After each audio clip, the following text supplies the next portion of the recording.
Mystery of a Hansom Cab by Fergus Hume. Preface. In its original form, The Mystery of a Hansom Cab has reached the sale of 375,000 copies in this country, and some few editions in the United States of America.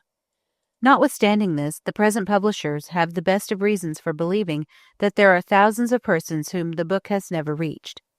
The causes of this have doubtless been many, but chief among them was the form of the publication itself.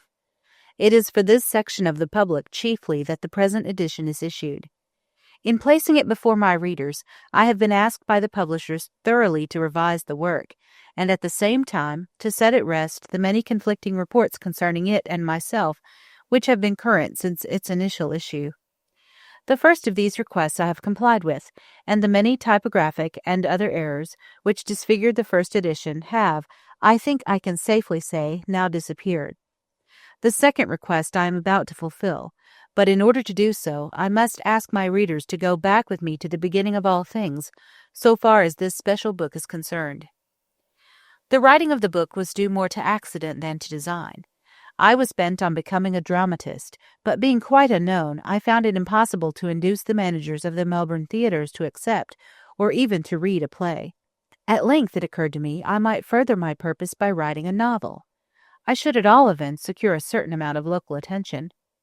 Up to that time I had written only one or two short stories, and The Cab was not only the first book I ever published, but the first book I ever wrote, so to youth and lack of experience must be ascribed whatever was wanting in the book.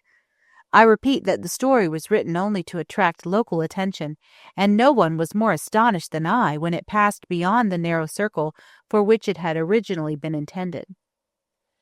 My mind made up on this point, I inquired of a leading Melbourne bookseller what style of book he sold the most of. He replied that the detective stories of Gaboriau had a large sale, and as at this time I had never even heard of this author, I bought all his works, 11 or thereabouts, and read them carefully. The style of these stories attracted me, and I determined to write a book of the same class, containing a mystery, a murder, and a description of low life in Melbourne. This was the origin of The Cab. The central idea, i.e., the murder in a cab, came to me while driving at a late hour to St. Kilda, a suburb of Melbourne, but it took some time and much thought to work it out to a logical conclusion. I was 2 months sketching out the skeleton of the novel, but even so, when I had written it, the result proved unsatisfactory, for I found I had not sufficiently well concealed the mystery upon which the whole interest of the book depended. In the first draft I made Frettlby the criminal, but on reading over the manuscript I found that his guilt was so obvious that I wrote out the story a second time, introducing the character of Morland as a scapegoat. Mother Guttersnipe I unearthed in the slums of Little Bourke Street, and I gave what I am afraid was perhaps too vivid a picture of her language and personality. These I have toned down in the present edition.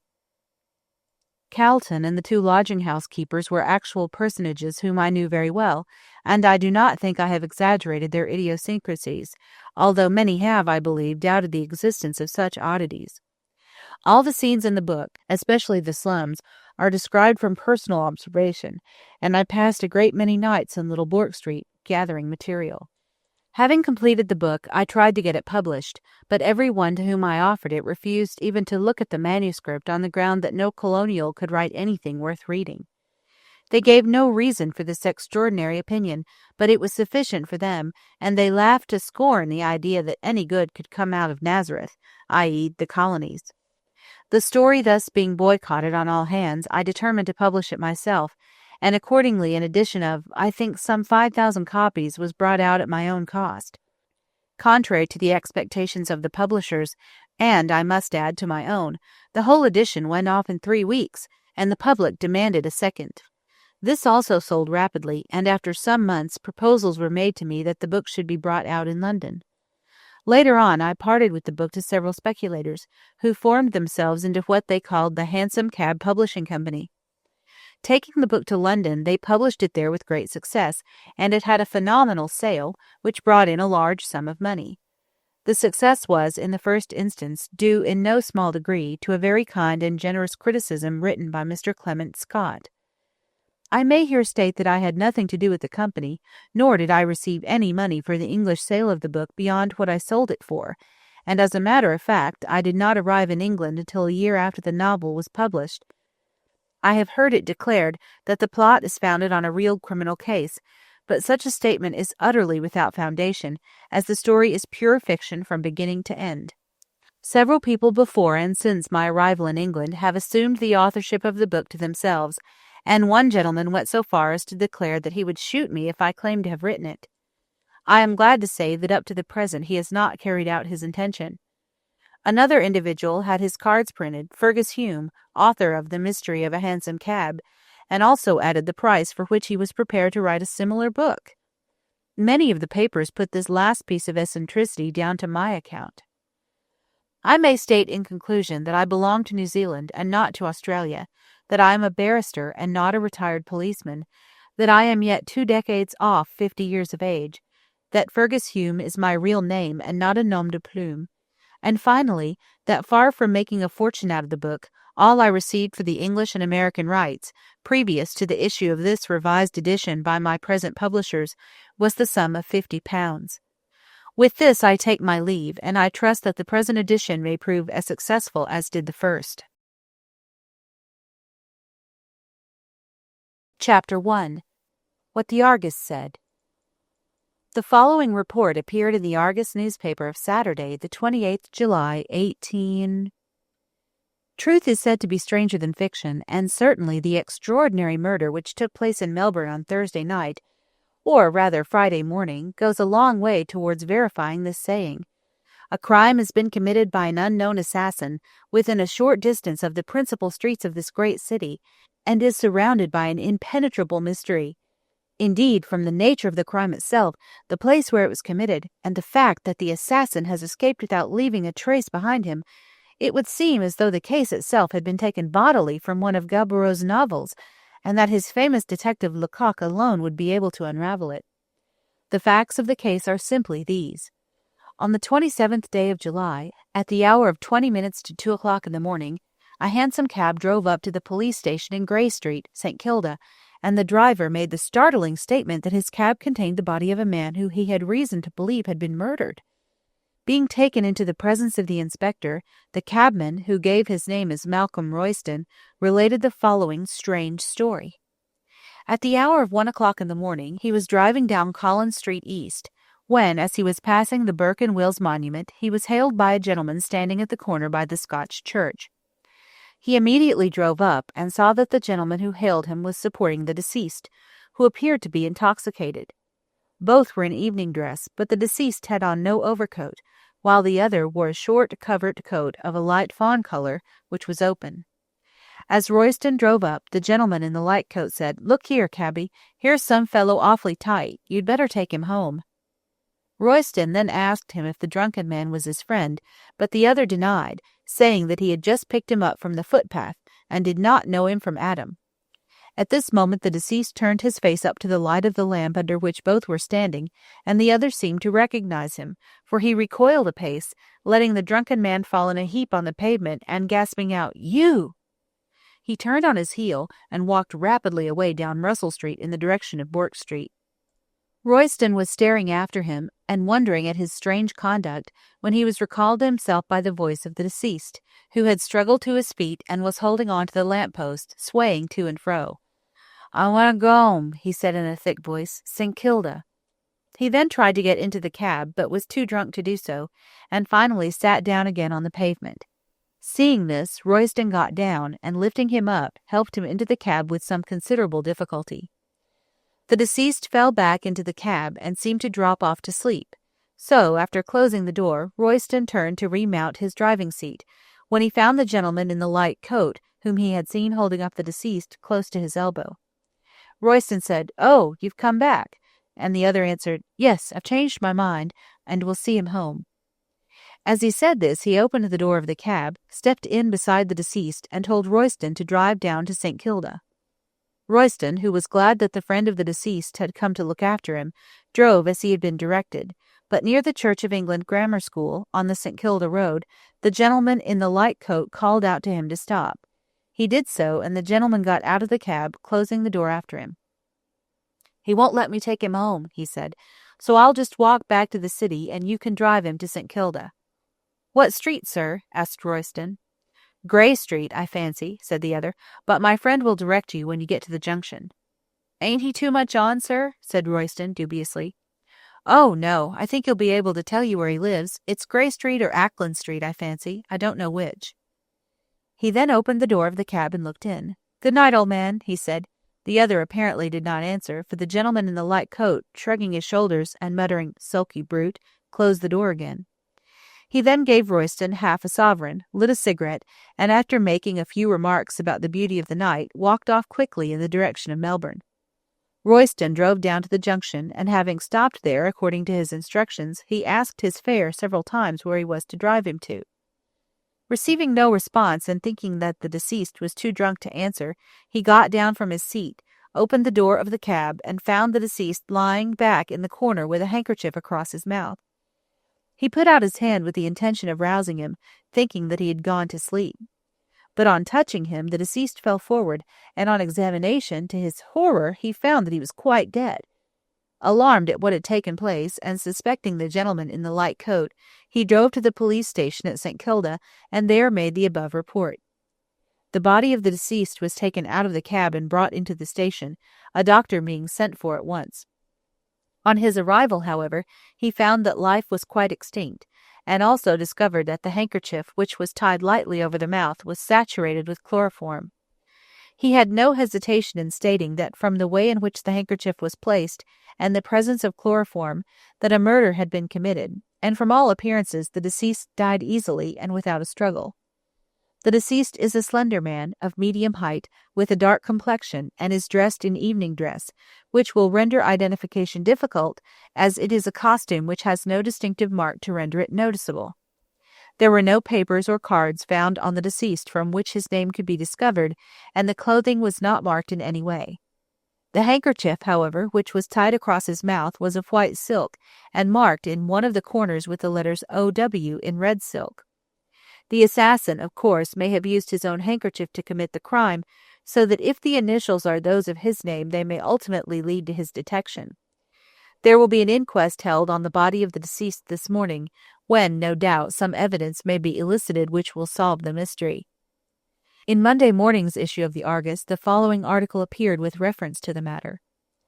The following additional evidence which has been obtained may throw some light on the mysterious murder in a hansom cab of which we gave a full description in Saturday's issue. Another hansom cabman called at the police office and gave a clue which will, no doubt, prove of value to the detectives in their search for the murderer. He states that he was driving up the St. Kilda Road on Friday morning about 1:30 o'clock, when he was hailed by a gentleman in a light coat, who stepped into the cab and told him to drive to Powlett Street in East Melbourne. He did so, and after paying him, the gentleman got out at the corner of Wellington Parade and Powlett Street and walked slowly up Powlett Street, while the cab drove back to town. Here all clue ends, but there can be no doubt in the minds of our readers as to the identity of the man in the light coat, who got out of Royston's cab on the St. Kilda Road, with the one who entered the other cab and alighted therefrom at Powlett Street. There could have been no struggle, as had any taken place, the cabman, Royston, surely would have heard the noise. The supposition is, therefore, that the deceased was too drunk to make any resistance, and that the other, watching his opportunity, placed the handkerchief saturated with chloroform over the mouth of his victim. Then, after perhaps a few ineffectual struggles, the latter would succumb to the effects of his inhalation.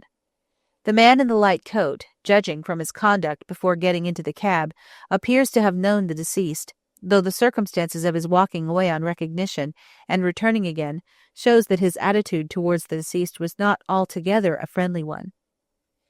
The difficulty is where to start from in the search after the author of what appears to be a deliberate murder, as the deceased seems to be unknown and his presumed murderer has escaped.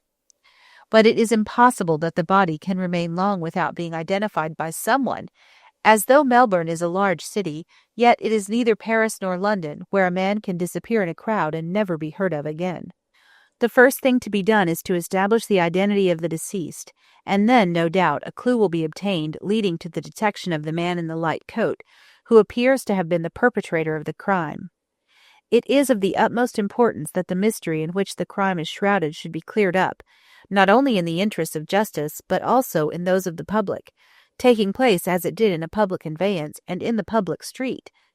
To think that the author of such a crime is at present at large, walking in our midst, and perhaps preparing for the committal of another, is enough to shake the strongest nerves.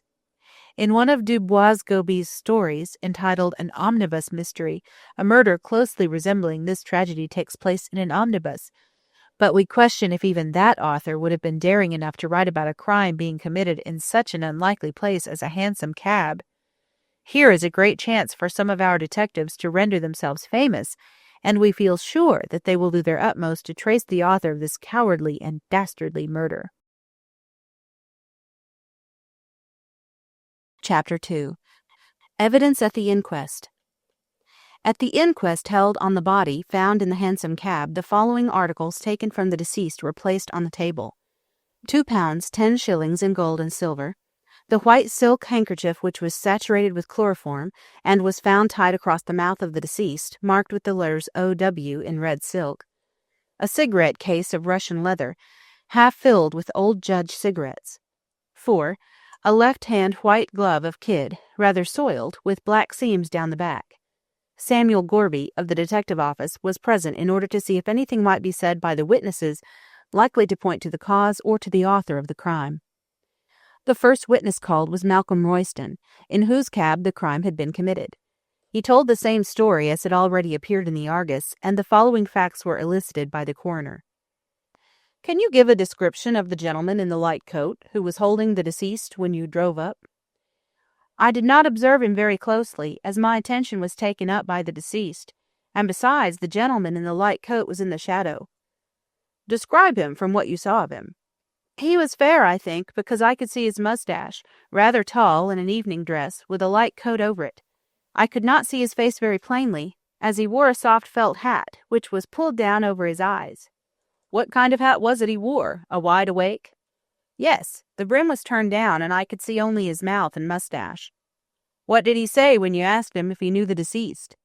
"He said he didn't, that he had just picked him up." "And afterwards he seemed to recognize him?" "Yes. When the deceased looked up, he said, 'You,' and let him fall to the ground. Then he walked away towards Bourke Street." "Did he look back?" "Not that I saw." "How long were you looking after him?" "About a minute." "And when did you see him again?" "After I put the deceased into the cab, I turned round and found him at my elbow." "And what did he say?" "I said, 'Oh, you've come back,' and he said, 'Yes, I've changed my mind and will see him home.' And then he got into the cab and told me to drive to St. Kilda." "He spoke then as if he knew the deceased?" "Yes, I thought that he recognized him only when he looked up, and perhaps having had a row with him walked away, but thought he'd come back." "Did you see him coming back?" "No, the first I saw of him was at my elbow when I turned." "And when did he get out?" "Just as I was turning down by the grammar school on the St. Kilda road." "Did you hear any signs of fighting or struggling in the cab during the drive?" "No, the road was rather rough, and the noise of the wheels going over the stones would have prevented my hearing anything." "When the gentleman in the light coat got out, did he appear disturbed?" "No, he was perfectly calm." "How could you tell that?" "Because the moon had risen and I could see plainly." "Did you see his face then?" "No, his hat was pulled down over it. I only saw as much as I did when he entered the cab in Collins Street." "Were his clothes torn or disarrayed in any way?" "No, the only difference I remarked in him was that his coat was buttoned." "And was it open when he got in?" "No, but it was when he was holding up the deceased." "Then he buttoned it before he came back and got into the cab?" "Yes, I suppose so." "What did he say when he got out of the cab in the St. Kilda road?" "He said that the deceased would not let him take him home, and that he would walk back to Melbourne." "And you asked him where you were to drive the deceased to?" "Yes, and he said that the deceased lived either in Grey Street or Ackland Street, St. Kilda, but that the deceased would direct me at the junction." "Did you not think that the deceased was too drunk to direct you?" "Yes, I did, but his friend said that the sleep and the shaking of the cab would sober him a bit by the time I got to the junction." "The gentleman in the light coat apparently did not know where the deceased lived?"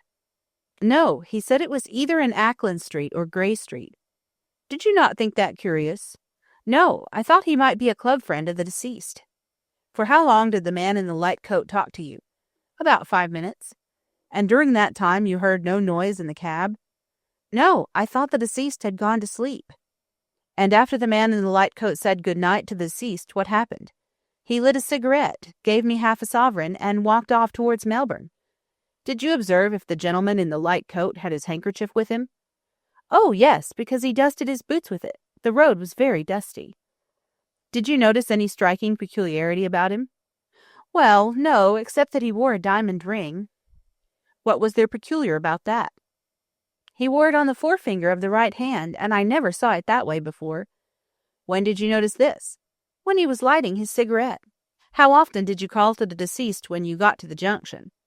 3 or 4 times. I then got down and found he was quite dead. How was he lying? He was doubled up in the far corner of the cab, very much in the same position as I left him when I put him in. His head was hanging on one side, and there was a handkerchief across his mouth. When I touched him, he fell into the other corner of the cab, and then I found that he was dead. I immediately drove to the St. Kilda police station and told the police. At the conclusion of Royston's evidence, during which Gorby had been continually taking notes, Robert Chinston was called. He deposed, I am a duly qualified medical practitioner, residing in Collins Street East. I made a post-mortem examination of the body of the deceased on Friday.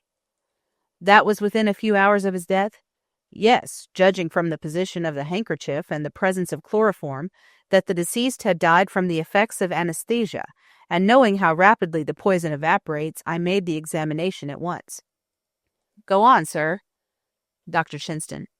Externally, the body was healthy-looking and well-nourished. There were no marks of violence. The staining apparent at the back of the legs and trunk was due to post-mortem congestion.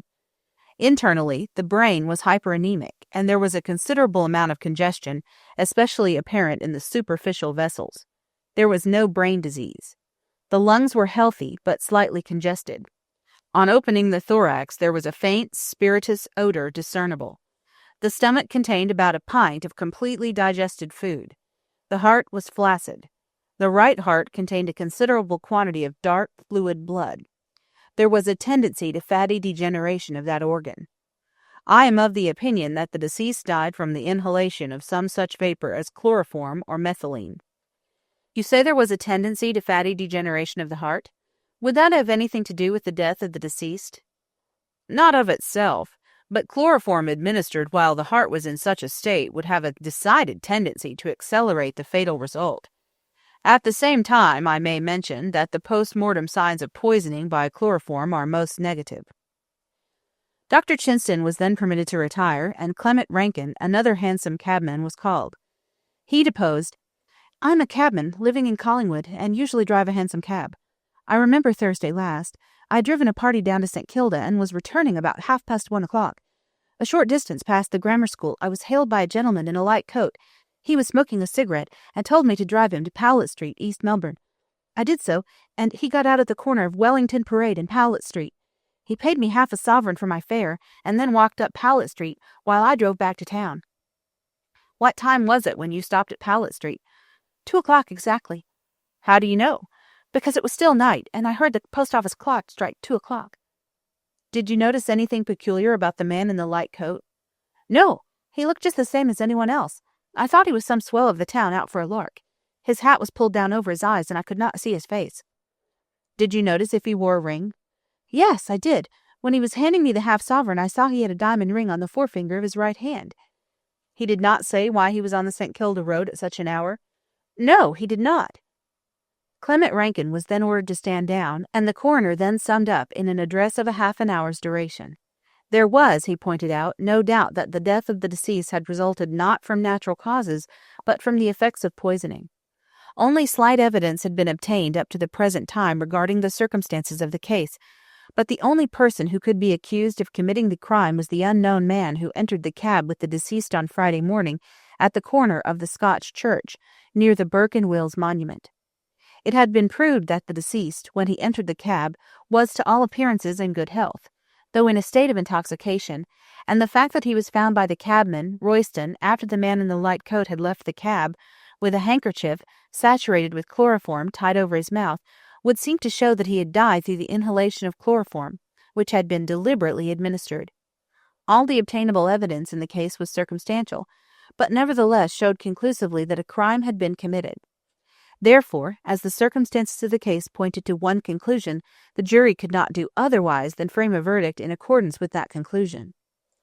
The jury retired at 4 o'clock, and after an absence of a quarter of an hour returned with the following verdict: that the deceased, whose name there is no evidence to determine, died on the 27th of July from the effects of poison, namely chloroform, feloniously administered by some person unknown, and the jury on their oath say that the said unknown person feloniously, wilfully, and maliciously did murder the said deceased.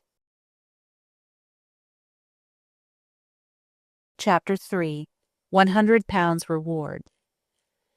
VR. Murder. £100 reward.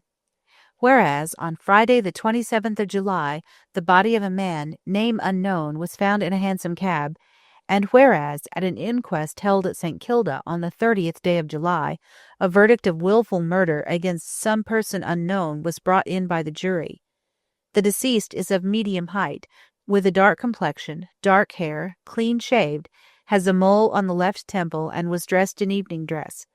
Notice is hereby given that a reward of £100 will be paid by the government for such information as will lead to the conviction of the murderer, who is presumed to be a man who entered the hansom cab with the deceased at the corner of Rollins and Russell Streets on the morning of the 27th day of July. Chapter 4. Mr. Gorby makes a start. "Well," said Mr. Gorby, addressing his reflection in the looking-glass, "I've been finding out things these last 20 years, but this is a puzzler and no mistake."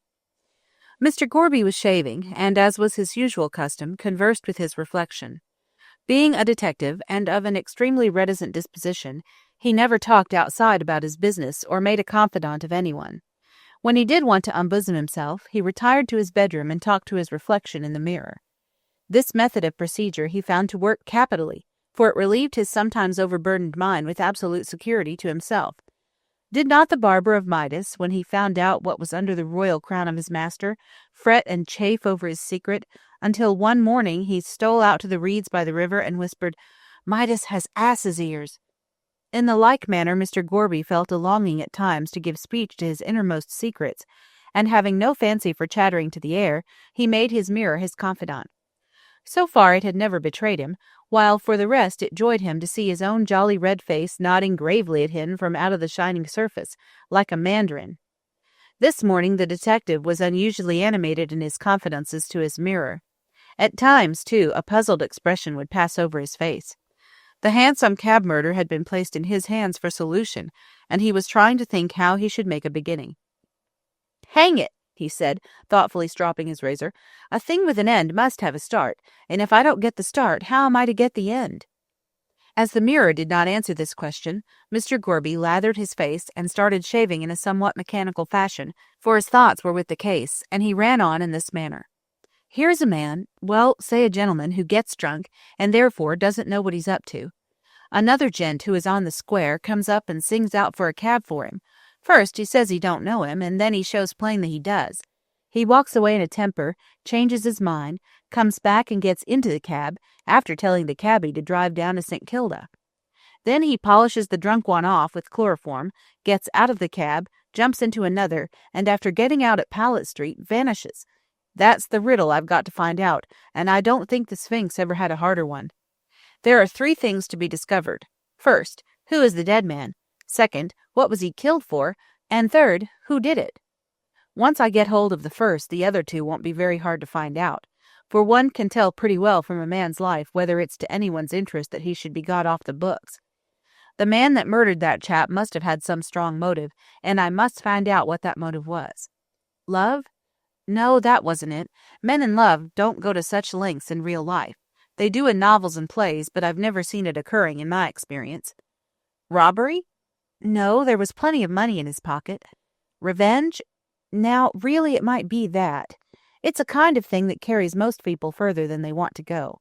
There was no violence used, for his clothes weren't torn, so he must have been taken sudden, and before he knew what the other chap was up to. By the way, I don't think I examined his clothes sufficiently. There might be something about them to give a clue. At any rate, it's worth looking after, so I'll start with his clothes." So Mr. Gorby, having dressed and breakfasted, walked quietly to the police station, where he asked for the clothes of the deceased to be shown to him. When he received them, he retired into a corner and commenced an exhaustive examination of them. There was nothing remarkable about the coat. It was merely a well-cut and well-made dress coat, so that with a grunt of dissatisfaction Mr. Gorby threw it aside and picked up the waistcoat. Here he found something to interest him, in the shape of a pocket made on the left-hand side and on the inside of the garment.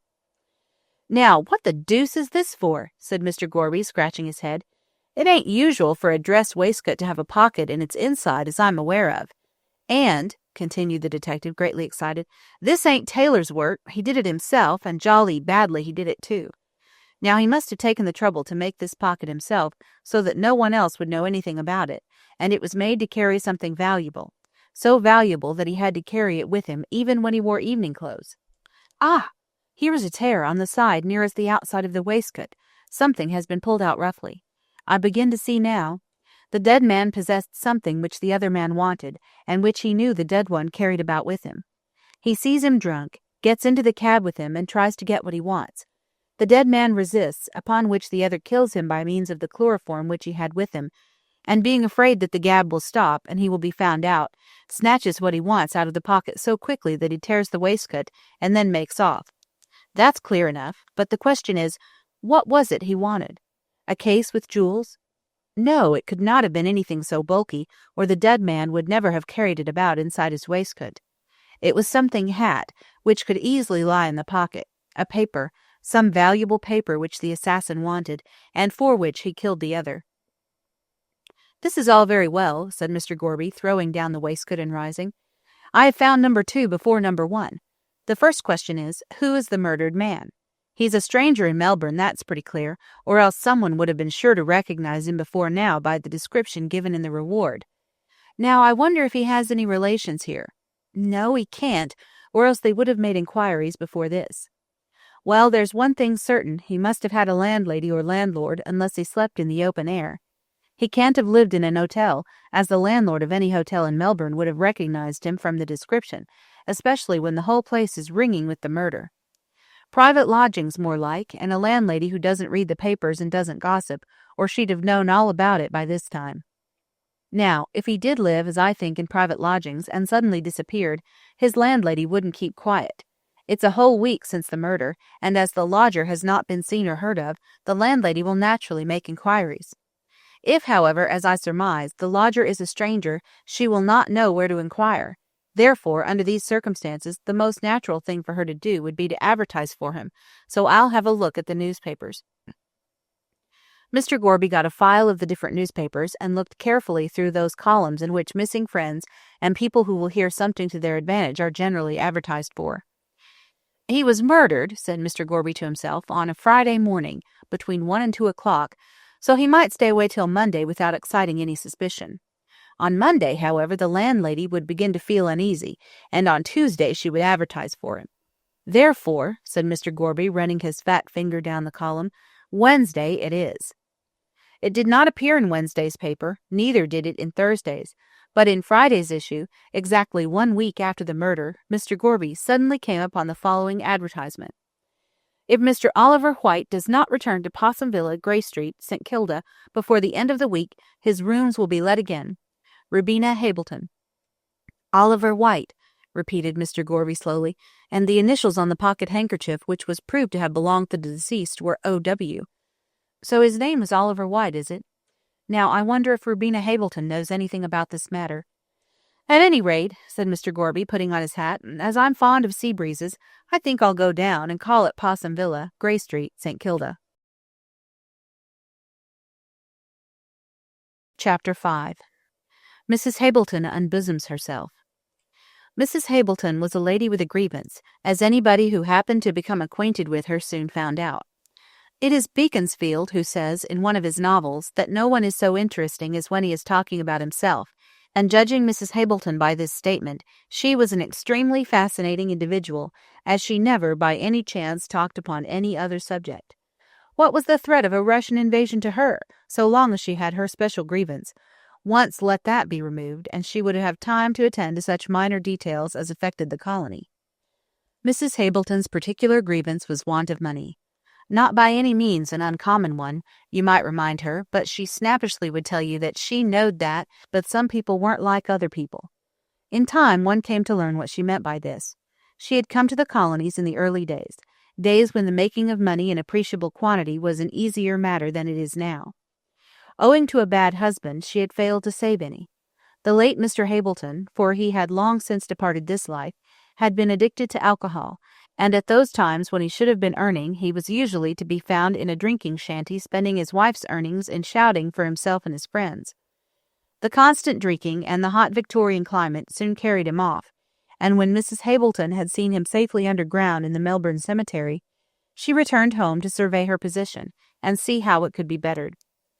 She gathered together a little money from the wreck of her fortune, and, land being cheap, purchased a small section at St. Kilda and built a house on it.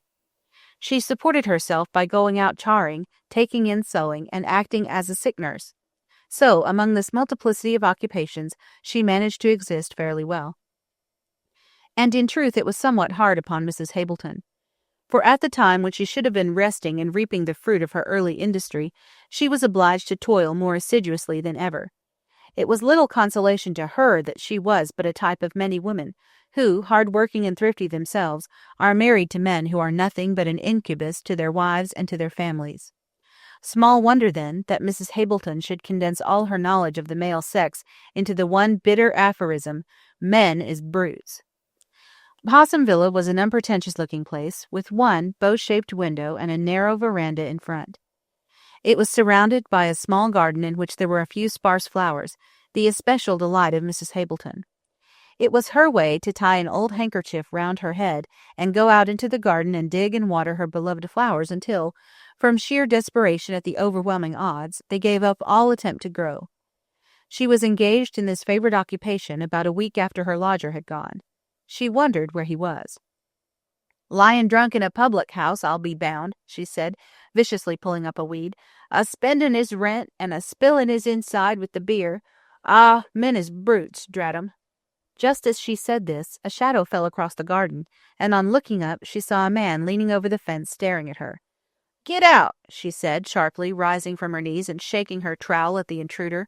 "I don't want no apples today, and I don't care how cheap you sells 'em." Mrs. Hableton evidently labored under the delusion that the man was a hawker, but seeing no handcart with him, she changed her mind. "You're taking a plan of the house to rob it, are you?" she said. "Well, you needn't, 'cause there ain't nothing to rob. The silver spoons has belonged to my father's mother, having gone down my husband's throat long ago, and I ain't 'ad money to buy more. I'm a lone person as is put on by brutes like you, and I'll thank you to leave the fence I bought with my own hard-earned money alone, and get out."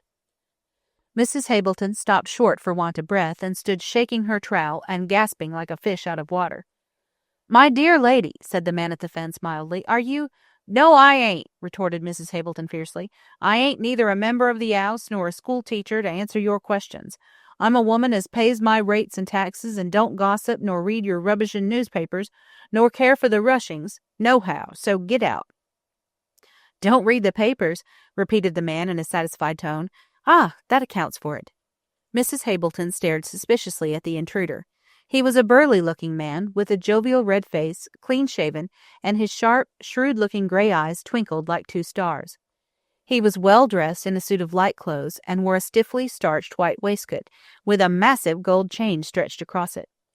Altogether, he gave Mrs. Hableton, finally, the impression of being a well-to-do tradesman, and she mentally wondered what he wanted. "What do you want?" she asked abruptly. "Does Mr. Oliver White live here?" asked the stranger. "He do, and he don't," answered Mrs. Hableton epigrammatically. "I ain't seen him for over a week. I suppose he's gone on the drink like the rest of 'em, but I've put something in the paper as I'll pull him up pretty sharp, and let him know I ain't a carpet to be trod on. And if you're a friend of him, you can tell him from me he's a brute, and it ain't no more but what I've expected of him, he being a male." The stranger waited placidly during the outburst, and Mrs. Hableton, having stopped for want of breath, he interposed quietly, "Can I speak to you for a few moments?" "And who's a-stopping of you?" said Mrs. Hableton defiantly. "Go on with you, not as I expects the truth from a male, but go on."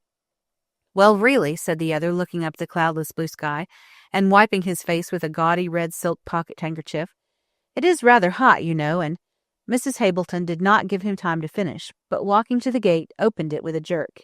"Use your legs and walk in," she said, and the stranger having done so, she led the way into the house, and into a small, neat sitting room, which seemed to overflow with antimacassars, wool mats, and wax flowers.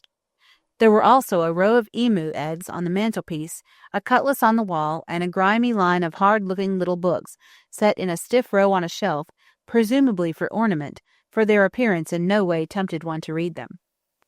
The furniture was of horsehair, and everything was hard and shiny, so when the stranger sat down on the slippery-looking armchair that Mrs. Hableton pushed toward him, he could not help thinking it had been stuffed with stones, it felt so cold and hard. The lady herself sat opposite to him in another hard chair, and having taken the handkerchief off her head, folded it carefully, laid it on her lap, and then looked straight at her unexpected visitor. "Now then," she said, letting her mouth fly open so rapidly that it gave one the impression that it was moved by strings like a marionette, "who are you? What are you? And what do you want?" The stranger put his red silk handkerchief into his hat, placed it on the table, and answered deliberately, "My name is Gorby. I am a detective. I want Mr. Oliver White." "He ain't here," said Mrs. Hableton, thinking that White had got into trouble and was in danger of arrest. "I know that," answered Mr. Gorby. "Then where is he?" Mr. Gorby answered abruptly and watched the effect of his words. "He is dead." Mrs. Hableton grew pale and pushed back her chair. "No," she cried. "He never killed him, did he?" "Who never killed him?" queried Mr. Gorby sharply. Mrs. Hableton evidently knew more than she intended to say, for recovering herself with a violent effort, she answered evasively, "He never killed himself." Mr. Gorby looked at her keenly, and she returned his gaze with a defiant stare. "Clever," muttered the detective to himself. "Knows something more than she chooses to tell, but I'll get it out of her." He paused for a moment, and then went on smoothly. "Oh, no, he did not commit suicide. What makes you think so?" Mrs. Hableton did not answer, but rising from her seat, went over to a hard and shiny-looking sideboard, from whence she took a bottle of brandy and a small wine-glass. Half filling the glass, she drank it off and returned to her seat. "I don't take much of that stuff," she said, eyeing the detective's eyes fixed curiously on you. "But you have given me such a turn that I must take something to steady my nerves. What do you want me to do?" "Tell me all you know," said Mr. Gorby, keeping his eyes fixed on her face. "Where was Mr. White killed?" she asked. "He was murdered in a hansom cab on the St. Kilda road." "In the open street?" she asked in a startled tone. "Yes, in the open street." "Ah!" She drew a long breath and closed her lips firmly. Mr. Gorby said nothing. He saw that she was deliberating whether or not to speak, and a word from him might seal her lips, so, like a wise man, he kept silent. He obtained his reward sooner than he had expected. "Mr. Gorby," she said at length, "I've had a hard struggle all my life, which it came along of a bad husband, who was a brute and a drunkard, so God knows I ain't got much inducement to think well of the lot of you. But murder!" She shivered slightly, though the room was quite warm. "I didn't think of that." "In connection with whom?" "Mr. White, of course," she answered hurriedly. "And who else?" "I don't know." "Then there is nobody else?" "Well, I don't know. I'm not sure." The detective was puzzled. "What do you mean?" he asked. "I will tell you all I know," said Mrs. Hableton, "and if he's innocent, God will help him." "If who is innocent?" "I'll tell you everything from the start," said Mrs. Hableton, "and you can judge for yourself." Mr. Gorby assented, and she began. "It's only 2 months ago since I decided to take in lodgers, but Sharon's hard work and sewin's trying for the eyes, so being a lone woman, having been badly treated by a brute who is now dead, which I was always a good wife to him, I thought lodgers would help me a little, so I put a notice in the paper, and Mr. Oliver White took the rooms 2 months ago." "What was he like?" "Not very tall, dark face, no whiskers nor mustache, and quite the gentleman." "Anything peculiar about him?" Mrs. Hableton thought for a moment. "Well," she said at length, "he had a mole on his left temple, but it was covered with his hair, and few people would have seen it." "The very man," said Gorby to himself. "I'm on the right path." "Mr. White said he had just come from England," went on the woman. "Which," thought Gorby, "accounts for the corpse not being recognized by friends. He took the rooms and said he'd stay with me for 6 months and paid a week's rent in advance, and he always paid up regular like a respectable man, though I don't believe in him myself. He said he'd lots of friends and used to go out every night." "Who were his friends?" That I can't tell you, for he were very close, and when he went out of doors I never knowed where he went, which is just like 'em, for they says they're going to work and you finds 'em in the beer shop. Mr. White told me he was a-going to marry an heiress, he was." "Ah," interjected Mr. Gorby sapiently. "He had only one friend as I ever saw, a Mr. Moreland, who comed with him and was always with him brother-like." "What is this Mr. Moreland like?" "Good-looking enough," said Mrs. Ableton sourly, "but his habits weren't as good as his face. Handsome is as handsome does, is what I says."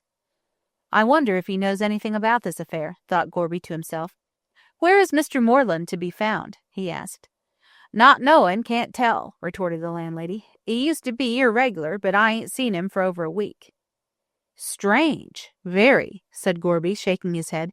"I should like to see this Mr. Moreland. I suppose it's probable he'll call again." "Habit being second nature, I suppose he will," answered the woman. "He might call at any time, mostly having called at night." "Ah, then I'll come down this evening on chance of seeing him," replied the detective. "Coincidences happen in real life as well as novels, and the gentleman in question may turn up in the nick of time. Now, what else about Mr. White?"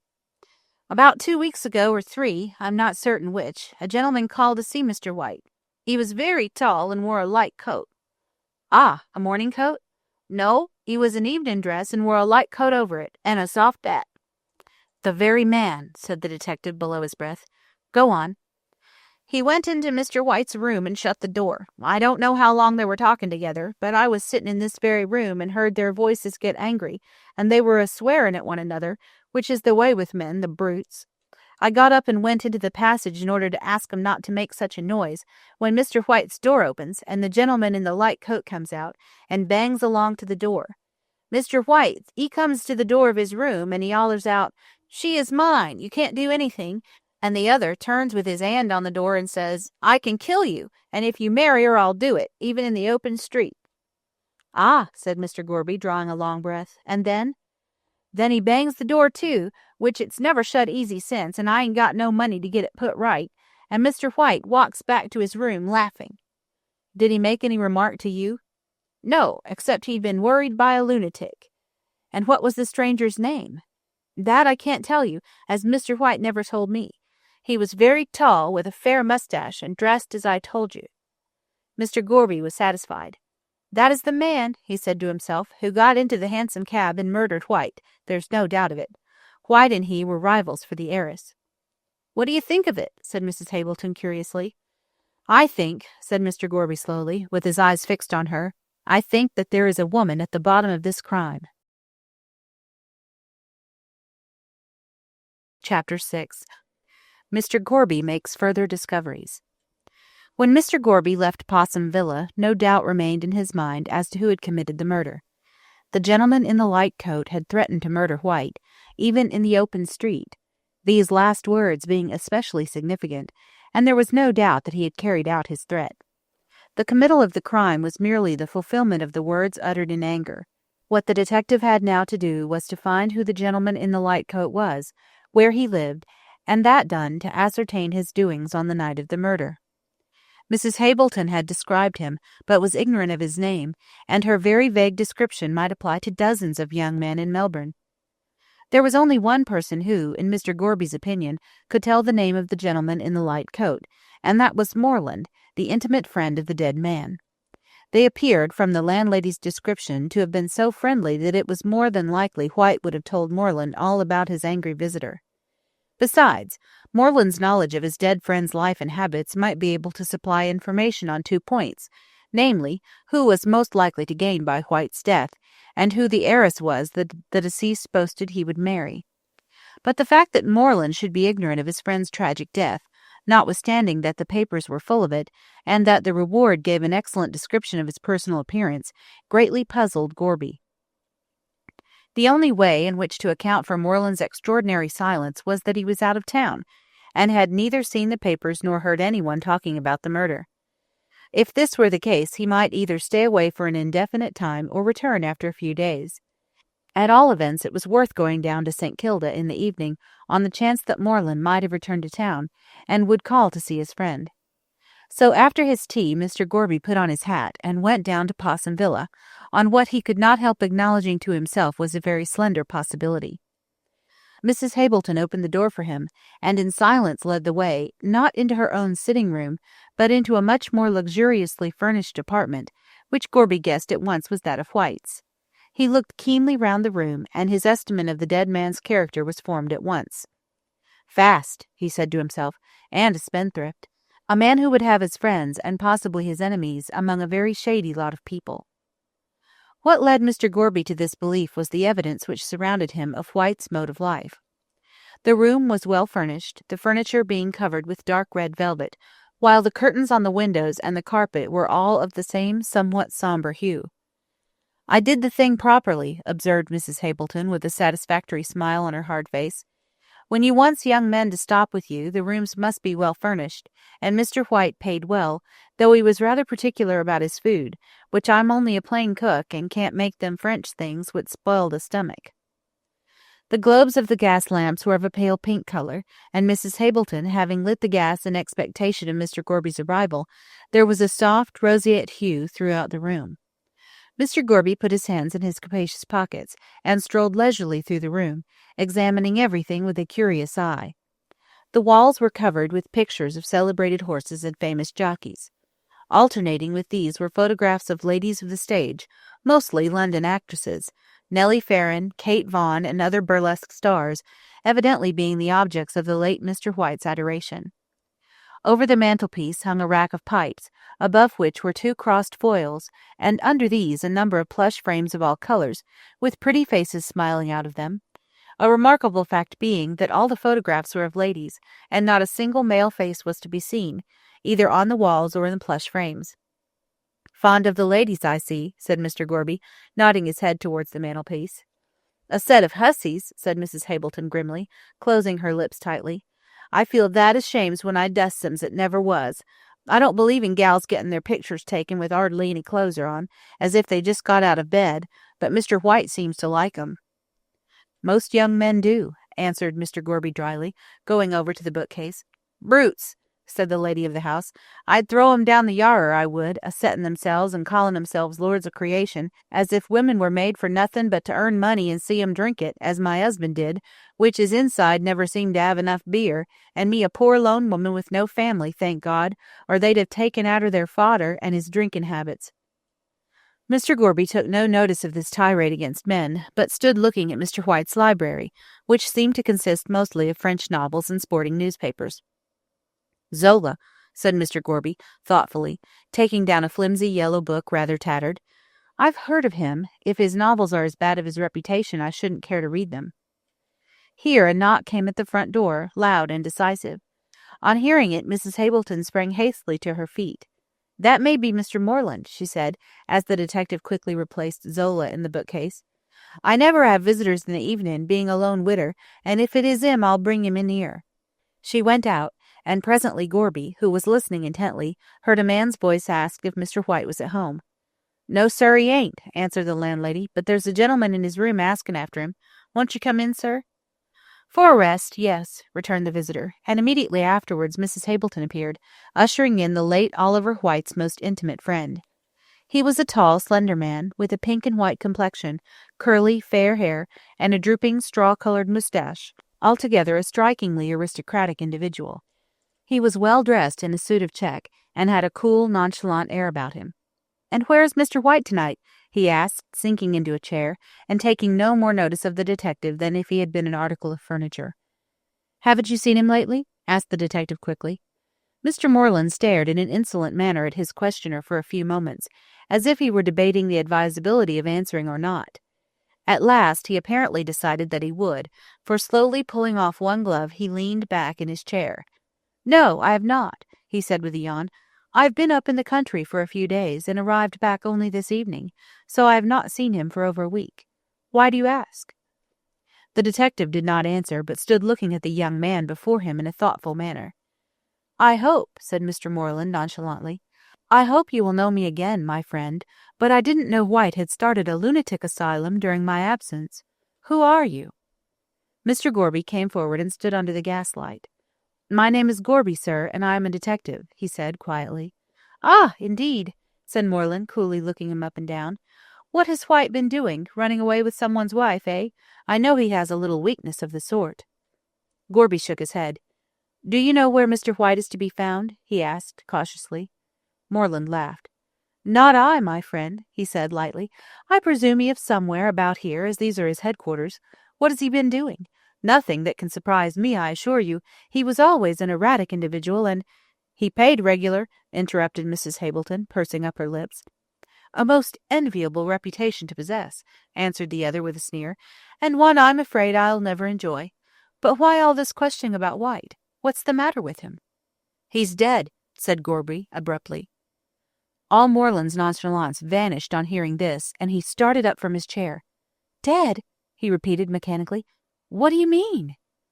"I mean that Mr. Oliver White was murdered in a hansom cab." Moreland stared at the detective in a puzzled sort of way and passed his hand across his forehead.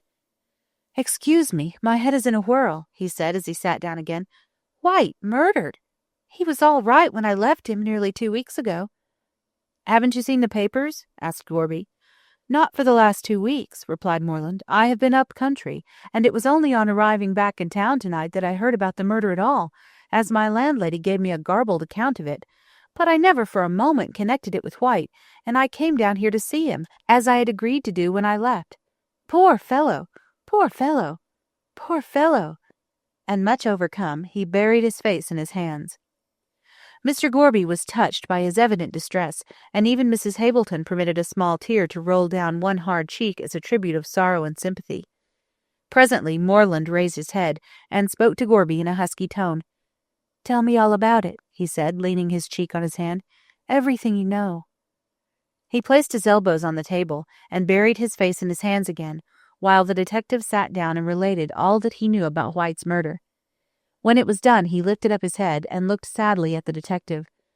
"If I had been in town," he said, "this would not have happened, for I was always beside White." "You knew him very well, sir?" said the detective in a sympathetic tone. "We were like brothers," replied Moreland, mournfully. "I came out from England in the same steamer with him, and used to visit him constantly here." Mrs. Hableton nodded her head to imply that such was the case. "In fact," said Moreland after a moment's thought, "I believe I was with him on the night he was murdered." Mrs. Hableton gave a slight scream and threw her apron over her face, but the detective sat unmoved, though Moreland's last remark had startled him considerably. "What's the matter?" said Moreland, turning to Mrs. Hableton. "Don't be afraid. I didn't kill him. No, but I met him last Thursday week, and I left for the country on Friday morning at 6:30.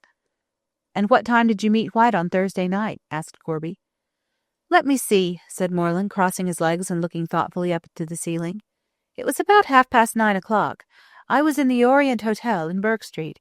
We had a drink together, and then went up the street to an hotel in Russell Street, where we had another. In fact," said Moreland coolly, "we had several other drinks." "Brutes," muttered Mrs. Hableton below her breath. "Yes," said Gorby placidly. "Go on." "Well, it's hardly the thing to confess it," said Moreland, looking from one to the other with a pleasant smile. "But in a case like this, I feel it my duty to throw all social scruples aside. We both became very drunk." "Ah, White was, as we know, drunk when he got into the cab. And you?" "I was not quite so bad as White," answered the other. "I had my senses about me. I fancy he left the hotel some minutes before 1 o'clock on Friday morning." "And what did you do?" "I remained in the hotel. He left his overcoat behind him, and I picked it up and followed him shortly afterwards to return it. I was too drunk to see in which direction he had gone, and stood leaning against the hotel door in Bourke Street with the coat in my hand. Then someone came up, and snatching the coat from me, made off with it, and the last thing I remember was shouting, 'Stop, thief!' Then I must have fallen down, for the next morning I was in bed with all my clothes on, and they were very muddy. I got up and left town for the country by the 6:30 train, so I knew nothing about the matter until I came back to Melbourne tonight. That's all I know." "And you had no impression that White was watched that night?" "No, I had not," answered Moreland frankly. "He was in pretty good spirits, though he was put out at first." "What was the cause of his being put out?" Moreland arose and, going to a side table, brought White's album, which he laid on the table and opened in silence.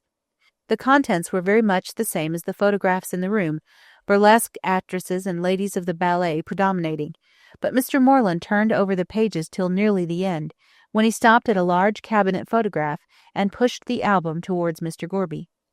"That was the cause," he said. It was the portrait of a charmingly pretty girl, dressed in white, with a sailor hat on her fair hair, and holding a lawn tennis racket. She was bending half forward with a winning smile, and in the background bloomed a mass of tropical plants. Mrs. Hableton uttered a cry of surprise at seeing this. "Why, it's Miss Frettlby," she said. "How did he know her?" "Knew her father, letter of introduction, and all that sort of thing," said Mr. Moreland glibly. "Ah, indeed," said Mr. Gorby slowly. "So Mr. White knew Mark Frettlby, the millionaire. But how did he obtain a photograph of the daughter?" "She gave it to him," said Moreland. "The fact is, White was very much in love with Miss Frettlby." "And she?" "Was in love with someone else," finished Moreland. "Exactly. She loved a Mr. Brian Fitzgerald, to whom she is now engaged. He was mad on her, and White and he used to quarrel desperately over the young lady." "Indeed," said Mr. Gorby. "And do you know this Mr. Fitzgerald?" "Oh, dear, no," answered the other coolly. "White's friends were not mine.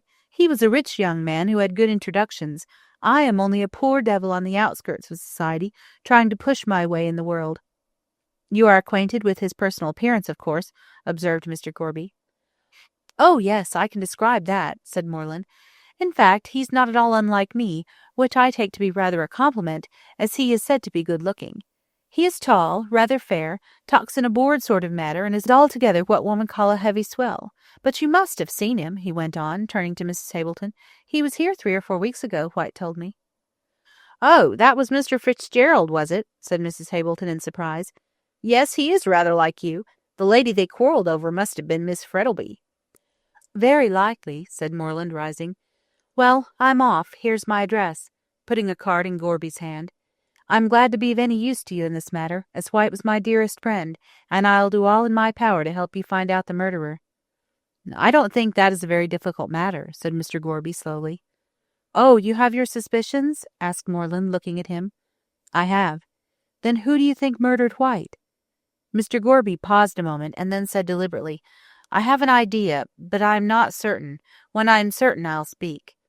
"You think Fitzgerald killed my friend," said Moreland. "I see it in your face." Mr. Gorby smiled. "Perhaps," he said ambiguously. "Wait till I am certain." Chapter 7. The Wool King.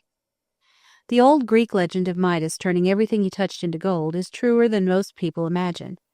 Medieval superstition changed the human being who possessed such a power into the philosopher's stone, the stone which so many alchemists sought in the Dark Ages. But we of the 19th century have given back into human hands this power of transformation. But we do not ascribe it either to a Greek deity or to superstition. We call it luck. And he who possesses luck should be happy notwithstanding, the proverb which hints to the contrary. Luck means more than riches. It means happiness in most of those things which the fortunate possessor of it may choose to touch. Should he speculate, he is successful. If he marry, his wife will surely prove everything to be desired. Should he aspire to a position, social or political, he not only attains it, but does so with comparative ease. Worldly wealth, domestic happiness, high position, and complete success, all these things belong to the man who has luck. Mark Frettlby was one of those fortunate individuals, and his luck was proverbial throughout Australia. If there was any speculation for which Mark Frettlby went in, other men would surely follow, and in every case the result turned out as well, and in many cases even better than they expected. He had come out in the early days of the colony with comparatively little money, but his great perseverance and never-failing luck had soon changed his hundreds into thousands, and now at the age of 55 he did not himself know the extent of his income. He had large stations scattered all over the colony of Victoria, which brought him in a splendid income, a charming country house, where at certain seasons of the year he dispensed hospitality to his friends, and a magnificent townhouse down in St. Kilda, which would not have been unworthy of Park Lane. Nor were his domestic relations less happy. He had a charming wife, who was one of the best known and most popular ladies of Melbourne, and an equally charming daughter, who, being both pretty and an heiress, naturally attracted crowds of suitors. But Madge Frettlby was capricious, and refused innumerable offers. Being an extremely independent young person, with a mind of her own, she decided to remain single, as she had not yet seen anyone she could love, and with her mother continued to dispense the hospitality of the mansion at St. Kilda. But the fairy prince comes at length to every woman, and in this instance he came at his appointed time, in the person of one Brian Fitzgerald, a tall, handsome, fair-haired young man hailing from Ireland. He had left behind him in the old country a ruined castle and a few acres of barren land, inhabited by discontented tenants, who refused to pay the rent, and talked darkly about the land league and other agreeable things. Under these circumstances, with no rent coming in, and no prospect of doing anything in the future, Brian had left the castle of his forefathers to the rats and the family at Banshee, and had come out to Australia to make his fortune. He brought letters of introduction to Mark Frettlby, and that gentleman, taking a fancy to him, assisted him by every means in his power. Under Frettlby's advice, Brian bought a station, and to his astonishment, in a few years he found himself growing rich. The Fitzgeralds had always been more famous for spending than for saving, and it was an agreeable surprise to their latest representative to find the money rolling in instead of out.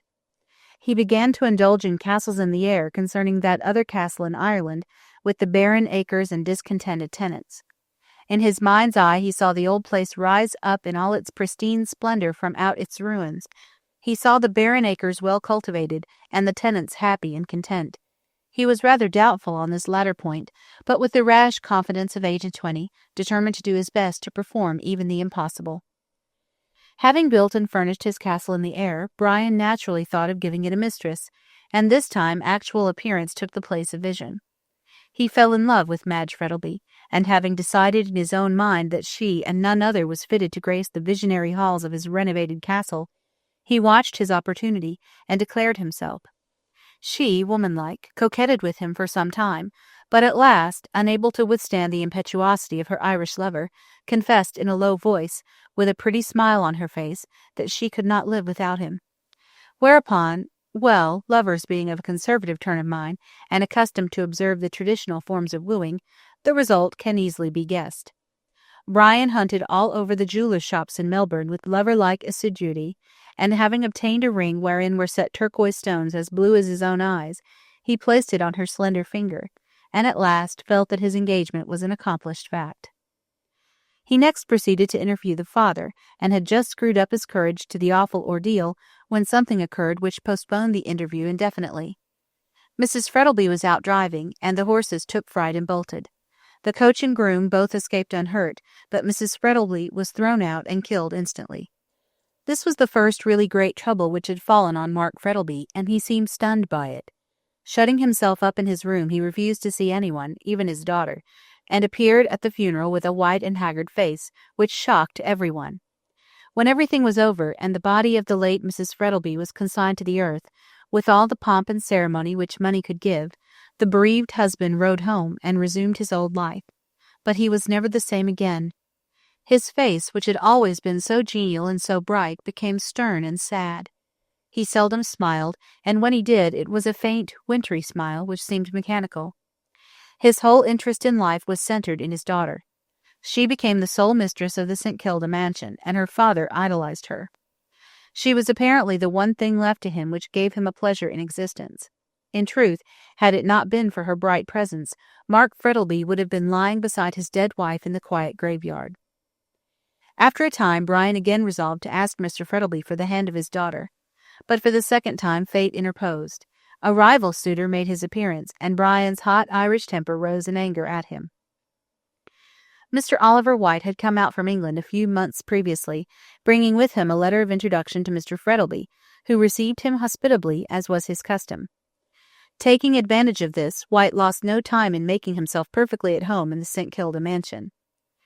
From the outset, Brian took a dislike to the newcomer.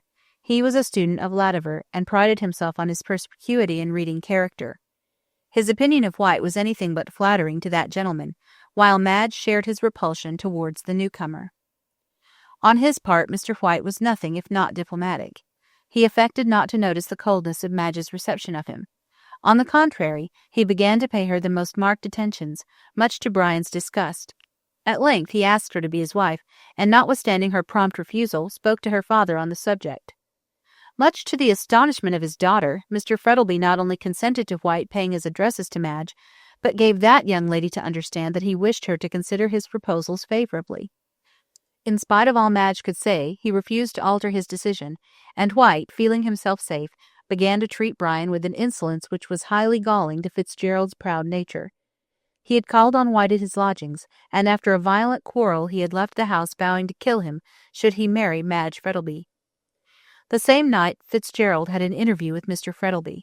He confessed that he loved Madge, and that his love was returned. So, when Madge added her entreaties to Brian's, Mr. Frettlby found himself unable to withstand the combined forces, and gave his consent to their engagement. White was absent in the country for the next few days after his stormy interview with Brian, and it was only on his return that he learnt that Madge was engaged to his rival. He saw Mr. Frettlby, and having learnt from his own lips that such was the case, he left the house at once, and swore that he would never enter it again. He little knew how prophetic were his words, for on that same night he met his death in the hansom cab. He had passed out of the life of both of the lovers, and they, glad that he troubled them no more, never suspected for a moment that the body of the unknown man found in Royston's cab was that of Oliver White. About 2 weeks after White's disappearance, Mr. Frettlby gave a dinner party in honor of his daughter's birthday. It was a delightful evening, and the wide French windows which led onto the veranda were open, letting in a gentle breeze from the ocean. Outside there was a kind of screen of tropical plants, and through the tangle of the boughs of the guests seated at the table could just see the waters of the bay glittering in the pale moonlight. Brian was seated opposite to Madge, and every now and then he caught a glimpse of her bright face from behind the fruit and flowers, which stood in the centre of the table. Mark Frettlby was at the head of the table, and appeared in very good spirits. His stern features were somewhat relaxed, and he drank more wine than usual. The soup had just been removed when someone, who was late, entered the room with apologies and took his seat. Someone in this case was Mr. Felix Rolleston, one of the best-known young men in Melbourne.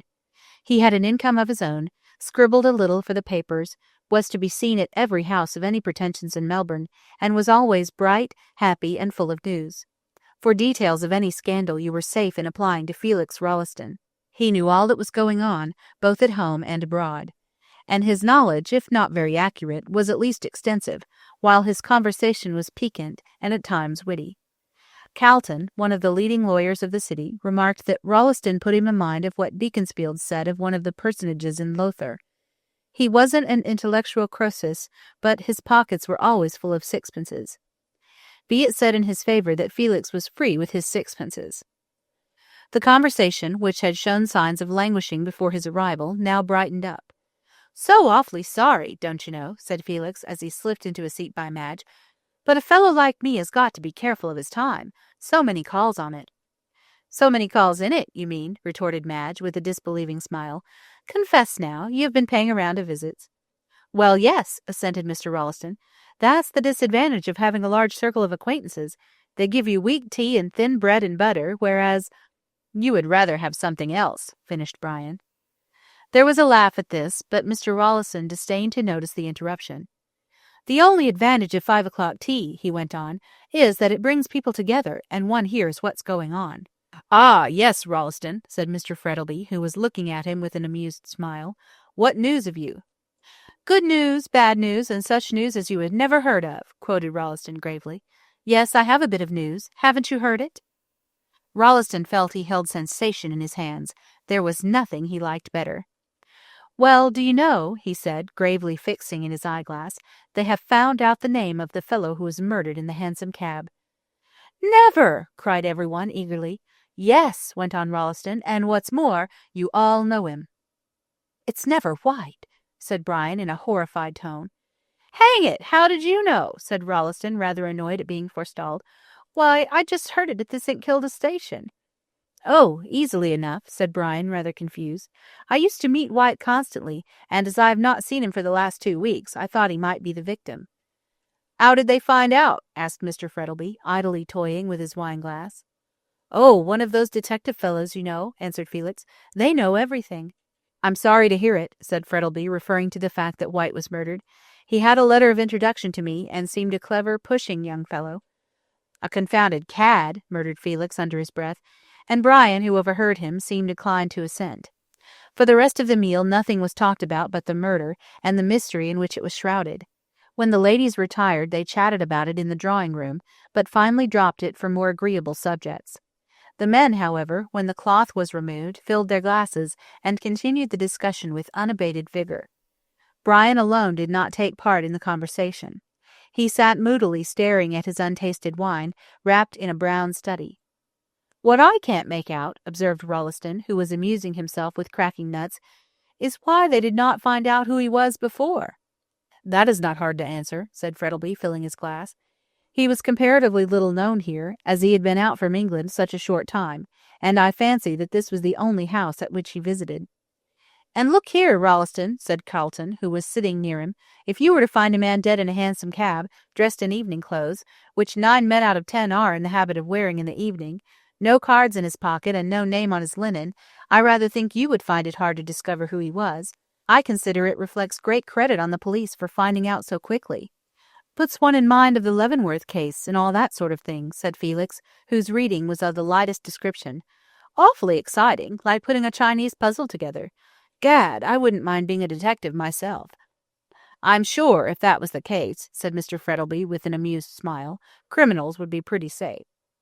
"Oh, I don't know so much about that," answered Felix shrewdly. "Some fellows are like a trifle at a party, froth on top, but something better underneath." "What a greedy smile," said Carleton, sipping his wine. "But I'm afraid the police will have a more difficult task in discovering the man who committed the crime. In my opinion, he's a deuced clever fellow." "Then you don't think he'll be discovered?" asked Brian, rousing himself out of his brown study. "Well, I don't go so far as that," rejoined Carleton, "but he has certainly left no trace behind him, and even the Red Indian, in whom instinct for tracking is so highly developed, needs some sort of a trail to enable him to find out his enemies. Depend upon it," went on Carleton, warming to his subject, "the man who murdered White is no ordinary criminal. The place he chose for the committal of the crime was such a safe one." "Do you think so?" said Rolleston. "Why, I should think that a hansom cab in a public street would be very unsafe." "It is that fact which makes it safer," replied Mr. Carleton epigrammatically. "You read in De Quincey's account of the Marr murders in London, and you will see that the more public the place, the less risk there is of detection. There was nothing about the gentleman in the light coat who murdered White to excite Royston's suspicions. He entered the cab with White, no noise or anything likely to attract attention was heard, and then he alighted. Naturally enough, Royston drove to St. Kilda and never suspected White was dead till he looked inside and touched him. As to the man in the light coat, he doesn't live in Powlett Street, no, nor in East Melbourne either." "Why not?" asked Frettleby. "Because he wouldn't have been such a fool as to leave a trail to his own door. He did what the fox often does. He doubled. My opinion is that he either went right through East Melbourne to Fitzroy, or he walked back through the Fitzroy Gardens into town. There was no one about at that time of the morning, and he could return to his lodgings, hotel, or wherever he is staying with impunity. Of course, this is a theory that may be wrong, but from what insight into human nature my profession has given me, I think my idea is a correct one." All present agreed with Mr. Carleton's idea, as it really did seem the most natural thing that would be done by a man desirous of escaping detection. "Tell you what," said Felix to Brian as they were on their way to the drawing-room, "if the fellow that committed the crime is found out, by God, he ought to get Carleton to defend him."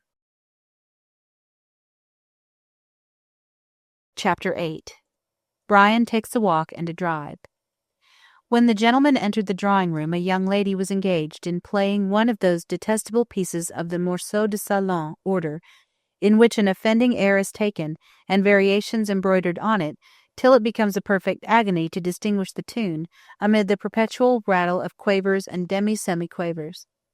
The melody in this case was Over the Garden Wall, with variations by Signor Thumpanini, and the young lady who played it was a pupil of that celebrated Italian musician. When the male portion of the guests entered, the air was being played in the bass with a great deal of power, that is, the loud pedal was down, and with a perpetual rattle of treble notes, trying with all their shrill might to drown the tune. "God, it's getting over the garden wall in a hailstorm," said Felix, as he strolled over to the piano, for he saw that the musician was Dora Featherweight, an heiress to whom he was then paying attention, in the hope that she might be induced to take the name of Rolleston. So, when the fair Dora had paralyzed her audience with one final bang and rattle, as if the gentleman going over the garden wall had tumbled into the cucumber frame, Felix was loud in his expressions of delight. "Such power, you know, Miss Featherweight," he said, sinking into a chair, and mentally wondering if any of the piano strings had given way at that last crash. You put your heart into it, and all your muscle too, by God," he added mentally. "It's nothing but practice," answered Miss Featherweight, with a modest blush. "I am at the piano 4 hours every day." "Good heavens," thought Felix, "what a time the family must have of it." But he kept this remark to himself, and screwing his eyeglass into his left organ of vision, merely ejaculated, "Lucky piano." Miss Featherweight, not being able to think of any answer to this, looked down and blushed, while the ingenious Felix looked up and sighed. Madge and Brian were in a corner of the room talking over White's death. "I never liked him," she said, "but it is horrible to think of him dying like that." "I don't know," answered Brian gloomily. "From all I can hear, dying by chloroform is a very easy death." "Death can never be easy," replied Madge, "especially to a young man so full of health and spirits as Mr. White was." "I believe you are sorry he's dead," said Brian jealously. "Aren't you?" she asked in some surprise. "De mortuis nil nisi bonum," quoted Fitzgerald. "But as I detested him when he is alive, you can't expect me to regret his end." Madge did not answer him, but looked quickly at his face, and for the first time it struck her that he looked ill. "What is the matter with you, dear?" she asked, placing her hand on his arm. "You are not looking well." "Nothing, nothing," he answered hurriedly. "I've been a little worried about business lately. But come," he said, rising, "let us go outside, for I see your father has got that girl with the steam whistle voice to sing." The girl with the steam whistle voice was Julia Featherweight, the sister of Rolleston's Inamorata, and Madge stifled a laugh as she went onto the veranda with Fitzgerald. "What a shame of you," she said, bursting into a laugh when they were safely outside. "She's been taught by the best masters." "How I pity them," retorted Brian grimly as Julia wailed out, "Meet me once again," with an ear-piercing shrillness. "I'd much rather listen to our ancestral banshee, and as to meeting her again, one interview would be more than enough." Madge did not answer, but leaning lightly over the high rail of the veranda, looked out into the beautiful moonlit night. There were a number of people passing along the esplanade, some of whom stopped and listened to Julia's shrill notes. One man in particular seemed to have a taste for music, for he persistently stared over the fence at the house. Brian and Madge talked of diverse subjects, but every time Madge looked up she saw the man watching the house.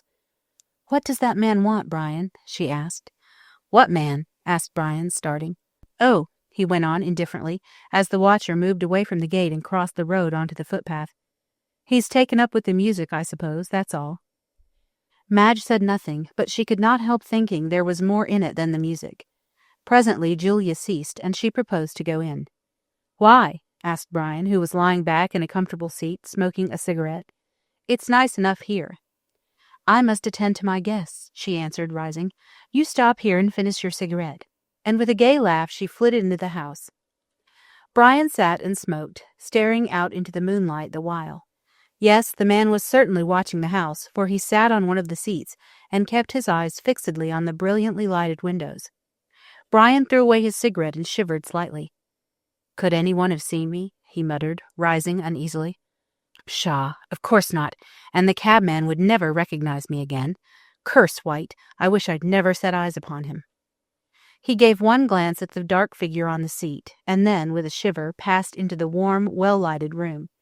He did not feel easy in his mind, and he would have felt still less so had he known that the man on the seat was one of the cleverest of the Melbourne detectives. Mr. Gorby had been watching the Frettlby mansion the whole evening, and was getting rather annoyed. Moreland did not know where Fitzgerald lived, and as that was one of the primary facts the detective wished to ascertain, he determined to watch Brian's movements and to trace him home. "If he's the lover of that pretty girl, I'll wait till he leaves the house," argued Mr. Gorby to himself as he took his seat on the esplanade. "He won't long remain away from her, and once he leaves the house it will be no difficult matter to find out where he lives." When Brian made his appearance early in the evening, on his way to Mark Frettlby's mansion, he wore evening dress, a light overcoat, and a soft hat. "Well, I'm dashed!" ejaculated Mr. Gorby, when he saw Fitzgerald disappear. "If he isn't a fool, I don't know who is, to go about in the very clothes he wore when he polished White off, and think he won't be recognized. Melbourne ain't Paris or London, that he can afford to be so careless, and when I put the darbies on him he will be astonished. Ah, well," he went on, lighting his pipe and taking a seat on the esplanade, "I suppose I'll have to wait here till he comes out." Mr. Gorby's patience was pretty severely tried, for hour after hour passed and no one appeared. He smoked several pipes and watched the people strolling along in the soft silver moonlight. A bevy of girls passed by with their arms round one another's waists. Then a young man and woman, evidently lovers, came walking along. They sat down by Mr. Gorby and looked hard at him to hint that he need not stay. But the detective took no heed of them and kept his eyes steadily upon the great house opposite. Finally, the lovers took themselves off with very bad grace. Then Mr. Gorby saw Madge and Brian come out onto the veranda, and he heard in the stillness of the night a sound weird and unearthly. It was Miss Featherweight singing. He saw Madge go in, shortly followed by Brian. The latter turned and stared at him for a moment. "Ah," said Gorby to himself as he relit his pipe, "your conscience is a-smiting you, is it? Wait a bit, my boy, till I have you in jail." Then the guests came out of the house, and their black figures disappeared one by one from the moonlight as they shook hands and said good night. Shortly after, Brian came down the path with Frettleby at his gate, and Madge hanging on her father's arm. Frettleby opened the gate and held out his hand. "Good night, Fitzgerald," he said in a hearty voice. "Come soon again." "Good night, Brian, dearest," said Madge, kissing him, "and don't forget tomorrow." Then father and daughter closed the gate, leaving Brian outside, and walked back to the house. "Ah," said Mr. Gorby to himself, "if you only knew what I know, you wouldn't be so precious kind to him." Brian strolled along the Esplanade, and crossing over, passed by Gorby and walked on till he was opposite the Esplanade Hotel. Then he leaned his arms on the fence, and taking off his hat, enjoyed the calm beauty of the hour. "What a good-looking fellow," murmured Mr. Gorby in a regretful tone. "I can hardly believe it of him, but the proofs are too clear." The night was perfectly still. Not a breath of wind stirred, for what breeze there had been had long since died away. But Brian could see the white wavelets breaking lightly on the sands. The long, narrow pier ran out like a bleak thread into the sheet of gleaming silver, and away in the distance the line of the Williamston lights sparkled like some fairy illumination. Over all this placid scene of land and water was a sky such as Dorr loved, a great heavy mass of rain clouds heaped one on top of the other, as the rocks the Titans piled to reach Olympus. Then a break in the roof, and a bit of dark blue sky could be seen glittering with stars, in the midst of which sailed the serene moon, shedding down her light on the cloudland beneath, giving to it all one silver lining. Somewhat to the annoyance of Mr. Gorby, who had no eye for the picturesque, Brian gazed at the sky for several minutes, admiring the wonderful beauty of its broken masses of light and shade. At length he lit a cigarette and walked down the steps onto the pier. "Oh, suicide, is it?" muttered Mr. Gorby. "Not if I can help it." And he lit his pipe and followed him.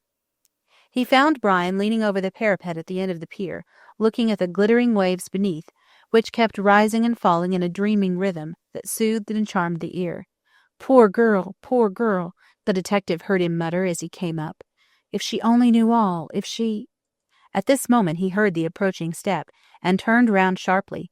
The detective saw that his face was ghastly pale in the moonlight, and his brows wrinkled in anger. "What the devil do you want?" he burst out as Gorby paused. "What do you mean by following me all over the place?" "Saw me watching the house," said Gorby to himself. "I'm not following you, sir," he said aloud. "I suppose the pier ain't private property. I only came down here for a breath of fresh air."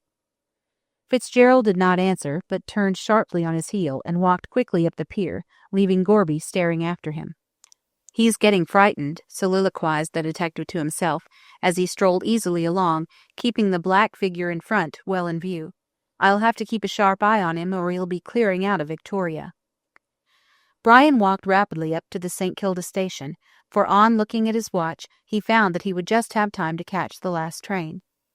He arrived a few minutes before it started, so, getting into the smoking carriage at the near end of the platform, he lit a cigarette, and leaning back in his seat, watched the latecomers hurrying into the station.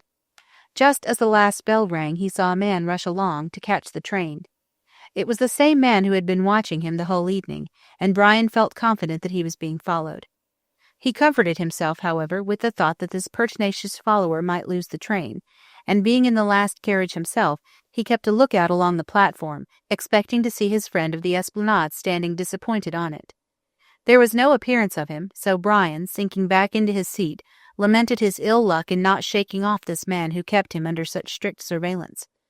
"Confound him," he muttered softly. "I expect he will follow me to East Melbourne and find out where I live, but he shan't if I can help it." There was no one but himself in the carriage, and he felt relieved at this because he was in no humor to hear chatter. "Murdered in a cab," he said, lighting a fresh cigarette and blowing a cloud of smoke. "A romance in real life which beats Miss Braddon hollow. There is one thing certain, he won't come between Madge and me again. Poor Madge," with an impatient sigh. "If she only knew all, there would not be much chance of our marriage, but she can never find out, and I don't suppose anyone else will." Here a thought suddenly struck him, and rising out of his seat, he walked to the other end of the carriage and threw himself on the cushions as if desirous to escape from himself. "What grounds can that man have for suspecting me?" he said aloud. "No one knows I was with White on that night, and the police can't possibly bring forward any evidence to show that I was. Pshaw," he went on, impatiently buttoning up his coat. "I am like a child, afraid of my own shadow. The fellow on the pier is only someone out for a breath of fresh air, as he said himself. I'm quite safe." At the same time, he felt by no means easy in his mind, and as he stepped out on the platform in the Melbourne station, he looked round apprehensively, as if he half expected to feel the detective's hand upon his shoulder. But he saw no one at all like the man he had met on the St. Kilda pier, and with a sigh of relief he left the station. Mr. Gorby, however, was not far away. He was following at a safe distance. Brian walked slowly along Flinders Street, apparently deep in thought. He turned up Russell Street and did not stop until he found himself close to the Burke and Wills monument, the exact spot where the cab had stopped on the night of White's murder. "Ah," said the detective to himself as he stood in the shadow on the opposite side of the street. "You're going to have a look at it, are you? I wouldn't if I were you. It's dangerous." Fitzgerald stood for a few minutes at the corner, and then he walked up Collins Street. When he got to the cab stand opposite the Melbourne Club, still suspecting he was followed, he hailed a hansom and drove away in the direction of Spring Street. Gorby was rather perplexed at this sudden move, but without delay he hailed another cab and told the driver to follow the first till it stopped. "Two can play at that game," he said, settling himself back in the cab, "and I'll get the better of you, clever as you are. And you are clever," he went on in a tone of admiration, as he looked round the luxurious hansom, "to choose such a convenient place for a murder. No disturbance and plenty of time for escape after you had finished. It's a pleasure going after a chap like you, instead of after men who tumble down like ripe fruit and ain't got any brains to keep their crime quiet." While the detective thus soliloquized, his cab, following on the trail of the other, had turned down Spring Street and was being driven rapidly along the Wellington Parade in the direction of East Melbourne.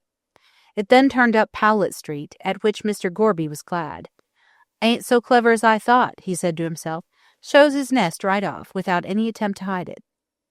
The detective, however, had reckoned without his host, for the cab in front kept driving on, through an interminable maze of streets, until it seemed as though Brian were determined to drive the whole night.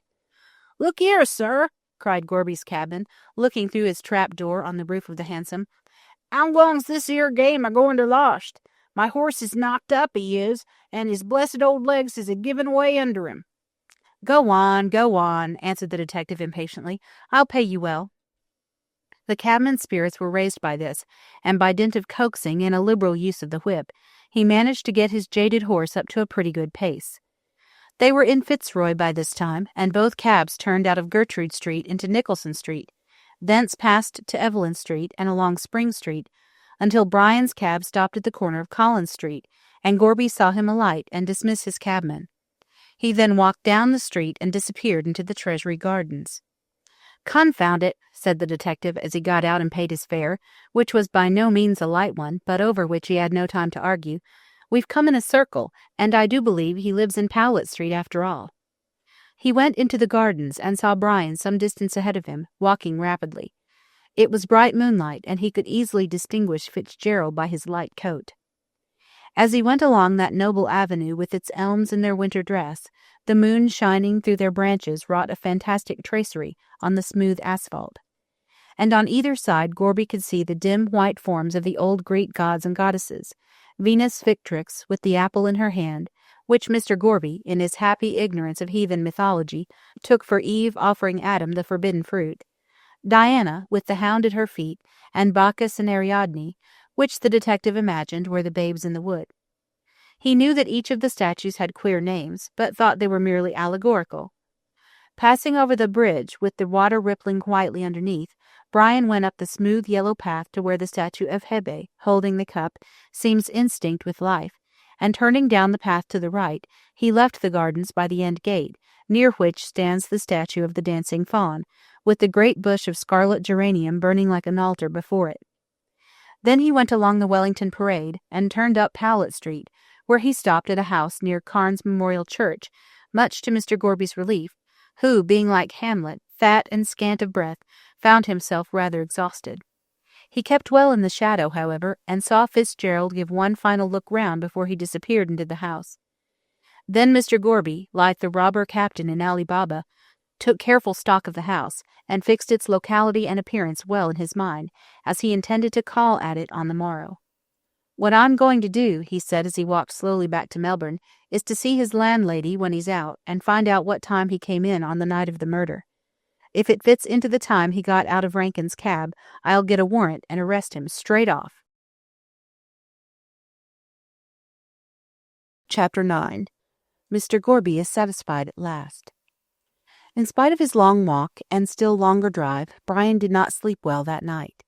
He kept tossing and turning, or lying on his back wide awake, looking into the darkness and thinking of White. Towards dawn, when the first faint glimmer of morning came through the Venetian blinds, he fell into a sort of uneasy doze, haunted by horrible dreams. He thought he was driving in a hansom, when suddenly he found White by his side, clad in white cerements, grinning and gibbering at him with ghastly merriment. Then the cab went over a precipice, and he fell from a great height, down, down, with the mocking laughter still sounding in his ears, until he woke with a loud cry, and found it was broad daylight, and that drops of perspiration were standing on his brow.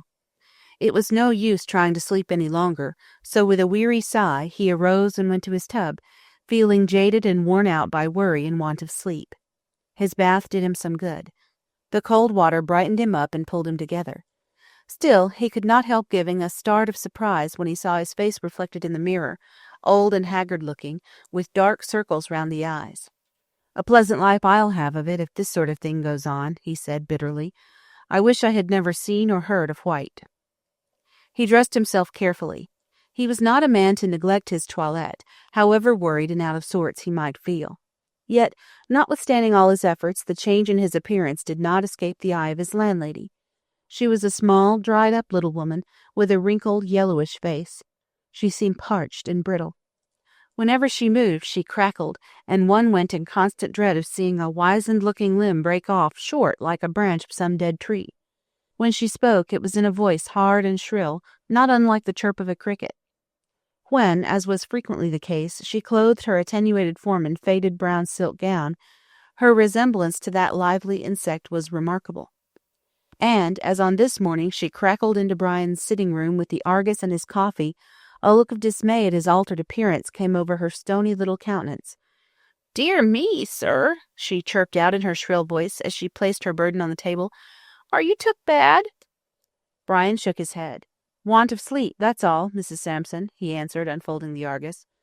"Ah, that's because you ain't got enough blood in your head," said Mrs. Sampson wisely, for she had her own ideas on the subject of health. "If you ain't got blood, you ain't got sleep." Brian looked at her as she said this, for there seemed such an obvious want of blood in her veins that he wondered if she had ever slept in all her life. "There was my father's brother, which of course makes him my uncle," went on the landlady, pouring out a cup of coffee for Brian, "and the blood he had was something astounding, which it made him sleep that as long as they had to draw pints from him before he'd awake in the morning." Brian had the Argus before his face, and under its friendly cover he laughed quietly to himself. "His blood poured out like a river," went on the landlady, still drawing from the rich stores of her imagination, "and the doctor was struck dumb with astonishment at seeing the Niagara which burst from him, but I'm not so full-blooded myself." Fitzgerald again stifled a laugh, and wondered that Mrs. Sampson was not afraid of being treated as were Ananias and Sapphira. However, he said nothing, but merely intimated that if she would leave the room he would take his breakfast. "And if you wants anything else, Mr. Fitzgerald," she said, going to the door, "you knows your way to the bell as easy as I do to the kitchen," and with a final chirrup she crackled out of the room. As soon as the door was closed, Brian put down his paper and roared in spite of his worries. He had that extraordinary vivacious Irish temperament which enables a man to put all trouble behind his back and thoroughly enjoy the present. His landlady, with her Arabian night-like romances, was a source of great amusement to him, and he felt considerably cheered by the odd turn her humor had taken this morning. After a time, however, his laughter ceased, and his troubles came crowding on him again. He drank his coffee, but pushed away the food which was before him, and looked through the Argus for the latest report about the murder case. What he read made his cheek turn a shade paler than before. He could feel his heart thumping wildly. "They found a clue, have they?" he muttered, rising and pacing restlessly up and down. "I wonder what it can be. I threw that man off the scent last night, but if he suspects me, there will be no difficulty in his finding out where I live. Bah! What nonsense I am talking. I am the victim of my own morbid imagination. There is nothing to connect me with the crime, so I need not be afraid of my shadow. I've a good mind to leave town for a time, but if I am suspected, that would excite suspicion. Oh, Madge, darling!" he cried passionately, "if you only knew what I suffer, I know that you would pity me, but you must never know the truth. Never, never." And sinking into a chair by the window, he covered his face with his hands. After remaining in this position for some minutes, occupied with his own gloomy thoughts, he arose and rang the bell. A faint crackle in the distance announced that Mrs. Sampson had heard it, and she soon came into the room, looking more like a cricket than ever. Brian had gone into his bedroom and called out to her from there. "I'm going down to St. Kilda, Mrs. Sampson," she said, "and probably I shall not be back all day." "Which I hopes'll do you good," she answered, "for you've eaten nothing, and the sea breezes is miraculous for making you take to your victuals. My mother's brother being a sailor and wonderful for his stomach, which, when he had done a meal, the table looked as if a locust had gone over it." "A what?" asked Fitzgerald, buttoning his gloves. "A locust," replied the landlady, in surprise at his ignorance. "As I've read in Holy Writ as how John the Baptist was partial to 'em. Not that I think they'd be very fillin', though, to be sure. He had a sweet tooth and ate honey with 'em." "Oh, you mean locusts," said Brian, now enlightened. "And what else?" asked Mrs. Sampson indignantly. "Which, though not being a scholar, I speaks English, I hopes, my mother's second cousin having had a prize at his spelling bee, though he died early through brain fever, having crowded his head overmuch with the dictionary." "Dear me," answered Brian mechanically. "How unfortunate." He was not listening to Mrs. Sampson's remarks. He suddenly remembered an arrangement which Madge had made, and which up till now had slipped his memory. "Mrs. Sampson," he said, turning round at the door, "I am going to bring Mr. Frettleby and his daughter to have a cup of tea here, so you might have some ready." "You have only to ask and to have," answered Mrs. Sampson hospitably, with a gratified crackle of all her joints. "I'll make the tea, sir, and also some of my own particular cakes, being a special kind I have, which my mother showed me how to make, having been taught by a lady as she nussed through the scarlet fever, though being of a weak constitution, she died soon after, being in the habit of contracting any disease she might chance on." Brian hurried off, lest in her Poe-like appreciation of them, Mrs. Sampson should give vent to more charnel house horrors. At one point of her life, the little woman had been a nurse, and it was told of her that she had frightened one of her patients into convulsions during the night by narrating to her the history of all the corpses she had laid out. This ghoul-like tendency in the end proved fatal to her professional advancement. As soon as Fitzgerald had gone, she went over to the window and watched him as he walked slowly down the street, a tall, handsome man of whom any woman would be proud. "What an awful thing it are to think you'll be a corpse some day," she chirped cheerily to herself. "Though, of course, being a great swell in his own place, you'll have a nice airy vault, which 'd be far more comfortable than a close stuffy grave, even though it has a tombstone and violets over it. Ah, now, who are you, impertinence?" she broke off, as a stout man in a light suit of clothes crossed the road and rang the bell. "A pulling at the bell as if it were a pump handle." As the gentleman at the door, who was none other than Mr. Gorby, did not hear her, he of course did not reply, so she hurried down the stairs, crackling with anger at the rough usage her bell had received. Mr. Gorby had seen Brian go out, and deeming it a good opportunity for inquiry, had lost no time in making a start.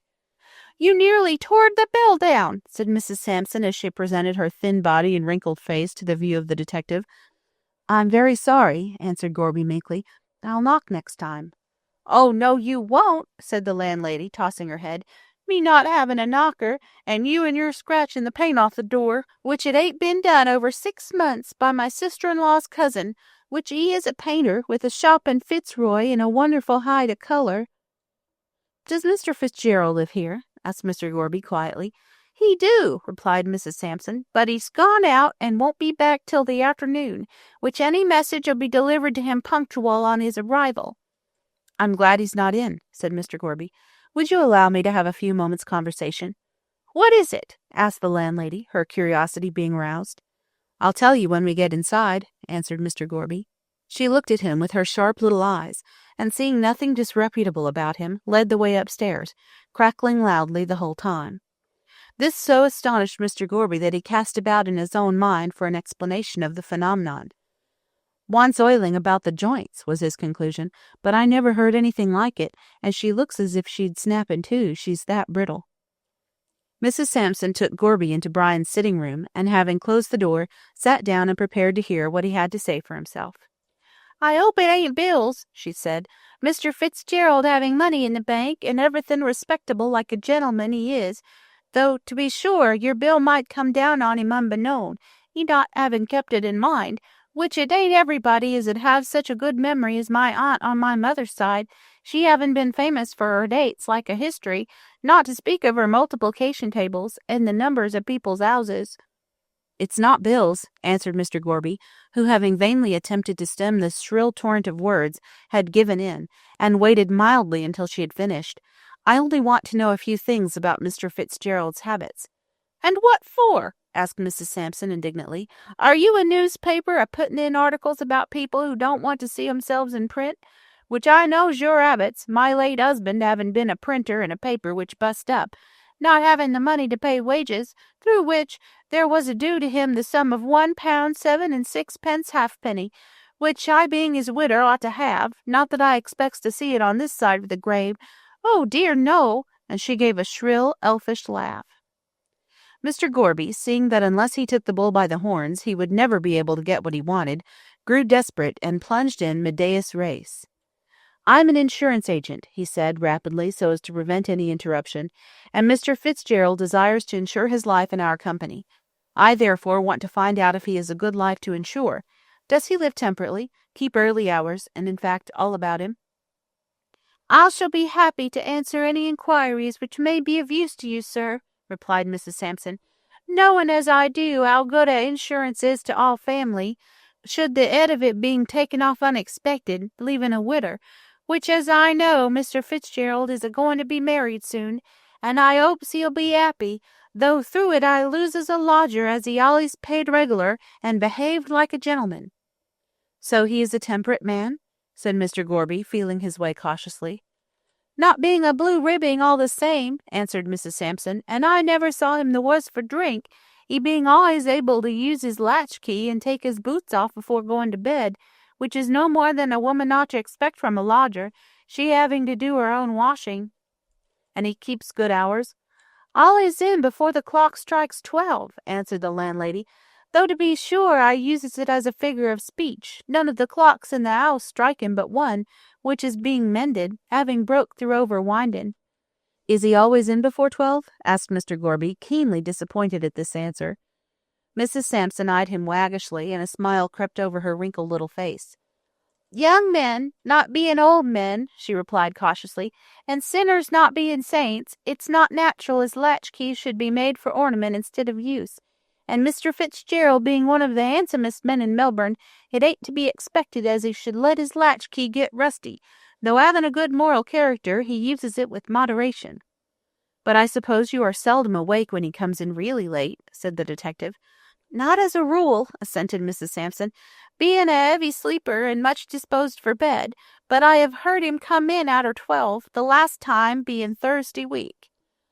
"Ah!" Mr. Gorby drew a long breath, for Thursday week was the night upon which the murder was committed. "Being troubled with my head," said Mrs. Sampson, "through having been out in the sun all day a-washing, I did not feel so partial to my bed that night as in general, so I went down to the kitchen with the intent of getting a linseed poultice to put at the back of my head, it being calculated to remove pain, as was told to me when a nuss by a doctor in the hospital. he being now in business for hisself at Geelong with a large family, having married early. Just as I was leaving the kitchen, I heard Mr. Fitzgerald a-coming in, and turning round, looked at the clock, that having been my custom when my late husband came in the early morning, I being a-preparing his meal." "And the time was?" asked Mr. Gorby breathlessly. 5 minutes to 2 o'clock, replied Mrs. Sampson. Mr. Gorby thought for a moment. "Cab was hailed at 1 o'clock, started for St. Kilda about 10 minutes past, reached grammar school at, say, 25 minutes past. Fitzgerald walks 5 minutes to cabman, making it 1/2 past. Say he waited 10 minutes for the other cab to turn up, makes it 20 minutes to 2. It would take another 20 minutes to get to East Melbourne, and 5 minutes to walk up here. That makes it 5 minutes past 2 instead of before. Confound it." "Was your clock in the kitchen right?" he asked aloud. "Well, I think so," answered Mrs. Sampson. "It does get a little slow sometimes, not having been cleaned for some time, which my nevy being a watchmaker, I always sends it over to him." "Of course it was slow on that night," said Gorby triumphantly. "He must have come in at 5 minutes past 2, which makes it all right." "Makes what all right?" asked the landlady sharply. "And how do you know my clock was 10 minutes wrong?" "Oh, it was it?" asked Gorby eagerly. "I'm not denying of it," replied Mrs. Sampson. "Clocks ain't always to be relied on more than men and women. But it won't be anything again his insurance, will it, as in general he's in before 12? "Oh, all that will be quite safe," answered the detective, delighted with the information he had obtained. "Is this Mr. Fitzgerald's room?" "Yes, it is," replied the landlady, "but he furnished it himself, being of a luxurious turn of mind.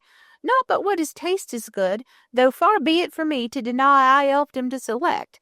But having another room of the same to let, any friends as you might have in search of a home 'd be well looked after, my references being very high and my cooking tasty.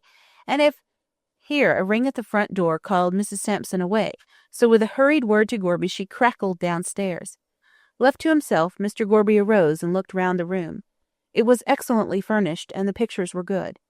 At one end of the room, by the window, there was a writing table covered with papers. "It's no good looking for the papers he took out of White's pocket, I suppose," said the detective to himself, as he turned over some letters, "as I don't know what they are, and I couldn't tell them if I saw them. But I'd like to find that missing glove and the bottle that held the chloroform, unless he's done away with them.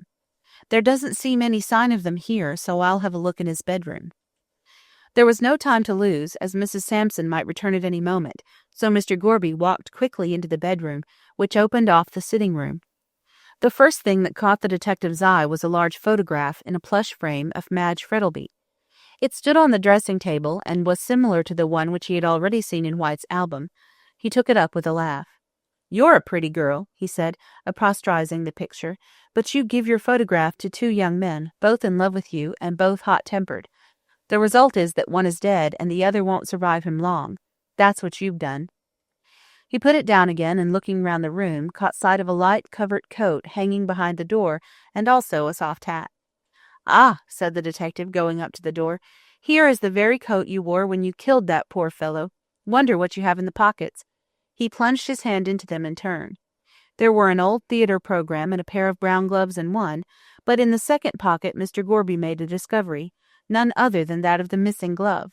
There it was, a soiled white glove for the right hand, with black bands down the back, and the detective smiled in a gratified manner as he put it carefully in his pocket.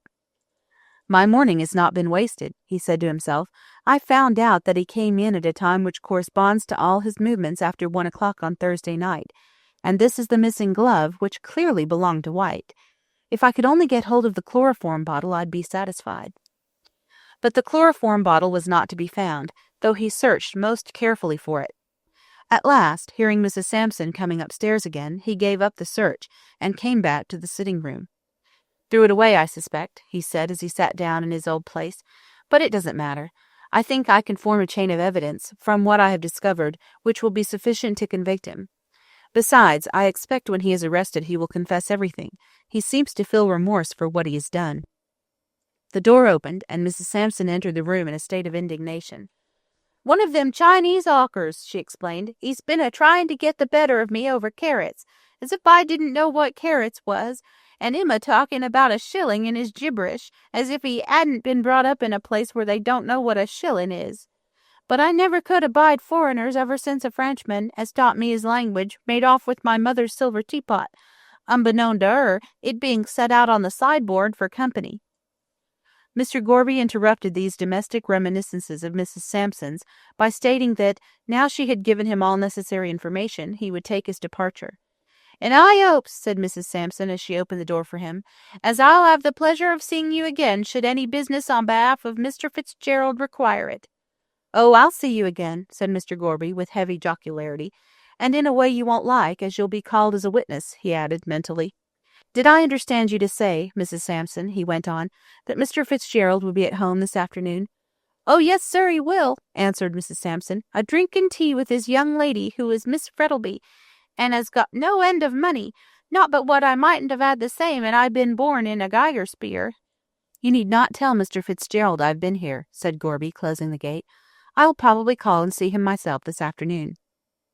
"What a stout person he are," said Mrs. Sampson to herself, as the detective walked away. "Just like my late father, who was always fleshy, being a great eater and fond of his glass.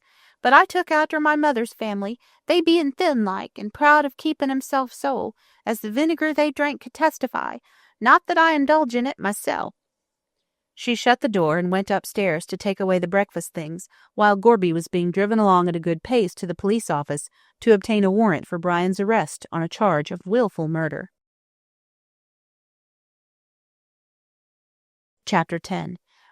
In the Queen's Name. It was a broiling hot day, one of those cloudless days with the blazing sun beating down on the arid streets and casting deep black shadows, a real Australian December day dropped by mistake of the clerk of the weather into the middle of August. The previous week having been really chilly, it was all the more welcome. It was Saturday morning, and fashionable Melbourne was doing the block. Collins Street is to the southern city what Bond Street and the Row are to London, and the boulevards to Paris. It is on the block that people show off their new dresses, bow to their friends, cut their enemies, and chatter small talk. The same thing no doubt occurred in the Appian Way, the fashionable street of Imperial Rome, when Catullus talked gay nonsense to Lesbia, and Horace received the congratulations of his friends over his new volume of society verses. History repeats itself, and every city is bound by all the laws of civilization to have one special street, wherein the votaries of fashion can congregate. Collins Street is not, of course, such a grand thoroughfare as those above mentioned, but the people who stroll up and down the broad pavement are quite as charmingly dressed, and as pleasant as any of the peripatetics of those famous cities. As the sun brings out bright flowers, so the seductive influence of the hot weather had brought out all the ladies in gay dresses of innumerable colors, which made the long street look like a restless rainbow. Carriages were bowling smoothly along, their occupants smiling and bowing as they recognized their friends on the sidewalk. Lawyers, their legal quibbles finished for the week, were strolling leisurely with their black bags in their hands. Portly merchants, forgetting Flinders Lane and the incoming ships, walked beside their pretty daughters, and the representatives of swelldom were stalking along in their customary apparel of curly-brimmed hats, high collars, and immaculate suits.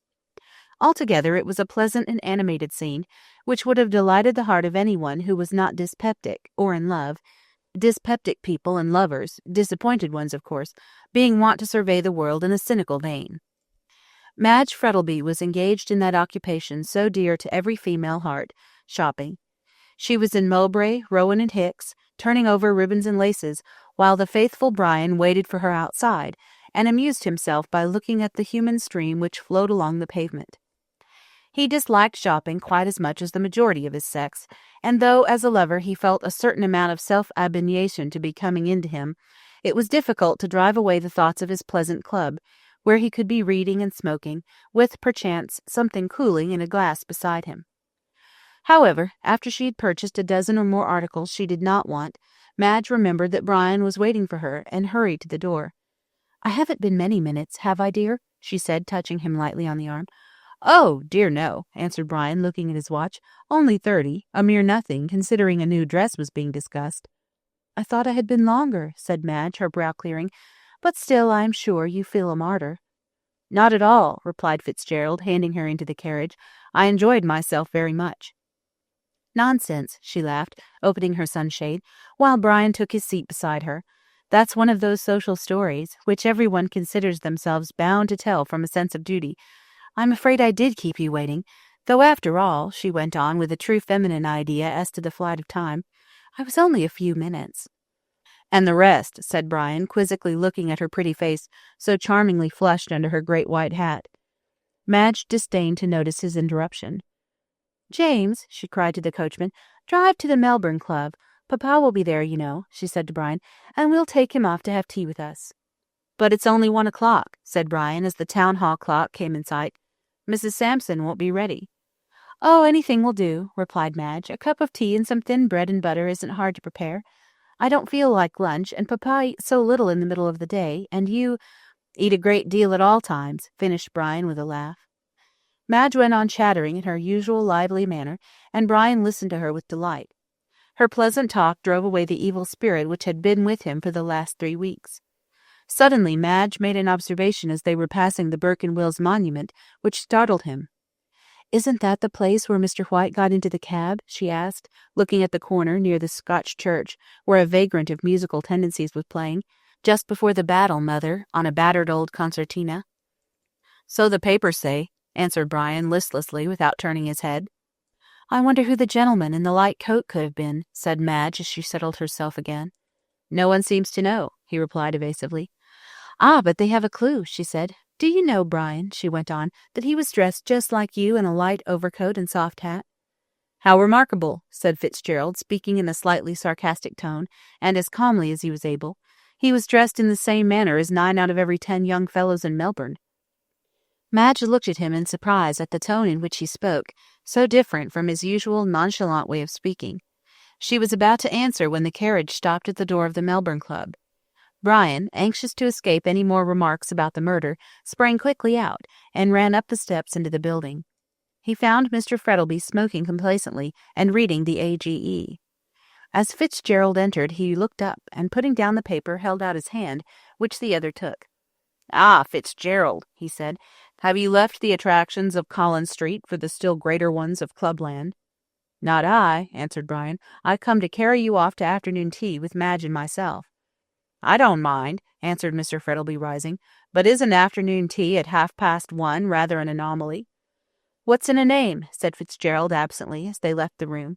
"What have you been doing all morning?" "I've been in here for the last half-hour reading," answered the other carelessly. "Woolmarket, I suppose?" "No, the Hansom Cab murder." "Oh, damn that thing!" said Brian hastily. Then, seeing his companion looking at him in surprise, he apologized. "But indeed," he went on, "I'm nearly worried to death by people asking about White, as if I knew all about him, whereas I know nothing." "Just as well you don't," answered Mr. Frettlby as they descended the steps together. "He was not a very desirable companion." It was on the tip of Brian's tongue to say, "And yet you wanted him to marry your daughter," but he wisely refrained, and they reached the carriage in silence. "Now then, Papa," said Madge when they were all settled in the carriage, and it was rolling along smoothly in the direction of East Melbourne, "what have you been doing?" "Enjoying myself," answered her father, "until you and Brian came and dragged me out into this blazing sunshine." "Well, Brian has been so good of late," said Madge, "that I had to reward him, so I knew that nothing would please him better than to play host." "Certainly," said Brian, rousing himself out of a fit of abstraction, "especially when one has such charming visitors."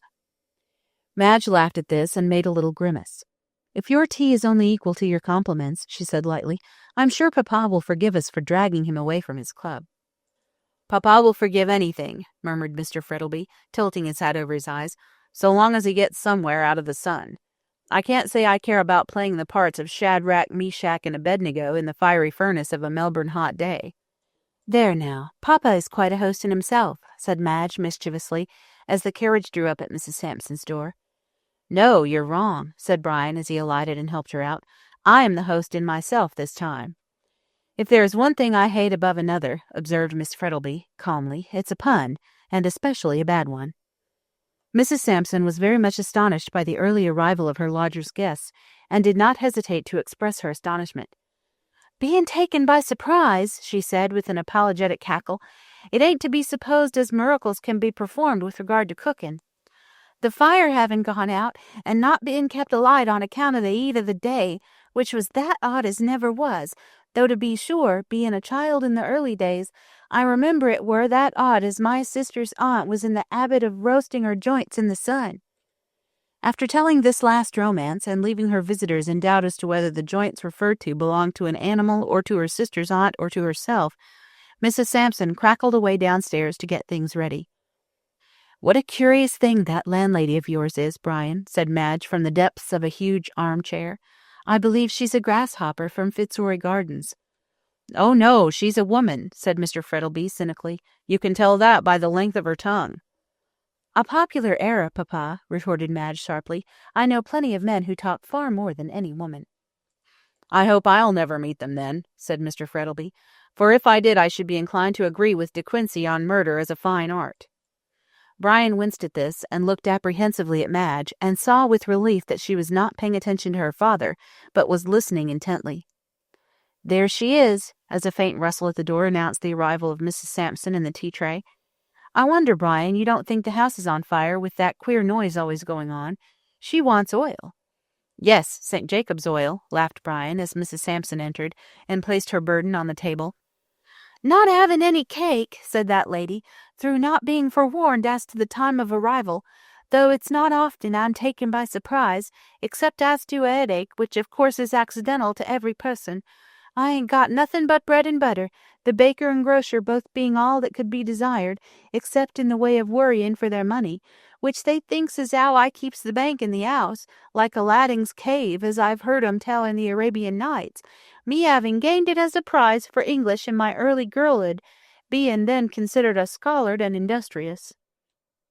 Mrs. Sampson's shrill apologies for the absence of cake having been received, she hopped out of the room, and Madge made the tea. The service was a quaint Chinese one, which Brian had picked up in his wanderings. He used it only on special occasions. As he watched Madge, he could not help thinking how pretty she looked, with her hands moving deftly among the cups and saucers, so bizarre-looking with their sprawling dragons of yellow and green. He half smiled to himself as he thought, "If they knew all, I wonder if they would sit with me so unconcernedly." Mr. Frettleby, too, as he looked at his daughter, thought of his dead wife and sighed. "Well," said Madge as she handed them their tea and helped herself to some thin bread and butter, "you two gentlemen are delightful company. Papa is sighing like three furnace, and Brian is staring at me with his eyes like blue china saucers. You ought both to be turned forth to funerals like melancholy." "Why like melancholy?" queried Brian, lazily. "I'm afraid, Mr. Fitzgerald," said the young lady with a smile in her pretty black eyes, "that you are not a student of A Midsummer Night's Dream." "Very likely not," answered Brian. "Midsummer out here is so hot that no one gets any sleep, and consequently no dreams. Depend upon it, if the four lovers whom Puck treated so badly had lived in Australia, they wouldn't have been able to sleep for the mosquitoes." "What nonsense you two young people do talk," said Mr. Frettleby, with an amused smile as he stirred his tea. "Dulces despere in loco," observed Brian gravely. "A man who can't carry out that observation is sure not to be up to much." "I don't like Latin," said Miss Frettleby, shaking her pretty head. "I agree with Heine's remark that if the Romans had been forced to learn it, they would not have found time to conquer the world." "Which was a more agreeable task," said Brian. "And more profitable," finished Mr. Frettleby. They chattered in this desultory fashion for a considerable time, till at last Madge rose and said they must go. Brian proposed to dine with them at St. Kilda, and they would all go to Brock's fireworks. Madge consented to this, and she was just pulling on her gloves when suddenly they heard a ring at the front door, and presently Mrs. Sampson talking in an excited manner at the pitch of her voice. "You shan't come in, I tell you," they heard her say shrilly. "So it's no good trying, which I've always heard is an Englishman's house is his castle, and you're a breaking the law, as well as a spoiling the carpets, which has been newly put down." Someone made a reply, then the door of Brian's room was thrown open, and Gorby walked in, followed by another man. Fitzgerald turned as white as a sheet, for he instinctively felt that they had come for him. However, pulling himself together, he demanded, in a haughty tone, the reason of the intrusion. Mr. Gorby walked straight over to where Brian was standing and placed his hand on the young man's shoulder. "Brian Fitzgerald," he said in a clear voice, "I arrest you in the Queen's name." "For what?" asked Brian steadily. "The murder of Oliver White." At this Madge gave a cry. "It is not true," she said wildly. "My God, it's not true." Brian did not answer, but, ghastly pale, held out his hands. Gorby slipped the handcuffs onto his wrists with a feeling of compunction, despite his joy in running his man down.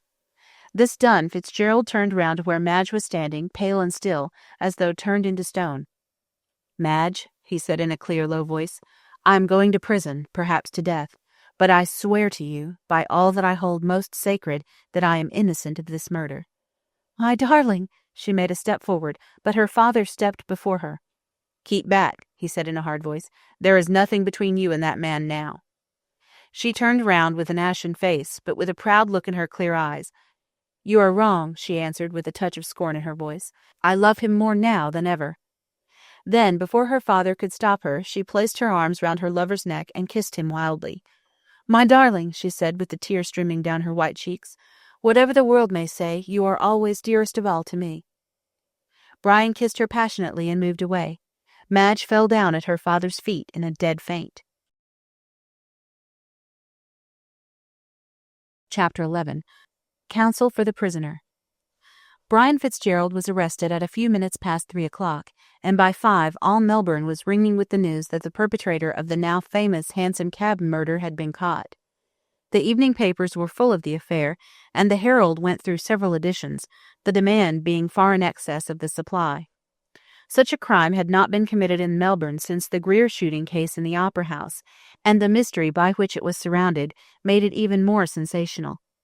The committal of the crime in such an extraordinary place as a hansom cab had been startling enough, but the discovery that the assassin was one of the most fashionable young men in Melbourne was still more so. Brian Fitzgerald, being well known in society as a wealthy squatter and the future husband of one of the richest and prettiest girls in Victoria, it was no wonder that his arrest caused some sensation. The Herald, which was fortunate enough to obtain the earliest information about the arrest, made the best use of it, and published a flaming article in its most sensational type, somewhat after this fashion: "Hansom Cab Tragedy, Arrest of the Supposed Murder, Startling Revelations in High Life." It is needless to say that some of the reporters had painted the lily pretty freely, but the public were ready to believe anything that came out in the papers. Mr. Frettlby, the day after Brian's arrest, had a long conversation with his daughter, and wanted her to go up to Yabba Yallock Station until the public excitement had somewhat subsided.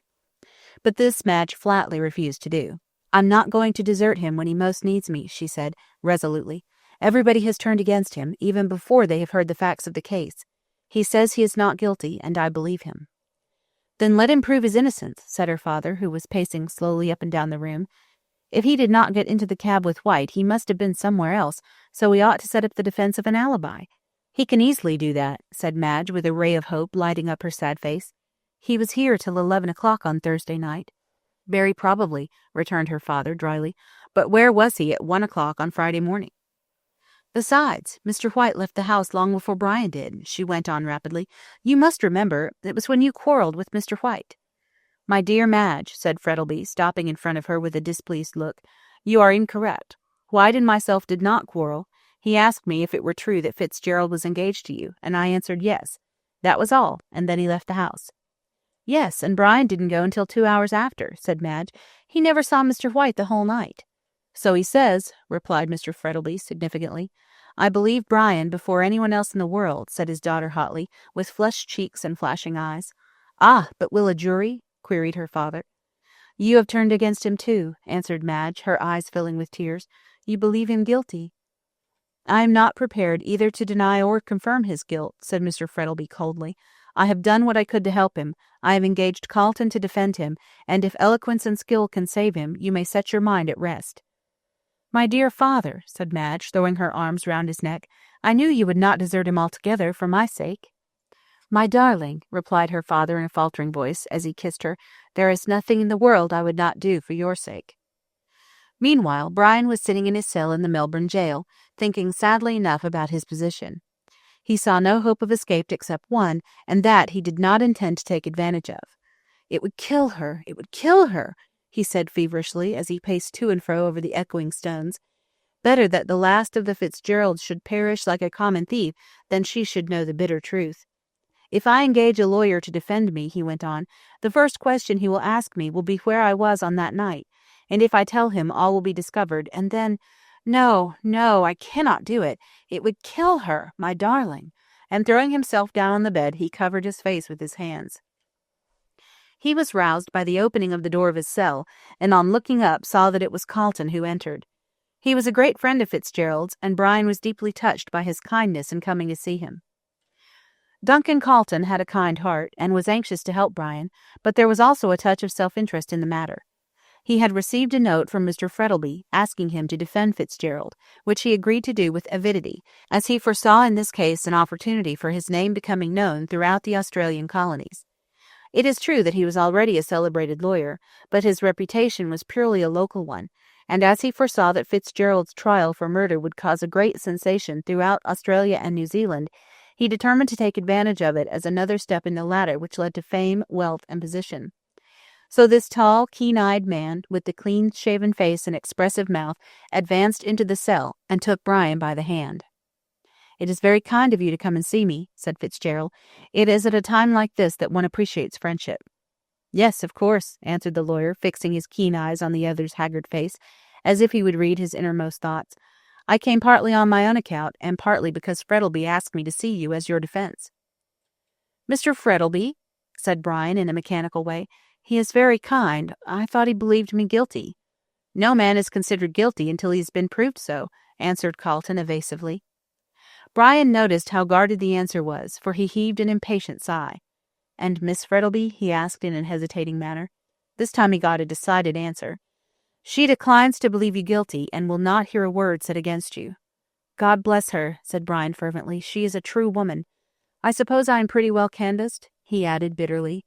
"Nothing else talked about," answered Carlton calmly. "Your arrest has for the present suspended all interest in theatres, cricket matches, and balls, and you are at the present moment being discussed threadbare in clubs and drawing-rooms." Fitzgerald writhed. He was a singularly proud man, and there was something inexpressibly galling in this unpleasant publicity. "But this is all idle chatter," said Carlton, taking a seat. "We must get to business. Of course you will accept me as your counsel." "It's no good my doing so," replied Brian gloomily.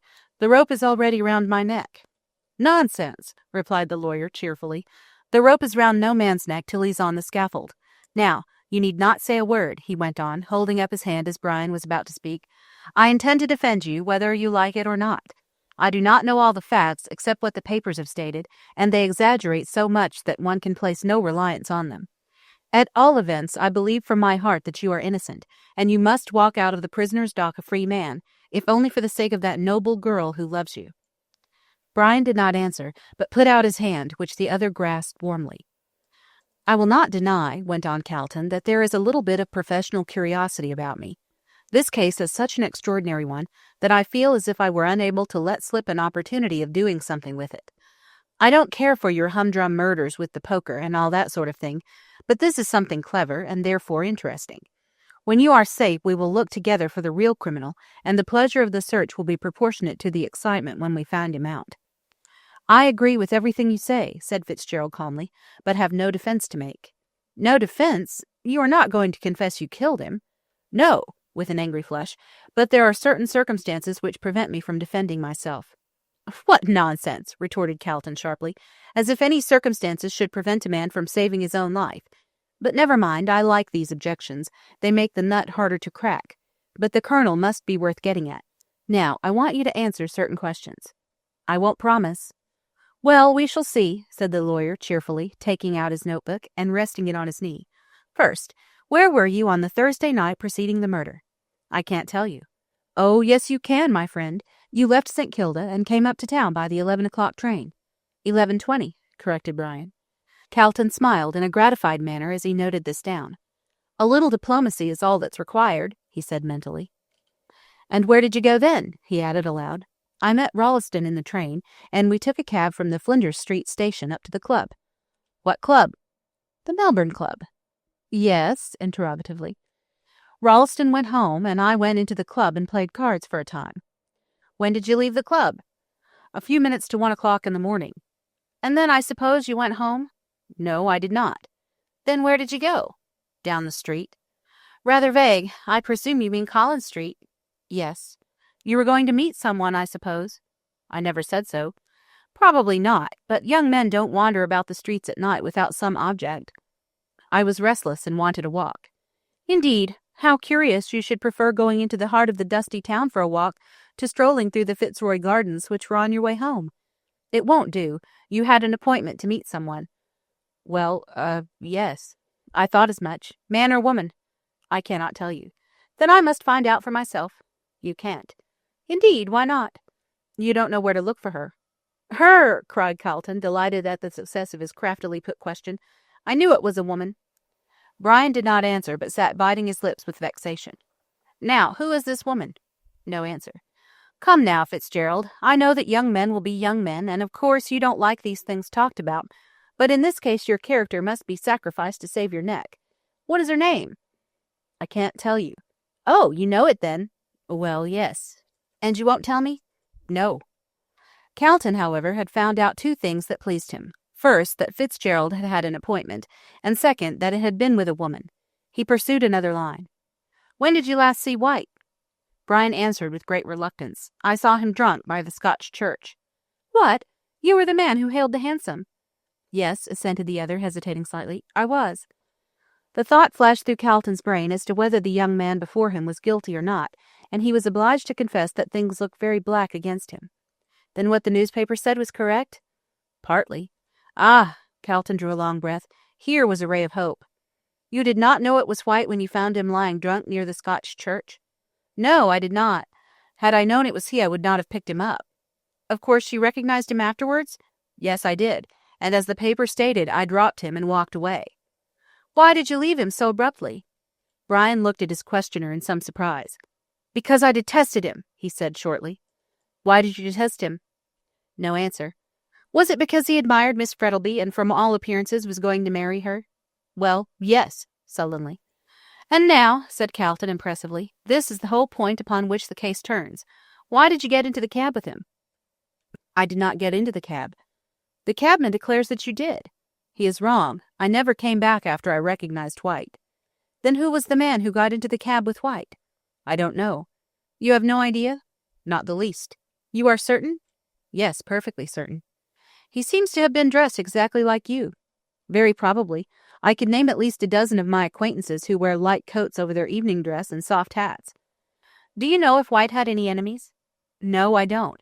I know nothing about him, beyond that he came from England a short time ago with a letter of introduction to Mr. Frettlby, and had the impertinence to ask Madge to marry him. Where did White live? Down in St. Kilda, at the end of Grey Street.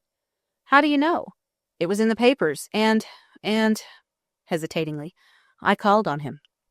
Why? To see if he would cease his attentions to Madge, and to tell him that she was engaged to me. And what did he say? Laughed at me, curse him. You had high words, evidently? Brian laughed bitterly. Yes, we had. Did anyone hear you? The landlady did, I think. I saw her in the passage as I left the house. The prosecution will bring her forward as a witness. Very likely, indifferently. Did you say anything likely to incriminate yourself? Fitzgerald turned away his head. Yes, he answered in a low voice. I spoke very wildly. Indeed, I did not know at the time what I said. Did you threaten him? Yes, I did. I told him I would kill him if he persisted in his plan of marrying Madge. Ah, if the landlady can swear that she heard you say so, it will form a strong piece of evidence against you. So far as I can see, there is only one defense, and that is an easy one. You must prove an alibi. No answer. You say you did not come back and get into the cab? Said Carlton, watching the face of the other closely. No, it was someone else dressed like me. Then you have no idea who it was? No, I have not. Then after you left White and walked along Russell Street, where did you go? I can't tell you. Were you intoxicated? No, indignantly. Then you remember? Yes. And where were you? I can't tell you. You refuse. Yes, I do. Take time to consider. You may have to pay a heavy price for your refusal. If necessary, I will pay it. And you won't tell me where you were? No, I won't. Carlton was beginning to feel annoyed. You're very foolish, he said, sacrificing your life to some feeling of false modesty. You must prove an alibi. No answer. At what hour did you get home? About 2 o'clock in the morning. Did you walk home? Yes, through the Fitzroy Gardens. Did you see anyone on your way home? I don't know. I wasn't paying attention. Did anyone see you? Not that I know of. Then you refuse to tell me where you were between 1 and 2 o'clock on Friday morning? Absolutely. Carlton thought for a moment to consider his next move. Did you know that White carried valuable papers about with him?" Fitzgerald hesitated and turned pale. "No, I did not know," he said reluctantly. The lawyer made a masterstroke. "Then why did you take them from him?" "What? He had it with him?" Calton saw his advantage and seized it at once. "Yes, he had it with him. Why did you take it?" "I did not take it. I didn't even know he had it with him." "Indeed. Will you kindly tell me what it is?" Brian saw the trap into which he had fallen. "No, I will not," he answered steadily. "Was it a jewel?" "No." "Was it an important paper?" "I don't know." "Ah, it was a paper. I can see it in your face. And was that paper of importance to you?" "Why do you ask?" Calton fixed his keen gray eyes steadily on Brian's face. "Because," he answered slowly, "the man to whom that paper was of such value murdered White." Brian started up, ghastly pale. "My God!" he almost shrieked, stretching out his hands. "It is true after all," and he fell down on the stone pavement in a dead faint. Calton, alarmed, summoned the jailer, and between them they placed him on the bed and dashed some cold water over his face. He recovered and moaned feebly, while Calton, seeing that he was unfit to be spoken to, left the prison. When he got outside, he stopped for a moment and looked back on the grim grey walls. "Brian Fitzgerald," he said to himself, "you did not commit the murder yourself, but you know who did." Chapter 12. She was a true woman. Melbourne society was greatly agitated over the Hansom Cab murder. Before the assassin had been discovered, it had been looked upon merely as a common murder, and one of which society need take no cognizance beyond the bare fact of its committal. But now that one of the most fashionable young men in Melbourne had been arrested as the assassin, it bade fair to assume gigantic proportions. Mrs. Grundy was shocked, and openly talked about having nourished in her bosom a viper which had unexpectedly turned and stung her. Morning, noon, and night, in Toorak drawing-rooms and Melbourne clubs, the case formed the principal subject of conversation, and Mrs. Grundy was horrified. Here was a young man, well-born, the Fitzgeralds, my dear, an Irish family, with royal blood in their veins, well-bred, most charming manners, I assure you, and so very good-looking, and engaged to one of the richest girls in Melbourne. Pretty enough, madam, no doubt, but he wanted her money, sly dog. And this young man, who had been petted by the ladies, voted a good fellow by the men, and was universally popular, both in drawing-room and club, had committed a vulgar murder. It was truly shocking.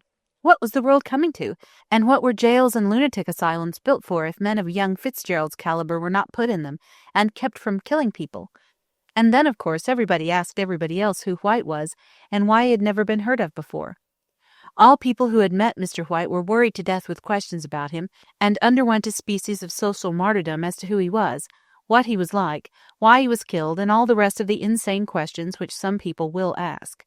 It was talked about everywhere, in fashionable drawing-rooms at 5 o'clock tea, over thin bread and butter and souchong, at clubs, over brandies and sodas and cigarettes, by working men over their midday pint, and by their wives in the congenial atmosphere of the backyard over the washtub.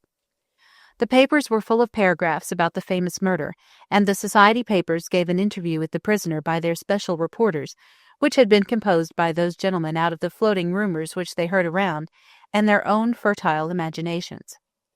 As to the prisoner's guilt, everyone was certain of it. The cabman Royston had sworn that Fitzgerald had got into the cab with White, and when he got out, White was dead. There could be no stronger proof than that, and the general opinion was that the prisoner would put in no defence, but would throw himself on the mercy of the court. Even the Church caught the contagion, and ministers, Anglican, Roman Catholic, and Presbyterian, together with the lesser lights of minor denominations, took the Hansom Cab murder as a text, whereon to preach sermons on the profligacy of the age, and to point out that the only ark which could save men from the rising flood of infidelity and immortality was their own particular church. "God," as Calton remarked, after hearing 5 or 6 ministers each claim their own church as the one special vessel of safety, "there seems to be a whole fleet of arks." For Mr. Felix Rolleston, acquainted as he was with all concerned, the time was one of great and exceeding joy. He was ever to the fore in retelling to his friends, plus certain garnishments of his own, any fresh evidence that chanced to come to light. His endeavour was to render it the more piquant, if not dramatic. If you asked him for his definite opinion as to the innocence or guilt of the accused, Mr. Felix shook his head sagaciously, and gave you to understand that neither he nor his dear friend Calton, he knew Calton to nod to, had yet been able to make up their minds about the matter. "Fact is, you don't know," observed Mr. Rolleston wisely. "There's more in this than meets the eye, and all that sort of thing. Think 'tective feller's wrong myself. Don't think Fitz killed White. Jolly well sure he didn't." Then this would be followed invariably by a query in chorus of, "Who killed him, then?" "Aha!" Felix would retort, putting his head on one side like a meditative sparrow. "'Tective fellers can't find out, that's the difficulty. Good mind to go on the prowl myself, by Jove." "But you don't know anything of the detective business?" someone would ask. "Oh, dear, yes," with an airy wave of his hand. "I've read Gaboriau, you know. Awfully jolly life, 'tectives." Despite this evasion, Rolleston, in his heart of hearts, believed Fitzgerald guilty. But he was one of those persons who, having either tender hearts or obstinate natures, the latter is perhaps the more general, deem it incumbent upon them to come forward in championship of those in trouble. There are doubtless those who think that Nero was a pleasant young man, whose cruelties were but the resultant of an overflow of high spirits, and who regard Henry VIII in the light of a henpecked husband unfortunate in the possession of 6 wives. These people delight in expressing their sympathy with great scoundrels of the Ned Kelly order. They view them as the embodiment of heroism, unsympathetically and disgracefully treated by the narrow understanding of the law. If one half of the world does kick a man when he is down, the other half invariably consoles the prostrate individual with halfpence. And therefore, even while the weight of public opinion was dead against Fitzgerald, he had his share of avowed sympathy. There was a comfort in this for Madge. Not that if the whole countryside had unanimously condemned her lover, she would have believed him guilty. The element of logic does not enter into the championship of women. Her love for a man is sufficient to exalt him to the rank of a demigod. She absolutely refuses to see the clay feet of her idol.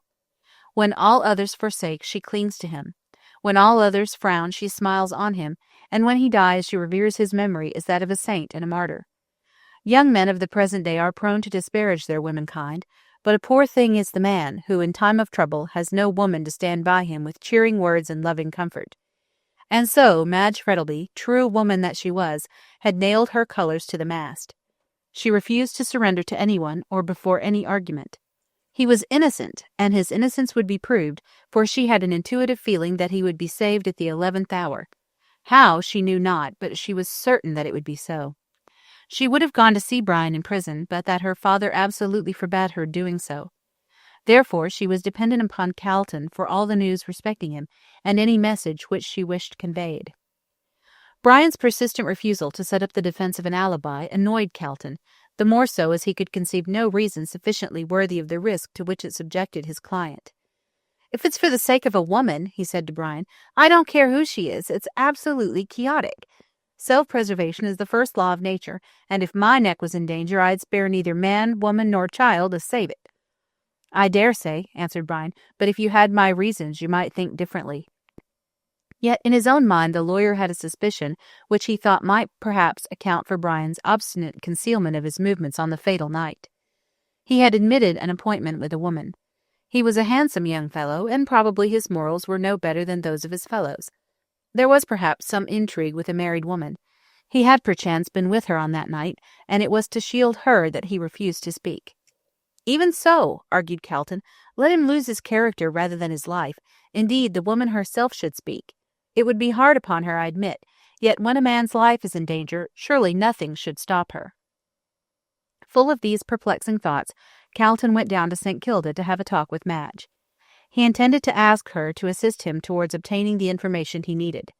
He had a great respect for Madge, and thought her a really clever woman. It was just possible, he argued, that Brian's great love might cause him to confess everything to her at her urgent request. He found Madge awaiting his arrival with anxiety. "Where have you been all this time?" she said as they sat down. "I've been counting every moment since I saw you last. How is he?" "Just the same," answered Calton, taking off his gloves. "Still obstinately refusing to save his own life. Where's your father?" he asked suddenly. "Out of town," she answered impatiently. "He will not be back for a week. But what do you mean that he won't save his own life?" Calton leaned forward and took her hand. "Do you want to save his life?" he asked. "Save his life," she reiterated, starting up out of her chair with a cry. "God knows, I would die to save him." "Pish," murmured Calton to himself, as he looked at her glowing face and outstretched hands. "These women are always in extremes. The fact is, he said aloud, Fitzgerald is able to prove an alibi, and he refuses to do so. But why? Calton shrugged his shoulders. That is best known to himself. Some quixotic idea of honor, I fancy. Now he refuses to tell me where he was on that night. Perhaps he won't refuse to tell you. So you must come up and see him with me, and perhaps he will recover his senses and confess. But my father, she faltered. Did you not say he was out of town? Asked Calton. Yes, hesitated Madge, but he told me not to go. In that case, said Calton, rising up and taking his hat and gloves, I won't ask you. She laid her hand on his arm. Stop.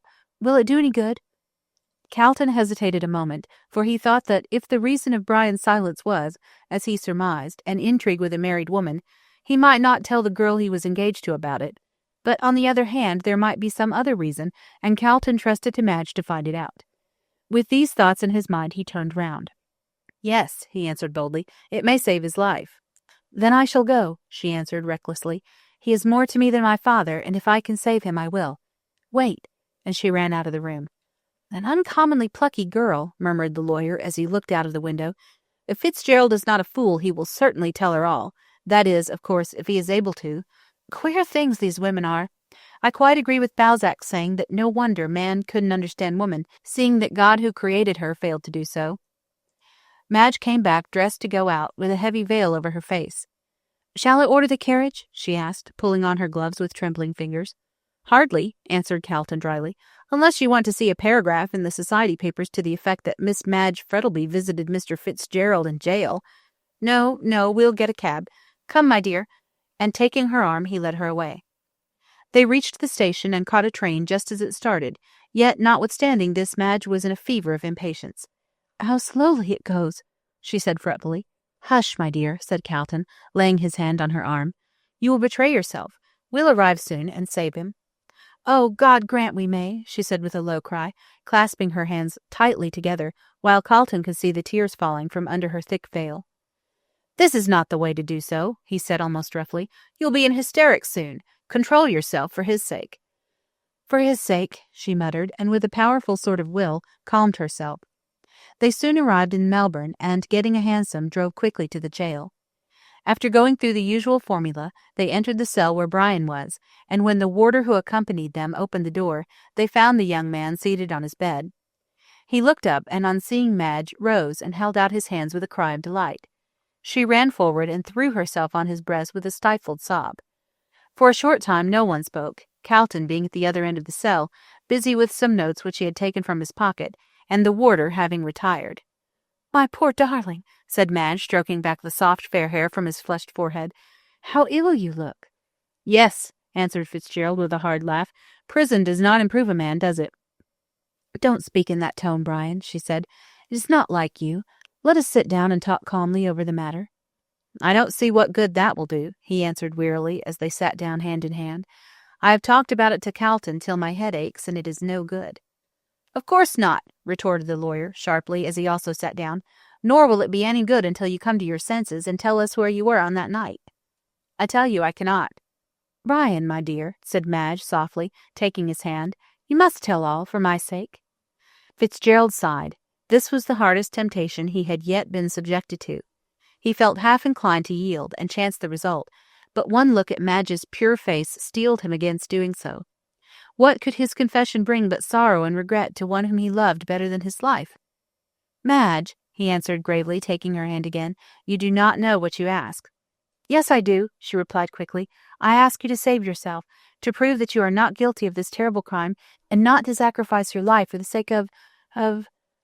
She stopped and looked helplessly at Calton, for she had no idea of the reason of Fitzgerald's refusal to speak. For the sake of a woman, finished Calton bluntly. A woman, she faltered, still holding her lover's hand. Is that the reason? Brian averted his face. Yes, he said in a low, rough voice. A sharp expression of anguish crossed her pale face, and sinking her head on her hands, she wept bitterly. Brian looked at her in a dogged kind of way, and Calton stared grimly at them both. Look here, he said at length to Brian in an angry voice. If you want my opinion of your conduct, I think it's infamous. Begging your pardon, Miss Frettleby, for the expression. Here is this noble girl, who loves you with her whole heart and is ready to sacrifice everything for your sake, comes to implore you to save your life, and you coolly turn around and acknowledge another woman." Brian lifted his head haughtily, and his face flushed. "You are wrong," he said, turning round sharply. "There is the woman for whose sake I keep silence." And rising up from the bed, he pointed to Madge, as she sobbed bitterly on it. She lifted up her haggard face with an air of surprise. "For my sake?" she cried in a startled voice. "Oh, he's mad," said Calton, shrugging his shoulders. "I shall put in a defense of insanity." "No, I'm not mad," cried Fitzgerald wildly, as he caught Madge in his arms. My darling, it is for your sake that I keep silence, and I shall do so though my life pays the penalty. I could tell you where I was on that night and save myself, but if I did, you would learn a secret which would curse your life, and I dare not speak. I dare not." Madge looked up into his face with a pitiful smile as her tears fell fast. "Dearest," she said softly, "do not think of me, but only of yourself. Better that I should endure misery than that you should die. I do not know what the secret can be, but if the telling of it will save your life, do not hesitate. See," she cried, falling on her knees, "I am at your feet. I implore you, by all the love you ever had for me, to save yourself, whatever the consequence may be to me." "Madge," said Fitzgerald, as he raised her in his arms, "at one time I might have done so, but now it is too late. There is another and stronger reason for my silence, which I have only found out since my arrest. I know that I am closing up the one way of escape from this charge of murder, of which I am innocent, but as there is a God in heaven, I swear that I will not speak." There was a silence in the cell, broken only by Madge's convulsive sobs, and even Calton, cynical man of the world as he was, felt his eyes grow wet. Brian led Madge over to him and placed her in his arms.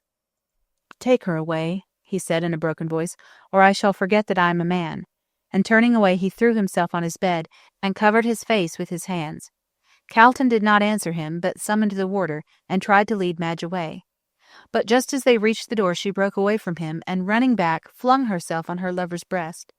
My darling," she sobbed, kissing him, "you shall not die. I shall save you in spite of yourself." And as if afraid to trust herself longer, she ran out of the cell, followed by the barrister. Chapter 13. Madge makes a discovery. Madge stepped into the cab, and Calton paused a moment to tell the cabman to drive to the railway station. Suddenly she stopped him. "Tell him to drive to Brian's lodgings in Powlett Street," she said, laying her hand on Calton's arm. "What for?" asked the lawyer in astonishment. "And also to go past the Melbourne Club, as I want to stop there." "What the deuce does she mean?" muttered Calton, as he gave the necessary orders and stepped into the cab. "And now," he asked, looking at his companion, who had let down her veil, while the cab rattled quickly down the street, "what do you intend to do?" She threw back her veil, and he was astonished to see the sudden change which had come over her. There were no tears now, and her eyes were hard and glittering, while her mouth was firmly closed. She looked like a woman who had determined to do a certain thing, and would carry out her intention at whatever cost. "I intend to save Brian in spite of himself," she said very distinctly. "But how?" "Ah, you think that being a woman I can do nothing," she said bitterly. "Well, you shall see." "I beg your pardon," retorted Calton with a grim smile. "My opinion of your sex has always been an excellent one. Every lawyer's is. Stands to reason that it should be so, seeing that a woman is at the bottom of 9 cases out of 10. The old cry. "Nevertheless a true one," answered Calton. "Ever since the time of Father Adam it has been acknowledged that women influence the world, either for good or evil, more than men. But this is not to the point," he went on rather impatiently. "What do you propose to do?" "Simply this," she answered. "In the first place, I may tell you that I do not understand Brian's statement that he keeps silence for my sake, as there are no secrets in my life that can justify his saying so. The facts of the case are simply these. Brian, on the night in question, left our house at St. Kilda at 11 o'clock. He told me that he would call at the club to see if there were any letters for him, and then go straight home." "But he might have said that merely as a blind." Madge shook her head. "No, I do not think so. I did not ask him where he was going. He told me quite spontaneously. I know Brian's character, and he would not tell a deliberate lie, especially when there is no necessity for it. I am quite certain that he intended to do as he said and go straight home. When he got to the club, he found a letter there which caused him to alter his mind." "From whom was the letter?" "Can't you guess?" she said impatiently. From the person, man or woman, who wanted to see him and reveal this secret about me, whatever it is. He got the letter at his club and went down College Street to meet the writer. At the corner of the Scotch church, he found Mr. White, and on recognizing him, left in disgust, and walked down Russell Street to keep his appointment. Then you don't think he came back? I am certain he did not, for as Brian told you, there are plenty of young men who wear the same kind of coat and hat as he does. Who the second young man who got into the cab was, I do not know, but I will swear that it was not Brian. And you are going to look for that letter? Yes, in Brian's lodgings. He might have burnt it. He might have done 1,000 things, but he did not, she answered. Brian is the most careless man in the world. He would put the letter in his pocket or throw it into the waste paper basket and never think of it again. In this case he did, however. Yes, he thought of the conversation he had had with the writer, but not of the letter itself. Depend upon it, we shall find it in his desk or in one of the pockets of the clothes he wore that night. Then there's another thing, said Calton thoughtfully. The letter might have been delivered to him between the Elizabeth Street railway station and the club. We can soon find out about that, answered Madge, for Mr. Rolleston was with him at the time. So he was, answered Calton, and here is Rolleston coming down the street. We'll ask him now. The cab was just passing the Burke and Wills monument, and Calton's quick eye had caught a glimpse of Rolleston walking down the left-hand side. What first attracted Calton's attention was the glittering appearance of Felix. His well-brushed top hat glittered, his varnished boots glittered, and his rings and scarf-pin glittered. In fact, so resplendent was his appearance that he looked like an animated diamond coming along in the blazing sunshine. The cab drove up to the curb, and Rolleston stopped short, as Calton sprang out directly in front of him. Madge lay back in the cab and pulled down her veil, not wishing to be recognized by Felix, as she knew that if he did it would soon be all over the town. "Hello, old chap," said Rolleston in considerable astonishment. "Where did you spring from?" "From the cab, of course," answered Calton with a laugh. "A kind of deus ex machina," replied Rolleston, attempting a bad pun. "Exactly," said Calton. "Look here, Rolleston, do you remember the night of White's murder? You met Fitzgerald at the railway station." "In the train," corrected Felix. Well, no matter. You came up with him to the club." "Yes, and left him there." "Did you notice if he received any messages while he was with you?" "Any message?" replied Felix. "No, he did not. We were talking together the whole time, and he spoke to no one but me." "Was he in good spirits?" "Excellent. Made me laugh awfully. But why all this thusness?" "Oh, nothing," answered Calton, getting back into the cab. "I wanted a little information from you. I'll explain next time I see you. Goodbye." "But I say," began Felix, but the cab had already rattled away, so Mr. Rolleston turned angrily away. "I never saw anything like these lawyers," he said to himself. "Calton's a perfect whirlwind, by Jove." Meanwhile, Calton was talking to Madge. "You were quite right. There must have been a message for him at the club, for he got none from the time he left your place." "And what shall we do now?" asked Madge, who, having heard all the conversation, did not trouble to question the lawyer about it. "Find out at the club if any letter was waiting for him on that night," said Calton as the cab stopped at the door of the Melbourne Club. "Here we are," and with a hasty word to Madge he ran up the steps. He went to the office of the club to find out if any letters had been waiting for Fitzgerald, and found there a waiter with whom he was pretty well acquainted. "Look here, Brown," said the lawyer, "do you remember on that Thursday night when the Hansom Cab murder took place if any letters were waiting here for Mr. Fitzgerald?" "Well, really, sir," hesitated Brown, "it's so long ago that I almost forget." Calton gave him a sovereign. "Oh, it's not that, Mr. Calton," said the waiter, pocketing the coin, nevertheless, "but I really do forget." "Try and remember," said Calton shortly. Brown made a tremendous effort of memory, and at last gave a satisfactory answer. "No, sir, there were none." "Are you sure?" said Calton, feeling a thrill of disappointment. "Quite sure," replied the other confidently. "I went to the letter rack several times that night, and I am sure there were none for Mr. Fitzgerald." "Ah, I thought as much," said Calton, heaving a sigh. "Stop," said Brown, as though struck by a sudden idea. "Though there was no letter come by post, sir, there was one brought to him on that night." "Ah," said Calton, turning sharply. "At what time?" "Just before 12 o'clock, sir." "Who brought it?" "A young woman, sir," said Brian in a tone of disgust. "A bold thing, begging your pardon, sir, and no better than she should be. She bounced in at the door as bold as brass and sings out, 'Is he in?' 'Get out,' I says, 'or I'll call the perlice.' 'Oh, no, you won't,' says she. 'You'll give him that,' and she shoves a letter into my hands. 'Who's him?' I asked. 'I dunno,' she answers. 'It's written there, and I can't read. Give it him at once.' and then she clears out before I could stop her." "And the letter was for Mr. Fitzgerald?" "Yes, sir, and a precious dirty letter it was, too." "You gave it to him, of course." "I did, sir. He was playing cards and he put it in his pocket, after having looked at the outside of it, and went on with his game." "Didn't he open it?" "Not then, sir, but he did later on, about 1:45. I was in the room, and he opens it and reads it. Then he says to himself, 'What damned impertinence,' and puts it in his pocket." "Was he disturbed?" "Well, sir, he looked angry-like, and put his coat and hat on, and walked out about 5 minutes to 1. "Ah, and he met White at 1, muttered Calton. "There's no doubt about it. The letter was an appointment, and he was going to keep it." "What kind of letter was it?" he asked. "Very dirty, sir, in a square envelope, but the paper was good, and so was the writing." "That will do," said Calton. "I am much obliged to you," and he hurried down to where Madge awaited him in the cab. "You were right," he said to her, when the cab was once more in motion. "He got a letter on that night, and went to keep his appointment at the time he met White." "I knew it," cried Madge with delight. "You see, we will find it in his lodgings." "I hope so," answered Calton, "but we must not be too sanguine. He may have destroyed it." "No, he has not," she replied. "I am convinced it is there." "Well," answered Calton, looking at her, "I don't contradict you, for your feminine instincts have done more to discover the truth than my reasonings, but that is often the case with women. They jump in the dark where a man would hesitate, and 9 cases out of 10 land safely." "Alas for the 10th," said Miss Frettleby. "She has to be the one exception to prove the rule." She had in a great measure recovered her spirits, and seemed confident that she would save her lover. But Mr. Calton saw that her nerves were strung up to the highest pitch, and that it was only her strong will that kept her from breaking down altogether. "By Jove," he muttered in an admiring tone as he watched her, "she's a plucky girl, and Fitzgerald is a lucky man to have the love of such a woman." They soon arrived at Brian's lodgings, and the door was opened by Mrs. Sampson, who looked very disconsolate indeed.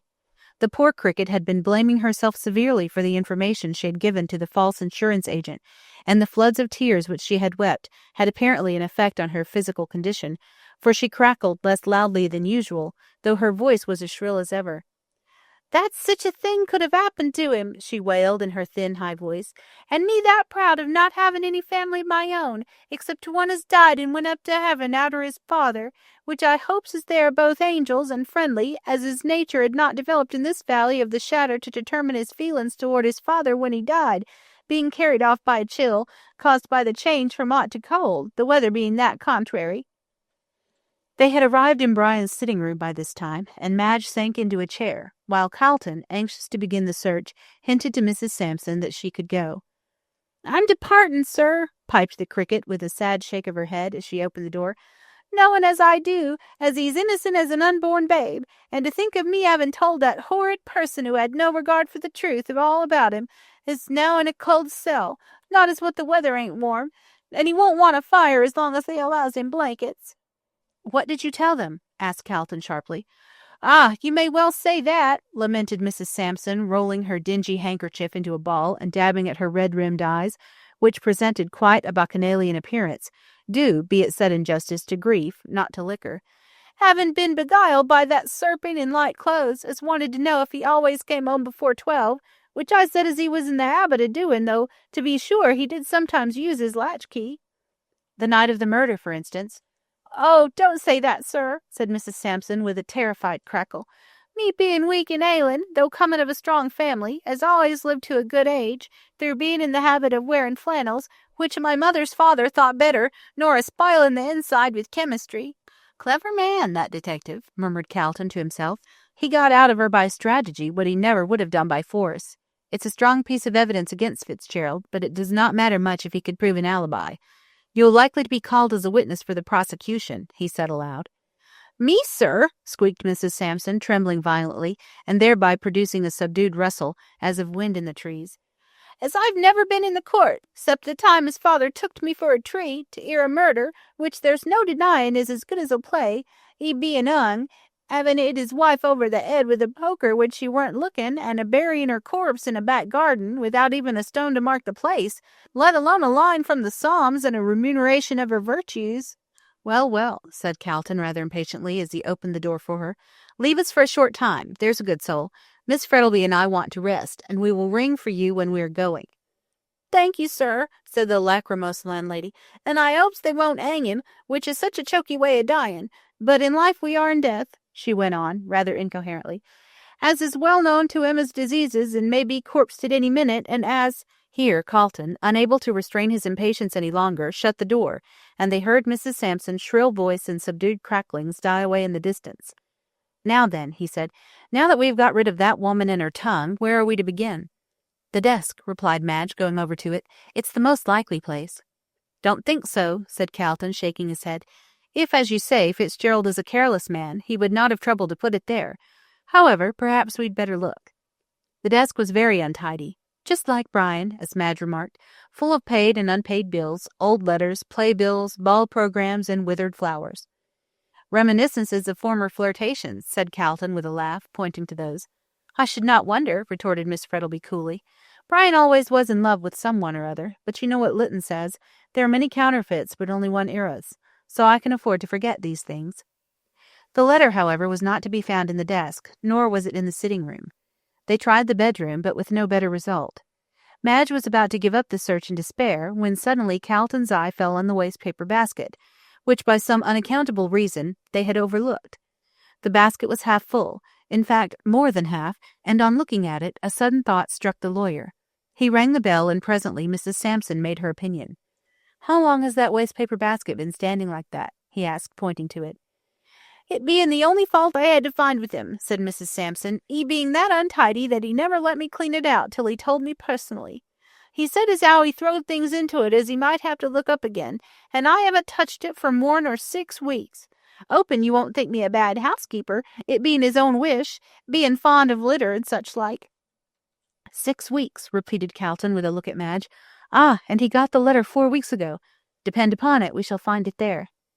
Madge gave a cry, and falling on her knees, emptied the basket out on the floor, and both she and Carlton were soon as busy among the fragments of paper as though they were rag pickers. "Hoping they aren't off their heads," murmured Mrs. Sampson as she went to the door, "but it looks like it, they be in—" Suddenly a cry broke from Madge as she drew out of the mass of paper a half-burnt letter, written on thick and creamy-looking paper. "At last!" she cried, rising off her knees and smoothing it out. "I knew he had not destroyed it." "Pretty nearly, however," said Carlton as his eyes glanced rapidly over it. "It's almost useless as it is. There's no name to it." He took it over to the window and spread it out upon the table. It was dirty and half-burnt, but still it was a clue. There was not much left of it. "There is not much to be gained from that, I'm afraid," said Madge sadly.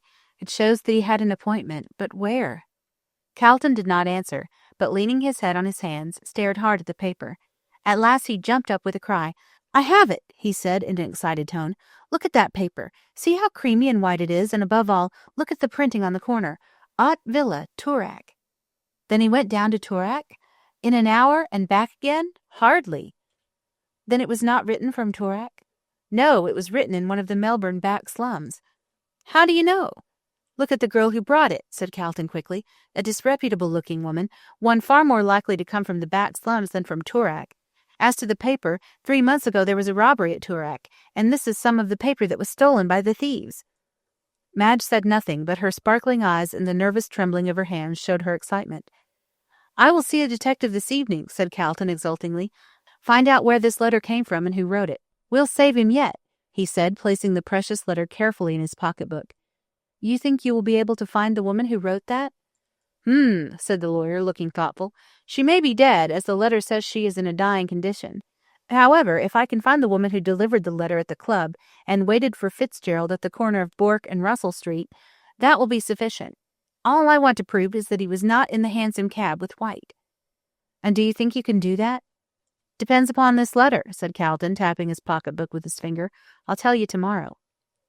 Shortly afterwards they left the house, and when Carlton put Madge safely into the St. Kilda train, her heart felt lighter than it had done since Fitzgerald's arrest. Chapter 14. Another Richmond in the Field. There is an old adage that says, "Like draws to like." The antithesis of this is probably that unlike repels unlike. But there are times when individualism does not enter into the matter, and fate alone, by throwing 2 persons together, sets up a state, congenial or uncongenial as the case may be. Fate chose to throw together Mr. Gorby and Mr. Kilsip, and each was something more than uncongenial to the other. Each was equally clever in their common profession, Each was a universal favorite, yet each hated the other. They were as fire and water to one another, and when they came together, invariably there was trouble. Kilsip was tall and slender, Gorby was short and stout. Kilsip looked clever, Gorby wore a smile of self-satisfaction, which alone was sufficient to prevent his doing so. Yet, singularly enough, it was this very smile that proved most useful to Gorby in the pursuit of his calling. It enabled him to come at information where his sharp-looking colleague might try in vain. The hearts of all went forth to Gorby's sweet smile and insinuating manner. But when Kilsip appeared, people were wont to shut up and to retire promptly like alarmed snails within their shells. Gorby gave the lie direct to those who hold that the face is ever the index to the mind. Kilsip, on the other hand, with his hawk-like countenance, his brilliant black eyes, hooked nose, and small, thin-lipped mouth, endorsed the theory. His complexion was quite colorless, and his hair was jet black. Altogether, he could not be called fair to look upon. His craft and cunning were of the snake-like order. So long as he conducted his inquiries in secret, he was generally successful, but once let him appear personally on the scene, and failure was assured him. Thus, while Kilsip passed as the cleverer, Gorby was invariably the more successful, at all events ostensibly. When, therefore, this Hansom Cab murder case was put into Gorby's hands, the soul of Kilsip was smitten with envy, and when Fitzgerald was arrested, and all the evidence collected by Gorby seemed to point so conclusively to his guilt, Kilsip writhed in secret over the triumph of his enemy. Though he would have only been too glad to say that Gorby had got hold of the wrong man, yet the evidence was so conclusive that such a thought never entered his head until he received a note from Mr. Calton, asking him to call at his office that evening at 8 o'clock, with reference to the murder. Kilsip knew that Calton was counsel for the prisoner. He guessed that he was wanted to follow up a clue, and he determined to devote himself to whatever Calton might require of him, if only to prove Gorby to be wrong. So pleased was he at the mere possibility of triumphing over his rival that on casually meeting him he stopped and invited him to drink. The primary effect of his sudden and unusual hospitality was to arouse all Gorby's suspicions, but on second thoughts, deeming himself quite a match for Kilsip, both mentally and physically, Gorby accepted the invitation. "Ah," said Kilsip in his soft, low voice, rubbing his lean, white hands together as they sat over their drinks, "you're a lucky man to have laid your hands on that Hansom Cab murderer so quickly." "Yes, I flatter myself I did manage it pretty well," said Gorby, lighting his pipe. "I had no idea that it would be so simple, though, mind you, it required a lot of thought before I got a proper start." "I suppose you're pretty sure he's the man you want?" pursued Kilsip, softly, with a brilliant flash of his black eyes. "Pretty sure, indeed," retorted Mr. Gorby, scornfully. "There ain't no pretty sure about it. I'll take my Bible oath he's the man. He and White hated one another. He says to White, 'I'll kill you if I've got to do it in the open street.' He meets White drunk, a fact which he acknowledges himself. He clears out, and the cabman swears he comes back. Then he gets into the cab with a living man, and when he comes out leaves a dead one. He drives to East Melbourne and gets into the house at a time which his landlady can prove, just the time that a cab would take to drive from the grammar school on the St. Kilda road. If you ain't a fool, Kilsip, you'll see as there's no doubt about it." "It all looks square enough," said Kilsip, who wondered what evidence Calton could have found to contradict such a plain statement of fact. "And what's his defense?" "Mr. Calton's the only man as knows that," answered Gorby, finishing his drink. "But clever and all as he is, he can't put anything in that can go against my evidence." "Don't you be too sure of that," sneered Kilsip, whose soul was devoured with envy. "Oh, but I am," retorted Gorby, getting as red as a turkey cock at the sneer. "You're jealous, you are, because you haven't got a finger in the pie." "Ah, but I may have yet." "Going a-hunting for yourself, are you?" said Gorby with an indignant snort. "A-hunting for what? For a man as is already caught?" "I don't believe you've got the right man," remarked Kilsip deliberately. Mr. Gorby looked upon him with a smile of pity. "No, of course you don't, just because I've caught him. Perhaps when you see him hanged, you'll believe it then?" "You're a smart man, you are," retorted Kilsip, "but you ain't the Pope to be infallible." "And what grounds have you for saying he's not the right man?" demanded Gorby. Kilsip smiled and stole softly across the room like a cat. "You don't think I'm such a fool as to tell you, but you ain't so safe nor as clever as you think." And with another irritating smile, he went out. "He's a regular snake," said Gorby to himself as the door closed on his brother detective, "but he's bragging now. There isn't a link missing in the chain of evidence against Fitzgerald, so I defy him. He can do his worst." At 8 o'clock on that night, the soft-footed and soft-voiced detective presented himself at Calton's office. He found the lawyer impatiently waiting for him. Kilsip closed the door softly, and then, taking a seat opposite to Calton, waited for him to speak. The lawyer, however, first handed him a cigar. Then, producing a bottle of whiskey and 2 glasses from some mysterious recess, he filled one and pushed it towards the detective. Kilsip accepted these little attentions with the utmost gravity, yet they were not without their effect on him, as the keen-eyed lawyer saw. Calton was a great believer in diplomacy, and never lost an opportunity of inculcating it into young men starting in life.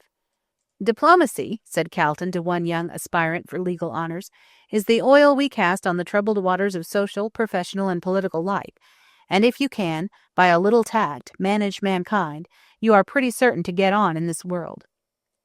Calton was a man who practiced what he preached. He believed Kilsip to have that feline nature which likes to be stroked, to be made much of, and he paid him these little attentions, knowing full well they would bear their fruit. He also knew that Kilsip entertained no friendly feeling for Gorby, that in fact he bore him hatred, and he determined that this feeling which existed between the two men should serve him to the end he had in view. "I suppose," he said, leaning back in his chair and watching the wreaths of blue smoke curling from his cigar, "I suppose you know the ins and the outs of the Hansom Cab murder?" "I should rather think so," said Kilsip with a curious light in his queer eyes. "Why, Gorby does nothing but brag about it, and his smartness in catching the supposed murderer." "Aha!" said Calton, leaning forward and putting his arms on the table. "Supposed murderer. Heh! Does that mean he hasn't been convicted by a jury, or that you think that Fitzgerald is innocent?" Kilsip stared hard at the lawyer in a vague kind of way, slowly rubbing his hands together. "Well," he said at length in a deliberate manner, "before I got your note, I was convinced that Gorby had got hold of the right man. But when I heard that you wanted to see me, and knowing you are defending the prisoner, I guess that you must have found out something in his favor which you wanted me to look after." "Right," said Calton laconically. "As Mr. Fitzgerald said he met White at the corner and hailed the cab," went on the detective. "How do you know that?" interrupted Calton sharply. "Gorby told me." "How the devil did he find out?" cried the lawyer with genuine surprise. "Because he is always poking and prying about," said Kilsip, forgetting in his indignation that such poking and prying formed a part of detective business. "But at any rate," he went on quickly, "if Mr. Fitzgerald did leave Mr. White, the only chance he's got of proving his innocence is that he did not come back, as the cabman alleged." "Then I suppose you think that Fitzgerald will prove an alibi," said Calton. "Well, sir," answered Kilsip modestly, "of course you know more about the case than I do, but that is the only defense I can see he can make." "Well, he's not going to put in such a defense." "Then he must be guilty," said Kilsip promptly. "Not necessarily," returned the barrister dryly. "But if he wants to save his neck, he'll have to prove an alibi," persisted the other. "That's just where the point is," answered Calton. "He doesn't want to save his neck." Kilsip, looking rather bewildered, took a sip of whiskey and waited to hear what Mr. Calton had to say. "The fact is," said Calton, lighting a fresh cigar, "he has some extraordinary idea in his head. He refuses absolutely to say where he was on that night." "I understand," said Kilsip, nodding his head. "Woman?" "No, nothing of the kind," retorted Calton hastily. "I thought so at first, but I was wrong. He went to see a dying woman who wished to tell him something." "What about?" "That's just what I can't tell you," answered Calton quickly. "It must have been something important, for she sent for him in great haste, and he was by her bedside between the hours of 1 and 2 on Friday morning." "Then he did not return to the cab?" "No, he did not. He went to keep his appointment, but for some reason or other he won't tell where this appointment was. I went to his rooms today and found this half-burnt letter, asking him to come." Calton handed the letter to Kilsip, who placed it on the table and examined it carefully. "This was written on Thursday," said the detective. "Of course, you can see that from the date, and White was murdered on Friday the 27th. "It was written at something Villa, Toorak," pursued Kilsip, still examining the paper. "Oh, I understand. He went down there." "Hardly," retorted Calton in a sarcastic tone. "He couldn't very well go down there, have an interview, and be back in East Melbourne in 1 hour. The cabman Royston can prove that he was at Russell Street at 1 o'clock, and his landlady that he entered his lodging in East Melbourne at 2. No, he wasn't at Toorak." "When was this letter delivered?" "Shortly before 12 o'clock, at the Melbourne Club, by a girl who, from what the waiter saw of her, appears to have been a disreputable individual. You will see it says bearer will wait him at Bourke Street, and as another street is mentioned, and as Fitzgerald, after leaving White, went down Russell Street to keep his appointment, the most logical conclusion is that the bearer of the letter waited for him at the corner of Bourke and Russell Streets. Now, went on the lawyer, I want to find out who the girl that brought the letter is. But how? God bless my soul, Kilsip, how stupid you are, cried Calton, his irritation getting the better of him. Can't you understand? That paper came from one of the back slums. Therefore, it must have been stolen. A sudden light flashed into Kilsip's eyes. Talbot Villa, Toorak, he cried quickly, snatching up the letter again and examining it with great attention, where that burglary took place. Exactly, said Calton, smiling complacently. Now do you understand what I want? You must take me to the crib in the back slums where the articles stolen from the house in Toorak were hidden.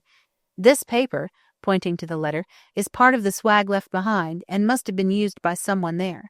Brian Fitzgerald obeyed the directions given in the letter, and he was there at the time of the murder. I understand, said Kilsip with a gratified purr. There were 4 men engaged in that burglary, and they hid the swag at Mother Guttersnipe's crib, in a lane off Little Bourke Street.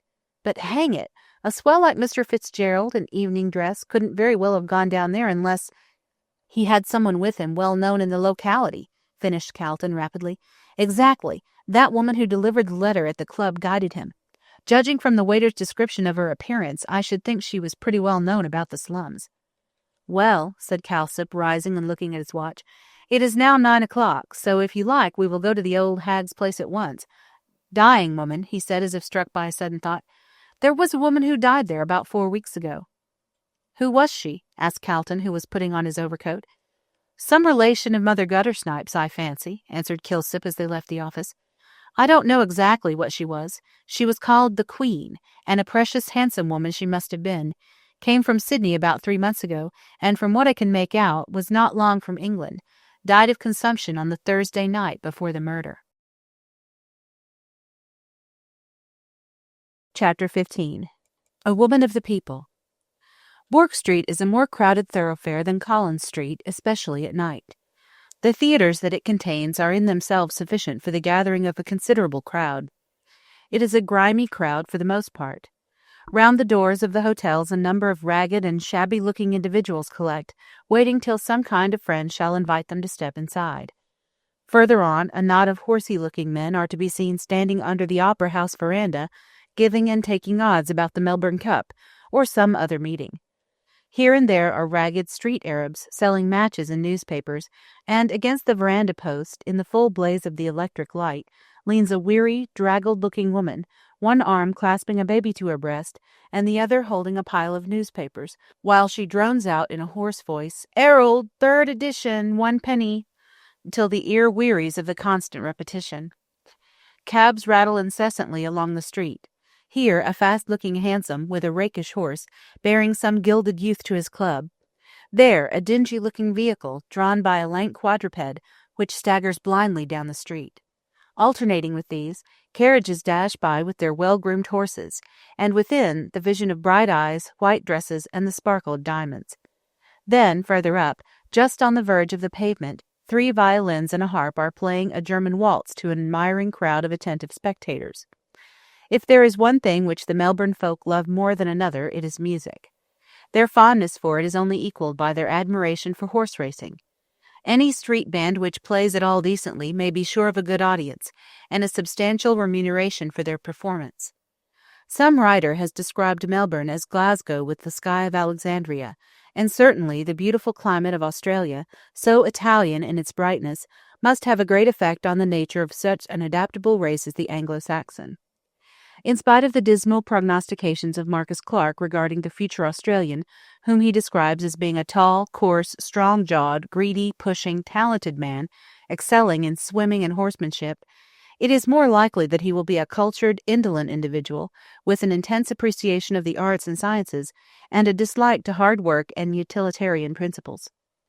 Climatic influence should be taken into account with regard to the future Australian, and our posterity will no more resemble us than the luxurious Venetians resembled their hardy forefathers, who first started to build on those lonely, sandy islands of the Adriatic. This was the conclusion at which Mr. Calton arrived, as he followed his guide through the crowded streets, and saw with what deep interest the crowd listened to the rhythmic strains of Strauss and the sparkling melodies of Offenbach. The brilliantly lit street, with the never-ceasing stream of people pouring along, the shrill cries of the street Arabs, the rattle of vehicles, and the fitful strains of music, all made up a scene which fascinated him, and he could have gone on wandering all night, watching the myriad phases of human character constantly passing before his eyes. But his guide, with whom familiarity with the proletarians had, in great measure, bred indifference, hurried him away to Little Bourke Street, where the narrowness of the thoroughfare, with the high buildings on each side, the dim light of the sparsely scattered gas lamps, and the few ragged-looking figures slouching along, formed a strong contrast to the brilliant and crowded scene they had just left. Turning off Little Bourke Street, the detective led the way down a dark lane. It was as hot as a furnace from the accumulated heat of the day. To look up at the clear starlit sky was to experience a sensation of delicious coolness. "Keep close to me," whispered Kilsip, touching the barrister on the arm. "We may meet some nasty customers about here." It was not quite dark, for the atmosphere had that luminous kind of haze so observable in Australian twilights, and this weird light was just sufficient to make the darkness visible. Kilsip and the barrister kept for safety in the middle of the alley, so that no one could spring upon them unaware, and they could see sometimes on the one side a man cowering back into the black shadow, or on the other a woman with disordered hair and bare bosom leaning out of a window trying to get a breath of fresh air. There were also some children playing in the dried-up gutter, and their shrill young voices came echoing strangely through the gloom, mingling with a bacchanalian sort of song sung by a man as he slouched along unsteadily over the rough stones.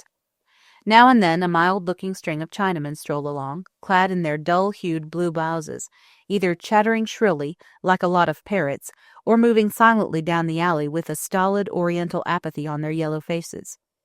Here and there came a stream of warm light through an open door, and within, the Mongolians were gathered around the gambling tables, playing fan-tan or leaving the seductions of their favorite pastime to glide soft-footed to the many cook-shops, where enticing-looking fowls and turkeys already cooked were awaiting purchasers. Kilsip, turning to the left, led the barrister down another and still narrower lane, the darkness and gloom of which made the lawyer shudder as he wondered how human beings could live in such murky places. At last, to Calton's relief, for he felt somewhat bewildered by the darkness and narrowness of the lanes through which he had been taken, the detective stopped before a door, which he opened, and stepping inside beckoned to the barrister to follow. Calton did so and found himself in a low, dark, ill-smelling passage. At the end a faint light glimmered. Kilsip caught his companion by the arm and guided him carefully along the passage. There was much need of this caution, for Calton could feel that the rotten boards were full of holes, into which one or the other of his feet kept slipping from time to time, while he could hear the rat squeaking and scampering away on all sides. Just as they got to the end of this tunnel, for it could be called nothing else, the light suddenly went out, and they were left in complete darkness. "Light that!" cried the detective in a peremptory tone of voice. "What do you mean by dousing the glim?" Thieves' argot was, evidently, well understood here, for there was a shuffle in the dark, a muttered voice, and someone lit a candle. Calton saw that the light was held by an elfish-looking child. Tangled masses of black hair hung over her scowling white face. As she crouched down on the floor against the damp wall, she looked up defiantly, yet fearfully, at the detective. "Where's Mother Guttersnipe?" asked Kilsip, touching her with his foot. She seemed to resent the indignity and rose quickly to her feet. "Upstairs," she replied, jerking her head in the direction of the right wall. Following her direction, Calton, his eyes now somewhat accustomed to the gloom, could discern a gaping black chasm, which he presumed was the stair alluded to. "You won't get much out of her tonight. She's a-going to start her booze, she is." "Never mind what she's going or about to do," said Kilsip sharply. "Take me to her at once." The girl looked him sullenly up and down, and then she led the way into the black chasm and up the stairs. They were so shaky as to make Calton fear they might give way. As they toiled slowly up the broken steps, he held tightly to his companion's arm. At last they stopped at a door through the cracks of which a faint glimmer of light was to be seen. Here the girl gave a shrill whistle, and the door opened. Still preceded by their elfish guide, Calton and the detective stepped through the doorway. A curious scene was before them.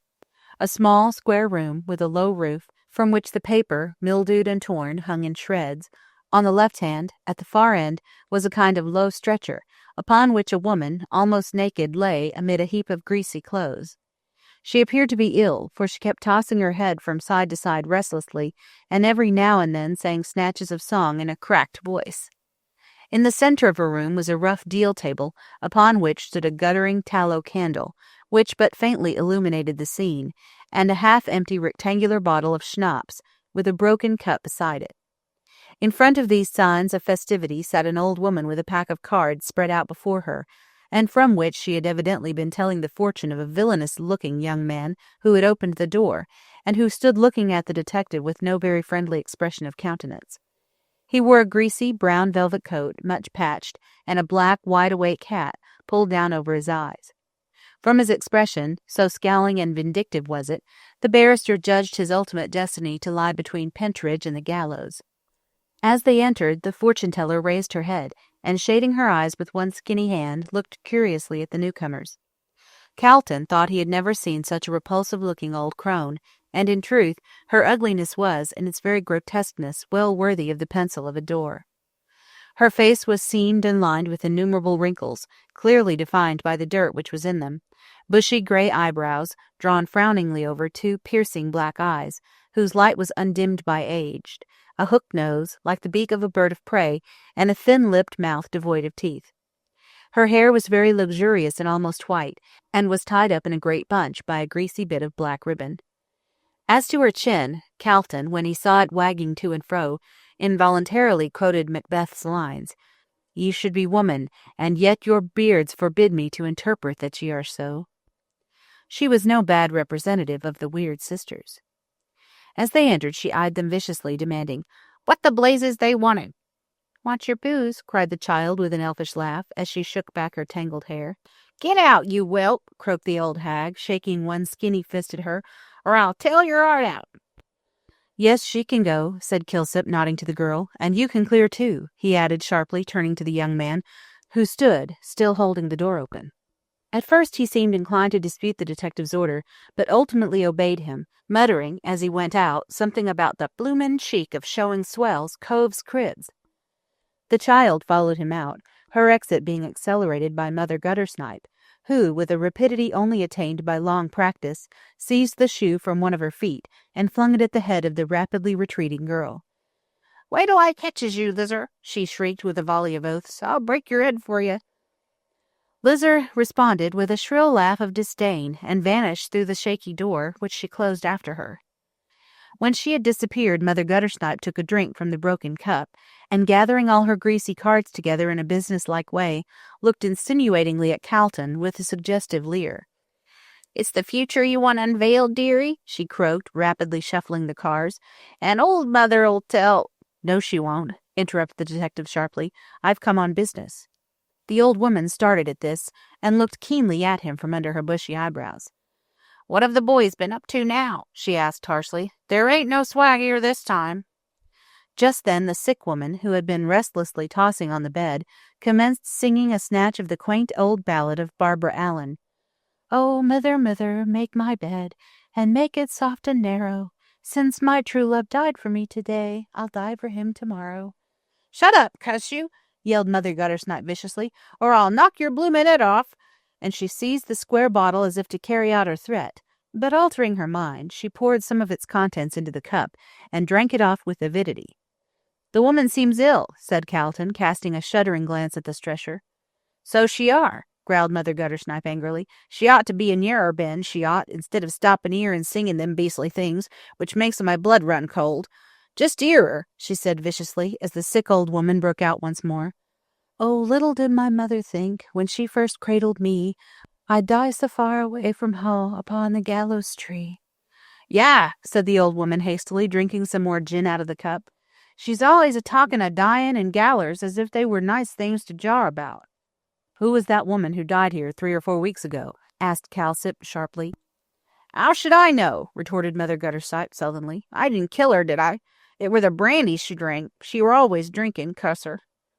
"Do you remember the night she died?" "No, I don't," answered the beldame frankly. "I were drunk, blind, bloomin', blazin' drunk, so help me." "You're always drunk," said Kilsip. "What if I am?" snarled the woman, seizing her bottle. "You don't pay for it. Yes, I'm drunk. I'm always drunk. I was drunk last night and the night before, and I'm going to get drunk tonight.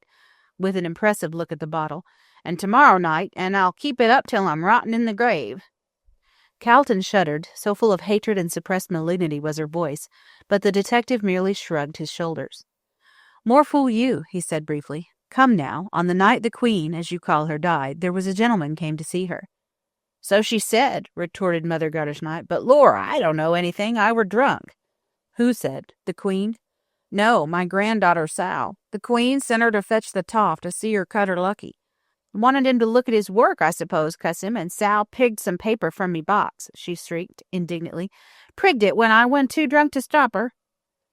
The detective glanced at Calton, who nodded to him with a gratified expression on his face. They were right as to the paper having been stolen from the villa at Toorak. "You did not see the gentleman who came?" said Kilsip, turning again to the old hag. "Not I, cuss you," she retorted politely. "He came about 1:30 in the morning, and you don't expect we can stop up all night, do you?" 1:30, repeated Calton quickly. "The very time. Is this true?" "Wish I may die if it ain't," said Mother Guttersnipe graciously. "My granddaughter Sal can tell you." "Where is she?" asked Kilsip sharply. At this the old woman threw back her head and howled dismay. "She's 'ooked it," she wailed, drumming on the ground with her feet. "Gone and left her poor old gran and joined the army, cuss 'em, a-comin' around and spoilin' business." Here the woman on the bed broke out, "Since the flowers of the forest are wed away." "'Old your jaw!" yelled Mother Guttersnipe, rising and making a dart at the bed. "I'll choke the life out of you, so help me. Do you want me to murder you, singing them funeral things?" Meanwhile, the detective was talking rapidly to Mr. Calton. "The only person who can prove Mr. Fitzgerald was here between 1 and 2 o'clock, he said quickly, is Sal Rollins, as everyone else seems to have been drunk or asleep. As she has joined the Salvation Army, I'll go to the barracks the first thing in the morning and look for her." "I hope you'll find her," answered Calton, drawing a long breath. "A man's life hangs on her evidence." They turned to go, Calton having first given Mother Guttersnipe some loose silver, which she seized on with an avaricious clutch. "You'll drink it, I suppose?" said the barrister, shrinking back from her. "Wery likely," retorted the hag with a repulsive grin, tying the money up in a piece of her dress, which she tore off for the purpose. "I'm forting to the public house, I am. It's the only pleasure I have in my life, cuss it." The sight of money had a genial effect on her nature, for she held a candle at the head of the stairs as they went down, so that they should not break their heads. As they arrived safely, they saw the light vanish and heard the sick woman singing "The Last Rose of Summer." The street door was open, and after groping their way along the dark passage with its pitfalls, they found themselves in the open street. "Thank heaven," said Calton, taking off his hat and drawing a long breath. "Thank heaven we are safely out of that den." "At all events, our journey has not been wasted," said the detective as they walked along. "We found out where Mr. Fitzgerald was on the night of the murder, so he will be safe." "That depends on Sal Rollins," answered Calton gravely. "But come, let us have a glass of brandy, for I feel quite ill after my experience of low life." Chapter 16. Missing. The next day Kilsip called at Calton's office late in the afternoon, and found the lawyer eagerly expecting him. The detective's face, however, looked rather dismal, and Calton was not reassured. "Well," he said impatiently, when Kilsip had closed the door and taken his seat, "where is she?" "That's just what I want to know," answered the detective coolly. "I went to the Salvation Army headquarters and made inquiries about her. It appears that she had been in the army as a Hallelujah lass, but got tired of it in a week, and went off with a friend of hers to Sydney.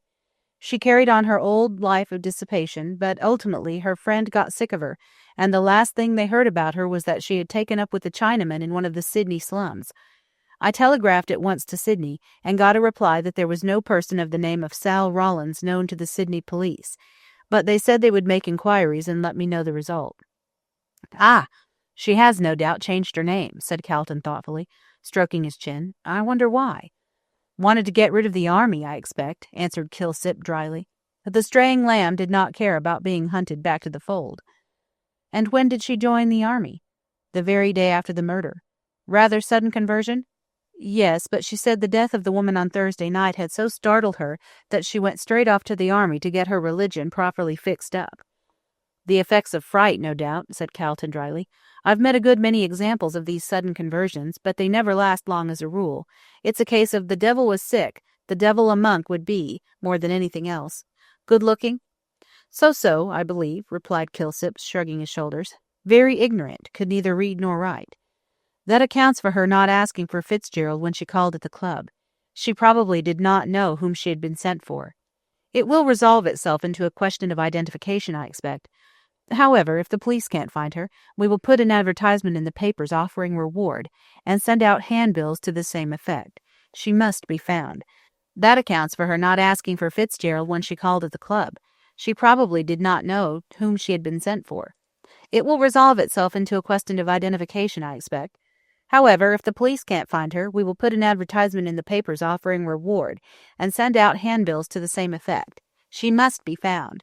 Brian Fitzgerald's life hangs on a thread, and that thread is Sal Rawlins. Yes, assented Kilsip, rubbing his hands together. If Mr. Fitzgerald acknowledges that he was at Mother Guttersnipe's on the night in question, she will have to prove that he was there, as no one else saw him. Are you sure of that? As sure as anyone can be in such a case. It was a late hour when he came, and everyone seems to have been asleep except the dying woman and Sal.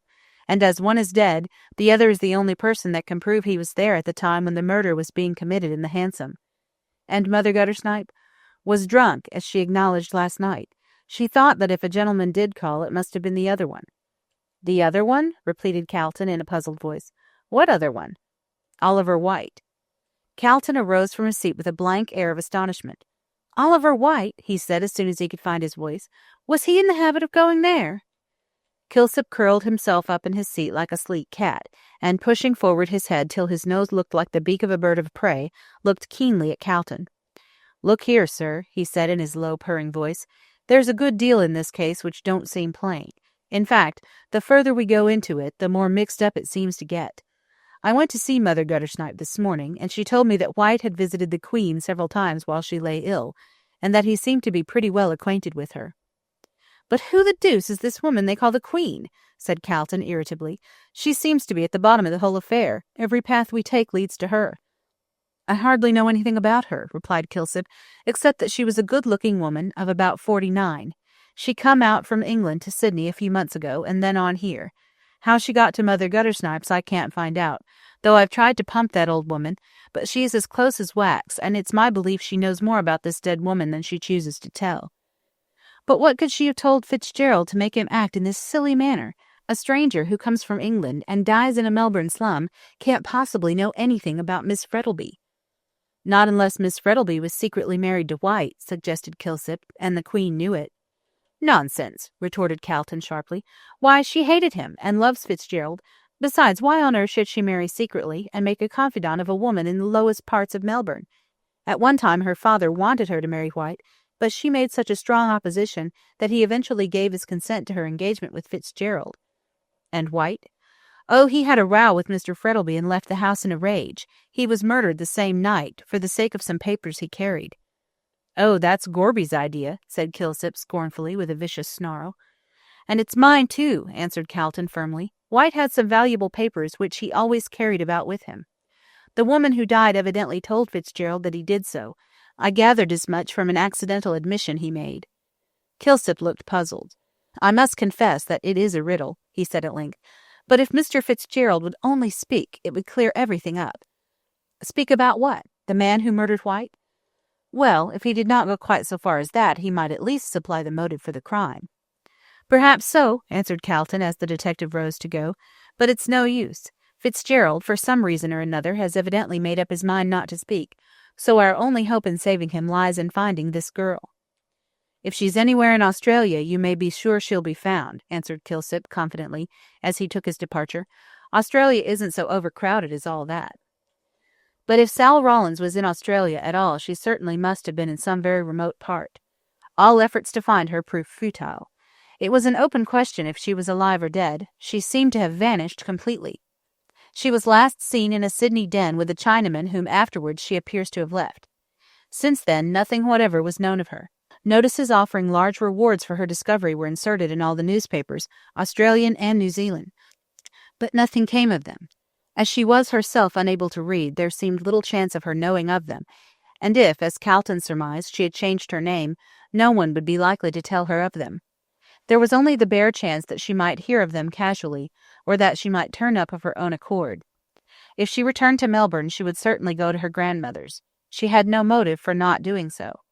So Kilsip kept a sharp watch on the house, much to Mrs. Rawlins' disgust, for, with true English pride, she objected to this system of espionage. "Cuss 'em!" she croaked over her evening drink to an old crone, as withered and evil-looking as herself. "Why can't he stop in his own bloomin' house and leave mine alone? A-comin' around here a-pokin' and a-pryin' and a-perwenting people from earnin' their livin' and a-gettin' drunk when they ain't well." "What do he want?" asked her friend, rubbing her weak old knees. He wants his throat cut," said Mother Guttersnipe, viciously, "and s'help me I'll do it for him some night when he's a-watchin' round here as if it were Pentridge. He can get what he want out of that whelp as ran away, but I knows something he don't know, cuss him." She ended with a senile laugh, and her companion having taken advantage of the long speech to drink some gin out of the broken cup, Mother Guttersnipe seized the unfortunate old creature by the hair, and, in spite of her feeble cries, banged her head against the wall. "I'll have the perlice in at you," whimpered the assaulted one, as she tottered away quickly as her old rheumatics would allow her. "See if I don't." "Get out," retorted Mother Guttersnipe indifferently, as she filled herself a fresh cup. "You come a-falutin' round here again priggin' my drinks, cuss you, and I'll cut your throat and wring your wicked old head off." The other gave a howl of dismay at hearing this pleasant proposal, and tottered out as quickly as possible, leaving Mother Guttersnipe in undisputed possession of the field. Meanwhile, Calton had seen Brian several times, and used every argument in his power to get him to tell everything, but he either maintained an obstinate silence or merely answered, "It would only break her heart." He admitted to Calton, after a good deal of questioning, that he had been at Mother Guttersnipe's on the night of the murder. After he had left White by the corner of the Scotch Church, as the cabman, Royston, had stated, he had gone along Russell Street and met Sal Rawlins near the Unicorn Hotel. She had taken him to Mother Guttersnipe's, where he had seen the dying woman, who had told him something he could not reveal. "Well," said Mr. Calton, after hearing the admission, "you might have saved us all this trouble by admitting this before, and yet kept your secret, whatever it might be. Had you done so, we might have got hold of Sal Rawlins before she left Melbourne, but now it's a mere chance whether she turns up or not." Brian did not answer this. In fact, he seemed hardly to be thinking of what the lawyer was saying, but just as Calton was leaving, he asked, "How is Madge?" "How can you expect her to be?" said Calton, turning angrily on him. "She is very ill, owing to the worry she has had over this affair." My darling," cried Brian in agony, clasping his hands above his head. "I did it only to save you." Calton approached him and laid his hand lightly on his shoulder. "My dear fellow," he said gravely, "the confidences between lawyer and client are as sacred as those between priest and penitent. You must tell me this secret which concerns Miss Frettlby so deeply." "No," said Brian firmly. "I will never repeat what that wretched woman told me. When I would not tell you before in order to save my life, it is not likely I am going to do so now, when I have nothing to gain and everything to lose by telling it." "I will never ask you again," said Calton, rather annoyed, as he walked to the door. "And as to this accusation of murder, if I can find this girl, you are safe." When the lawyer left the jail, he went to the detective office to see Kilsip, and ascertain if there was any news of Sal Rawlins, but as usual there was none. "It is fighting against fate," he said sadly as he went away. "His life hangs on a mere chance." The trial was fixed to come off in September, and of course there was great excitement in Melbourne as the time drew near. Great, therefore, was the disappointment when it was discovered that the prisoner's counsel had applied for an adjournment of the trial till October, on the ground that an important witness for the defence could not be found. Chapter 17. The Trial. In spite of the utmost vigilance on the part of the police, and the offer of a large reward, both by Calton on behalf of the accused and by Mr. Frettlby, the much-desired Sal Rawlins still remained hidden. The millionaire had maintained a most friendly attitude towards Brian throughout the whole affair. He refused to believe him guilty, and when Calton told him of the defence of proving an alibi by means of Sal Rawlins, he immediately offered a large reward, which was in itself enough to set every person with any time on their hands hunting for the missing witness. All Australia and New Zealand rang with the extremely plebeian name of Sal Rawlins, the papers being full of notices offering rewards, and handbills of staring red letters were posted up in all railway stations, in conjunction with liquid sunshine, rum, and DWD whiskey. She had become famous without knowing it, unless, indeed, she had kept herself concealed purposefully, but this was hardly probable, as there was no apparent motive for her doing so. If she was above ground, she must certainly have seen the handbills, if not the papers, and though not able to read, she could hardly help hearing something about the one topic of conversation throughout Australia. Notwithstanding all this, Sal Rawlins was still undiscovered, and Calton, in despair, began to think that she must be dead. But Madge, though at times her courage gave way, was still hopeful.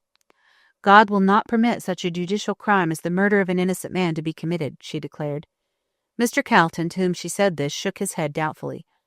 "God has permitted it to take place before," he answered softly, "and we can only judge the future by the past." At last, the day of the long-expected trial came, and as Calton sat in his office looking over his brief, a clerk entered and told him Mr. Frettlby and his daughter wished to see him. When they came in, the barrister saw that the millionaire looked haggard and ill, and there was a worried expression on his face. "There is my daughter, Calton," he said, after hurried greetings had been exchanged. "She wants to be present in court during Fitzgerald's trial, and nothing I can say will dissuade her." Calton turned and looked at the girl in some surprise. "Yes," she answered, meeting his look steadily, though her face was very pale. "I must be there. I shall go mad with anxiety unless I know how the trial goes on." "But think of the disagreeable amount of attention you will attract," urged the lawyer. "No one will recognize me," she said calmly. "I am very plainly dressed, and I will wear this veil." And drawing one from her pocket, she went to a small looking-glass which was hanging on the wall, and tied it over her face. Calton looked in perplexity at Mr. Frettlby. "I'm afraid you must consent," he said. "Very well," replied the other almost sternly, while a look of annoyance passed over his face. "I shall leave her in your charge." "And you?" "I'm not coming," answered Frettlby quickly, putting on his hat. "I don't care about seeing a man whom I've had at my dinner table in the prisoner's dock, much as I sympathize with him. Good day." And with a curt nod he took his leave. When the door closed on her father, Madge placed her hand on Calton's arm. "Any hope?" she whispered, looking at him through the black veil. "The merest chance," answered Calton, putting his brief into his bag. "We have done everything in our power to discover this girl, but without result. If she does not come at the 11th hour, I'm afraid Brian Fitzgerald is a doomed man." Madge fell on her knees with a stifled cry. "Oh, God of mercy!" she cried, raising her hands as if in prayer. "Save him! Save my darling, and let him not die for the crime of another. God!" She dropped her face in her hands and wept convulsively as the lawyer touched her lightly on the shoulder. "Come," he said kindly. "Be the brave girl you were, and we may save him yet. The hour is darkest before the dawn, you know." Madge dried her tears and followed the lawyer to the cab, which was waiting for them at the door. They drove quickly up to the court, and Calton put her in a quiet place, where she could see the dock and yet be unobserved by the people in the body of the court. Just as he was leaving her, she touched his arm. "Tell him," she whispered in a trembling voice. "Tell him I'm here." Calton nodded and hurried away to put on his wig and gown, while Madge looked hurriedly round the court from her point of vantage. It was crowded with fashionable Melbourne of both sexes, and they were all talking together in subdued whispers. The popular character of the prisoner, his good looks, and engagement to Madge Frettlby, together with the extraordinary circumstances of the case, had raised public curiosity to the highest pitch, and consequently everybody who could possibly manage to gain admission was there. Felix Rolleston had secured an excellent seat beside the pretty Miss Featherweight, whom he admired so much, and he was chattering to her with the utmost volubility. "Puts me in mind of the Colosseum and all that sort of thing, you know," he said, putting up his eyeglass and staring around. "Butchered to make a Roman holiday, by Jove." "Don't say such horrid things, you frivolous creature," simpered Miss Featherweight, using her smelling bottle. "We are all here out of sympathy for that poor dear Mr. Fitzgerald." The mercurial Felix, who had more cleverness in him than people gave him credit for, smiled outright at this eminently feminine way of covering an overpowering curiosity. "Ah, yes," he said lightly, "exactly. I dare say Eve only ate the apple because she didn't like to see such a lot of good fruit go to waste." Miss Featherweight eyed him doubtfully. She was not quite certain whether he was in jest or earnest. Just as she was about to reply to the effect that she thought it wicked to make the Bible a subject for joking, the judge entered and the court rose. When the prisoner was brought in, there was a great flutter among the ladies, and some of them even had the bad taste to produce opera glasses. Brian noticed this, and he flushed up to the roots of his fair hair, for he felt his degradation acutely. He was an intensely proud man, and to be placed in the criminal dock, with a lot of frivolous people who had called themselves his friends, looking at him as though he were a new actor or a wild animal, was galling in the extreme. He was dressed in black, and looked pale and worn, but all the ladies declared that he was as good-looking as ever, and they were sure he was innocent. The jury were sworn in, and the Crown Prosecutor rose to deliver his opening address. Most of those present knew the facts only through the medium of the newspapers and such floating rumors as they had been able to gather. They were therefore unaware of the true history of events which had led to Fitzgerald's arrest, and they prepared to listen to the speech with profound attention. The ladies ceased to talk, the men to stare round, and nothing could be seen but row after row of eager and attentive faces, hanging on the words that issued from the lips of the Crown Prosecutor. He was not a great orator, but he spoke clearly and distinctly, and every word could be heard in the dead silence. He gave a rapid sketch of the crime, merely a repetition of what had been published in the newspapers, and then proceeded to enumerate the witnesses for the prosecution. He would call the landlady of the deceased to show that ill feeling existed between the prisoner and the murdered man, and that the accused had called on the deceased a week prior to the committal of the crime and threatened his life. There was great excitement at this, and several ladies decided, on the spur of the moment, that the horrid man was guilty, but the majority of them still refused to believe in the guilt of such a good-looking young fellow. He would call a witness who could prove that White was drunk on the night of the murder and went along to Russell Street, in the direction of Collins Street. The cabman Royston would swear to the fact that the prisoner had hailed the cab, and after going away for a short time, returned and entered the cab with the deceased. He would also prove that the prisoner left the cab at the grammar school in the St. Kilda Road, and on the arrival of the cab at the junction, he discovered the deceased had been murdered. The cabman Rankin would prove that he drove the prisoner from the St. Kilda Road to Powlett Street in East Melbourne, where he got out, and he would call the prisoner's landlady to prove that the prisoner resided in Powlett Street, and that on the night of the murder he had not reached home till shortly after 2 o'clock. He would also call the detective who had charge of the case to prove the finding of a glove belonging to the deceased in the pocket of the coat which the prisoner wore on the night of the murder, and the doctor who had examined the body of the deceased would give evidence that the death was caused by inhalation of chloroform. As he had now fully shown the chain of evidence which he proposed to prove, he would call the first witness, Malcolm Royston. Royston, on being sworn, gave the same evidence as he had given at the inquest, from the time that the cab was hailed up to his arrival at the St. Kilda police station with the dead body of White. In the cross-examination, Calton asked him if he was prepared to swear that the man who hailed the cab and the man who got in with the deceased were one and the same person. Witness: I am. Calton: You are quite certain? Witness: Yes, quite certain. Do you then recognize the prisoner as the man who hailed the cab? Witness (hesitatingly): I cannot swear to that. The gentleman who hailed the cab had his hat pulled down over his eyes, so that I could not see his face, but the height and general appearance of the prisoner are the same. Then it is only because the man who got into the cab was dressed like the prisoner on that night that you thought they were both the same? Witness: It never struck me for a minute that they were not the same. Besides, he spoke as if he had been there before. I said, "Oh, you've come back," and he said, "Yes, I'm going to take him home," and got into my cab.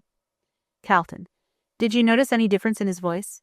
Witness: No, except the first time I saw him he spoke in a loud voice, and the second time he came back very low. Calton: You were sober, I suppose? Witness (indignantly): Yes, quite sober. Calton: Ah, you did not have a drink, say, at the Oriental Hotel, which I believe is near the rank where your cab stands?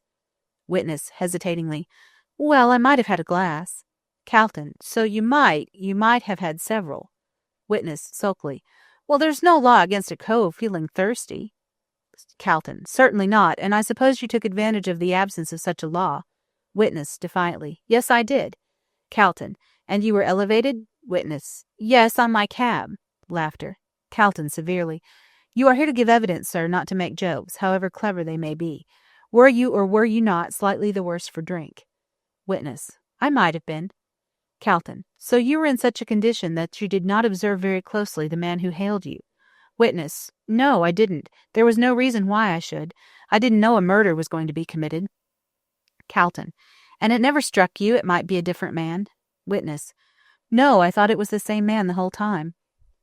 This closed Royston's evidence, and Calton sat down very dissatisfied at not being able to elicit anything more definite from him. One thing appeared clear, that someone must have dressed himself to resemble Brian and have spoken in a low voice for fear of betraying himself. Clement Rankin, the next witness, deposed to having picked up the prisoner on the St. Kilda Road between 1 and 2 Friday morning, and driven him to Powlett Street, East Melbourne. In the cross-examination, Calton elicited 1 point in the prisoner's favor. Calton: Is the prisoner the same gentleman you drove to Powlett Street? Witness, confidently: Oh, yes. Calton: How do you know? Did you see his face? Witness: No, his hat was pulled down over his eyes, and I could only see the ends of his mustache and his chin, but he carried himself the same as the prisoner, and his mustache is the same light color. Calton: When you drove up to him on the St. Kilda Road, where was he, and what was he doing? Witness: He was near the grammar school, walking quickly in the direction of Melbourne, and was smoking a cigarette. Calton: Did he wear gloves? Witness: Yes, one on the left hand, the other was bare. Calton: Did he wear any rings on the right hand? Witness: Yes, a large diamond one on the forefinger. Calton: Are you sure? Witness: Yes, because I thought it a curious place for a gentleman to wear a ring, and when he was paying me my fare, I saw the diamond glitter on his finger in the moonlight. Calton: That will do. The counsel for the defense was pleased with this bit of evidence, as Fitzgerald detested rings and never wore any, so he made a note of the matter on his brief. Mrs. Hableton, the landlady of the deceased, was then called, and deposed that Oliver White had lodged with her for nearly 2 months. He seemed a quiet enough young man, but often came home drunk. The only friend she knew he had was a Mr. Moreland, who was often with him. On the 14th of July, the prisoner had called to see Mr. White, and they had had a quarrel. She heard White say, "She is mine, you can't do anything with her," and the prisoner answered, "I can kill you, and if you marry her I shall do so in the open street." She had no idea at the time of the name of the lady they were talking about. There was a great sensation in the court at these words, and half the people present looked upon such evidence as being sufficient in itself to prove the guilt of the prisoner. In cross-examination, Calton was unable to shake the evidence of the witness, as she merely reiterated the same statements over and over again. The next witness was Mrs. Sampson, who crackled into the witness box dissolved in tears, and gave her answers in a piercingly shrill tone of anguish.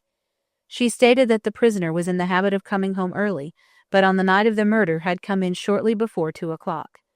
Crown Prosecutor, referring to his brief: You mean after 2? Witness: Avin made a mistake once by saying 5 minutes after 2 to the policeman as called himself an insurance agent, which he put the words in my mouth. I ain't going to do so again, it being 5 minutes afore 2, as I can swear to. Crown Prosecutor: You are sure your clock was right?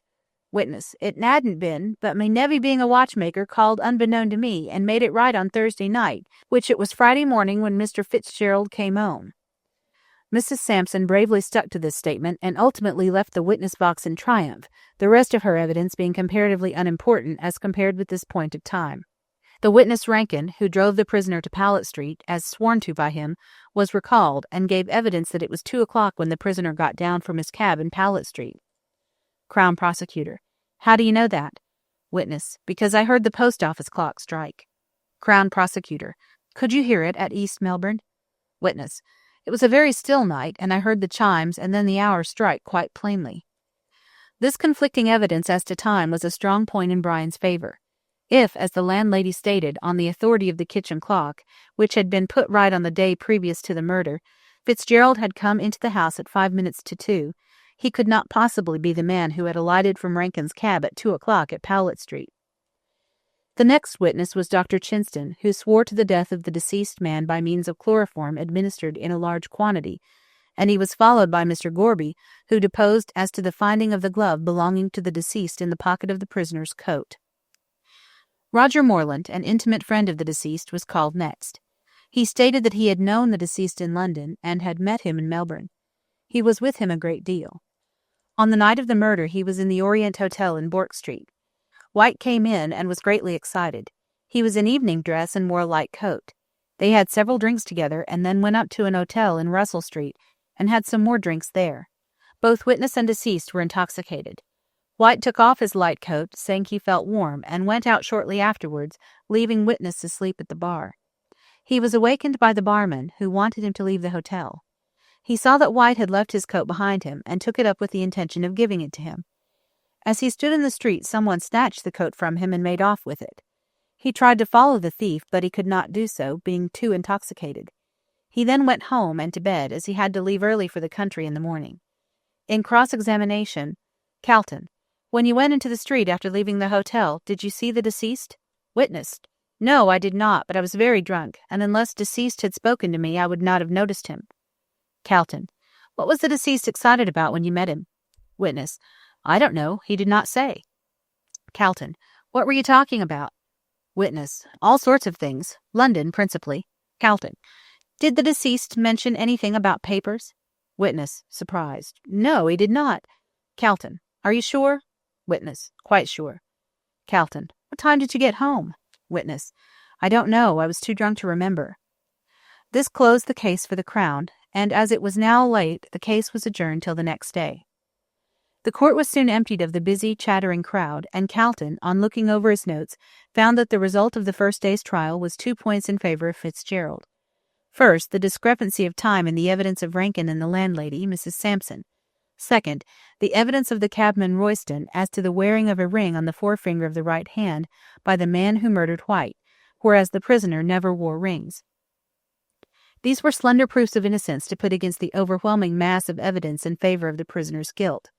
The opinions of all were pretty well divided, some being in favor and others against, when suddenly an event happened which surprised everyone. All over Melbourne extras were posted, and the news passed from lip to lip like wildfire. Return of the missing witness, Sal Rawlins. Chapter 18. Sal Rawlins tells all she knows. And indeed such was the case. Sal Rawlins had made her appearance at the 11th hour, to the heartfelt thankfulness of Calton, who saw in her an angel from heaven, sent to save the life of an innocent man. It was at the conclusion of the trial, and together with Madge, he had gone down to his office, when his clerk entered with a telegram. The lawyer opened it hastily, and with a silent look of pleasure on his face, handed the telegram to Madge. She, womanlike, being more impulsive, gave a cry when she read it, and falling on her knees, thanked God for having heard her prayers and saved her lover's life. "Take me to her at once," she implored the lawyer. She was anxious to hear from Sal Rawlins' own lips the joyful words which would save Brian from a felon's death. "No, my dear," answered Calton firmly but kindly. "I can hardly take a lady to the place where Sal Rawlins lives. You will know all tomorrow, but meanwhile you must go home and get some sleep." "And will you tell him?" she whispered, clasping her hands on Calton's arm. "At once," he answered promptly, "and I will see Sal Rawlins tonight and hear what she has to say. Rest content, my dear," he added as he placed her in the carriage. "He is perfectly safe now." Brian heard the good news with a deep feeling of gratitude, knowing that his life was safe and that he could still keep his secret. It was the natural revulsion of feeling after the unnatural life he had been leading since his arrest. When one is young and healthy, and has all the world before one, it is a terrible thing to contemplate a sudden death. And yet, in spite of his joy at being delivered from the hangman's rope, there mingled with his delight the horror of that secret which the dying woman had told him with such malignant joy. "I had rather she died in silence than she should have bequeathed to me this legacy of sorrow." And the jailer, seeing his haggard face the next morning, muttered to himself, "He were blessed if the swell weren't sorry he were safe."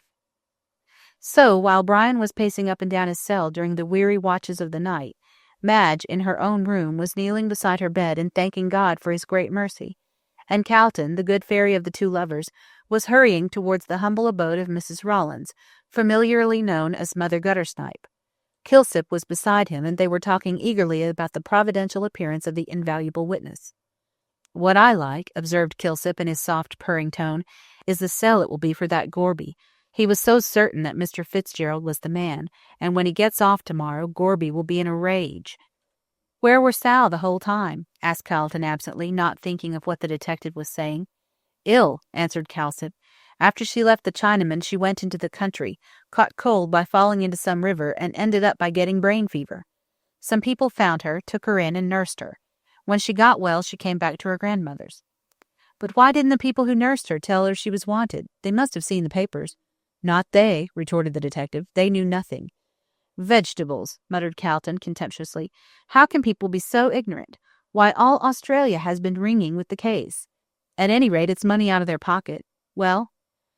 "There's nothing more to tell," said Kilsip, "except that she turned up tonight at 5 o'clock, looking more like a corpse than anything else." When they entered the squalid, dingy passage that led to Mother Guttersnipe's abode, they saw a faint light streaming down the stair. As they climbed up, they could hear the rancorous voice of the old hag pouring forth alternate blessings and curses on her prodigal offspring, and the low tones of a girl's voice in reply. On entering the room, Calton saw that the sick woman, who had been lying in the corner on the occasion of his last visit, was gone. Mother Guttersnipe was seated in front of the deal table, with a broken cup and her favorite bottle of spirits before her. She evidently intended to have a night of it in order to celebrate Sal's return, and had commenced early so as to lose no time. Sal herself was seated on a broken chair and leaned wearily against the wall. She stood up as Calton and the detective entered, and they saw that she was a tall, slender woman of about 25, not bad-looking, but with a pallid and haggard appearance from recent illness. She was clothed in a kind of tawdry blue dress, much soiled and torn, and had over her shoulders an old tartan shawl, which she drew tightly across her breast as the strangers entered. Her grandmother, who looked more weird and grotesquely horrible than ever, saluted Calton and the detective on their entrance with a shrill yell and a volley of choice language.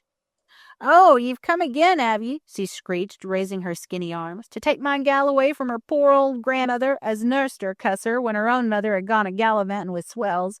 I'll have the law of both of you, s'help me, I will." Kilsip paid no attention to this outbreak of the old fury, but turned to the girl.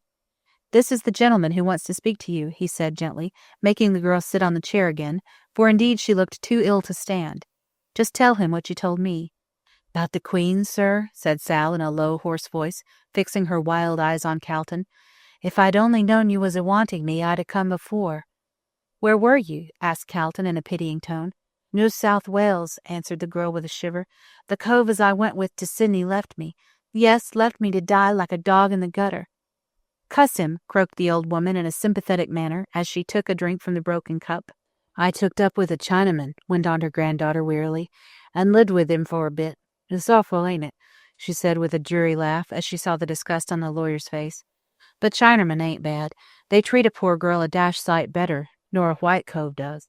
They don't beat the life out of 'em with their fists, nor drag 'em about on the floor by the hair." "Cuss 'em," croaked Mother Guttersnipe drowsily. "I'll tear their hearts out." "I think I must have gone mad, I must," said Sal, pushing her tangled hair off her forehead. "For arter I left the Chiner Cove, I went on walking and walking right into the bush, a-trying to cool my head, for it felt on fire like. I went into a river and got wet, and then I took my 'at and boots off and lay down on the grass, and then the rain comed on, and I walked to a house as was near, where they tooked me in. Oh, such kind people," she sobbed, stretching out her hands, "that didn't badger me about my soul, but gave me good food to eat. I gave 'em a wrong name. I was so afraid of that army of finding me. Then I got ill and knowed nothing for weeks. They said I was off my chump. And then I came back here to see Gran." "Cuss you," said the old woman, but in such tender tones that it sounded like a blessing. "And did the people who took you in never tell you anything about the murder?" Sal shook her head. "No, it were a long way in the country, and they never knowed anything, they didn't." "Ah, that explains it," muttered Calton to himself. "Come now," he said cheerfully, "tell me all that happened on the night you brought Mr. Fitzgerald to see the Queen." "Who's he?" asked Sal, puzzled. "Mr. Fitzgerald, the gentleman you brought the letter for to the Melbourne Club." "Oh, him," said Sal, a sudden light breaking over her wan face. "I never knowed his name before." Calton nodded complacently. "I knew you didn't," he said. "That's why you didn't ask for him at the club." "She never told me his name," said Sal, jerking her head in the direction of the bed. "Then whom did she ask you to bring to her?" asked Calton eagerly. "No one," replied the girl. "This was the way of it. On that night she was awful ill, and I sat beside her while Gran was asleep." "I was drunk," broke in Gran fiercely. "None of your lies. I was blazing drunk." "And she says to me, she says," went on the girl, indifferent to her grandmother's interruption, "get me some paper and pencil, and I'll write a note to him, I will." So I goes and gets her what she asks for out of Gran's box. "I stole it, cuss you," shrieked the old hag, shaking her fist. "Hold your tongue," said Kilsip in a peremptory tone. Mother Guttersnipe burst into a volley of oaths, and having run rapidly through all she knew, subsided into a sulky silence. "She wrote on it," went on Sal, "and then asked me to take it to the Melbourne Club and give it to him. Says I, 'Who's him?' Says she, 'It's on the letter. Don't you ask no questions, and you won't 'ear no lies. But give it to him at the club, and wait for him at the corner of Bourke and Russell Street.' So I goes and gives it to a cove at the club, and then he comes along, and says he, 'Take me to her,' and I tooked him." "And what like was the gentleman?" "Oh, wery good looking," said Sal. "Wery tall, with yeller hair and moustache. He had party clothes on, and a masher coat and a soft hat." "That's Fitzgerald right enough," murmured Calton. "And what did he do when he came?" "He goes right up to her, and she says, 'Are you he?' And he says, 'I am.' Then says she, "Do you know what I'm a-going to tell you?" And he says, "No." Then says he, "It's about her." And says he, looking very white, "How dare you have her name on your vile lips?" And she gets up and screeches, "Turn that gal out, and I'll tell you." And he takes me by the arm, and says he, "'Ere, get out." And I gets out, and that's all I knows. "And how long was he with her?" asked Calton, who had been listening attentively. "'Bout half an hour," answered Sal. "I takes him back to Russell Street about 25 minutes to 2, 'cause I looked at the clock on the post office, and he gives me a sob, and then he goes a-tearing up the street like anything." "Take him about 20 minutes to walk to East Melbourne," said Calton to himself, "so he must have got in at the time Mrs. Sampson said." "He was in with the Queen the whole time, I suppose?" he asked, looking keenly at Sal. "I was at that door," said Sal, pointing to it, "and he couldn't have got out unless I'd seen him." "Oh, it's all right," said Calton, nodding to Kilsip. "There won't be any difficulty in proving an alibi. But I say," he said, turning to Sal, "what were they talking about?" "I dunno," answered Sal. "I was at the door, and they talks that quiet I couldn't hear 'em. Then he sings out, 'My God, it's too horrible!' and I hear her laughing like to bust, and then he comes to me and says, quite wild like, 'Take me out of this hell,' and I tooked him." "And when you came back?" "She was dead." "Dead? As a blessed door-nail," said Sal cheerfully. "And I never knowed I was in the room with a corpse," wailed Mother Guttersnipe, waking up. "Cuss her, she was always a-doing contrary things." "How do you know?" said Calton sharply as he rose to go.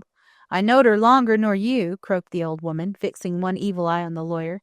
"And I know what you'd like to know, but you shan't, you shan't." Calton turned from her with a shrug of his shoulders. "You will come to the court tomorrow with Mr. Kilsip," he said to Sal, "and tell what you have just now told me." "It's all true, s'help me," said Sal eagerly. "He was 'ere all the time." Calton stepped towards the door, followed by the detective, when Mother Guttersnipe rose. "Where's the money for finding her?" she screeched, pointing one skinny finger at Sal. "Well, considering the girl found herself," said Calton dryly, "the money is in the bank, and will remain there." "And I'm to be done out of my hard-earned tins, s'help me?" howled the old fury. "Cuss you, I'll have the law of ye and get you put in quod." "You'll go there yourself if you don't take care," said Kilsip in his soft, purring tones. "Yah!" shrieked Mother Guttersnipe, snapping her fingers at him. "What do I care about your quad? Ain't I been in Pentrig, and it ain't hurt me, has it? I'm as lively as a gal, I am." And the old fury, to prove the truth of her words, danced a kind of war dance in front of Mr. Calton, snapping her fingers and yelling out curses as an accompaniment to her ballet. Her luxurious white hair streamed out during her gyrations, and with her grotesque appearance in the faint light of the candle, she presented a gruesome spectacle.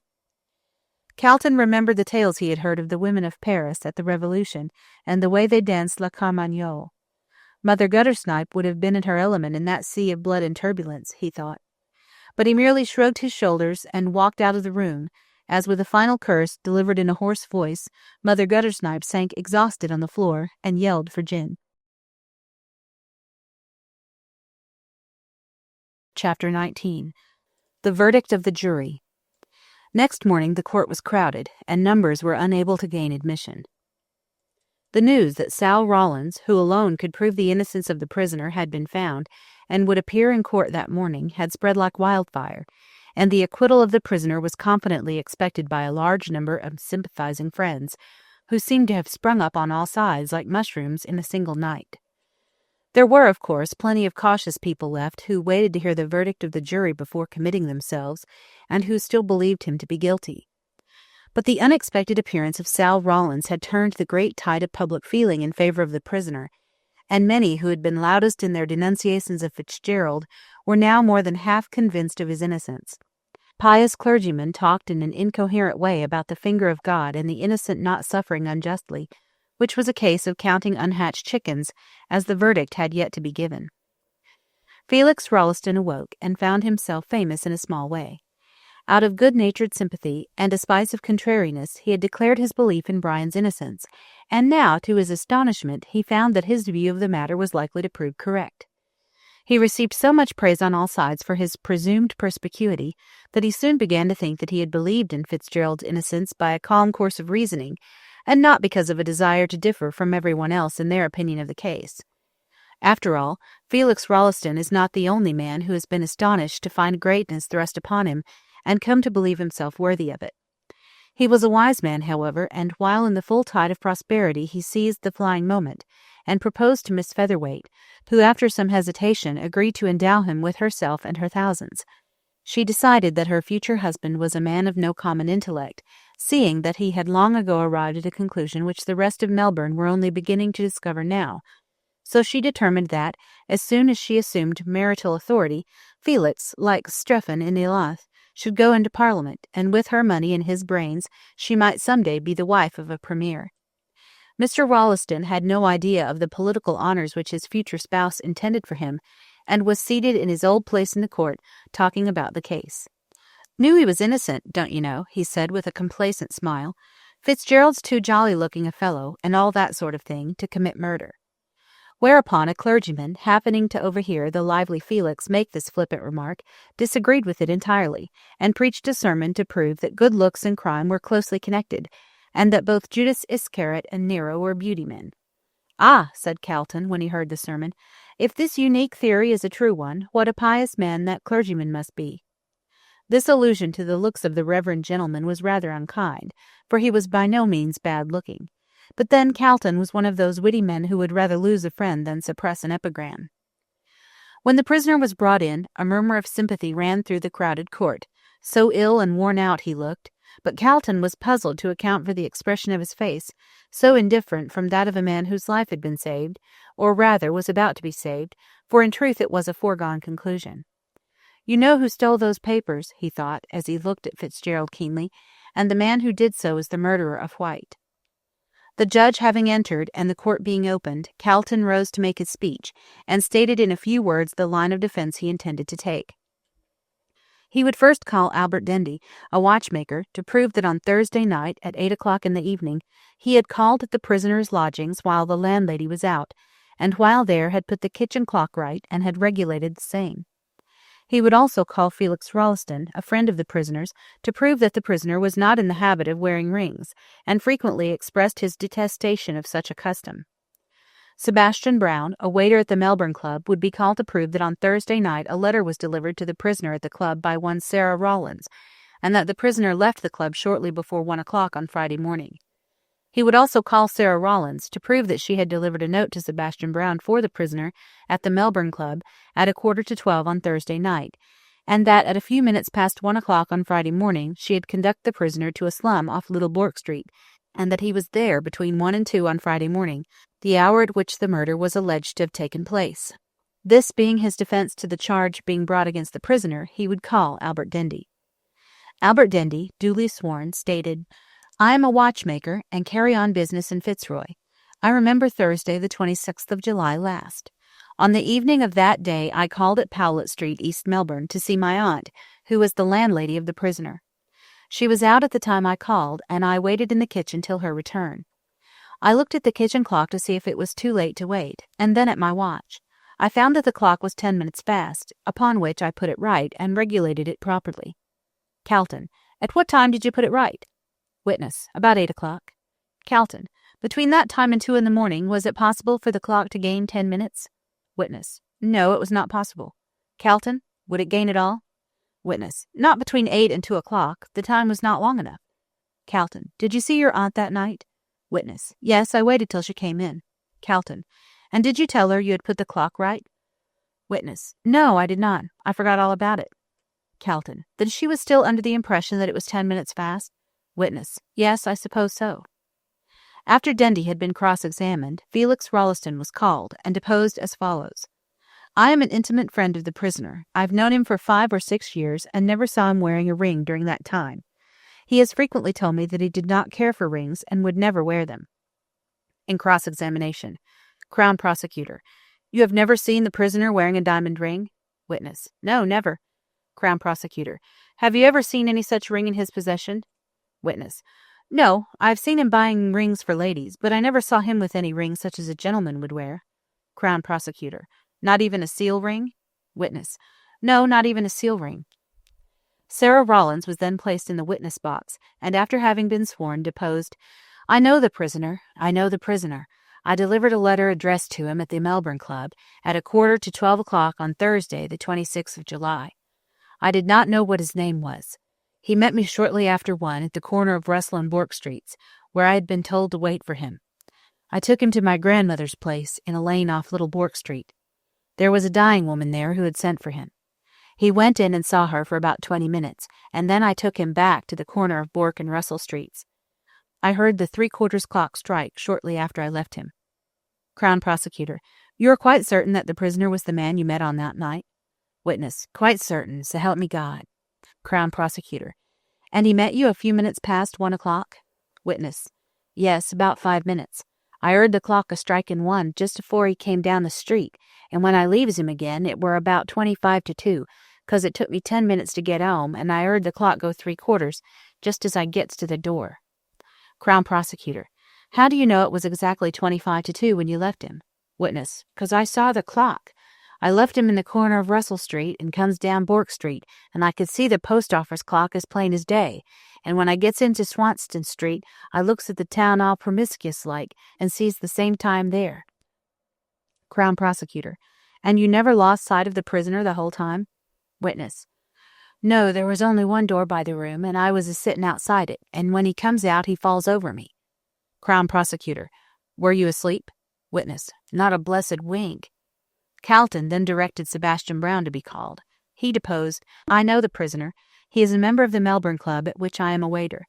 I remember Thursday, the 26th of July. On that night the last witness came with a letter to the prisoner. It was about 11:45. She just gave it to me and went away. I delivered it to Mr. Fitzgerald. He left the club at about 10 minutes to 1. This closed the evidence for the defense, and after the Crown Prosecutor had made his speech, in which he pointed out the strong evidence against the prisoner, Calton arose to address the jury. He was a fine speaker and made a splendid defense. Not a single point escaped him, and that brilliant piece of oratory is still remembered and spoken of admiringly in the purlieus of Temple Court and Chancery Lane.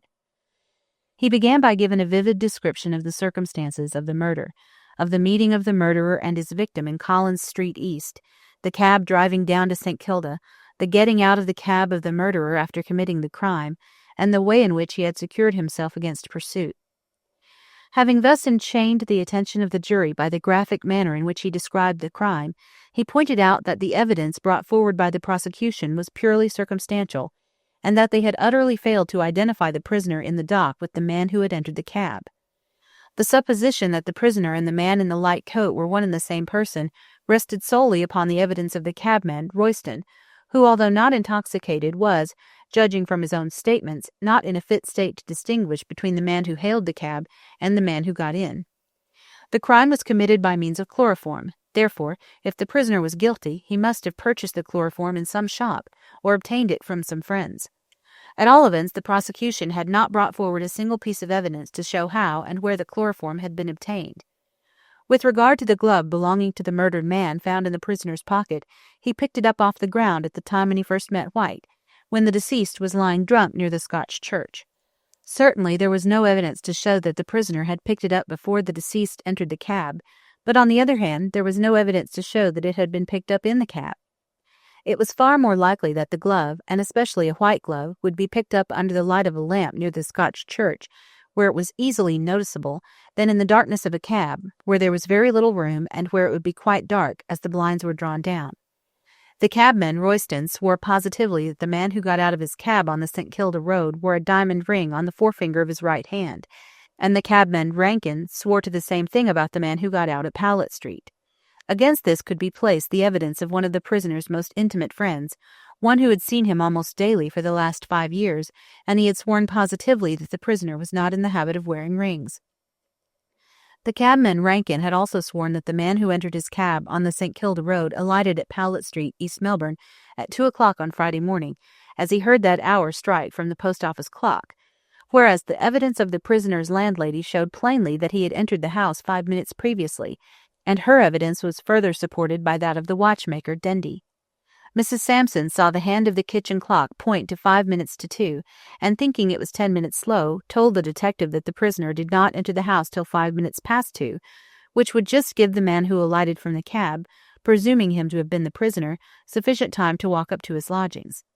The evidence of the watchmaker, Dendy, however, showed clearly that he had put the clock right at the hour of 8 on Thursday night, that it was impossible for it to gain 10 minutes before 2 on Friday morning, and therefore the time, 5 minutes to 2, seen by the landlady was the correct one, and the prisoner was in the house 5 minutes before the other man alighted from the cab in Powlett Street. These points in themselves were sufficient to show that the prisoner was innocent, but the evidence of the woman Rawlins must prove conclusively to the jury that the prisoner was not the man who committed the crime. The witness Brown had proved that the woman Rawlins had delivered a letter to him, which he gave to the prisoner, and that the prisoner left the club to keep the appointment spoken of in the letter, which letter, or rather the remains of it, had been put in evidence. The woman Rawlins swore that the prisoner met her at the corner of Russell and Bourke Streets, and had gone with her to one of the back slums, there to see the writer of the letter. She also proved that at the time of the committal of the crime the prisoner was still in the back slum, by the bed of the dying woman, and, there being only one door to the room, he could not possibly have left without the witness seeing him. The woman Rawlins further proved that she left the prisoner at the corner of Bourke and Russell Streets at 25 minutes to 2 o'clock, which was 5 minutes before Royston drove his cab up to the St. Kilda police station with the dead body inside. Finally, the woman Rawlins proved her words by stating that she saw both the post office and town hall clocks, and supposing the prisoner started from the corner of Bourke and Russell Streets, as she says he did, he would reach East Melbourne in 20 minutes, which made it 5 minutes to 2 on Friday morning, the time at which, according to the landlady's statement, he entered the house. All the evidence given by the different witnesses agreed completely and formed a chain which showed the whole of the prisoner's movements at the time of the committal of the murder. Therefore, it was absolutely impossible that the murder could have been committed by the man in the dock. The strongest piece of evidence brought forward by the prosecution was that of the witness, Hableton, who swore that the prisoner used threats against the life of the deceased. But the language used was merely the outcome of a passionate Irish nature, and was not sufficient to prove the crime to have been committed by the prisoner. The defense which the prisoner set up was that of an alibi, and the evidence of the witnesses for the defense proved conclusively that the prisoner could not and did not commit the murder. Finally, Calton wound up his elaborate and exhaustive speech, which lasted for over 2 hours, by a brilliant peroration, calling upon the jury to base their verdict upon the plain facts of the case, and if they did so they could hardly fail in bringing in a verdict of not guilty. When Calton sat down, a subdued murmur of applause was heard, which was instantly suppressed, and the judge began to sum up, strongly in favour of Fitzgerald. The jury then retired, and immediately there was a dead silence in the crowded court, an unnatural silence, such as must have fallen on the blood-loving Roman populace when they saw the Christian martyrs kneeling on the hot yellow sands of the arena, and watched the long, lithe forms of the lion and panther creeping steadily towards their prey. The hour being late, the gas had been lighted, and there was a sickly glare through the wide hall. Fitzgerald had been taken out of court on the retiring of the jury, but the spectators stared steadily at the empty dock, which seemed to enchain them by some indescribable fascination. They conversed among themselves only in whispers, until even the whispering ceased, and nothing could be heard but the steady ticking of the clock, and now and then the quick-drawn breath of some timid onlooker. Suddenly a woman, whose nerves were overstrung, shrieked, and the cry rang weirdly through the crowded hall. She was taken out, and again there was silence, every eye being fixed on the door through which the jury would reissue with their verdict of life or death. The hands of the clock moved slowly round, a quarter, a half, 3/4, and then the hour sounded with a silvery ring which startled everyone. Madge, sitting with her hands tightly clasped together, began to fear that her highly strung nerves would give way. "My God," she muttered softly to herself, "will this suspense never end?" Just then the door opened, and the jury re-entered. The prisoner was again placed in the dock, and the judge resumed his seat, this time with the black cap in his pocket, as everyone guessed. The usual formalities were gone through, and when the foreman of the jury stood up, every neck was craned forward, and every ear was on the alert to catch the words that fell from his lips. The prisoner flushed a little and then grew pale as death, giving a quick, nervous glance at the quiet figure in black, of which he could just catch a glimpse. Then came the verdict, sharp and decisive. Not guilty. On hearing this, a cheer went up from everyone in the court, so strong was the sympathy with Brian. In vain the crier of the court yelled, "Order!" until he was red in the face. In vain the judge threatened to commit all present for contempt of court. His voice being inaudible, it did not matter much. The enthusiasm could not be restrained, and it was 5 minutes before order was obtained. The judge, having recovered his composure, delivered his judgment, and discharged the prisoner in accordance with the verdict. Calton had won many cases, but it is questionable if he had ever heard a verdict which gave him so much satisfaction as that which proclaimed Fitzgerald innocent. And Brian, stepping down from the dock a free man, passed through a crowd of congratulating friends to a small room off the court, where a woman was waiting for him, a woman who clung round his neck and sobbed out, my darling, I knew that God would save you." Chapter 20. The Argus gives its opinion. The morning after the trial was concluded, the following article in reference to the matter appeared in the Argus. During the past 3 months we have frequently in our columns commented on the extraordinary case which is now so widely known as the Hansom Cab tragedy. We can safely say that it is the most remarkable case which has ever come under the notice of our criminal court, and the verdict given by the jury yesterday has enveloped the matter in a still deeper mystery. By a train of strange coincidences, Mr. Brian Fitzgerald, a young squatter, was suspected of having murdered White, and had it not been for the timely appearance of the woman Rawlins, who turned up at the 11th hour, we feel sure that a verdict of guilty would have been given, and an innocent man would have suffered punishment for the crime of another. Fortunately for the prisoner, and for the interests of justice, his counsel, Mr. Calton, by unwearied diligence, was able to discover the last witness, and prove an alibi.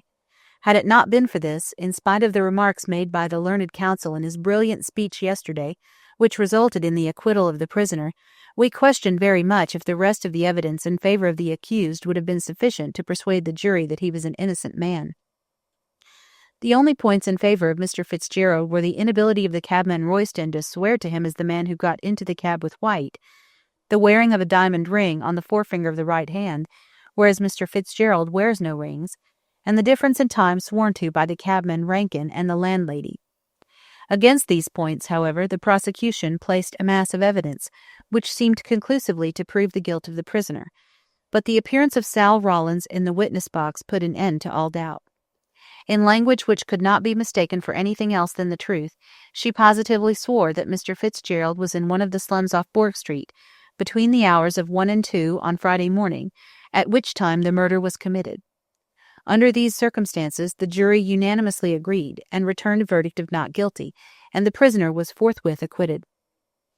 We have to congratulate his counsel, Mr. Calton, for the able speech he made for the defense, and also Mr. Fitzgerald for his providential escape from a dishonorable and undeserved punishment. He leaves the court without a stain on his character, and with the respect and sympathy of all Australians, for the courage and dignity with which he comported himself throughout, while resting under the shadow of such a serious charge. But now that it has been conclusively proved that he is innocent, the question arises in everyone's mind: who is the murderer of Oliver White? The man who committed this dastardly crime is still at large, and for all we know, may be in our midst. Emboldened by the impunity with which he has escaped the hands of justice, he may be walking securely down our streets, and talking of the very crime of which he is the perpetrator. Secure in the thought that all traces of him have been lost forever, from the time he alighted from Rankin's cab at Powlett Street, he has ventured probably to remain in Melbourne, and for all that anyone knows, he may have been in the court during the late trial. Nay, this very article may meet his eye, and he may rejoice at the futile efforts which have been made to find him. But let him beware. Justice is not blind, but blindfolded, and when he least expects it, she will tear the bandage from her keen eyes and drag him forth to the light of day to receive the reward of his deed. Owing to the strong evidence against Fitzgerald, that is the only direction in which the detectives have hitherto looked, but baffled on one side, they will look on the other, and this time may be successful. That such a man as the murderer of Oliver White should be at large is a matter of danger, not only to individual citizens, but to the community at large. For it is a well-known fact that a tiger who once tastes human blood never overcomes his craving for it, and without doubt the man who so daringly and coolly murdered a drunken, and therefore defenseless man, will not hesitate to commit a second crime. The present feeling of all classes in Melbourne must be one of terror, that such a man should be at large, and must, in great measure, resemble the fear which filled everyone's heart in London when the Marr murders were committed, and it was known that the murderer had escaped. Anyone who has read De Quincey's graphic description of the crime perpetrated by Williams must tremble to think that such another devil incarnate is in our midst. It is an imperative necessity that such a feeling should be done away with. But how is this to be managed? It is one thing to speak and another to act. There seems to be no possible clue discoverable at present which can lead to the discovery of the real murderer. The man in the light coat who got out of Rankin's cab at Powlett Street, East Melbourne, designedly, as it now appears, in order to throw suspicion on Fitzgerald, has vanished completely as the witches in Macbeth, and left no trace behind. It was 2 o'clock in the morning when he left the cab, and in a quiet suburb like East Melbourne no one would be about, so that he could easily escape unseen. There seems to be but one chance of ever tracing him, and that is to be found in the papers which were stolen from the pocket of the dead man.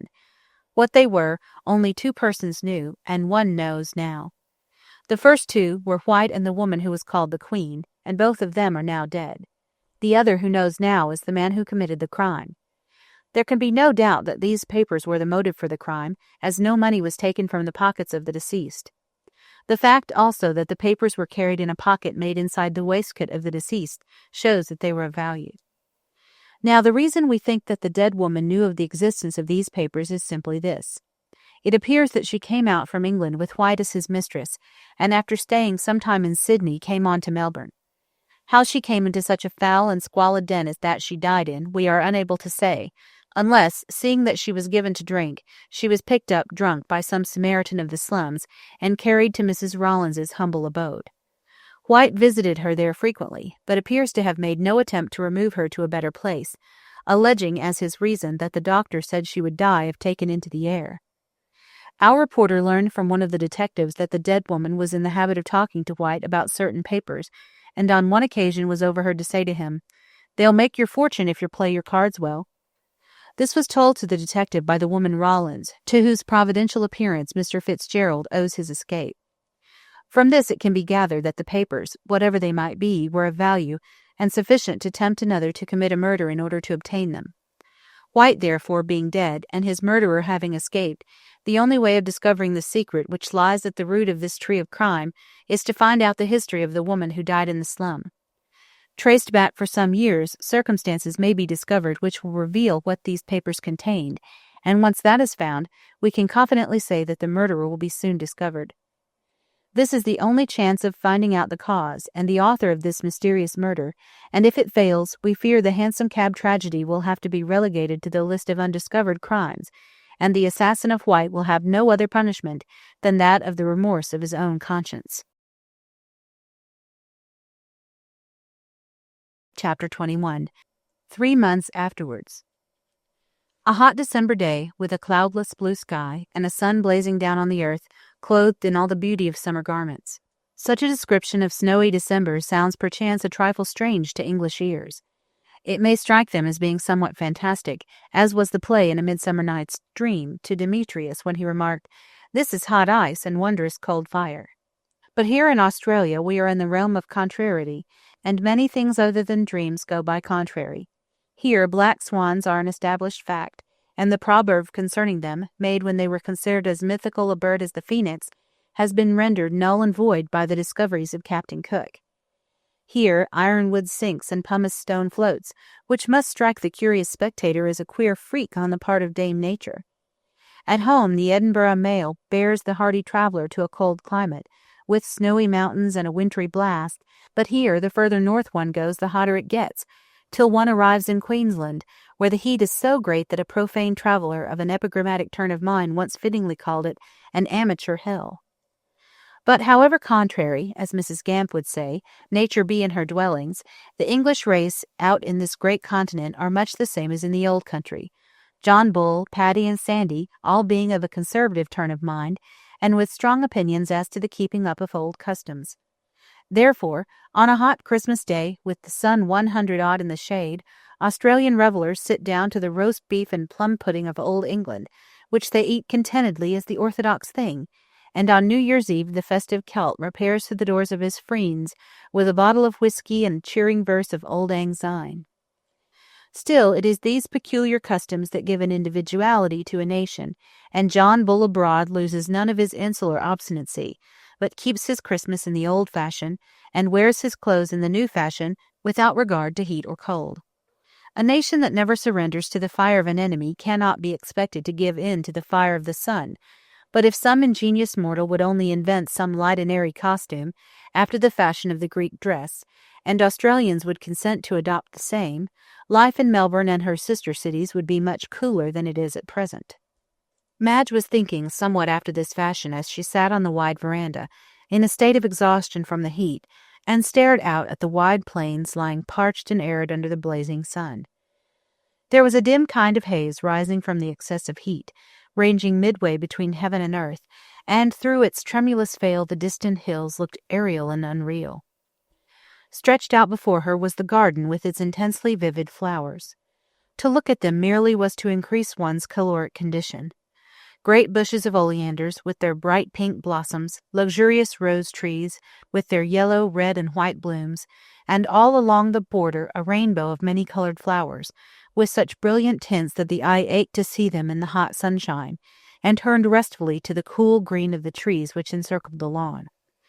In the center was a round pool, surrounded by a ring of white marble, and containing a still sheet of water, which flashed like a mirror in the blinding light. The homestead of Yaba Yaluk's station was a long, low house, with no upper story, and with a wide veranda running nearly round it. Cool green blinds were hung between the pillars to keep out the sun, and all along were scattered lounging chairs of basketwork, with rugs, novels, empty soda-water bottles, and all the other evidences that Mr. Frettlby's guests had been wise and stayed inside during the noonday heat. Madge was seated in one of these comfortable chairs, and she divided her attention between the glowing beauty of the world outside, which she could see through a narrow slit in the blinds. But she did not seem greatly interested in her book, and it was not long before she let it fall unheeded to the ground and took refuge in her own thoughts. The trial through which she had so recently passed had been a great one, and it had not been without its outward result.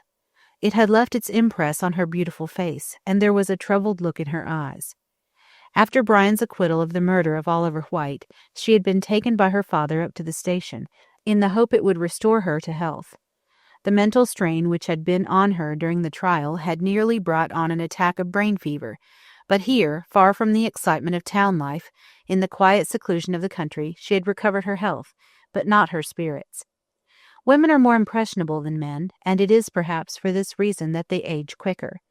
A trouble which would pass lightly over a man leaves an indelible mark on a woman, both physically and mentally, and the terrible episode of White's murder had changed Madge from a bright and merry girl into a grave and beautiful woman. Sorrow is a potent enchantress.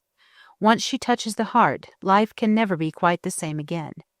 We never more surrender ourselves entirely to pleasure, and often we find so many of the things we have longed for are, after all, but Dead Sea fruit.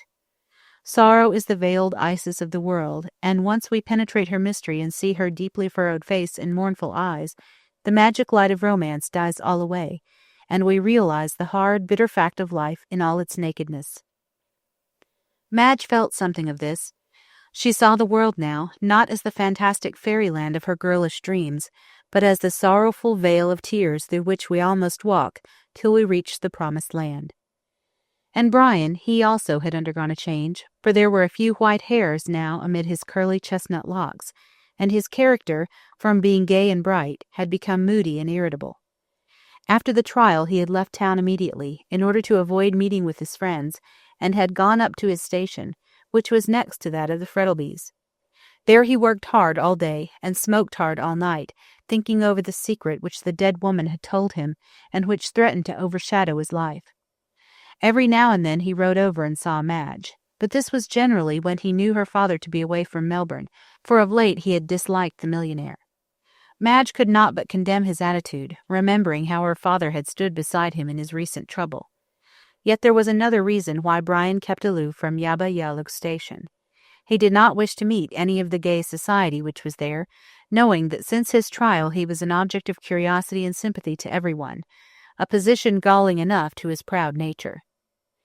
At Christmas time, Frettlby had asked several people up from Melbourne, and though Madge would rather have been left alone, yet she could not refuse her father, and had to play hostess with a smiling brow and aching heart. Who a month since had joined the noble army of Benedicts, was there with Mrs. Rolleston, née Miss Featherweight, who ruled him with a rod of iron. Having bought Felix with her money, she had determined to make good use of him, and being ambitious to shine in Melbourne society, had insisted upon Felix studying politics, so that when the next general election came round he could enter Parliament. Felix had rebelled at first, but ultimately gave way, as he found that when he had a good novel concealed among his parliamentary papers, time passed quite pleasantly, and he got the reputation of a hard worker at little cost. They had brought up Julia with them, and this young person had made up her mind to become the second Mrs. Frettlby. She had not received much encouragement, but, like the English at Waterloo, did not know when she was beaten, and carried on the siege of Mr. Frettlby's heart in an undaunted manner. Dr. Chinston had come up for a little relaxation, and gave never a thought to his anxious patients or the many sick rooms he was in the habit of visiting. A young English fellow, called Peterson, who amused himself by travelling, an old colonist, full of reminiscences of the old days, when, by God, sir, we hadn't a gas lamp in the whole of Melbourne, and several other people completed the party. They had all gone off to the billiard-room, and left Madge in her comfortable chair, half asleep. Suddenly she started, as she heard a step behind her, and turning, saw Sal Rollins, in the neatest of black gowns, with a coquettish white cap and apron, and an open book. Madge had been so delighted with Sal for saving Brian's life that she had taken her into her service as maid. Mr. Frettlby had offered strong opposition at first that a fallen woman like Sal should be near his daughter, but Madge was determined to rescue the unhappy girl from the life of sin she was leading, and so at last he reluctantly consented. Brian, too, had objected, but ultimately yielded, as he saw that Madge had set her heart on it. Mother Guttersnipe objected at first, characterizing the whole affair as cussed humbug, but she likewise gave in, and Sal became maid to Miss Frettlby, who immediately set to work to remedy Sal's defective education by teaching her to read. The book she held in her hand was a spelling book, and this she handed to Madge. "I think I knows it now, miss," she said respectfully, as Madge looked up with a smile. "Do you indeed?" said Madge gaily. "You will be able to read in no time, Sal." "Read this," said Sal, touching Tristan, a Romance, by Zoe. "Hardly," said Madge, picking it up with a look of contempt. "I want you to learn English, and not a confusion of tongues like this thing. But it's too hot for lessons, Sal," she went on, leaning back in her seat. "So get a chair and talk to me." Sal complied, and Madge looked out at the brilliant flower beds, and at the black shadow of the tall wych-elm which grew on one side of the lawn. She wanted to ask a certain question of Sal, and did not know how to do it. The moodiness and irritability of Brian had troubled her very much of late, and with the quick instinct of her sex, she ascribed it indirectly to the woman who had died in the back slum. Anxious to share his troubles and lighten his burden, she determined to ask Sal about this mysterious woman, and find out, if possible, what secret had been told to Brian which affected him so deeply. "Sal," she said, after a short pause, turning her clear grey eyes on the woman, "I want to ask you something." The other shivered and turned pale. About that?" Madge nodded. Sal hesitated for a moment, and then flung herself at the feet of her mistress. "I will tell you," she cried. "You have been kind to me, and have a right to know. I will tell you all I know." "Then," asked Madge firmly, as she clasped her hands tightly together, "who was this woman whom Mr. Fitzgerald went to see, and where did she come from?" "Gran and me found her one evening in Little Bourke Street," answered Sal, "just near the theatre. She was quite drunk, and we took her home with us." "Oh, how kind of you," said Madge. "Oh, it wasn't that," replied the other dryly. "Gran wanted her clothes. She was awful swell dressed." "And she took the clothes? How wicked!" "Anyone would have done it down our way," answered Sal indifferently, "but Gran changed her mind when she got her home. I went out to get some gin for Gran, and when I got back she was a huggin' and a kissin' the woman." "She recognized her." "Yes, I s'pose so," replied Sal. "And next morning, when the lady got square, she made a grab at Gran and hollered out, 'I was comin' to see you.'" "And then?" "Gran chucked me out of the room, and they had a long jaw, and then when I come back, Gran tells me the lady is a-going to stay with us 'cause she was ill, and sent me for Mr. White." "And he came?" "Oh, yes, often," said Sal. "He kicked up a row when he first turned up, but when he found she was ill, he sent a doctor, but it weren't no good. She was 2 weeks with us, and then died the morning she saw Mr. Fitzgerald." "I suppose Mr. White was in the habit of talking to this woman?" "Lots," returned Sal, "but he always turned Gran and me out of the room afore he started." "And," hesitating, "did you ever overhear one of those conversations?" "Yes, one," answered the other with a nod. "I got riled at the way he cleared us out of our own room, and once, when he shut the door and Gran went off to get some gin, I sat down at the door and listened. He wanted her to give up some papers, and she wouldn't. She said she'd die first, but at last he got 'em and took 'em away with him." "Did you see them?" asked Madge, as the assertion of Gorby that White had been murdered for certain papers flashed across her mind. "Rather," said Sal. "I was looking through a hole in the door, and she takes them from under her pillar, and he takes them to the table where the candle was and looks at 'em. They were in a large blue envelope with writing on it in red ink. Then he put 'em in his pocket, and she sings out, 'You'll lose 'em,' and he says, 'No, I'll always have 'em with me, and if he wants 'em he'll have to kill me first afore he gets 'em.'" "And you did not know who the man was to whom the papers were of such importance?" "No, I didn't. They never said no names." "And when was it White got the papers?" "About a week before he was murdered," said Sal after a moment's thought. "And after that he never turned up again. She kept watching for him night and day, and 'cause he didn't come, got mad at him.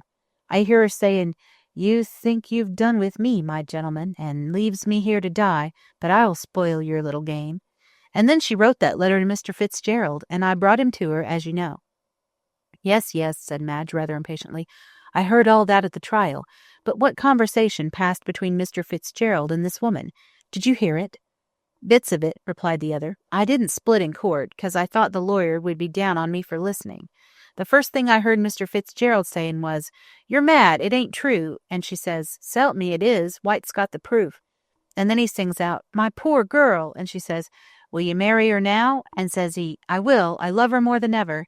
And then she makes a grab at him and says, 'Spoil his game if you can,' and says he, 'What's your name?' And she says—" "What?"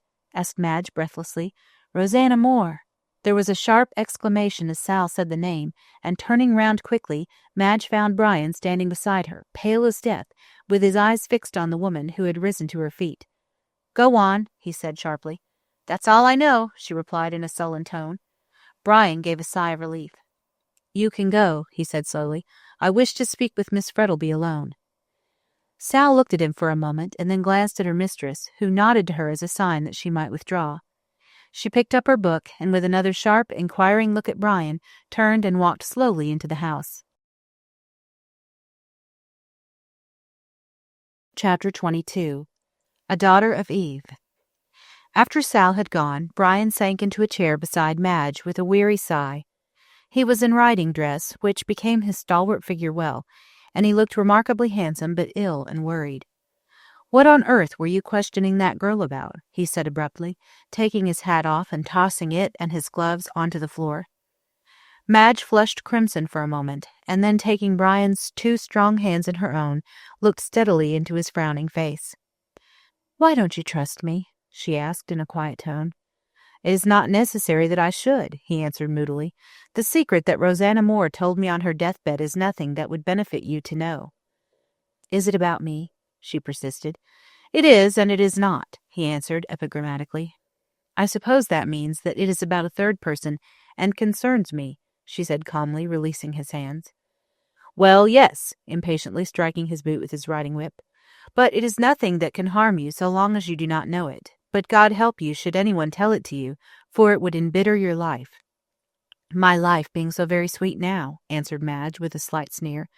"You are trying to put out a fire by pouring oil on it, and what you say only makes me more determined to learn what it is." "Madge, I implore you not to persist in this foolish curiosity," he said almost fiercely. "It will bring you only misery." "If it concerns me, I have a right to know it," she answered curtly. "When I marry you, how can we be happy together, with the shadow of a secret between us?" Brian rose and leaned against the veranda post with a dark frown on his face. "Do you remember that verse of Browning's?" he said coolly. "'Where the apple reddens, never pry, lest we lose our Edens, Eve and I.' Singularly applicable to our present conversation, I think." "Ah," she said, her pale face flushing with anger, "you want me to live in a fool's paradise, which may end at any moment." "That depends upon yourself," he answered coldly. "I never roused your curiosity by telling you that there was a secret, but betrayed it inadvertently to Calton's cross-questioning. I tell you candidly that I did learn something from Rosanna Moore, and it concerns you, though only indirectly through a third person. But it would do no good to reveal it, and would ruin both our lives." She did not answer, but looked straight before her into the glowing sunshine. Brian fell on his knees beside her and stretched out his hands with an entreating gesture. "Oh, my darling," he cried sadly, "cannot you trust me? The love which has stood such a test as yours cannot fail like this. Let me bear the misery of knowing it alone, without blighting your young life with the knowledge of it. I would tell you if I could, but God help me, I cannot. And he buried his face in his hands. Madge closed her mouth firmly and touched his comely head with her cool white fingers. There was a struggle going on in her breast between her feminine curiosity and her love for the man at her feet. The latter conquered, and she bowed her head over his. "Brian," she whispered softly, "let it be as you wish. I will never again try to learn this secret, since you do not desire it." He arose to his feet and caught her in his strong arms with a glad smile. "My dearest," he said, kissing her passionately, and then for a few moments neither of them spoke. "We will begin a new life," he said at length. "We will put the sad past away from us and think of it only as a dream."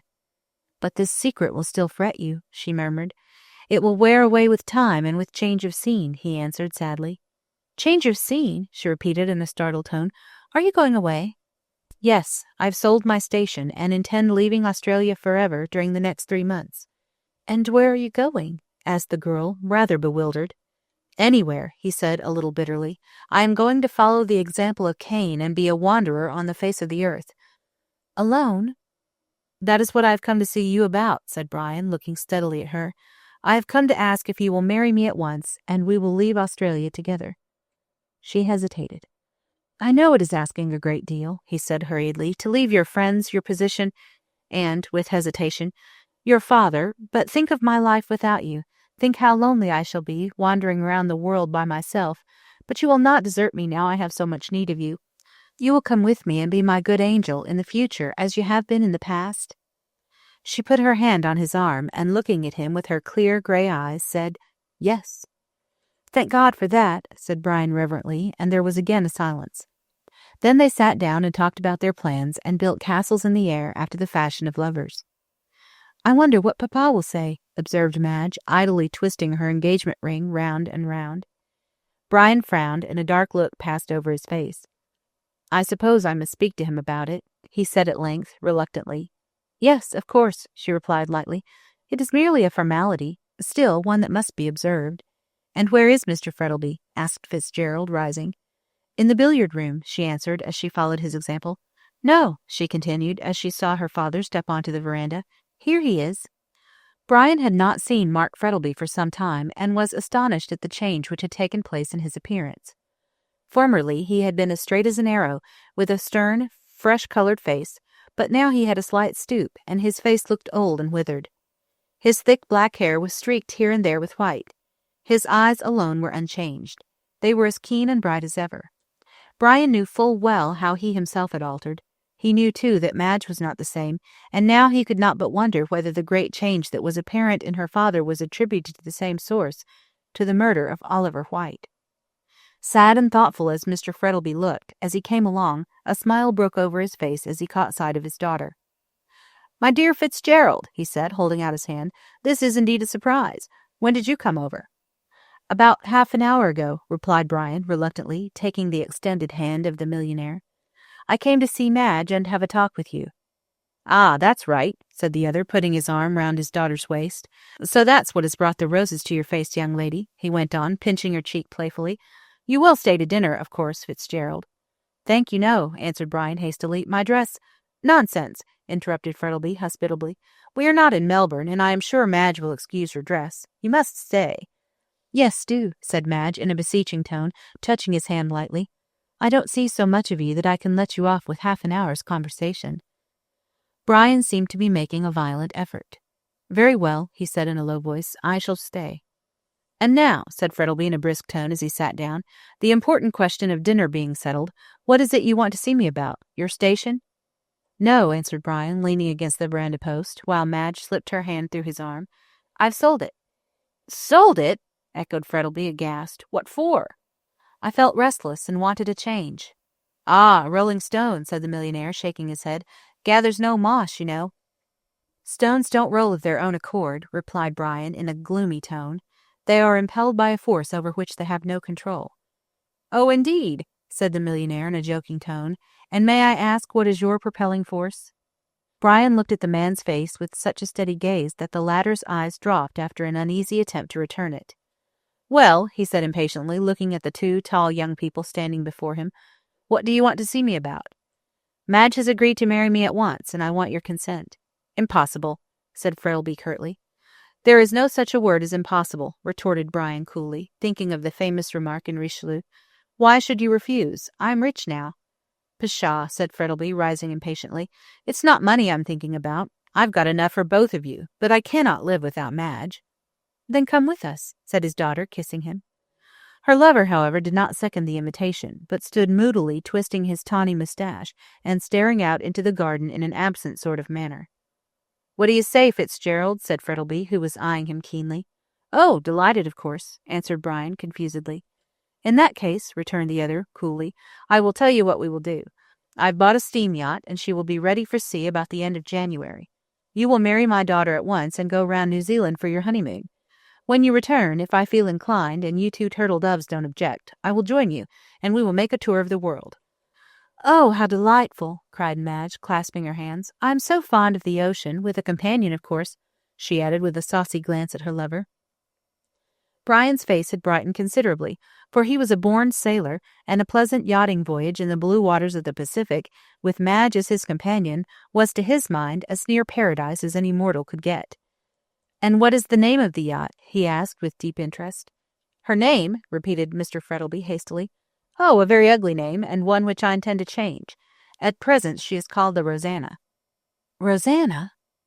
Brian and his betrothed both started at this, and the former stared curiously at the old man, wondering at the coincidence between the name of the yacht and that of the woman who died in the Melbourne slum. Mr. Frettleby flushed a little when he saw Brian's eyes fixed on him with such an inquiring gaze, and rose with an embarrassed laugh. You are a pair of moonstruck lovers, he said gaily, taking an arm of each and leading them into the house. But you forget dinner will be ready soon. Chapter 23. Across the Walnuts and the Wine. Moore, sweetest of bards, sings, Oh, there's nothing half so sweet in life as love's young dream. But he made this assertion in his callow days, before he had learned the value of a good digestion. To a young and fervid youth, love's young dream is, no doubt, very charming, lovers, as a rule, having a small appetite.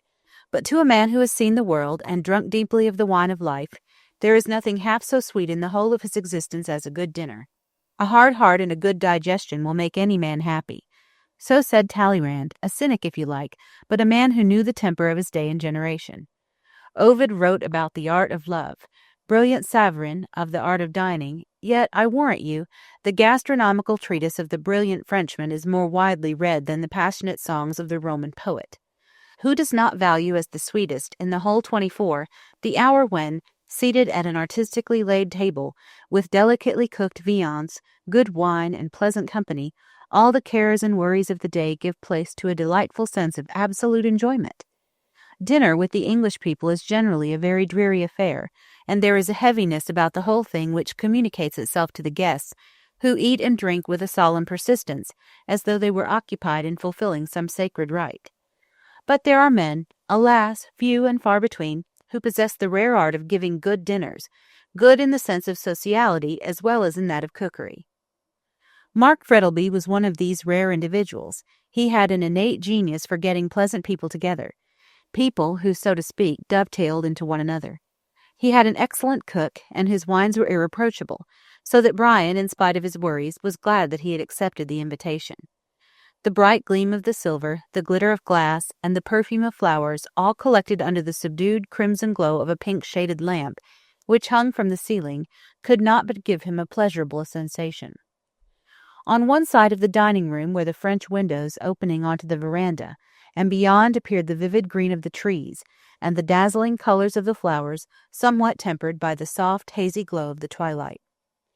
Brian had made himself as respectable as possible under the odd circumstances of dining in his riding dress, and sat next to Madge, contentedly sipping his wine and listening to the pleasant chatter which was going on around him.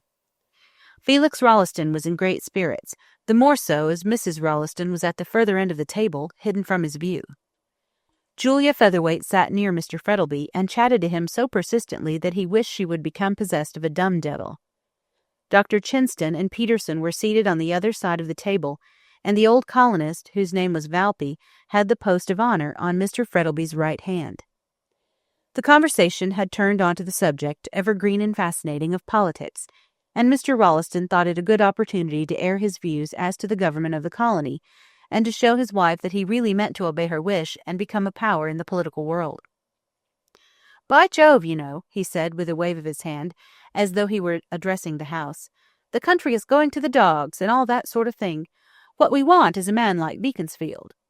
"Ah, but you can't pick up a man like that every day," said Frettlby, who was listening with an amused smile to Rolleston's disquisitions. "Rather a good thing, too," observed Dr. Chinston dryly. "Genius would become too common."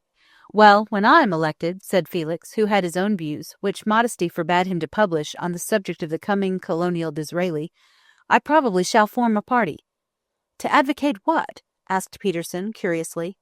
"Oh, well, you see," hesitated Felix, "I haven't drawn up a program yet, so I can't say at present." "Yes, you can hardly give a performance without a program," said the doctor, taking a sip of wine, and then everybody laughed. "And on what are your political opinions founded?" asked Mr. Frettlby, absently, without looking at Felix. "Oh, you see, I've read the parliamentary reports and constitutional history, and Vivian Grey," said Felix, who began to feel himself somewhat at sea. "The last of which is what the author called it, a lusus naturae," observed Chinston. "Don't erect your political schemes on such bubble foundations as are in that novel, for you won't find a Marquis Carabas out here." "Unfortunately, no," observed Felix mournfully, "but we may find a Vivian Grey." Everyone smothered a smile, the illusion was so patent. "Well, he didn't succeed in the end," cried Peterson. "Of course he didn't," retorted Felix disdainfully. "He made an enemy of a woman, and a man who was such a fool as to do that deserves to fall." "You have an excellent opinion of our sex, Mr. Rolleston," said Madge, with a wicked glance at the wife of that gentleman, who was listening complacently to her husband's aimless chatter. "No better than they deserve," replied Rolleston gallantly. "But you have never gone in for politics, Mr. Frettlby." "Who? I? No," said the host, rousing himself out of the brown study into which he had fallen. "I'm afraid I'm not sufficiently patriotic, and my business did not permit me." "And now?" "Now," echoed Mr. Frettlby, glancing at his daughter, "I intend to travel." "The jolliest thing out," said Peterson eagerly. "One never gets tired of seeing the queer things that are in the world."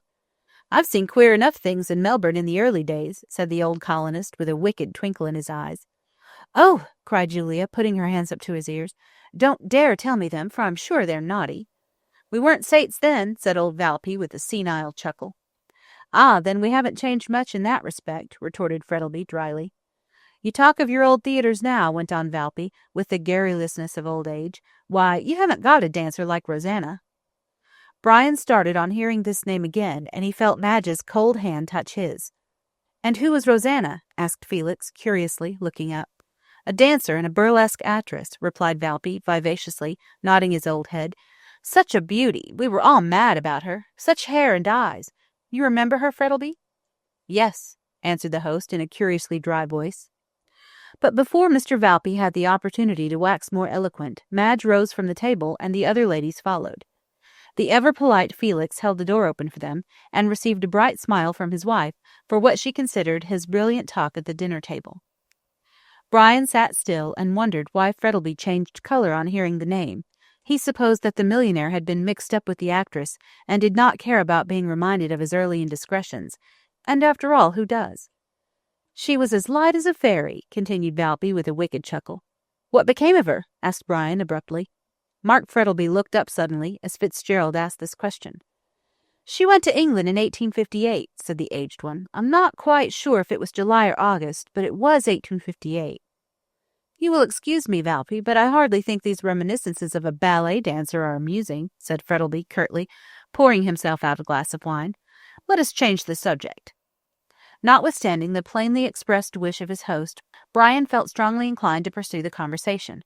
Politeness, however, forbade such a thing, and he consoled himself with the reflection that, after dinner, he would ask old Valpy about the ballet dancer whose name caused Mark Frettlby to exhibit such strong emotion. But to his annoyance, when the gentlemen went into the drawing-room, Frettlby took the old colonist off to his study, where he sat with him the whole evening, talking over old times. Fitzgerald found Madge seated at the piano in the drawing-room, playing one of Mendelssohn's Songs Without Words. "What a dismal thing that is you are playing, Madge," he said lightly, as he sank into a seat beside her. "It is more like a funeral march than anything else." God, so it is, said Felix, who came up at this moment. I don't care myself about Op. 84 and all that classical humbug. Give me something light, Belle Helena, with Emile Melville and all that sort of thing. Felix, said his wife in a stern tone.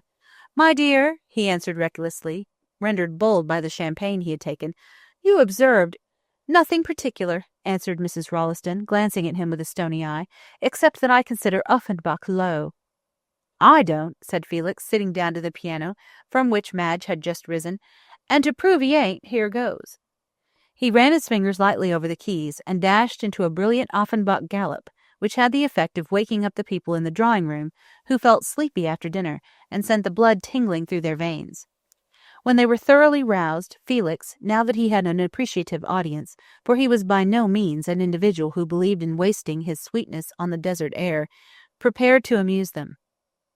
You haven't heard the last new song by Frosty, have you? He asked after he had brought his gallop to a conclusion. Is that the composer of Inasmuch and How So? Asked Julia, clasping her hands. I do love his music, and the words are so sweetly pretty. Infernally stupid, she means, whispered Peterson to Brian. They've no more meaning in them than the titles. Sing us the new song, Felix, commanded his wife, and her obedient husband obeyed her. It was entitled Somewhere, words by Vashti, music by Paula Frosty, and was one of those extraordinary compositions which may mean anything, that is, if the meaning can be discovered. Felix had a pleasant voice, though it was not very strong, and the music was pretty, while the words were mystical. The first verse was as follows. A flying cloud, a breaking wave, a faint light in a moonless sky, a voice from the silent grave, sounds sad in one long, bitter cry. I know not, sweet, where you may stand, with shining eyes and golden hair, yet I know I will touch your hand and kiss your lips somewhere, somewhere, somewhere, when the summer sun is fair, waiting on me on land or sea, somewhere, love, somewhere. The second verse was very similar to the first, and when Felix finished, a murmur of applause broke from every one of the ladies. How sweetly pretty, sighed Julia. Such a lot in it. But what is its meaning? Asked Brian, rather bewildered. It hasn't got one, replied Felix complacently. Surely you don't want every song to have a moral, like a book of Aesop's fables. Brian shrugged his shoulders and turned away with Madge. I must say I agree with Fitzgerald, said the doctor quickly. I like a song with some meaning in it. The poetry of the one you sang is as mystical as Browning, without any of his genius to redeem it. Philistine, murmured Felix under his breath, and then vacated his seat at the piano in favor of Julia, who was about to sing a ballad called Going Down the Hill, which had been the rage in Melbourne musical circles during the last 2 months. Meanwhile, Madge and Brian were walking up and down in the moonlight. It was an exquisite night, with a cloudless blue sky glittering with the stars, and a great yellow moon in the west. Madge seated herself on the side of the marble ledge which girdled the still pool of water in front of the house, and dipped her hand into the cool water. Brian leaned against the trunk of a great magnolia tree, whose glossy green leaves and great creamy blossoms looked fantastic in the moonlight. In front of them was the house, with the ruddy lamplight streaming through the wide windows, and they could see the guests within, excited by the music, waltzing to Rolliston's playing, and their dark figures kept passing and repassing the windows, while the charming music of the waltz mingled with their merry laughter. Looks like a haunted house, said Brian, thinking of Poe's weird poem, but such a thing is impossible out here. I don't know so much about that, said Madge gravely, lifting up some water in the palm of her hand and letting it stream back like diamonds in the moonlight. I knew a house in St. Kilda which was haunted. By what? Asked Brian skeptically. Noises, she answered solemnly. Brian burst out laughing and startled a bat, which flew round and round in the silver moonlight, and whirled away into the shelter of a wych-elm. Rats and mice are more common here than ghosts, he said lightly. I'm afraid the inhabitants of your haunted house were fanciful. So you don't believe in ghosts? There's a banshee in our family, said Brian with a gay smile, who is supposed to cheer our deathbeds with her howlings, but as I've never seen the lady myself, I'm afraid she's a Mrs. Harris. It's aristocratic to have a ghost in a family, I believe, said Madge. That is the reason we colonials have none. Ah, but you will have, he answered with a careless laugh. There are no doubt democratic as well as aristocratic ghosts. But, pshaw, he went on impatiently, what nonsense I talk. There are no ghosts except of a man's own raising. The ghosts of a dead youth, the ghosts of past follies, the ghosts of what might have been, these are the spectres which are more to be feared than those of the churchyard. Madge looked at him in silence, for she understood the meaning of that passionate outburst, the secret which the dead woman had told him, and which hung like a shadow over his life. She arose quietly and took his arm. The light touch roused him, and a faint wind sent an eerie rustle through the still leaves of the magnolia as they walked back in silence to the house. Chapter 24. Brian receives a letter. Notwithstanding the hospitable invitation of Mr. Frettleby, Brian refused to stay at Yabayaluk that night, but after saying good-bye to Madge, mounted his horse and rode slowly away in the moonlight. He felt very happy, and letting the reins lie loose on his horse's neck, he gave himself up unreservedly to his thoughts. Atra Kura certainly did not sit behind the horseman on this night, and Brian, to his surprise, found himself singing Kitty of Coleraine as he rode along in the silver moonlight. And was he not right to sing when the future seemed so bright and pleasant? Oh, yes, they would live on the ocean, and she would find how much pleasanter it was on the restless waters, with their solemn sense of mystery, than on the crowded land. Was not the sea made for the free, land of courts and slaves alone? Moore was perfectly right. She would learn that when, with a fair wind and all sail set, they were flying over the blue Pacific waters. And then they would go home to Ireland, to the ancestral home of the Fitzgeralds, where he would lead her in under the arch, with Céad Míle Fáilte on it, and every one would bless the fair young bride. Why should he trouble himself about the crime of another? No, he had made a resolve, and intended to keep it. He would put this secret with which he had been entrusted behind his back, and would wander about the world with Madge and her father. He felt a sudden chill come over him as he murmured the last words to himself. Her father. "I'm a fool," he said impatiently as he gathered up the reins and spurred his horse into a canter. "It can make no difference to me so long as Madge remains ignorant, but to sit beside him, to eat with him, to have him always present like a skeleton at a feast, God help me." He urged his horse into a gallop, and as he rushed over the turf, with the fresh, cool night wind blowing keenly against his face, he felt a sense of relief, as though he were leaving some dark spectre behind. On he galloped, with the blood throbbing in his young veins, over miles of plain, with the dark blue, star-studded sky above, and the pale moon shining down on him. Past a silent shepherd's hut, which stood near a wide creek, splashing through the cool water, which wound through the dark plain like a thread of silver in the moonlight, then again the wide grassy plain, dotted here and there with tall clumps of shadowy trees, and on either side he could see the sheep scurrying away like fantastic spectres. On, ever on, until his own homestead appears, and he sees the star-like light shining brightly in the distance. A long avenue of tall trees, over whose wavering shadows his horse thundered, and then the wide grassy space in front of the house, with the clamorous barking of dogs. A groom, roused by the clatter of hoofs up the avenue, comes round the side of the house, and Brian leaps off his horse, and flinging the reins to the man, walks into his own room. There he finds a lighted lamp, brandy and soda on the table, and a packet of letters and newspapers. He flung his hat on the sofa and opened the window and door so as to let in the cool breeze. Then, mixing for himself a glass of brandy and soda, he turned up the lamp and prepared to read his letters. The first he took up was from a lady. "Always a she correspondent for me," says Isaac Disraeli, "provided she does not cross." Brian's correspondence did not cross, but notwithstanding this, after reading half a page of small talk and scandal, he flung the letter on the table with an impatient ejaculation. The other letters were principally business ones, but the last one proved to be from Calton, and Fitzgerald opened it with a sensation of pleasure. Calton was a capital letter-writer, and his epistles had done much to cheer Fitzgerald in the dismal period which succeeded his acquittal of White's murder, when he was in danger of getting into a morbid state of mind. Brian, therefore, sipped his brandy and soda, and lying back in his chair, prepared to enjoy himself. "My dear Fitzgerald," wrote Calton in his peculiarly clear handwriting, which was such an exception to the usual crabbed hieroglyphics of his brethren of the bar, "while you are enjoying the cool breezes and delightful freshness of the country, here am I, with numerous other poor devils, cooped up in this hot and dusty city. How I wish I were with you in the land of Goshen, by the rolling waters of the Murray, where everything is bright and green and unsophisticated.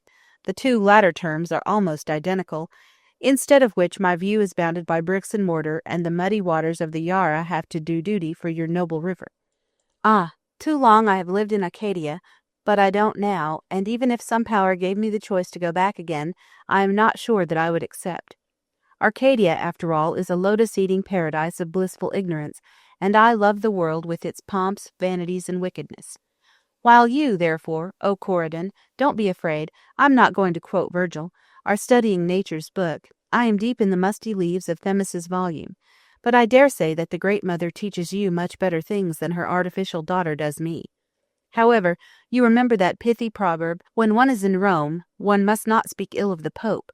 So being in the legal profession, I must respect its muse. I suppose when you saw that this letter came from a law office, you wondered what the deuce a lawyer was writing to you for, and my handwriting no doubt suggested a writ. Pshaw! I'm wrong there. You are past the age of writs. Not that I hint that you are old, by no means.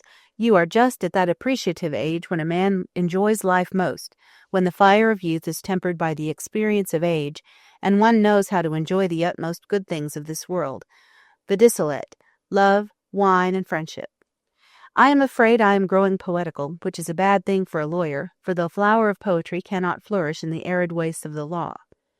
On reading what I have written, I find I have been as discursive as Praed's vicar, and as this letter is supposed to be a business one, I must deny myself the luxury of following out a train of idle ideas and write sense.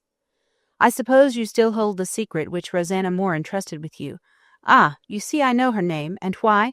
Simply because, with the natural curiosity of the human race, I have been trying to find out who murdered Oliver White, and as the Argus very cleverly pointed out, Rosanna Moore, as likely to be at the bottom of the whole affair, I have been learning her past history.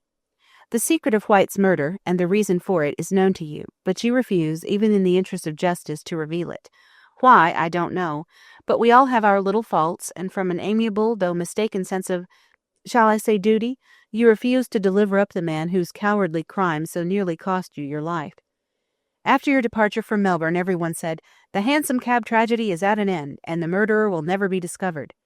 I ventured to disagree with the wiseacres who made such a remark, and asked myself, who was this woman who died at Mother Guttersnipe's? Receiving no satisfactory answer for myself, I determined to find out, and took steps accordingly. In the first place, I learned from Roger Morland, who, if you remember, was a witness against you at the trial, that White and Rosanna Moore had come out to Sydney on the John Elder about a year ago as Mr. and Mrs. White. I need hardly say that they did not think it needful to go through the formality of marriage, as such a time might have been found inconvenient on some future occasion.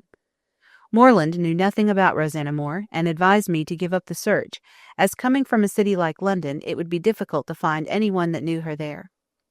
Notwithstanding this, I telegraphed home to a friend of mine, who is a bit of an amateur detective, find out the name and all about the woman who left England on the John Elder on the 21st day of August, 18, as wife of Oliver White.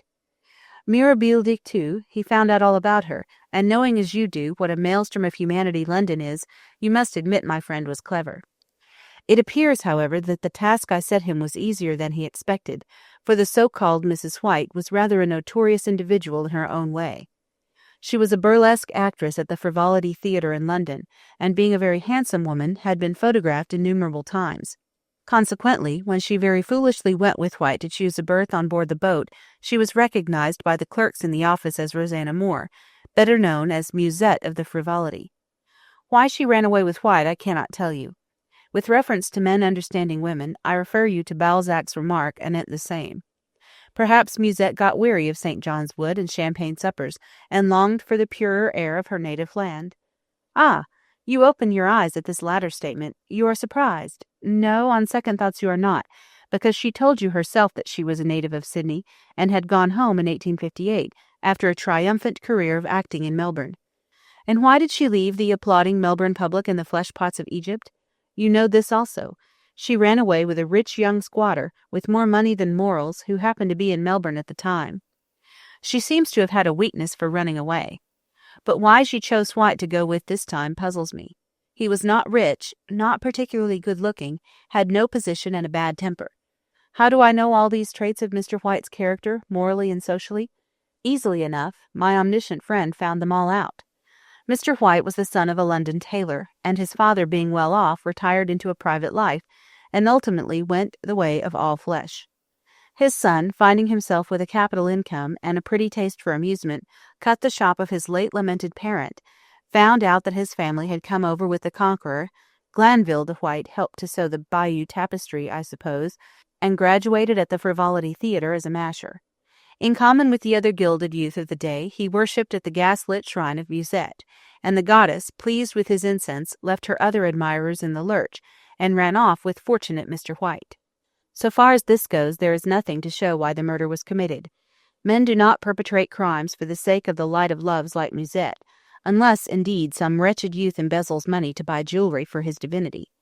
The career of Musette in London was simply that of a clever member of the demi-monde, and as far as I can learn, no one was so much in love with her as to commit a crime for her sake.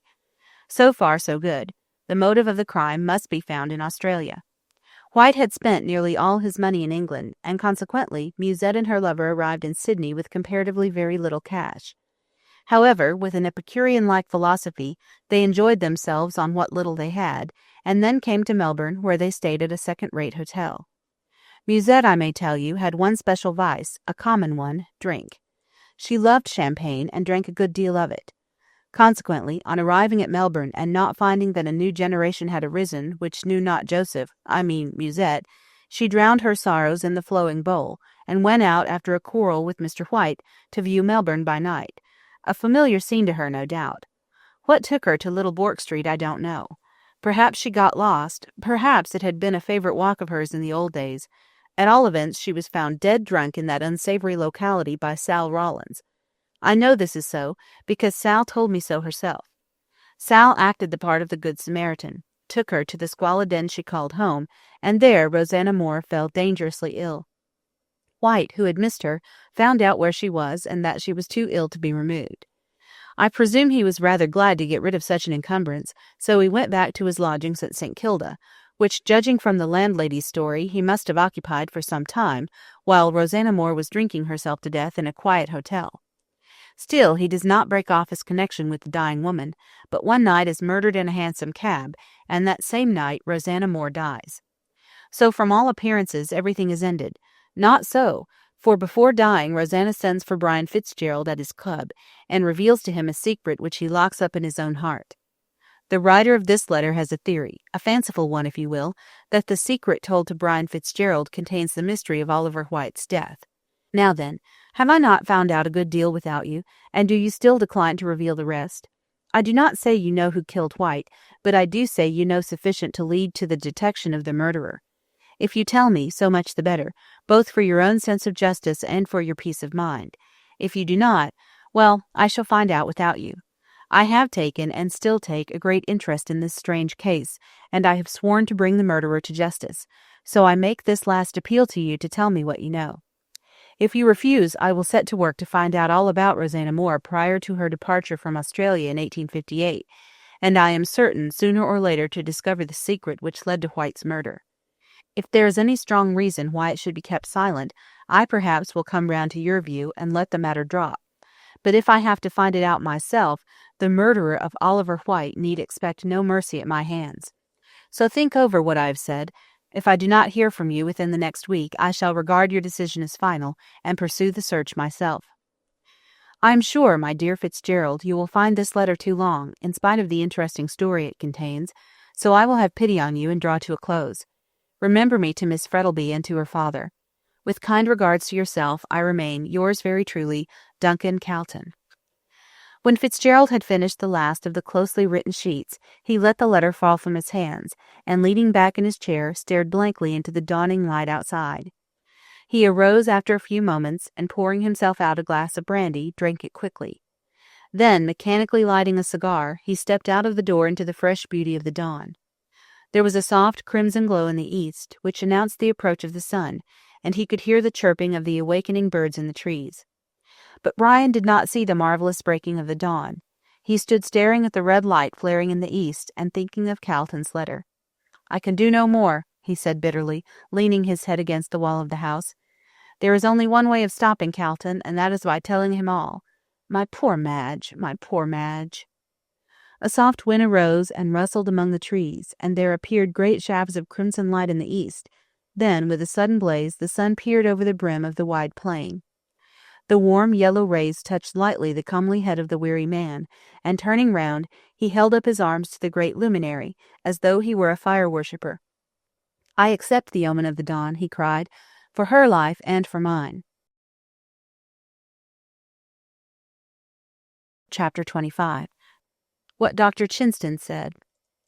His resolution taken, Brian did not let the grass grow under his feet, but rode over in the afternoon to tell Madge of his intended departure.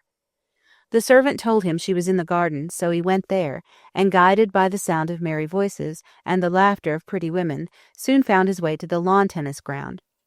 Madge and her guests were there, seated under the shade of a great wych-elm, and watching with great interest a single-handed match being played between Rolleston and Peterson, both of whom were capital players. Mr. Frettlby was not present. He was inside writing letters and talking with old Mr. Valpy, and Brian gave a sigh of relief as he noted his absence. Madge caught sight of him as he came down the garden path, and flew quickly towards him with outstretched hands as he took his hat off. "How good of you to come," she said in a delighted tone as she took his arm, "and on such a hot day." "Yes, it's something fearful in this shade," said pretty Mrs. Rolleston with a laugh, putting up her sunshade.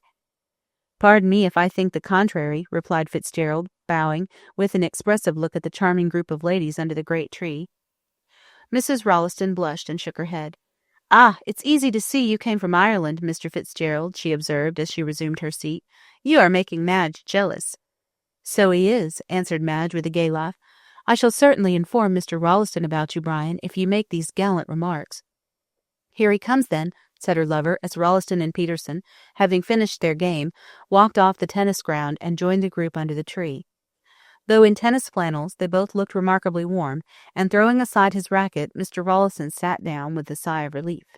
"Thank goodness it's over, and that I've won," he said, wiping his heated brow. "Galley slaves couldn't have worked harder than we have done, while all you idle folks sat sub tegeme fagi." "Which means?" asked his wife lazily. "That onlookers see most of the game," answered her husband impudently. "I suppose that's what you call a free and easy translation," said Peterson, laughing. "Mrs. Rolleston ought to give you something for your new and original adaptation of Virgil." "Let it be iced, then," retorted Rolleston, lying full length on the ground, and staring up at the blue of the sky as seen through the network of leaves. "I always like my something iced." "It's a way you've got," said Madge with a laugh as she gave him a glass filled with some sparkling, golden-colored liquor, with a lump of ice clinking musically against the side of it. "He's not the only one who's got that way," said Peterson gaily, when he had been similarly supplied. "It's a way we've got in the Army, it's a way we've got in the Navy, it's a way we've got in the Varsity. And so say all of us," finished Rolleston, and holding out his glass to be replenished. "I'll have another, please. Whew, it is hot." "What, the drink?" asked Julia with a giggle. "No, the day," answered Felix, making a face at her. "It's the kind of day one feels inclined to adopt Sydney Smith's advice, by getting out of one's skin and letting the wind whistle through one's bones." "With such a hot wind blowing," said Peterson gravely, "I'm afraid they'd soon be broiled bones." "Go, giddy one," retorted Felix, throwing his hat at him, "or I'll drag you into the blazing sun and make you play another game." "Not I," replied Peterson coolly. "Not being a salamander, I'm hardly used to your climate yet, and there is a limit even to lawn tennis." And turning his back on Rolleston, he began to talk to Julia Featherweight. Meanwhile, Madge and her lover, leaving all this frivolous chatter behind them, were walking slowly towards the house, and Brian was telling her of his approaching departure, though not of his reasons for it. "I received a letter last night," he said, turning his face away from her, "and as it's about some important business, I must start at once." "I don't think it will be long before we follow," answered Madge thoughtfully. "Papa leaves here at the end of the week." "Why?" "I'm sure I don't know," said Madge petulantly. "He's so restless, and never seems to settle down to anything. He says for the rest of his life he's going to do nothing but wander all over the world." There suddenly flashed across Fitzgerald's mind a line from Genesis, which seemed singularly applicable to Mr. Frettlby. "A fugitive and a vagabond thou shalt be in the earth." "Everyone gets these restless fits sooner or later," he said idly. "In fact," with an uneasy laugh, "I believe I'm in one myself." "That puts me in mind of what I heard Dr. Chinston say yesterday," she said. "This is the age of unrest, as electricity and steam have turned us all into bohemians." "Ah, Bohemia is a pleasant place," said Brian absently, unconsciously quoting Thackeray, "but we all lose our way to it late in life." At that rate, we won't lose our way to it for some time, she said, laughing, as they stepped into the drawing-room, so cool and shady after the heat and glare outside. As they entered, Mr. Frettlby rose from a chair near the window. He appeared to have been reading, for he held a book in his hand. "What, Fitzgerald?" he exclaimed in a hearty tone, as he held out his hand. "I am glad to see you." "I let you know I am living, don't I?" replied Brian, his face flushing as he reluctantly took the proffered hand. "But the fact is I have come to say good-bye for a few days." "Ah, going back to town, I suppose," said Mr. Frettlby, lying back in his chair and playing with his watch-chain. "I don't know that you are wise, exchanging the clear air of the country for the dusty atmosphere of Melbourne." "Yet Madge tells me you are going back," said Brian, idly toying with a vase of flowers on the table. "Depends upon circumstances," replied the other carelessly. "I may and I may not. You go on business, I presume?" "Well, the fact is, Calton—" Here Brian stopped suddenly and bit his lip with vexation, for he had not intended to mention the lawyer's name. "Yes," said Mr. Frettlby, interrogatively, sitting up quickly and looking keenly at Brian. "Wants to see me on business," he finished awkwardly. "Connected with the sale of your station, I suppose," said Frettlby, still keeping his eyes on the young man's face. "Can't have a better man. Calton's an excellent man of business." "A little too excellent," replied Fitzgerald ruefully. "He's a man who can't leave well enough alone." "Apropos of what?" "Oh, nothing," answered Fitzgerald hastily, and just then his eyes met those of Frettlby. The two men looked at one another steadily for a moment, but in that short space of time a single name flashed through their brains, the name of Rosanna Moore. Mr. Frettlby was the first to lower his eyes and break the spell. "Ah, well," he said lightly as he rose from his chair and held out his hand. "If you are 2 weeks in town, call at St. Kilda, and it's more than likely you will find us there." Brian shook hands in silence and watched him pick up his hat and move on to the veranda and then out into the hot sunshine.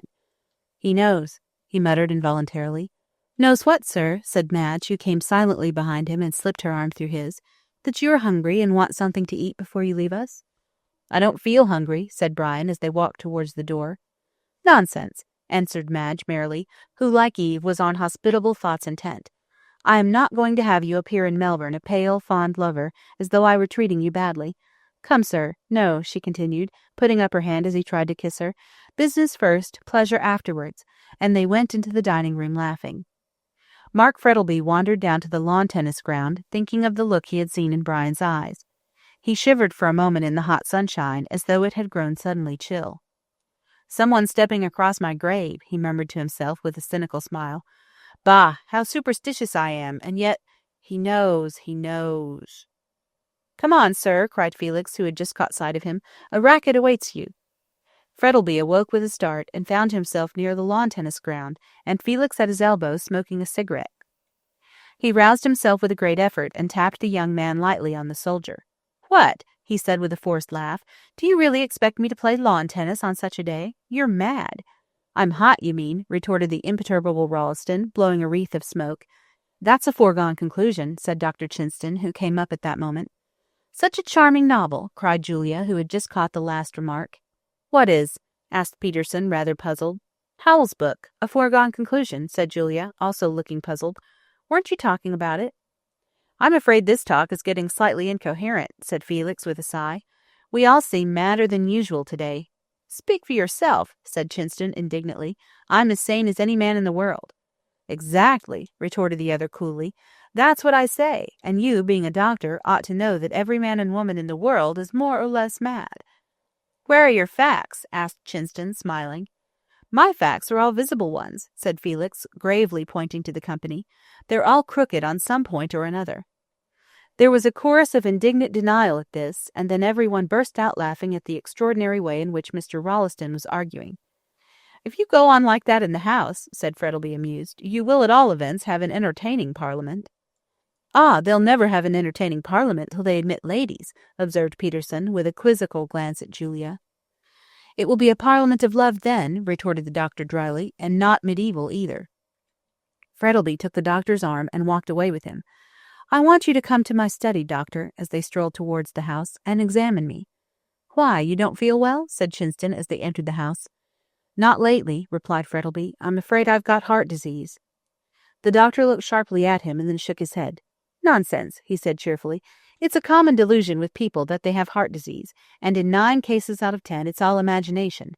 Unless, indeed," he added waggishly, "the patient happens to be a young man." "Ah, I suppose you think I'm safe as far as that goes," said Frettleby as they entered the study. "And what did you think of Rolliston's argument about people being mad?" "It was amusing," replied Chinston, taking a seat, Frettleby doing the same. "That's all I can say about it, though, mind you, I think there are more mad people at large than the world is aware of." "Indeed?" "Yes. Do you remember that horrible story of Dickens in the Pickwick Papers about the man who was mad and knew it, yet successfully concealed it for years? Well, I believe there are many people like that in the world, people whose lives are one long struggle against insanity, and yet who eat, drink, talk, and walk with the rest of their fellow men, apparently as gay and light-hearted as they are." "How extraordinary!"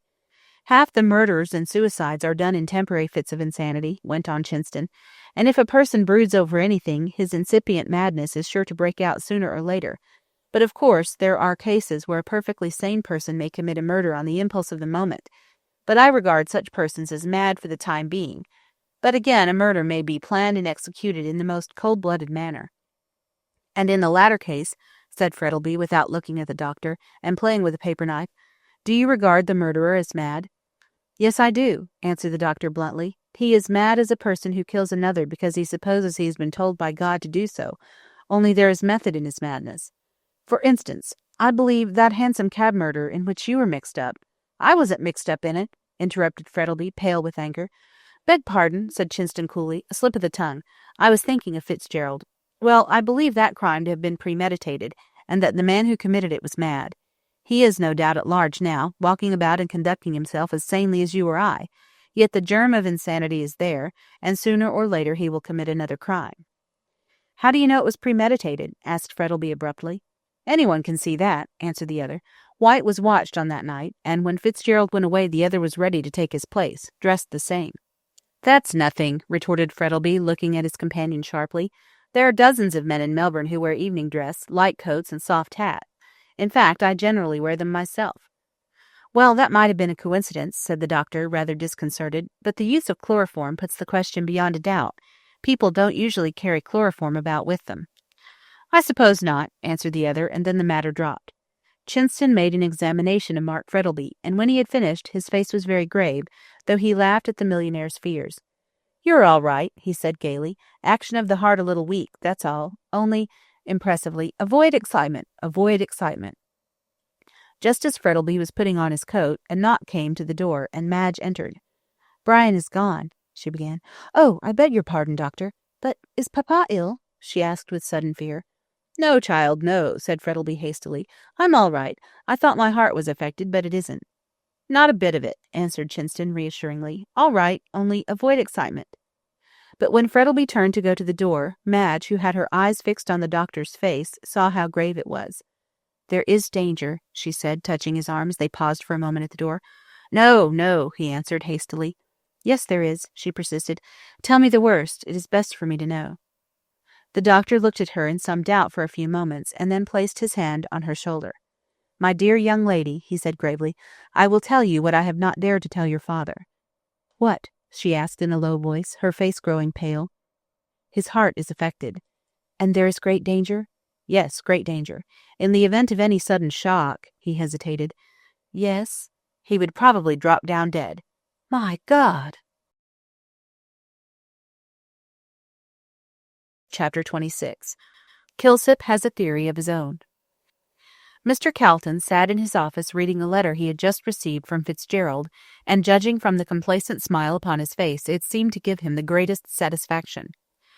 "I know," wrote Brian, "that now you have taken up the affair you will not stop till you find out everything, so as I want the matter to rest as at present, I will anticipate you and reveal all.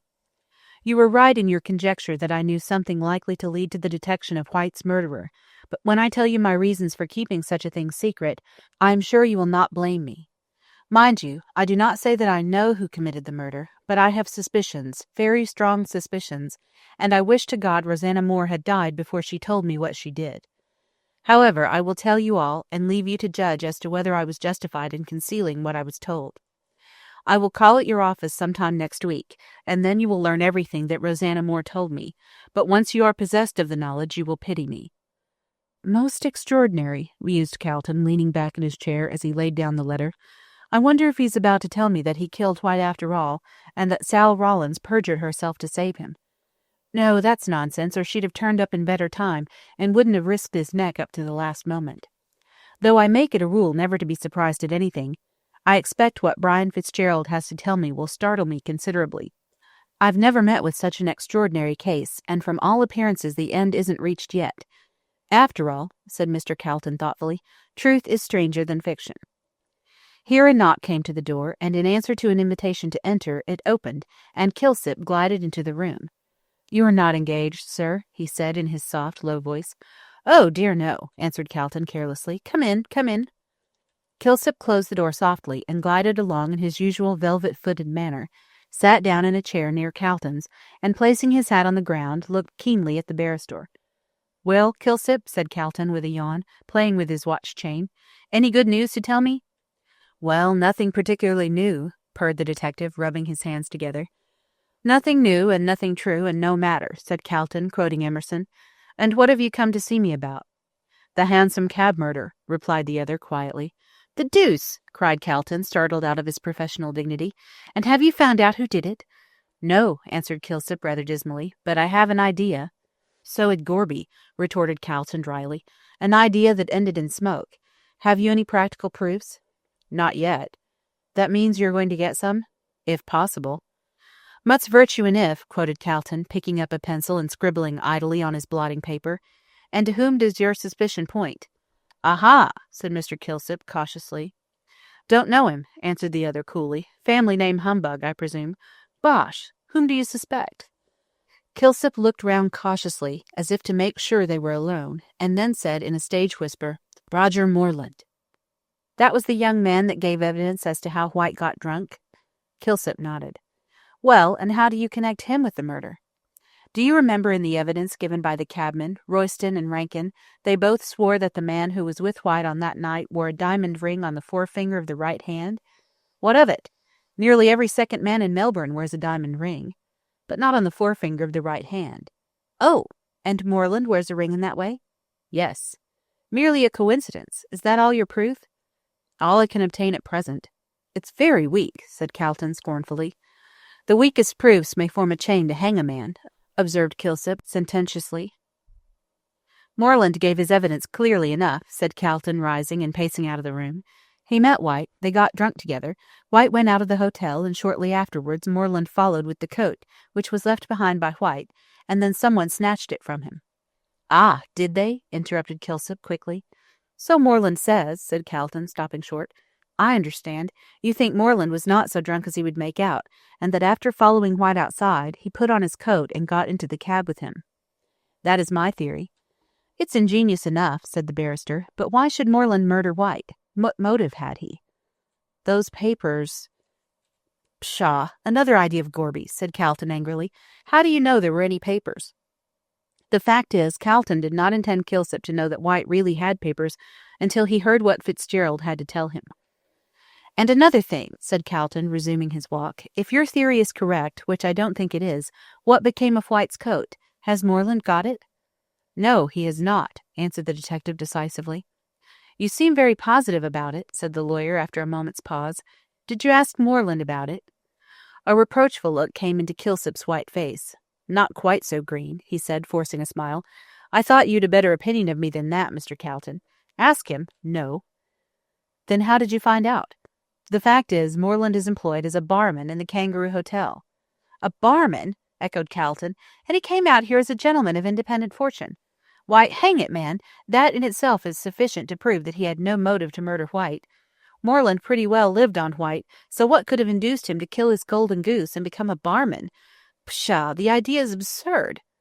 Well, you may be right about the matter, said Kilsip rather angrily, and if Gorby makes mistakes I don't pretend to be infallible.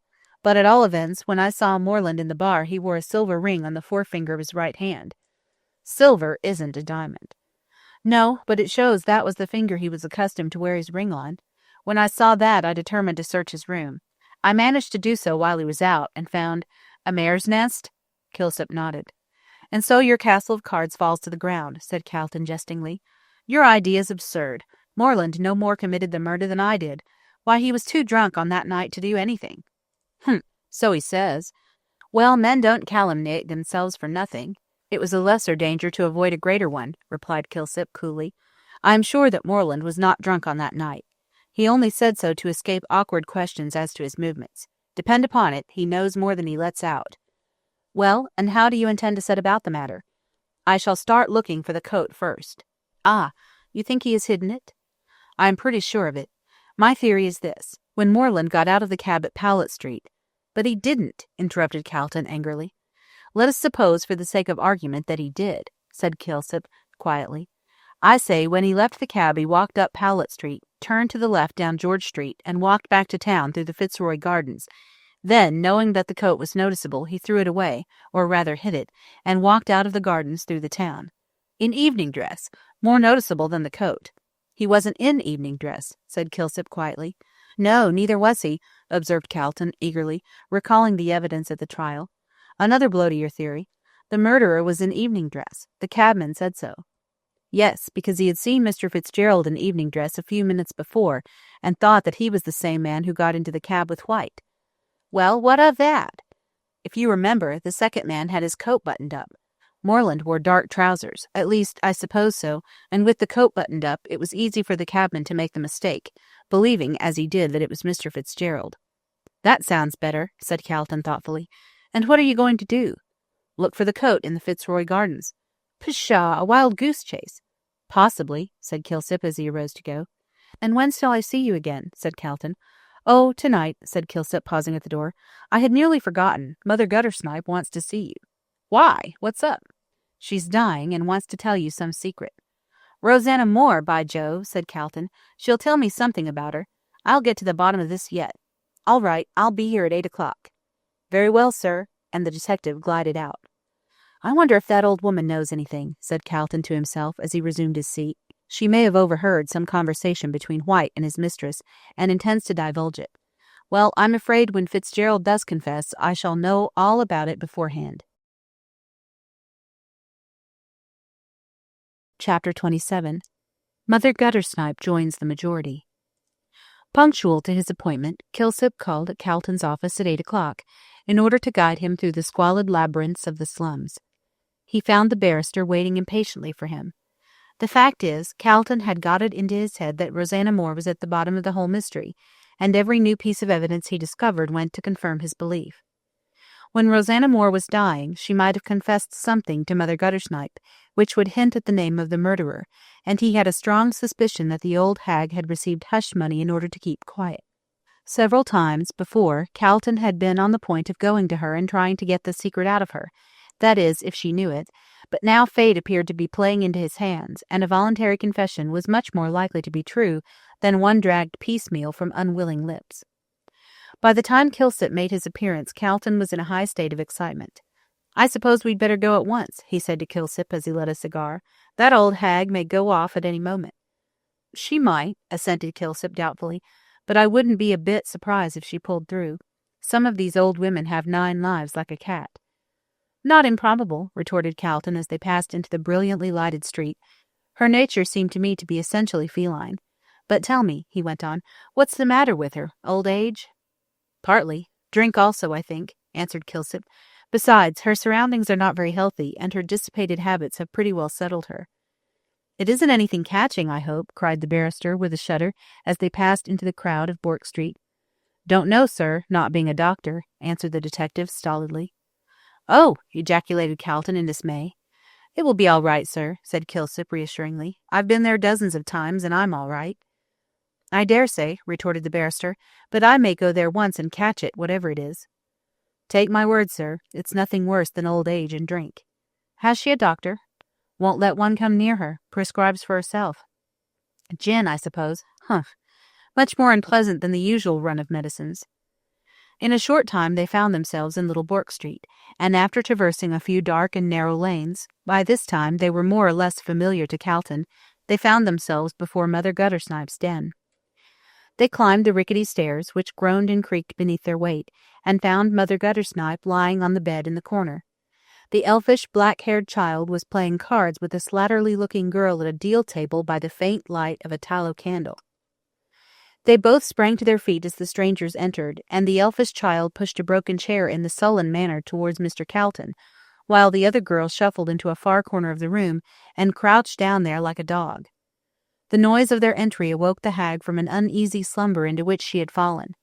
Sitting up in bed, she huddled the clothes round her. She presented such a gruesome spectacle that involuntarily Calton recoiled. Her white hair was unbound, and hung in tangled masses over her shoulders in snowy profusion. Her face, parched and wrinkled, with the hooked nose and beady black eyes, like those of a mouse, was poked forward, and her skinny arms, bare to the shoulder, were waving wildly about as she grasped at the bedclothes with her claw-like hands. The square bottle in the broken cup lay beside her, and filling herself a dram, she lapped it up greedily. The irritant brought on a paroxysm of coughing which lasted until the elfish child shook her well and took the cup from her. "Greedy old beast," muttered this amiable infant, peering into the cup. "You'd drink the yarra dry, I believe." "Yeah," muttered the old woman feebly. "Who's they, Lizer?" she said, shading her eyes with one trembling hand, while she looked at Calton and the detective. "The police cove and the swell," said Lizer suddenly. "Come to see yer turn up your toes." "I ain't dead yet, you whelp," snarled the hag with sudden energy, "and if I gets up I'll turn up your toes, cuss ya." Lizer gave a shrill laugh of disdain, and Kilsip stepped forward. "None of this," he said sharply, taking Lizer by one thin shoulder and pushing her over to where the other girl was crouching. "Stop there till I tell you to move." Lizer tossed back her tangled black hair and was about to make some impudent reply, when the other girl, who was older and wiser, put out her hand and pulled her down beside her. Meanwhile, Calton was addressing himself to the old woman in the corner. "You wanted to see me?" he said gently, for notwithstanding his repugnance to her, she was, after all, a woman and dying. "Yes, cuss ya," croaked Mother Guttersnipe, lying down and pulling the greasy bedclothes up to her neck. "You ain't a parson?" with sudden suspicion. "No, I'm a lawyer." "I ain't a-going to have the cussed parsons a-prowling around here," growled the old woman viciously. "I ain't a-going to die yet, cuss ya. I'm going to get well and strong and have a good time of it." "I'm afraid you won't recover," said Calton gently. "You had better let me send for a doctor." "No, I shan't," retorted the hag, aiming a blow at him with all her feeble strength. "I ain't a-going to have my insides spoiled with salts and sinner. I don't want neither parsons nor doctors, I don't. I wouldn't have a lawyer, only I'm a-thinking of making my will, I am." "Mind I gets the watch," yelled Lizer from the corner. "If she gives it to Sal, I'll tear her eyes out." "Silence," said Kilsip sharply, and with a muttered curse Lizer sat back in her corner. "Sharper than a serpent's tooth she are," whined the old woman, when quiet was once more restored. "That young devil'd have fed my home, and now she turns, cuss her." "Well, well," said Calton rather impatiently, "what is it you wanted to see me about?" "Don't be in such a hurry," said the hag with a scowl, "or I'm blamed if I'll tell you anything, s'help me." She was evidently growing very weak, so Calton turned to Kilsip and told him in a whisper to get a doctor. The detective scribbled a note on some paper, and giving it to Lizer, ordered her to take it. At this the other girl arose, and putting her arm in that of the child's, they left together. "Them two young ussies gone?" said Mother Guttersnipe. "Right you are, for I don't want what I've got to tell to get into the newspaper, I don't." "And what is it?" asked Calton, bending forward. The old woman took another drink of gin, and it seemed to put life into her, for she sat up in the bed and commenced to talk rapidly, as though she were afraid of dying before her secret was told. "You've been here afore," she said, pointing one skinny finger at Calton, "and you wanted to find out all about her, but you didn't. She wouldn't let me tell, for she was always a proud jade, a-flouncing round while her poor mother was a-starvin'." "Her mother? Are you Rosanna Moore's mother?" cried Calton, considerably astonished. "May I die if I ain't," croaked the hag. "Her poor father died of drink, cuss him, and I'm a-follerin' him to the same place in the same way. You weren't about town in the old days, or you'd 'a been after her, cuss you." "After Rosanna? The very girl," answered Mother Guttersnipe. "She were on the stage, she were, and my eye, what a swell she were, with all the coves a-dyin' for her, and she dancin' over their black arts, cuss 'em. But she was always good to me till he came." "Who came?" "He!" yelled the old woman, raising herself on her arm, her eyes sparkling with vindictive fury. "He, a-comin' around with diamonds and gold, and a-ruinin' my poor girl, and 'ow he's held his bloomin' head up all these years as if he were a saint, cuss him, cuss him." "Whom does she mean?" whispered Calton to Kilsip. "Mean!" screamed Mother Guttersnipe, whose sharp ears had caught the muttered question. "Why, Mark Frettleby." "Good God!" Calton rose up in his astonishment, and even Kilsip's inscrutable countenance displayed some surprise. "Aye, he were a swell in them days," pursued Mother Guttersnipe, "and he comes a philanderin' round my gal, cuss him, and ruins her, and leaves her and the child to starve, like a black-hearted villain as he were." "The child? Her name?" "Bah!" retorted the hag with scorn, "as if you didn't know my granddaughter Sal."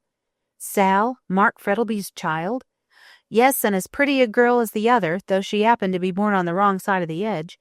Oh, I've seen her a-sweepin' along in her silks and satins as though we were dirt, and Sal her half-sister, cuss her." Exhausted by the effort she had made, the old woman sank back in her bed, while Calton sat dazed, thinking over the astounding revelation that had just been made. That Rosanna Moore should turn out to be Mark Frettlby's mistress he had hardly wondered at. After all, the millionaire was but a man, and in his young days had been no better and no worse than the rest of his friends. Rosanna Moore was pretty, and was evidently one of those women who, rakes at heart, prefer the untrammeled freedom of being a mistress to the sedate bondage of a wife. In questions of morality, so many people live in glass houses that there are few nowadays who can afford to throw stones. Calton did not think any the worse of Frettlby for his youthful follies. But what did surprise him was that Frettlby should be so heartless as to leave his child to the tender mercies of an old hag like Mother Guttersnipe. It was so entirely different from what he knew of the man that he was inclined to think that the old woman was playing him a trick. "Did Mark Frettlby know that Sal was his child?" he asked. "Not he," snarled Mother Guttersnipe in an exultant tone. "He thought she was dead, he did, after Rosanna gave him the go-by." "And why did you not tell him?" "'Cause I wanted to break his heart if he had any," said the old beldame vindictively. "Sal was a-goin' wrong as fast as she could till she was took from me. If she had gone and got into quod, I'd have gone to him and said, 'Look at your daughter, how I've ruined her as you did mine.'" "You wicked woman," said Calton, revolted at the malignity of the scheme. "You sacrificed an innocent girl for this." "None of your preachin'," retorted the hag sullenly. "I ain't been brought up for a saint, I ain't, and I wanted to pay him out. He paid me well to my old tongue about my daughter, and I got it 'ere," laying her hand on the pillow, "all gold, good gold, and mine, cuss me." Calton rose. He felt quite sick at this exhibition of human depravity, and longed to be away. As he was putting on his hat, however, the two girls entered with the doctor, who nodded to Kilsip, cast a sharp, scrutinizing glance at Calton, and then walked over to the bed. The two girls went back to their corner, and waited in silence for the end. Mother Guttersnipe had fallen back in the bed, with one claw-like hand clutching the pillow, as if to protect her beloved gold, and over her face a deathly paleness was spreading, which told the practised eye of the doctor that the end was near. He knelt down beside the bed for a moment, holding the candle to the dying woman's face. She opened her eyes and muttered drowsily, "Who's you? Get out." But then she seemed to grasp the situation again, and she started up with a shrill yell, which made the hearers shudder, it was so weird and eerie. "My money!" she yelled, clasping the pillow in her skinny arms. "It's all mine. You shan't have it, cuss ye." The doctor arose from his knees and shrugged his shoulders. "Not worth while doing anything," he said coolly. "She'll be dead soon." The old woman, mumbling over her pillow, caught the word and burst into tears. "Dead, dead, my poor Rosanna, with her golden hair, always loving her poor mother till he took her away, and she came back to die, oh." Her voice died away in a long, melancholy wail that made the two girls in the corner shiver and put their fingers in their ears. "My good woman," said the doctor, bending over the bed, "would you not like to see a minister?" She looked at him with her bright, beady eyes, already somewhat dimmed with the mist of death, and said in a harsh, low whisper, "Why?" "Because you have only a short time to live," said the doctor gently. "You are dying." Mother Guttersnipe sprang up and seized his arm with a scream of terror. Dying! No, no," she wailed, clawing his sleeve. "I ain't fit to die. Cuss me. Save me, save me. I don't know where I'd go to, so help me. Save me." The doctor tried to remove her hands, but she held on with wonderful tenacity. "It is impossible," he said briefly. The hag fell back in her bed. "I'll give you money to save me," she shrieked. "Good money. All mine, all mine. See here, sovereigns." And tearing her pillow open, she took out a canvas bag, and from it poured a gleaming stream of gold.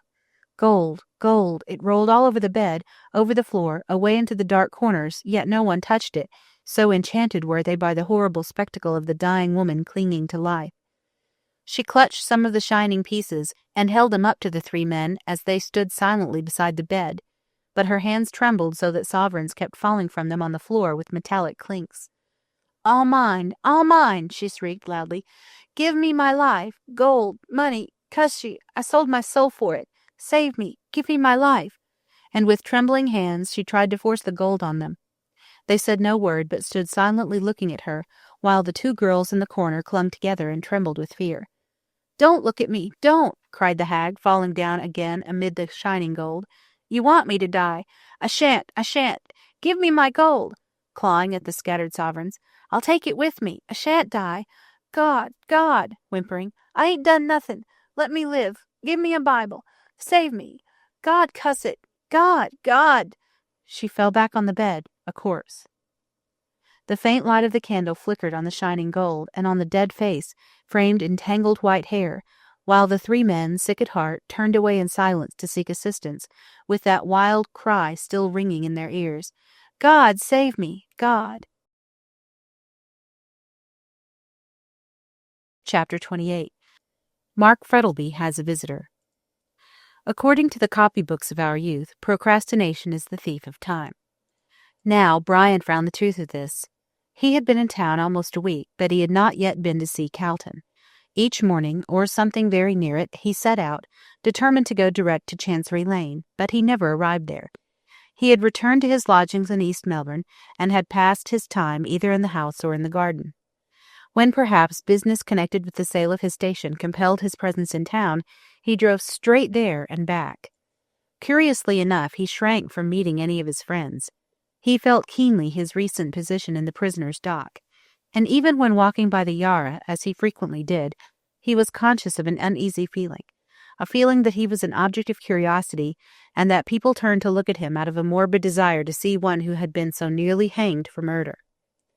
As soon as his station should be sold and he married to Madge, he determined to leave Australia and never set foot on it again. But until he could leave the place he would see no one, nor would he mix with his former friends, so great was his dread of being stared at. Mrs. Sampson, who had welcomed him back with shrill exclamations of delight, was loud in her expressions of disapproval as to the way he was shutting himself up.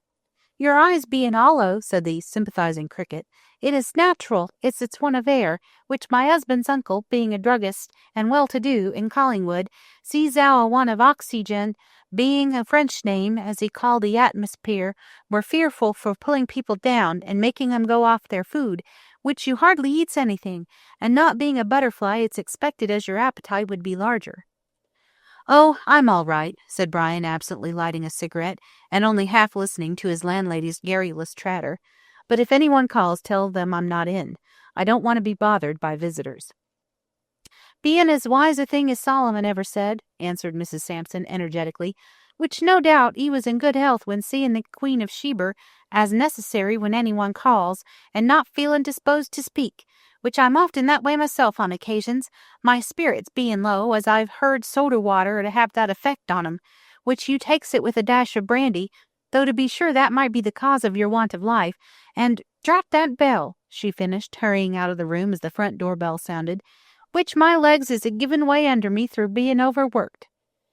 Meanwhile, Brian sat and smoked contentedly, much relieved by the departure of Mrs. Sampson, with her constant chatter, but he soon heard her mount the stairs again, and she entered the room with a telegram, which she handed to her lodger. Open it don't contain bad news, she said as she retreated to the door again, which I don't like him having had a shock in early life, through one having come unexpected, as my uncle's grandfather were dead, having perished of consumption, our family all being disposed to the disease. And now, if you'll excuse me, sir, I'll get to my dinner, being in the habit of taking my meals regular, and I studies my inside carefully, being easily upset, through which I never could be a sailor. Mrs. Sampson, having at last exhausted herself, went out of the room, and crackled loudly down the stairs, leaving Brian to read his telegram. He tore open the envelope and found the message was from Madge, to say that they had returned, and to ask him to dine with them that evening. Fitzgerald folded up the telegram, then, rising from his seat, he walked moodily up and down the room with his hands in his pockets. So he is there, said the young man aloud, and I shall have to meet him and shake hands with him, knowing all the time what he is. If it were not for Madge, I'd leave this place at once, but after the way she stood by me in my trouble, I should be a coward if I did so. It was as Madge had predicted. Her father was unable to stay long in one place and had come back to Melbourne a week after Brian had arrived. The pleasant party at the station was broken up, and like the graves of a household, the guests were scattered far and wide. Peterson had left for New Zealand en route for the wonders of the hot lakes, and the old colonist was about to start for England in order to refresh his boyish memories. Mr. and Mrs. Rolleston had come back to Melbourne, where the wretched Felix was compelled once more to plunge into politics, and Dr. Chinston had resumed his usual routine of fees and patients. Madge was glad to be back in Melbourne again, as now that her health was restored she craved for the excitement of town life. It was now more than 3 months since the murder, and the 9 days' wonder was a thing of the past. The possibility of a war with Russia was the one absorbing topic of the hour, and the colonists were busy preparing for the attack of a possible enemy. As the Spanish kings had drawn their treasures from Mexico and Peru, so might the White Tsar lay violent hands on the golden stores of Australia. But here there were no uncultured savages to face, but the sons and grandsons of men who had dimmed the glories of the Russian arms at Alma and Balaclava. So in the midst of stormy rumors of wars, the tragic fate of Oliver White was quite forgotten. After the trial, everyone, including the detective office, had given up the matter and mentally relegated it to the list of undiscovered crimes. In spite of the utmost vigilance, nothing new had been discovered, and it seemed likely that the assassin of Oliver White would remain a free man. There were only 2 people in Melbourne who still held the contrary opinion, and they were Calton and Kilsip. Both these men had sworn to discover this unknown murderer, who struck his cowardly blow in the dark, and though there seemed no possible chance of success, yet they worked on. Kilsip suspected Roger Morland, the boon companion of the dead man, but his suspicions were vague and uncertain, and there seemed little hope of verifying them. The barrister did not as yet suspect any particular person, though the deathbed confession of Mother Guttersnipe had thrown a new light on the subject. But he thought that when Fitzgerald told him the secret which Rosanna Moore had confided to his keeping, the real murderer would soon be discovered, or at least some clue would be found that would lead to his detection. So, as the matter stood at the time of Mark Frettleby's return to Melbourne, Mr. Calton was waiting for Fitzgerald's confession before making a move, while Kilsip worked stealthily in the dark, searching for evidence against Morland. On receiving Madge's telegram, Brian determined to go down in the evening, but not to dinner, so he sent a reply to Madge to that effect. He did not want to meet Mark Frettleby, but did not, of course, tell this to Madge, so she had her dinner by herself, as her father had gone to his club, and the time of his return was uncertain. After dinner, she wrapped a light cloak round her and repaired to the veranda to wait for her lover. The garden looked charming in the moonlight, with the black, dense cypress trees standing up against the sky, and the great fountain splashing cool and silvery. There was a heavily foliaged oak by the gate, and she strolled down the path and stood under it in the shadow, listening to the whisper and rustle of its multitudinous leaves. It is curious the unearthly glamour which moonlight seems to throw over everything, and though Madge knew every flower, tree, and shrub in the garden, yet they all looked weird and fantastical in the cold white light. She went up to the fountain, and seating herself on the edge, amused herself by dipping her hand into the chilly water and letting it fall, like silver rain, back into the basin. Then she heard the iron gate open and shut with a clash, and springing to her feet, saw someone coming up the path in a light coat and soft, wide-awake hat. "Oh, it's you at last, Brian," she cried as she ran down the path to meet him. "Why did you not come before?" "Not being Brian, I can't say," answered her father's voice. Madge burst out laughing. "What an absurd mistake!" she cried. "Why, I thought you were Brian." "Indeed?" "Yes, in that hat and coat I couldn't tell the difference in the moonlight." "Oh," said her father with a laugh, pushing his hat back, "moonlight is necessary to complete the spell, I suppose." "Of course," answered his daughter. "If there were no moonlight, alas for lovers." "Alas, indeed," echoed her father. "They would become as extinct as the moa. But where are your eyes, Puss, when you take an old man like me for your gay young Lochinvar?" "Well, really, Papa," answered Madge deprecatingly, "you do look so like him in that coat and hat that I could not tell the difference till you spoke." "Nonsense, child," said Frettleby roughly. "You are fanciful." And turning on his heel, he walked rapidly towards the house, leaving Madge staring after him in astonishment, as well she might, for her father had never spoken to her so roughly before. Wondering at the cause of his sudden anger, she stood spellbound, until there came a step behind her and a soft, low whistle. She turned with a scream and saw Brian smiling at her. "Oh, it's you," she said with a pout as he caught her in his arms and kissed her. "Only me," said Brian ungrammatically. "Disappointing, isn't it?" "Oh, fearfully," answered the girl with a gay laugh, as arm in arm they walked towards the house. "But do you know I made such a curious mistake just now? I thought Papa was you." "How strange," said Brian absently, for indeed he was admiring her charming face, which looked so pure and sweet in the moonlight. "Yes, wasn't it?" she replied. "He had on a light coat and a soft hat, just like you wear sometimes, and as you are both the same height, I took you for one another." Brian did not answer, but there was a cold feeling at his heart as he saw a possibility of his worst suspicions being confirmed, for just at that moment there came into his mind the curious coincidence of the man who got into the hansom cab being dressed similarly to himself. What if— "Nonsense," he said aloud, rousing himself out of the train of thought the resemblance had suggested. "I'm sure it isn't," said Madge, who had been talking about something else for the last 5 minutes. "You are a very rude young man." "I beg your pardon," said Brian, waking up. "You were saying—" "That the horse is the most noble of all animals." "Exactly." "I don't understand," began Brian, rather puzzled. "Of course you don't," interrupted Madge petulantly, "considering I've been wasting my eloquence on a deaf man for the last 10 minutes, and very likely lame as well as deaf." And to prove the truth of the remark, she ran up the path with Brian after her. He had a long chase of it, for Madge was nimble and better acquainted with the garden than he was, but at last he caught her just as she was running up the steps into the house, and then history repeats itself. They went into the drawing-room and found that Mr. Frettlby had gone up to his study and did not want to be disturbed. Madge sat down to the piano, but before she struck a note, Brian took both her hands prisoners. "Madge," he said gravely as she turned round, "what did your father say when you made that mistake?" "He was very angry," she answered, "quite cross. I'm sure I don't know why." Brian sighed as he released her hands and was about to reply when the visitor's bell sounded. They heard the servants answer it, and then someone was taken upstairs to Mr. Frettlby's study. When the coachman came in to light the gas, Madge asked who it was that had come to the door. "I don't know, miss," he answered, "but he said he wanted to see Mr. Frettlby particularly, so I took him up to the study." "But I thought Papa said he was not to be disturbed." "Yes, miss, but the gentleman had an appointment with him." "Poor Papa," sighed Madge, turning again to the piano. "He has always got such a lot to do." Left to themselves, Madge began playing Waldteufel's Last New Valse, a dreamy, haunting melody with a touch of sadness in it, and Brian, lying lazily on the sofa, listened. Then she sang a gay little French song about love and a butterfly, with a mocking refrain, which made Brian laugh. "A memory of Offenbach," he said, rising and coming over to the piano. "We certainly can't reproach the French in writing these airy trifles." "They're unsatisfactory, I think," said Madge, running her fingers over the keys. "They mean nothing." "Of course not," he replied, "but don't you remember that De Quincey says there is no moral, either big or little, in the Iliad?" "Well, I think there's more music in Barbara Allen than all those frothy things," said Madge with fine scorn. "Come and sing it." "A 5-act funeral it is," groaned Brian as he rose to obey. "Let's have Gary Owen instead." Nothing else, however, would suit the capricious young person at the piano, so Brian, who had a pleasant voice, sang the quaint old ditty of cruel Barbara Allen, who treated her dying love with such disdain.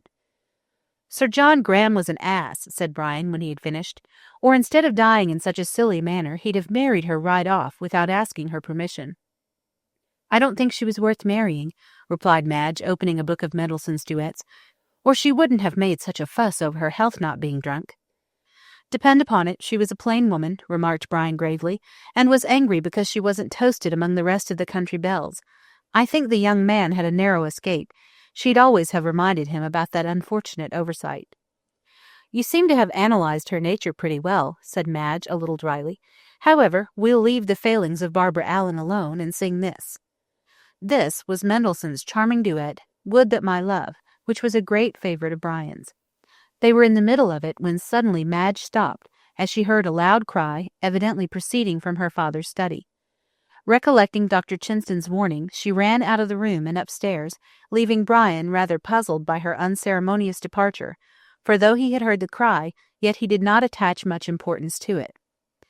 Madge knocked at the study door, and then she tried to open it, but it was locked. "Who's there?" asked her father sharply from inside. "Only me, Papa," she answered. "I thought you were—" "No, no, I'm all right," replied her father quickly. "Go downstairs. I'll join you shortly." Madge went back to the drawing-room only half satisfied with the explanation. She found Brian waiting at the door with rather an anxious face. "What's the matter?" he asked as she paused a moment at the foot of the stairs. "Papa says nothing," she replied, "but I am sure he must have been startled, or he would not have cried out like that." She told him what Dr. Chinston had said about the state of her father's heart, a recital which shocked Brian greatly. They did not return to the drawing-room, but went out on the veranda, where, after wrapping a cloak around Madge, Fitzgerald lit a cigarette.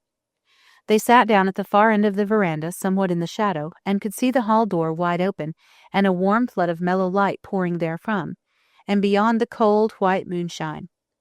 After about a quarter of an hour, Madge's alarm about her father having somewhat subsided, they were chatting on indifferent subjects, when a man came out of the hall door and paused for a moment on the steps of the veranda. He was dressed in rather a fashionable suit of clothes, but in spite of the heat of the night, he had a thick white silk scarf round his throat. "That's rather a cool individual," said Brian, removing his cigarette from between his lips. "I wonder what— Good God!" he cried, rising to his feet as the stranger turned round to look at the house and took off his hat for a moment. "Roger Morland!" The man started and looked quickly round into the dark shadow of the veranda where they were seated. Then, putting on his hat, he ran quickly down the path, and they heard the gate clang after him. Madge felt a sudden fear at the expression on Brian's face, as revealed by a ray of moonlight streaming full on it. "Who is Roger Morland?" she asked, touching his arm. "Ah, I remember," with sudden horror. "Oliver White's friend." "Yes," in a hoarse whisper, "and one of the witnesses at the trial." Chapter 29. Mr. Calton's curiosity is satisfied. There was not much sleep for Brian that night. He left Madge almost immediately and went home, but he did not go to bed. He felt too anxious and ill at ease to sleep, and passed the greater part of the night walking up and down his room, occupied with his own sad thoughts. He was wondering in his own mind what could be the meaning of Roger Morland's visit to Mark Frettlby. All the evidence that he had given at the trial was that he had met White, and had been drinking with him during the evening. White then went out, and that was the last Morland had seen of him. Now the question was, what did he go to see Mark Frettlby for? He had no acquaintance with him, and yet called by appointment. It is true that he might have been in poverty, and the millionaire being well known as an extremely generous man, Morland might have called on him for money. But then the cry which Frettlby had given after the interview had lasted a short time, proved that he had been startled.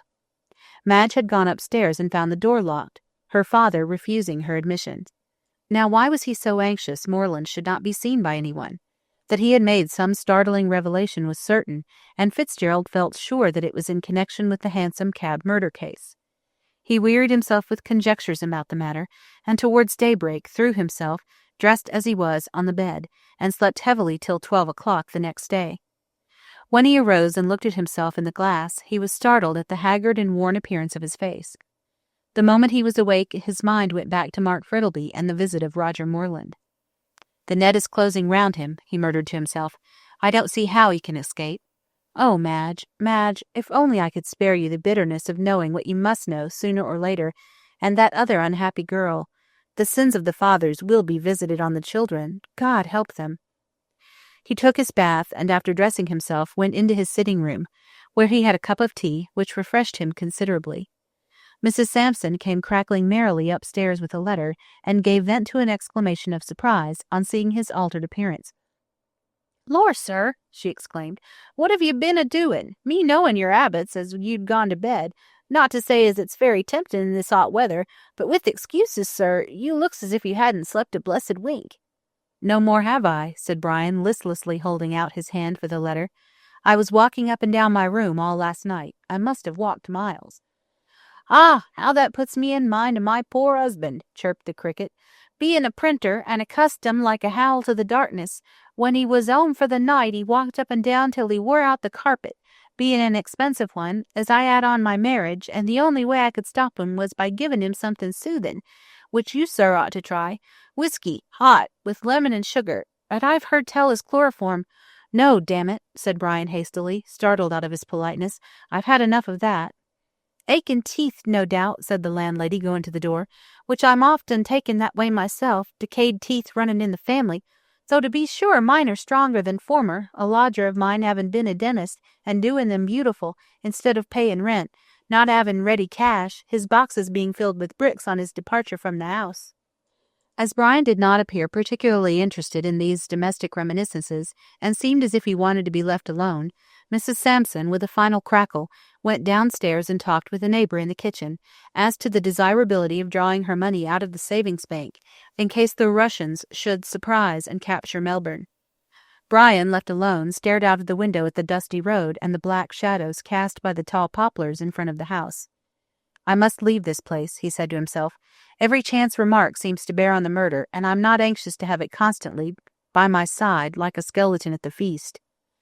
Suddenly he recollected the letter which he held in his hand, and which he now looked at for the first time.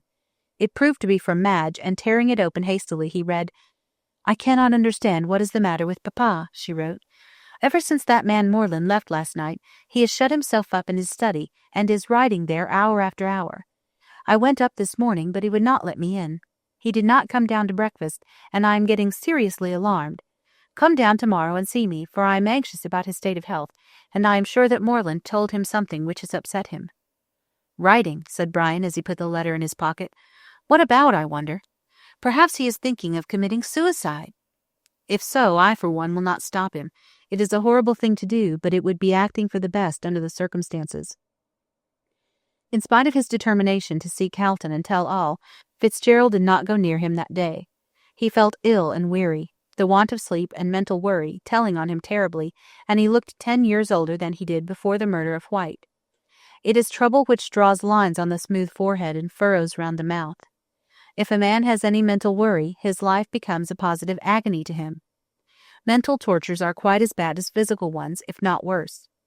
The last thing before dropping off to sleep is the thought of trouble, and with the first faint light of dawn, it returns and hammers all day at the weary brain. But while a man can sleep, life is rendered at least endurable, and of all the blessings which Providence has bestowed, there is none so precious as that same sleep, which, as wise Sancho Panza says, wraps every man like a cloak. Brian felt the need of rest, so sending a telegram to Calton to call on him in the morning, and another to Madge that he would be down to luncheon next day, he stayed indoors all day and amused himself with smoking and reading. He went to bed early and succeeded in having a sound sleep, so when he awoke next morning he felt considerably refreshed and invigorated. He was having his breakfast at 8:30 when he heard the sound of wheels, and immediately afterwards a ring at the bell. He went to the window and saw Calton's trap was at the door. The owner was shortly afterwards shown into the room. "Well, you are a nice fellow," cried Calton after greetings were over. "Here I've been waiting for you with all the patience of Job, thinking you were still up country." "Will you have some breakfast?" asked Brian, laughing at his indignation. "What have you got?" said Calton, looking over the table. "Ham and eggs. Your landlady's culinary ideas are very limited." "Most landladies' ideas are," retorted Fitzgerald, resuming his breakfast. "Unless heaven invents some new animal, lodgers will go on getting beef and mutton, alternated with hash, until the end of the world." "When one is in Rome, one mustn't speak ill of the Pope," answered Calton with a grimace. "Do you think your landlady could supply me with brandy and soda?" "I think so," answered Fitzgerald, rising and ringing the bell. "But isn't it rather early for that sort of thing?" "There's a proverb about glass houses," said Calton severely, "which applies to you in this particular instance." Whereupon Fitzgerald laughed, and Calton, having been supplied with what he required, prepared to talk business. "I need hardly tell you how anxious I am to hear what you've got to say," he said, leaning back in his chair. "But I may as well tell you that I am satisfied that I know half of your secret already." "Indeed?" Fitzgerald looked astonished. "In that case I need not—" "Yes, you need," retorted Calton. "I told you I only know half." "Which half?" Rather difficult to answer. However, I'll tell you what I know, and you can supply all deficiencies. I am quite ready. Go on. Stop." He arose and closed the door carefully. "Well," resuming his seat, "Mother Guttersnipe died the other night." "Is she dead?" "As a doornail," answered Calton calmly, "and a horrible deathbed it was. Her screams ring in my ears yet. But before she died she sent for me and said—" "What?"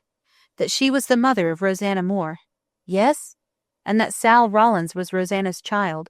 "And the father," said Brian in a low voice, "was Mark Frettlby." "Ah. And now what have you to tell me?" "Nothing."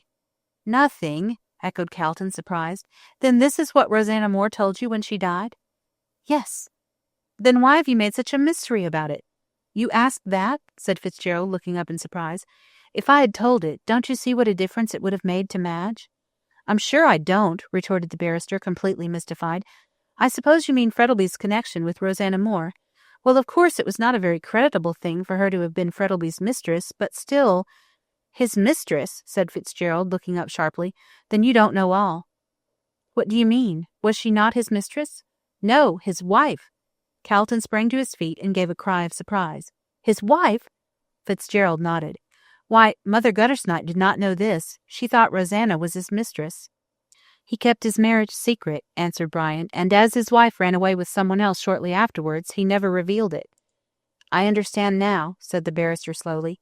"For if Mark Frettlby was lawfully married to Rosanna Moore, Madge is illegitimate." "Yes, and she now occupies the place which Sal Rollins, or rather Sal Frettlby, ought to." "Poor girl," said Calton a little sadly. "But all this does not explain the mystery of White's murder." "I will tell you that," said Fitzgerald quickly. "When Rosanna left her husband, she ran away to England with some young fellow, and when he got tired of her she returned to the stage, and became famous as a burlesque actress under the name of Musette.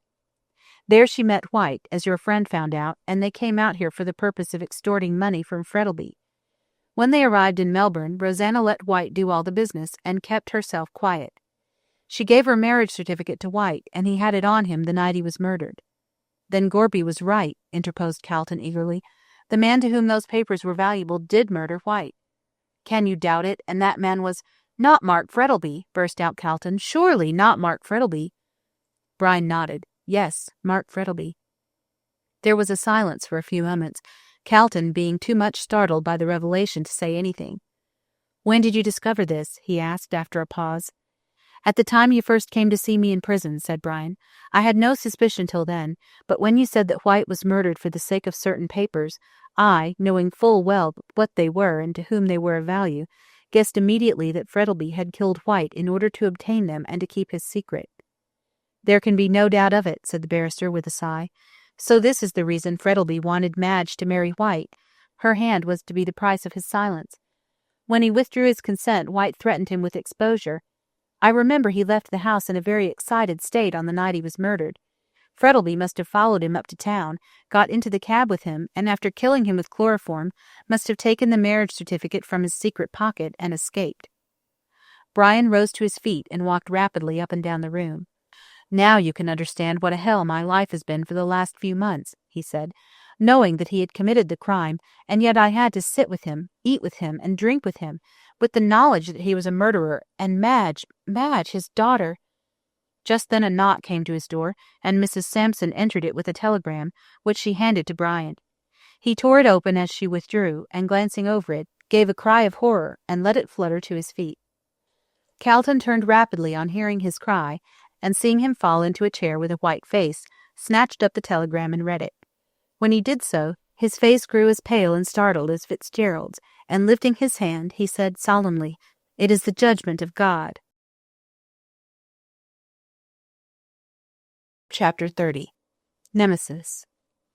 Men, according to the old Greek, are the sport of the gods, who, enthroned on high Olympus, put evil desires into the hearts of mortals, and when evil actions were the outcome of evil thoughts, amused themselves by watching the ineffectual efforts made by their victims to escape a relentless deity called Nemesis, who exacted a penalty for their evil deeds. It was no doubt very amusing to the gods, but it is questionable if the men found it so. They had their revenge, however, for weary of plaguing puny mortals, who whimpered and cried when they saw how they could not escape. The inevitable Nemesis turned her attention from actors to spectators, and made a clean sweep of the whole Olympian hierarchy. She smashed their altars, pulled down their statues, and after she had completed her malicious work, found that she had, vulgarly speaking, been cutting off her nose to spite her face, for she too became an object of derision and of disbelief, and was forced to retire to the same obscurity to which she had relegated the other deities. But men found out that she had not been altogether useless as a scapegoat upon which to lay the blame of their own shortcomings, so they created a new deity called Fate, and laid any misfortune which happened to them to her charge. Her worship is still very popular, especially among lazy and unlucky people, who never bestir themselves, on the ground that whether they do so or not, their lives are already settled by fate. After all, the true religion of fate has been preached by George Eliot, when she says that our lives are the outcome of our actions. Set up any idol you please upon which to lay the blame of unhappy lives and baffled ambitions, but the true cause is to be found in men themselves. Every action, good or bad, which we do has its corresponding reward, and Mark Frettlby found it so, for the sins of his youth were now being punished in his old age. No doubt he had sinned gaily enough in that far-off time when life's cup was still brimming with wine, and no asp hid among the roses, but Nemesis had been an unseen spectator of all his thoughtless actions, and now she came to demand her just dues. He felt somewhat as Faust must have felt when Mephistopheles suggested a visit to Hades, in repayment of those years of magic youth and magic power. So long ago it seemed since he had married Rosanna Moore, that he almost persuaded himself that it had only been a pleasant dream with a disagreeable awakening. When she had left him, he had tried to forget her, recognizing how unworthy she was of a good man's love. He heard that she had died in a London hospital, and with a passionate sigh for a perished love, he had dismissed her from his thoughts forever. His second marriage had turned out a happy one, and he regretted the death of his wife deeply. Afterwards, all his love centered in his daughter, and he thought he would be able to spend his declining years in peace. This, however, was not to be, and he was thunderstruck when White arrived from England with the information that his first wife still lived, and that the daughter of his second was illegitimate. Sooner than risk exposure, Frettlby agreed to anything, but White's demands became too exorbitant, and he refused to comply with them. On White's death he again breathed freely, when suddenly a second possessor of his fatal secret started up in the person of Roger Morland. As the murder of Duncan had to be followed by that of Banquo in order to render Macbeth safe, so he foresaw that while Roger Morland lived, his life would be one long misery. He knew that the friend of the murdered man would be his master, and would never leave him during his life, while after his death he would probably publish the whole ghastly story and defame the memory of the widely respected Mark Frettlby. What is it that Shakespeare says? Good name in man or woman is the immediate jewel of their souls. And after all these years of spotless living and generous use of his wealth, was he to be dragged down to the depths of infamy and degradation by a man like Morland? Already in fancy he heard the jeering cries of his fellow men, and saw the finger of scorn point at him. He, the great Mark Frettlby, famous throughout Australia for his honesty, integrity, and generosity. No, it could not be, and yet this would surely happen unless he took means to prevent it. The day after he had seen Morland, and knew that his secret was no longer safe, since it was in the power of a man who might reveal it at any moment in a drunken fit, or out of sheer maliciousness, he sat at his desk writing. After a time he laid down his pen, and taking up a portrait of his dead wife which stood just in front of him, he stared at it long and earnestly. As he did so, his mind went back to the time when he had first met and loved her. Even as Faust had entered into the purity and serenity of Gretchen's chamber, out of the coarseness and profligacy of Auerbach's cellar, so he, leaving behind him the wild life of his youth, had entered into the peace and quiet of a domestic home. The old feverish life with Rosanna Moore seemed to be as unsubstantial and chimerical as no doubt his union with Lilith after he met Eve seemed to Adam in the old rabbinical legend. There seemed to be only one way open to him, by which he could escape the relentless fate which dogged his steps. He would write a confession of everything from the time he had first met Rosanna, and then death. He would cut the Gordian knot of all his difficulties, and then his secret would be safe. Safe? No, it could not be while Morland lived. When he was dead, Morland would see Madge and embitter her life with the story of her father's sins. Yes, he must live to protect her, and drag his weary chain of bitter remembrance through life, always with that terrible sword of Damocles hanging over him. But still he would write out his confession, and after his death, whenever it may happen, it might help, if not altogether to exculpate, at least to secure some pity for a man who had been hardly dealt with by fate. His resolution taken, he put it into force at once, and sat all day at his desk filling page after page with the history of his past life, which was so bitter to him. He started at first languidly, and as in the performance of an unpleasant but necessary duty.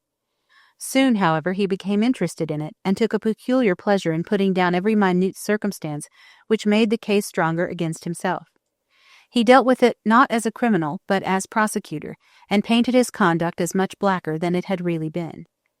Towards the end of the day, however, after reading over the earlier sheets, he experienced a revulsion of feeling, seeing how severe he had been on himself, so he wrote a defense of his conduct, showing that fate had been too strong for him.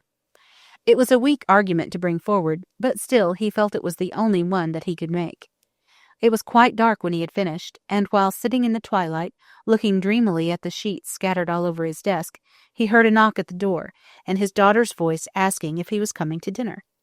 All day long he had closed his door against everyone, but now, his task being ended, he collected all the closely written sheets together, placed them in a drawer of his escritoire, which he locked, and then opened the door.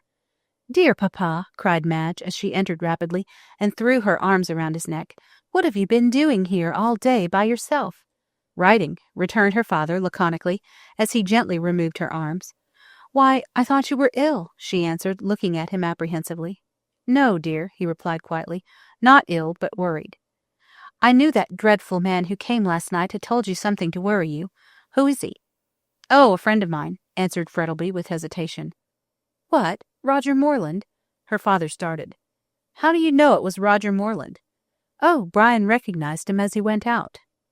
Mark Frettleby hesitated for a few moments, then busied himself with the papers on his desk, as he replied in a low voice, "You're right, it was Roger Morland. He is very hard up, and as he was a friend of poor White's, he asked me to assist him, which I did." He hated to hear himself telling such a deliberate falsehood, but there was no help for it. Madge must never know the truth so long as he could conceal it. "Just like you," said Madge, kissing him lightly with filial pride, "the best and kindest of men." He shivered slightly as he felt her caress, and thought how she would recoil from him did she know all. After all, says some cynical writer, the illusions of youth are mostly due to the want of experience. Madge, ignorant in great measure of the world, cherished her pleasant illusions, though many of them had been destroyed by the trials of the past year, and her father longed to keep her in this frame of mind. "Now go down to dinner, my dear," he said, leading her to the door. "I will follow soon." "Don't be long," replied his daughter, "or I shall come up again." And she ran down the stairs, her heart feeling strangely light. Her father looked after her until she vanished, then, heaving a regretful sigh, returned to his study, and taking out the scattered papers, fastened them together and endorsed them. "My confession." He then placed them in an envelope, sealed it, and put it back in the desk. "If all that is in that packet were known," he said aloud, as he left the room, "what would the world say?" That night he was singularly brilliant at the dinner table. Generally a very reticent and grave man, on this night he laughed and talked so gaily that the very servants noticed the change. The fact was, he felt a sense of relief at having unburdened his mind, and felt as though, by writing out that confession, he had laid the spectre which had haunted him for so long. His daughter was delighted at the change in his spirits, but the old Scotch nurse, who had been in the house since Madge was a baby, shook her head. "He's fey," she said gravely. "He's not long for the world." Of course she was laughed at. People who believe in presentiments generally are, but nevertheless she held firmly to her opinion. Mr. Frettleby went to bed early that night, the excitement of the last few days and the feverish gaiety in which he had lately indulged proving too strong for him. No sooner had he laid his head on his pillow than he dropped off to sleep at once, and forgot in placid slumber the troubles and worries of his waking hours. It was only 9 o'clock, so Madge stayed by herself in the great drawing-room and read a new novel, which was then creating a sensation, called Sweet Violet Eyes. It belied its reputation, however, for it was very soon thrown down on the table with a look of disgust, and rising from her seat, Madge walked up and down the room, and wished some good fairy would hint to Brian that he was wanted. If man is a gregarious animal, how much more, then, is a woman? This is not a conundrum, but a simple truth. A female Robinson Crusoe, says a writer who prided himself on being a keen observer of human nature, a female Robinson Crusoe would have gone mad for want of something to talk to. This remark, though severe, nevertheless contains several grains of truth, for women as a rule talk more than men. They are more sociable, and a Miss Misanthrope, in spite of Justin McCarthy's, is unknown, at least in civilized communities. Miss Frettleby, being neither misanthropic nor dumb, began to long for someone to talk to, and ringing the bell, ordered Sal to be sent in.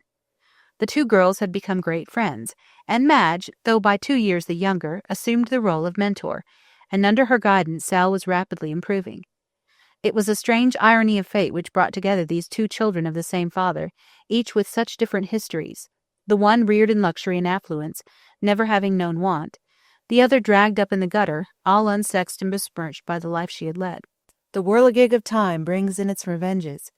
And it was the last thing in the world Mark Frettlby would have thought of seeing. Rosanna Moore's child, whom he fancied dead, under the same roof as his daughter Madge. On receiving Madge's message, Sal came to the drawing-room, and the two were soon chatting amicably together. The room was almost in darkness, only one lamp being lighted, Mr. Frettlby very sensibly detesting gas with its glaring light, and had nothing but lamps in his drawing-room. At the end of the apartment, where Sal and Madge were seated, there was a small table. On it stood a large lamp with an opaque globe, which, having a shade over it, threw a soft and subdued circle of light round the table, leaving the rest of the room in a kind of semi-darkness. Near this sat Madge and Sal, talking gaily, and away on the left-hand side they could see the door open, and a warm flood of light pouring in from the hall. They had been talking together for some time, when Sal's quick ear caught a footfall on the soft carpet, and turning rapidly, she saw a tall figure advancing down the room. Madge saw it too, and started up in surprise on recognizing her father. He was clothed in his dressing-gown, and carried some papers in his hand. "Why, Papa," said Madge in surprise, "Hush," whispered Sal, grasping her arm. "He's asleep." And so he was. In accordance with the dictates of the excited brain, the weary body had risen from the bed and wandered about the house. The two girls, drawing back into the shadow, watched him with bated breath as he came slowly down the room. In a few moments he was within the circle of light, and moving noiselessly along, he laid the papers he carried on the table. They were in a large blue envelope, much worn, with writing in red ink on it. Sal recognized it at once as the one she had seen in the possession of the dead woman, and with an instinctive feeling that there was something wrong, she tried to draw Madge back, as she watched her father's action with an intensity of feeling which held her spellbound. Frettlby opened the envelope and took therefrom a yellow, frayed piece of paper, which he spread out on the table. Madge bent forward to see it, but Sal, with a sudden terror, drew her back. "For God's sake, no!" she cried. But it was too late. Madge had caught sight of the names on the paper, Marriage, Rosanna Moore, Mark Frettlby, and the whole awful truth flashed upon her. These were the papers Rosanna Moore had handed to White. White had been murdered by the man to whom the papers were of value. "Oh, my father!" She staggered blindly forward, and then, with one piercing shriek, fell to the ground. In doing so, she struck against her father, who was still standing beside the table. Awakened suddenly, with that wild cry in his ears, he opened his eyes wide, put out feeble hands as if to keep something back, and with a strangled cry fell dead on the floor beside his daughter. Sal, horror-struck, did not lose her presence of mind, but snatching the papers off the table, she thrust them into her pocket, and then called aloud for the servants. But they, already attracted by Madge's wild cry, came hurrying in to find Mark Frettlby, the millionaire, lying dead, and his daughter in a faint beside her father's corpse. Chapter 31. Hush Money. As soon as Brian received the telegram which announced the death of Mark Frettlby, he put on his hat, stepped into Calton's trap, and drove along to the St. Kilda station in Flinders Street with that gentleman. There Calton dismissed his trap, sending a note to his clerk with the groom, and went down to St. Kilda with Fitzgerald. On arrival, they found the whole house perfectly quiet and orderly, owing to the excellent management of Sal Rawlins. She had taken the command in everything, and although the servants, knowing her antecedents, were disposed to resent her doing so, yet such were her administrative powers and strong will that they obeyed her implicitly. Mark Frettlby's body had been taken up to his bedroom, Madge had been put to bed, and Dr. Chinston and Brian sent for. When they arrived, they could not help expressing their admiration at the capital way in which Sal Rawlins had managed things. "She's a clever girl, that," whispered Calton to Fitzgerald. "Curious thing she should have taken up her proper position in her father's house. Fate is a deal cleverer than we mortals think her." Brian was about to reply when Dr. Chinston entered the room. His face was very grave, and Fitzgerald looked at him in alarm. "Madge, Miss Frettlby," he faltered. "Is very ill," replied the doctor. "Has an attack of brain fever. I can't answer for the consequences yet." Brian sat down on the sofa and stared at the doctor in a dazed sort of way. Madge dangerously ill, perhaps dying. What if she were to die, and he to lose the true-hearted woman who stood so nobly by him in his trouble? "Cheer up," said Chinston, patting him on the shoulder. "While there's life there's hope, and whatever human aid can do to save her will be done." Brian grasped the doctor's hand in silence, his heart being too full to speak. "How did Frettleby die?" asked Calton. "Heart disease," said Chinston. "His heart was very much affected, as I discovered a week or so ago. It appears he was walking in his sleep, and entering the drawing-room he alarmed Miss Frettleby, who screamed, and must have touched him. He awoke suddenly, and the natural consequences followed. He dropped down dead." "What alarmed Miss Frettleby?" asked Brian in a low voice, covering his face with his hand.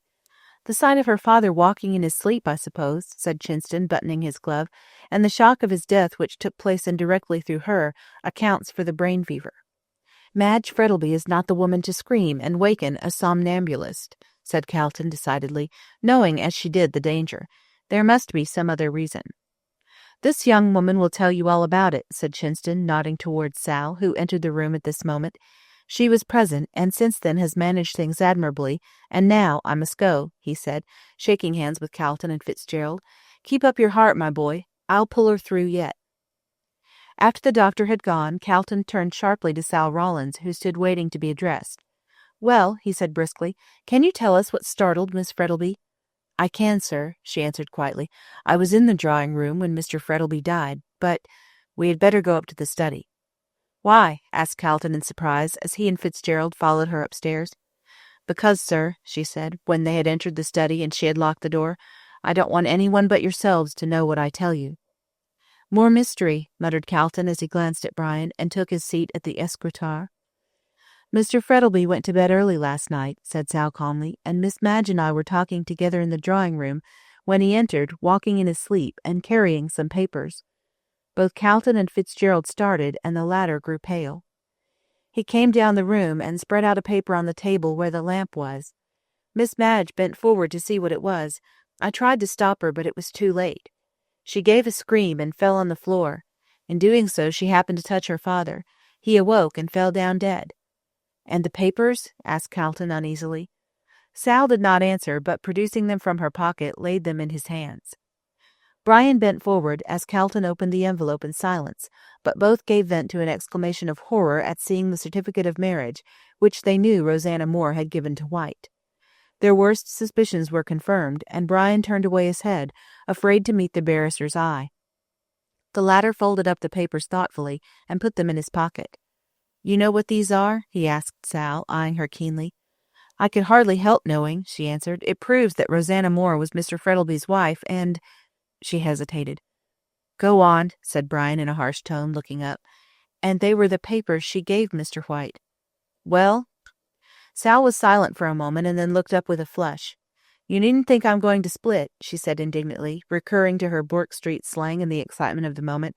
"I know what you know, but I'll be as silent as the grave."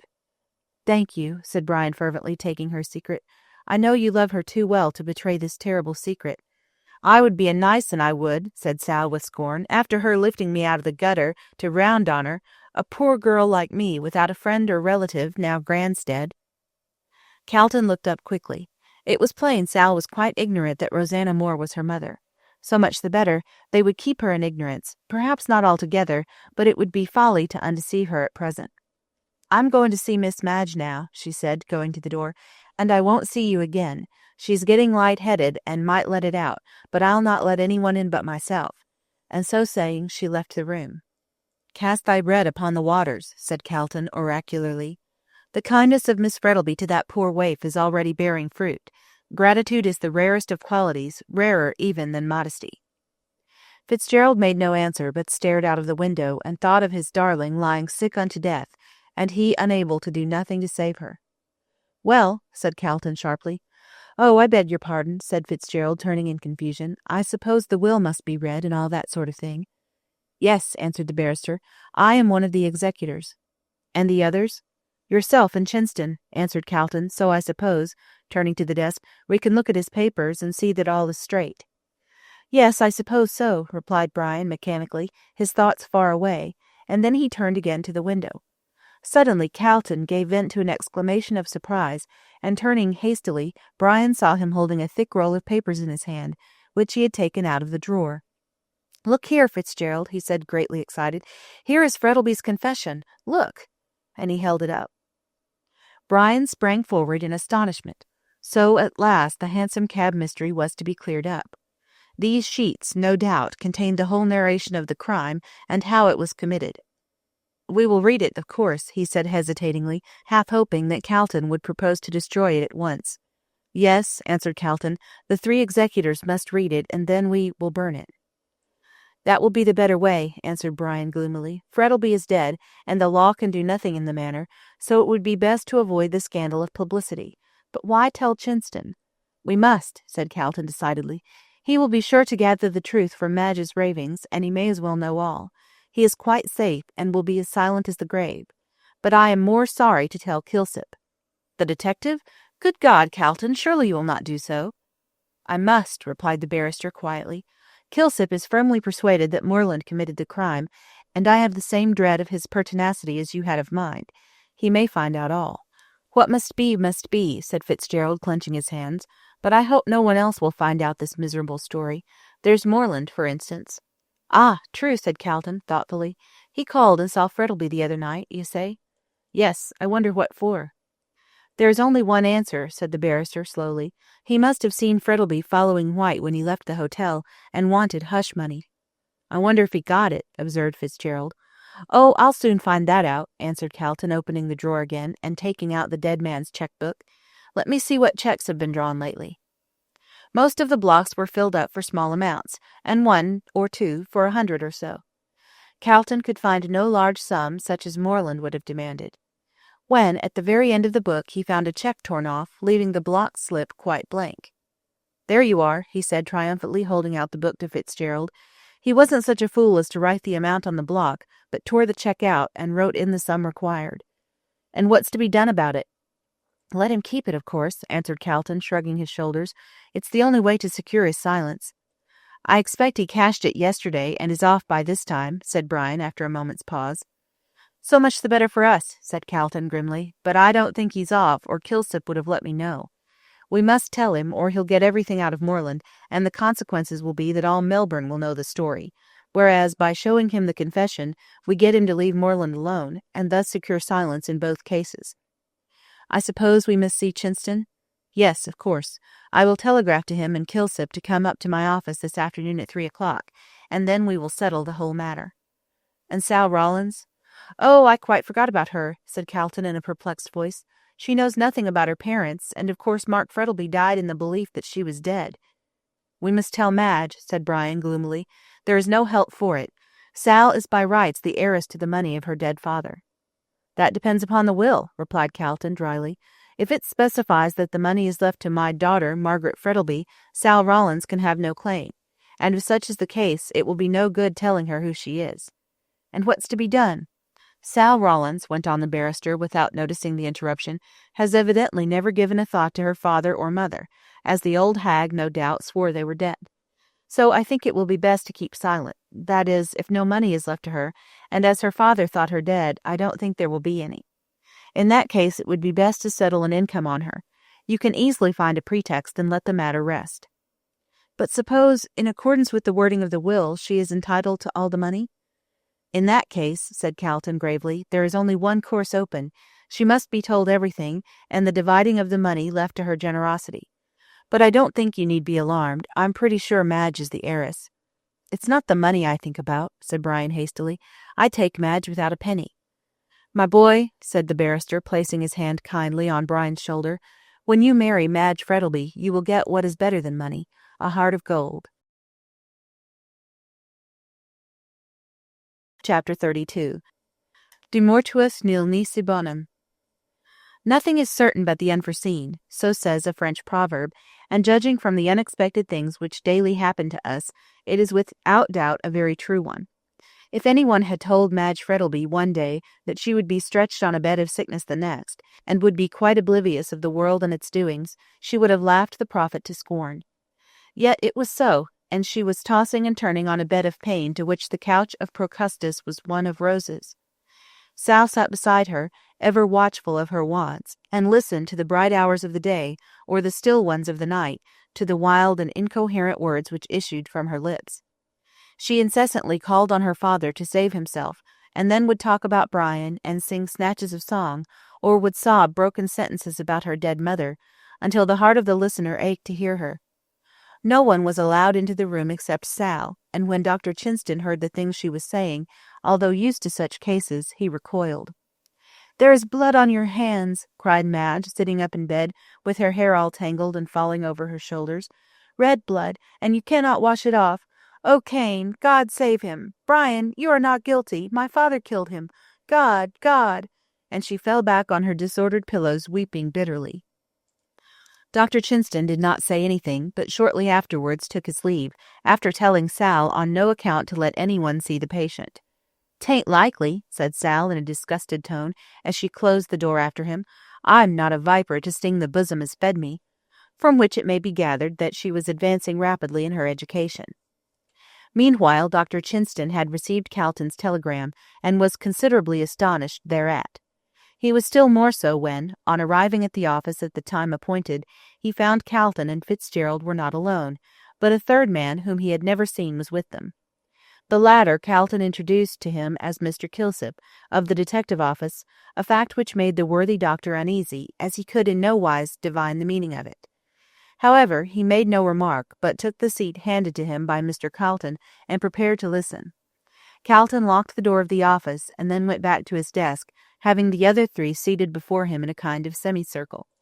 "In the first place," said Calton to the doctor, "I have to inform you that you are one of the executors under the will of the late Mr. Frettlby, and that is why I asked you to come here today. The other executors are Mr. Fitzgerald and myself." "Oh, indeed," murmured the doctor politely. "And now," said Calton, looking at him, "do you remember the Hansom Cab murder, which caused such a sensation some months ago?" "Yes, I do," replied the doctor, rather astonished. "But what has that to do with the will?" "Nothing to do with the will," answered Calton gravely, "but the fact is Mr. Frettlby was implicated in the affair." Dr. Chinston glanced inquiringly at Brian, but that gentleman shook his head. "It has nothing to do with my arrest," he said sadly. Madge's words, uttered in her delirium, flashed across the doctor's memory. "What do you mean?" he gasped, pushing back his chair. "How was he implicated?" "That I cannot tell you," answered Calton, "until I read his confession." "Ah!" said Kilsip, becoming very attentive. "Yes," said Calton, turning to Kilsip, "your hunt after Morland is a wild goose chase, for the murderer of Oliver White is discovered." "Discovered?" cried Kilsip and the doctor in one breath. "Yes, and his name is Mark Frettlby." Kilsip shot a glance of disdain out of his bright black eyes, and gave a low laugh of disbelief, but the doctor pushed back his chair furiously and arose to his feet. "This is monstrous!" he cried in a rage. "I won't sit still and hear this accusation against my dead friend." "Unfortunately, it is too true," said Brian sadly.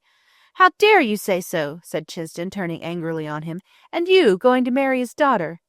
"There is only one way to settle the question," said Calton coldly. "We must read his confession." "But why the detective?" asked the doctor ungraciously, as he took his seat. "Because I want him to hear for himself that Mr. Frettlby committed the crime, that he may keep silence." "Not till I've arrested him," said Kilsip determinedly. "But he's dead," said Brian. "I'm speaking of Roger Morland," retorted Kilsip, "for he and no other murdered Oliver White." "That's a much more likely story," Chinston said. "I tell you," said Calton vehemently, "God knows I would like to preserve Mark Frettlby's good name, and it is with this object I have brought you all together. I will read the confession, and when you know the truth, I want you to keep silent about it, as Mark Frettlby is dead, and the publication of his crime can do no good to anyone." "I know," resumed Calton, addressing the detective, "that you are fully convinced in your own mind that you are right and I am wrong. But what if I tell you that Mark Frettlby died holding those very papers for the sake of which the crime was committed?" Kilsip's face lengthened considerably. "What were the papers?" "The marriage certificate of Mark Frettlby and Rosanna Moore, the woman who died in the back slum." Kilsip was not often astonished, but he was so now, and Dr. Chinston fell back in his chair, staring at the barrister in blank amazement. "And what's more," went on Calton triumphantly, "do you know that Morland went to Frettlby 2 nights ago and obtained a certain sum for hush money?" "What?" cried Kilsip. "Yes, Morland, in coming out of the hotel, evidently saw Frettlby and threatened to expose him unless he paid for his silence." "Very strange," murmured Kilsip to himself, with a disappointed look on his face. "But why did Morland keep still so long?" "I cannot tell you," replied Calton, "but no doubt the confession will explain all." "Then for heaven's sake read it," broke in Dr. Chinston impatiently. "I'm quite in the dark, and all your talk is Greek to me." "One moment," said Kilsip, dragging a bundle from under his chair and untying it. "If you are right, what about this?" And he held up a light coat, very much soiled and weather-worn. "Whose is that?" asked Carlton, startled. "Not White's?" "Yes, White's," repeated Kilsip with great satisfaction. "I found it in the Fitzroy Gardens, near the gate that opens to George Street, East Melbourne. It was up in a fir tree." "Then Mr. Frettlby must have got out at Powlett Street and walked down George Street and then through the Fitzroy Gardens into town," said Carlton. Kilsip took no heed of the remark, but took a small bottle out of the pocket of the coat and held it up. "I also found this," he said. "Chloroform!" cried everyone, guessing at once that it was the missing bottle. "Exactly," said Kilsip, replacing it. "This is what the bottle, which contained the poison used well, call him the murderer. The name of the chemist being on the label, I went to him and found out who bought it. Now, who do you think?" with a look of triumph. "Frettlby," said Carlton decidedly. "No, Moreland," burst out Chinston, greatly excited. "Neither," retorted the detective calmly. "The man who purchased this was Oliver White himself." "Himself?" echoed Brian, now thoroughly surprised, as indeed were all the others. "Yes, I had no trouble in finding out that, thanks to the Poisons Act. As I knew no one would be so foolish as to carry chloroform about in his pocket for any length of time, I mentioned the day of the murder as the probable date it was bought. The chemist turned up in his book and found that White was the purchaser." "And what did he buy it for?" asked Chinston. "That's more than I can tell you," said Kilsip with a shrug of his shoulders. "It's down in the book as being bought for medicinal usage, which may mean anything." "The law requires a witness," observed Carlton cautiously. "Who was the witness?" Again Kilsip smiled triumphantly. "I think I can guess," said Fitzgerald. "Moreland?" Kilsip nodded. "And I suppose," remarked Carlton in a slightly sarcastic tone, "that is another of your proofs against Moreland. He knew that White had chloroform on him, therefore he followed him that night and murdered him?" "Well, It's a lot of nonsense," said the barrister impatiently. "There's nothing against Moreland to implicate him. If he killed White, what made him go and see Frettlby?" "But," said Kilsip, nodding sagely in his head, "if, as Moreland says, he had White's coat in his possession before the murder, how is it that I should discover it afterwards up a fir tree in the Fitzroy Gardens, with an empty chloroform bottle in the pocket?" "He may have been an accomplice," suggested Carlton. "What's the good of all this conjecturing?" said Chinston impatiently, now thoroughly tired of the discussion. "Read the confession, and we will soon know the truth without all this talk." Carlton assented, and all having settled themselves to listen, he began to read what the dead man had written. Chapter 33. The Confession. What I am now about to write is set forth by me so that the true circumstances connected with the Hansom Cab tragedy, which took place in Melbourne in 18, may be known. I owe a confession, particularly to Brian Fitzgerald, seeing that he was accused of the crime. Although I know he was rightfully acquitted of the charge, yet I wish him to know all about the case, though I am convinced, from his altered demeanour towards me, that he is better acquainted with it than he chooses to confess. In order to account for the murder of Oliver White, I must go back to the beginning of my life in this colony, and show how the series of events began which culminated in the committal of the crime. Should it be necessary to make this confession public, in the interest of justice, I can say nothing against such a course being taken, but I would be grateful if it could be suppressed, both on account of my good name and of my dear daughter Margaret, whose love and affection has so soothed and brightened my life. If, however, she should be informed of the contents of these pages, I ask her to deal leniently with the memory of one who was sorely tried and tempted. I came to the colony of Victoria, or rather, as it was called then, New South Wales, in the year 18. I had been in a merchant's office in London, but not finding much opportunity for advancement, I looked about to see if I could better myself. I heard of this new land across the ocean, and though it was not then the El Dorado which it afterwards turned out, and, truth to tell, had rather a shady name, owing to the transportation of convicts, yet I longed to go there and start a new life. Unhappily, however, I had not the means, and saw nothing better before me than the dreary life of a London clerk, as it was impossible that I could save out of the small salary I got. Just at this time, an old maiden aunt of my mother's died and left £100 to me. With this, I came out to Australia, determined to become a rich man. I stayed some time in Sydney, and then came over to Port Phillip, now so widely known as marvellous Melbourne, where I intended to pitch my tent.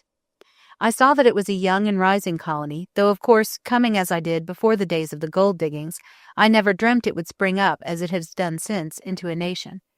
I was careful and saving in those days, and indeed I think it was the happiest time of my life. I bought land whenever I could scrape the money together, and at the time of the gold rush was considered well-to-do. When, however, the cry that gold had been discovered was raised, and the eyes of all the nations were turned to Australia, with her glittering treasures, men poured in from all parts of the world, and the golden age commenced.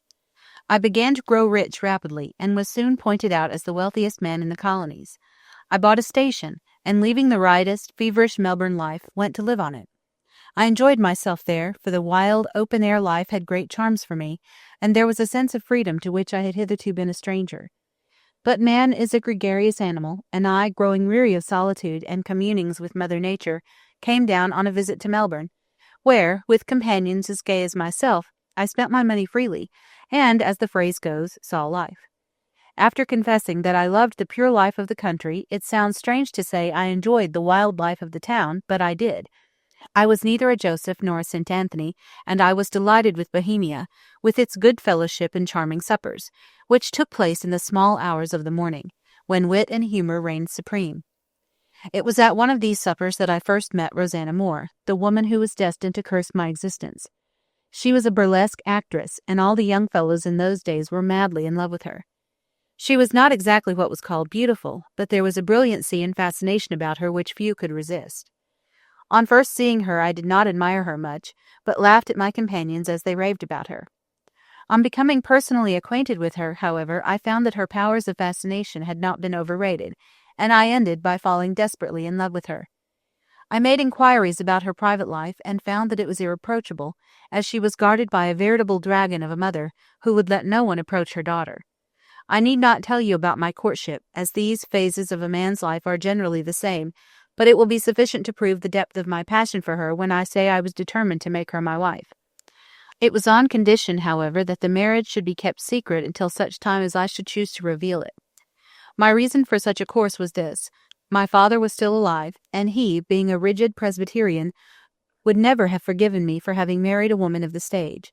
So, as he was old and feeble, I did not wish him to learn that I had done so, fearing that the shock would be too much for him in his then state of health. I told Rosanna I would marry her, but wanted her to leave her mother, who was a perfect fury and not an agreeable person to live with. As I was rich, young, and not bad-looking, Rosanna consented, and during an engagement she had in Sydney, I went over there and married her. She never told her mother she had married me. Why, I do not know, as I laid no restriction on her doing so. The mother made a great noise over the matter, but I gave Rosanna a large sum of money for her, and this the old harridan accepted, and left for New Zealand. Rosanna went with me to my station, where we lived as man and wife, though in Melbourne she was supposed to be my mistress. At last, feeling degraded in my own eyes at the way in which I was supposed to be living, I wanted to reveal our secret, but this Rosanna would not consent to. I was astonished at this, and never could discover the reason, but in many ways Rosanna was an enigma to me. She then grew weary of the quiet country life, and longed to return to the glittering glare of the footlights. This I refused to let her do, and from that moment she took a dislike to me. A child was born, and for a time she was engrossed with it, but soon wearied of the new plaything, and again pressed me to allow her to return to the stage. I again refused, and we became estranged from one another. I grew gloomy and irritable, and was accustomed to take long rides by myself, frequently being away for days. There was a great friend of mine who owned the next station, a fine, handsome young fellow called Frank Kelly, with a gay, sunny disposition and a wonderful flow of humour. When he found I was so much away, thinking Rosanna was only my mistress, he began to console her, and succeeded so well that one day, on my return from a ride, I found she had fled with him and had taken the child with her. She left a letter saying that she had never really cared for me, but had married me for my money. She would keep our marriage secret and was going to return to the stage. I followed my false friend and false wife down to Melbourne, but arrived too late, as they had just left for England. Disgusted with the manner in which I had been treated, I plunged into a whirl of dissipation, trying to drown the memory of my married life. My friends, of course, thought my loss amounted to no more than that of a mistress, and I soon began myself to doubt that I had ever been married, so far away and visionary did my life of the previous year seem. I continued my fast life for about 6 months, when suddenly I was arrested upon the brink of destruction by an angel. I say this advisedly, for if ever there was an angel upon earth, it was she who afterwards became my wife. She was the daughter of a doctor, and it was her influence which drew me back from the dreary path of profligacy and dissipation which I was then leading. I paid her great attention, and we were, in fact, looked upon as good as engaged, but I knew that I was still linked to that accursed woman, and could not ask her to be my wife. At this second crisis of my life fate again intervened, for I received a letter from England, which informed me that Rosanna Moore had been run over in the streets of London, and had died in an hospital. The writer was a young doctor who had attended her, and I wrote home to him, begging him to send out a certificate of her death, so that I might be sure she was no more. He did so, and also enclosed an account of the accident, which had appeared in a newspaper. Then, indeed, I felt that I was free, and closing, as I thought, forever the darkest page of my life's history, I began to look forward to the future. I married again, and my domestic life was a singularly happy one. As the colony grew greater, with every year I became even more wealthy than I had been, and was looked up to and respected by my fellow citizens. When my dear daughter Margaret was born, I felt that my cup of happiness was full, but suddenly I received a disagreeable reminder of the past. Rosanna's mother made her appearance one day, a disreputable-looking creature, smelling of gin, in whom I could not recognize the respectably dressed woman who used to accompany Rosanna to the theatre. She had spent long ago all the money I had given her, and had sunk lower and lower until she now lived in a slum off Little Bourke Street. I made inquiries after the child, and she told me it was dead. Rosanna had not taken it to England with her, but had left it in her mother's charge, and no doubt neglect and want of proper nourishment was the cause of its death. There now seemed to be no link to bind me to the past, with the exception of the old hag, who knew nothing about the marriage. I did not attempt to undeceive her, but agreed to allow her enough to live on if she promised never to trouble me again, and to keep quiet about everything which had reference to my connection with her daughter. She promised readily enough, and went back to her squalid dwelling in the slums, where, for all I know, she still lives, as money has been paid to her regularly every month by my solicitors. I heard nothing more about the matter, and now felt quite satisfied that I had heard the last of Rosanna. As years rolled on, things prospered with me, and so fortunate was I in all speculations that my luck became proverbial. Then, alas, when all things seemed to smile upon me, my wife died, and the world has never seemed the same to me since. But I had my dear daughter to console me, and in her love and affection I became reconciled to the loss of my wife. A young Irish gentleman, called Brian Fitzgerald, came out to Australia, and I soon saw that my daughter was in love with him, and that he reciprocated that affection, whereat I was glad, as I have always esteemed him highly. I looked forward to their marriage, when suddenly a series of events occurred which must be fresh in the memory of those who read these pages. Mr. Oliver White, a gentleman from London, called on me and startled me with the news that my first wife, Rosanna Moore, was still living, and that the story of her death had been an ingenious fabrication in order to deceive me. She had met with an accident, as stated in the newspaper, and had been taken to an hospital, where she recovered. The young doctor who had sent me the certificate of her death had fallen in love with her, and wanted to marry her, and had told me that she was dead in order that her past life might be obliterated. The doctor, however, died before the marriage, and Rosanna did not trouble herself about undeceiving me. She was then acting on the burlesque stage under the name of Musette, and seemed to have gained an unenviable notoriety by her extravagance and infamy. White met her in London, and she became his mistress. He seemed to have had a wonderful influence over her, for she told him all her past life, and about her marriage with me.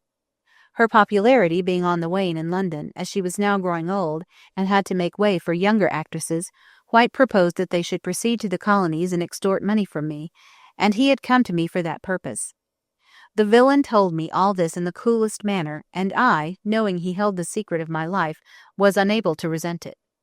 I refused to see Rosanna, but told White I would agree to his terms, which were, first, a large sum of money was to be paid to Rosanna, and secondly, that he should marry my daughter.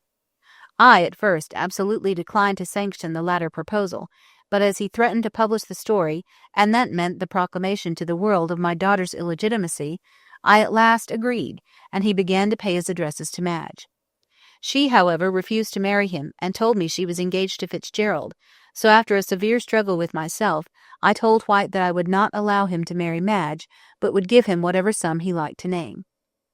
On the night he was murdered, he came to see me, and showed me the certificate of marriage between myself and Rosanna Moore. He refused to take a sum of money, and said that unless I consented to his marriage with Madge, he would publish the whole affair. I implored him to give me time to think, so he said he would give me 2 days, but no more, and left the house, taking the marriage certificate with him. I was in despair, and saw that the only way to save myself was to obtain possession of the marriage certificate and deny everything. With this idea in mind, I followed him up to town and saw him meet Moreland and drink with him. They went into the hotel in Russell Street, and when White came out at 12:30, he was quite intoxicated. I saw him go along to the Scotch church, near the Bourke and Wills monument, and cling to the lamp-post at the corner.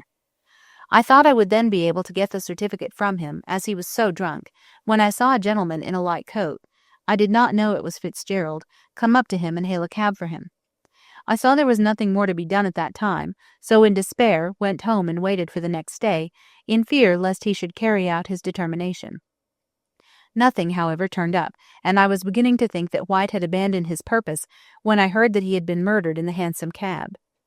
I was in great fear lest the marriage certificate should be found on him, but nothing was said about it. This I could not understand at all. I knew he had it on him, and I could only conclude that the murderer, whoever he was, had taken it from the body, and would sooner or later come to me to extort money, knowing that I dare not denounce him. Fitzgerald was arrested and afterwards acquitted, so I began to think that the certificate had been lost, and my troubles were at an end. However, I was always haunted by a dread that the sword was hanging over my head, and would fall sooner or later. I was right, for 2 nights ago Roger Moreland, who was an intimate friend of White's, called on me, and produced the marriage certificate, which he offered to sell me for £5,000. In horror I accused him of murdering White, which he denied at first, but afterwards acknowledged, stating that I dare not betray him for my own sake. I was nearly mad with the horror I was placed in, either to denounce my daughter as illegitimate or let a murderer escape the penalty of his crime. At last I agreed to keep silent, and handed him a cheque for £5,000, receiving in return the marriage certificate. I then made Moreland swear to leave the colony, which he readily agreed to do, saying Melbourne was dangerous. When he left, I reflected upon the awfulness of my position, and had almost determined to commit suicide, but thank God I was saved from that crime. I write this confession in order that after my death the true story of the murder of White may be known, and that anyone who may hereafter be accused of the murder may not be wrongfully punished. I have no hopes of Moreland ever receiving the penalty of his crime, as when this is opened all trace of him will, no doubt, be lost.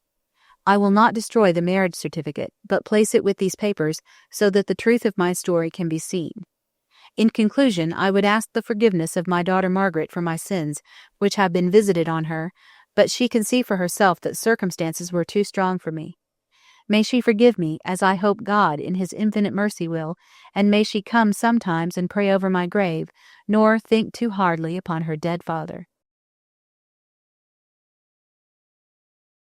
Chapter 34. The Hands of Justice.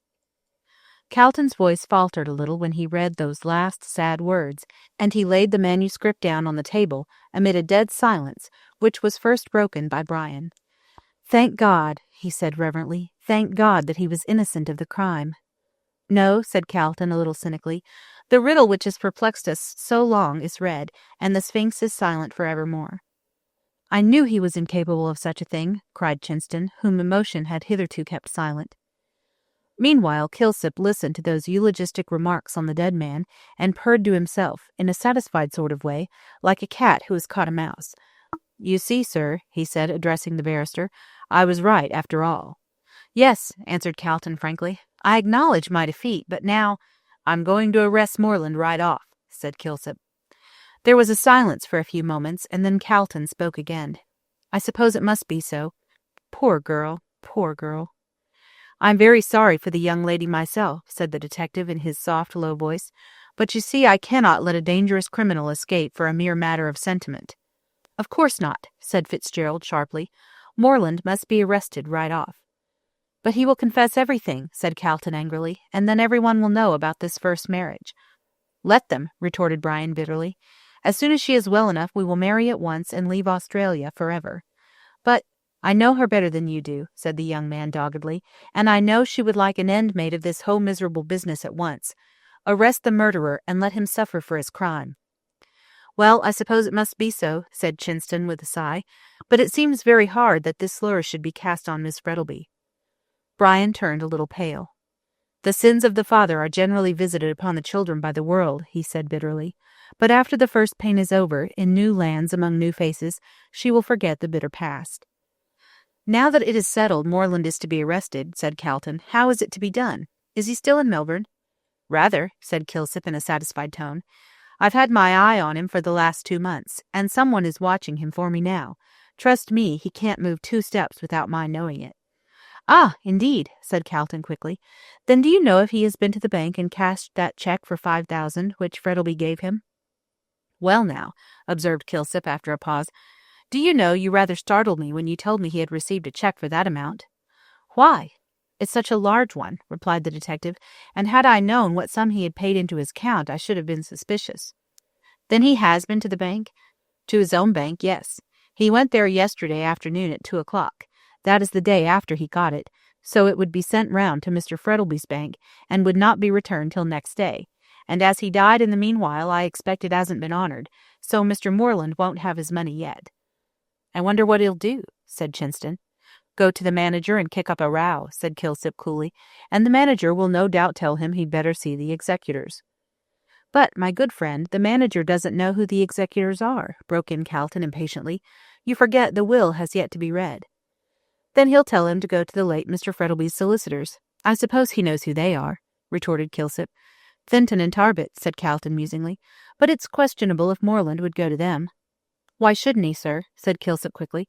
"He does not know anything about this," laying his hand on the confession, "and as the cheque is genuine enough, he won't let £5,000 go without a struggle." "I'll tell you what," observed Calton after a few moments of reflection. "I'll go across the way and telephone to Thinton and Tarbet, and when he calls on them they can send him up to me." "A very good idea," said Kilsip, rubbing his hands, "and then I can arrest him." "But the warrant," interposed Brian, as Calton rose and put on his hat. "Is here," said the detective, producing it. "By Jove, you must have been pretty certain of his guilt," remarked Chinston dryly. "Of course I was," retorted Kilsip in a satisfied tone of voice.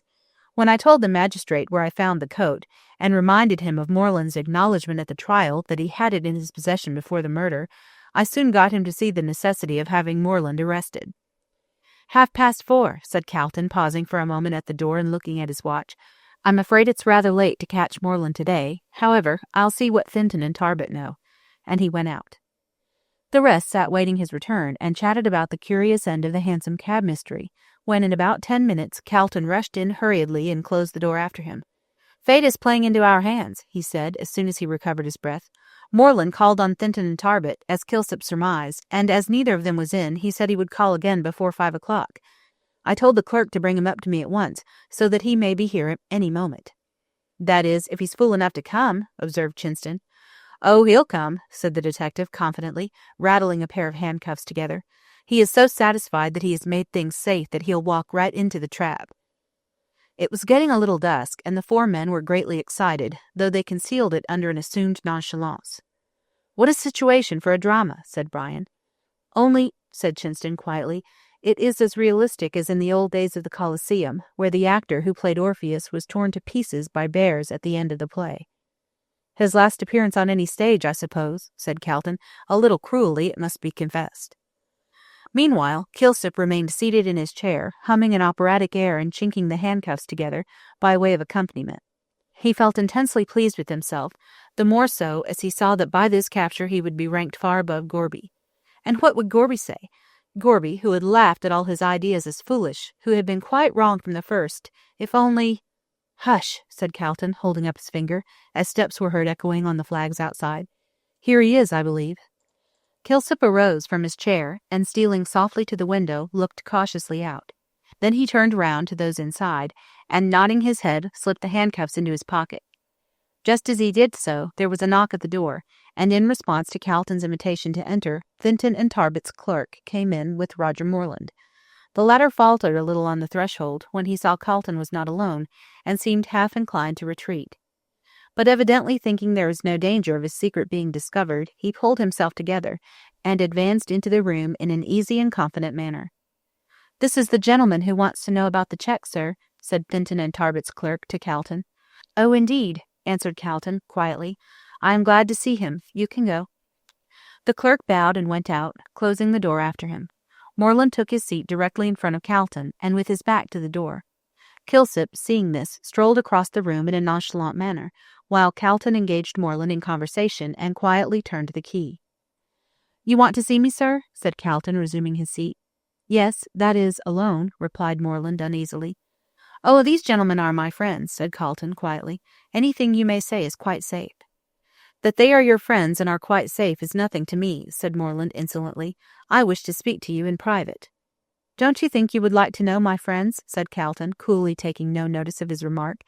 "Damn your friends, sir!" cried Moreland furiously, rising from his seat. Calton laughed and introduced Mr. Moreland to the others. Dr. Chinston, Mr. Kilsip, and Mr. Fitzgerald. "Fitzgerald?" gasped Moreland, growing pale. What's that?" he shrieked as he saw White's coat, all weather-stained, lying on a chair near him, and which he immediately recognized. "That is the rope that's going to hang you," said Kilsip quietly, coming up behind him, "for the murder of Oliver White." "Trapped, by God!" shouted the wretched man, wheeling round so as to face Kilsip. He sprang at the detective's throat, and they both rolled together on the floor, but the latter was too strong for him, and after a sharp struggle he succeeded in getting the handcuffs on Moreland's wrists. The others stood around perfectly quiet, knowing that Kilsip required no assistance. Now that there was no possibility of escape, Moreland seemed to become resigned, and rose sullenly off the floor. "I'll make you pay for this," he hissed between his teeth, with a white, despairing face. "You can't prove anything." "Can't we?" said Calton, touching the confession. "You are wrong. This is the confession of Mark Frettlby made before he died." "It's a lie." "A jury will decide that," said the barrister dryly. "Meanwhile, you will pass the night in the Melbourne jail." "Ah, perhaps they'll give me the same cell as you occupied," said Moreland with a hard laugh, turning to Fitzgerald. "I should like it for its old associations." Brian did not answer him, but picking up his hat and gloves, prepared to go. "Stop!" cried Moreland fiercely. "I see that it's all up with me, so I'm not going to lie like a coward. I played for a big stake and lost, but if I hadn't been such a fool I'd have cashed that check the next morning and been far away by this time." "It certainly would have been wiser," said Calton. "After all," said Moreland nonchalantly, taking no notice of his remark, "I don't know what I'm sorry about. I've had a hell upon earth since I killed White." "Then you acknowledge your guilt?" said Brian quietly. Moreland shrugged his shoulders. "I told you I wasn't a coward," he answered coolly. "Yes, I did it. It was White's own fault. When I met him that night he told me how Frettlby wouldn't let him marry his daughter, but he said he'd make him, and showed me the marriage certificate. I thought if I could only get it, I'd make a nice pile out of Frettlby over it, so when White went on drinking, I did not. After he had gone out of the hotel, I put on his coat, which he left behind. I saw him standing near the lamp-post, and Fitzgerald come up and then leave him. When you came down the street," he went on, turning to Fitzgerald, "I shrank back into the shadow, and when you passed, I ran up to White as the cabman was putting him into the hansom. He took me for you, so I didn't undeceive him, but I swear I had no idea of murdering White when I got into the cab. I tried to get the papers, but he wouldn't let me, and commenced to sing out. Then I thought of the chloroform in the pocket of his coat, which I was wearing. I pulled it out and found that the cork was loose. Then I took out White's handkerchief, which was also in the coat, and emptied the bottle on it and put it back in my pocket. I tried again to get the papers without using the chloroform, but couldn't, so I clapped the handkerchief over his mouth, and he went off after a few minutes, and I got the papers. I thought he was only insensible, and it was only when I saw the newspapers that I knew he was dead. I stopped the cab in St. Kilda Road, got out, and caught another cab which was going to town. Then I got out at Powlett Street, took off the coat, and carried it over my arm. I went down George Street towards the Fitzroy Gardens, and having hid the coat up a tree, where I suppose you found it, to Kilsip, I walked home. So I've done you all nicely, but—" "You're caught at last," finished Kilsip quietly. Moreland fell down in a chair with an air of utter weariness and lassitude. "No man can be stronger than destiny," he said dreamily. "I have lost and you have won, so life is a chessboard, after all, and we are the puppets of fate." He refused to utter another word, so, leaving Calton and Kilsip with him, Brian and the doctor went out and hailed a cab. It drove up to the entrance of the court, where Calton's office was, and then Moreland, walking as if in a dream, left the room, and got into the cab, followed by Kilsip. "Do you know," said Chinston thoughtfully, as they stood and watched the cab drive off, "do you know what the end of that man will be?" "It requires no prophet to foretell that," said Calton, dryly. "He will be hanged." "No, he won't," retorted the doctor. "He will commit suicide." Chapter 35. The Love That Lives. There are certain periods in the life of man when fate seems to have done her worst, and any further misfortunes which may befall are accepted with philosophical resignation, begotten by the very severity of previous trials. Fitzgerald was in this state of mind. He was calm, but it was the calmness of despair. The misfortunes of the past year seemed to have come to a climax, and he looked forward to the publication of the whole bitter story with an indifference that surprised himself. His own name and that of Madge and her dead father would be on every tongue, yet he felt perfectly callous to whatever might be said on the subject. So long as Madge recovered and they could go away to another part of the world, leaving Australia with its bitter memories behind, he did not care. Morland would suffer the bitter penalty of his crime, and then nothing more would ever be heard of the matter. It would be better for the whole story to be told, and transitory pain endured, than to go on striving to hide the infamy and shame which might be discovered at any moment. Already the news was all over Melbourne that the murderer of Oliver White had been captured, and that his confession would bring to light certain startling facts concerning the late Mark Frettlby.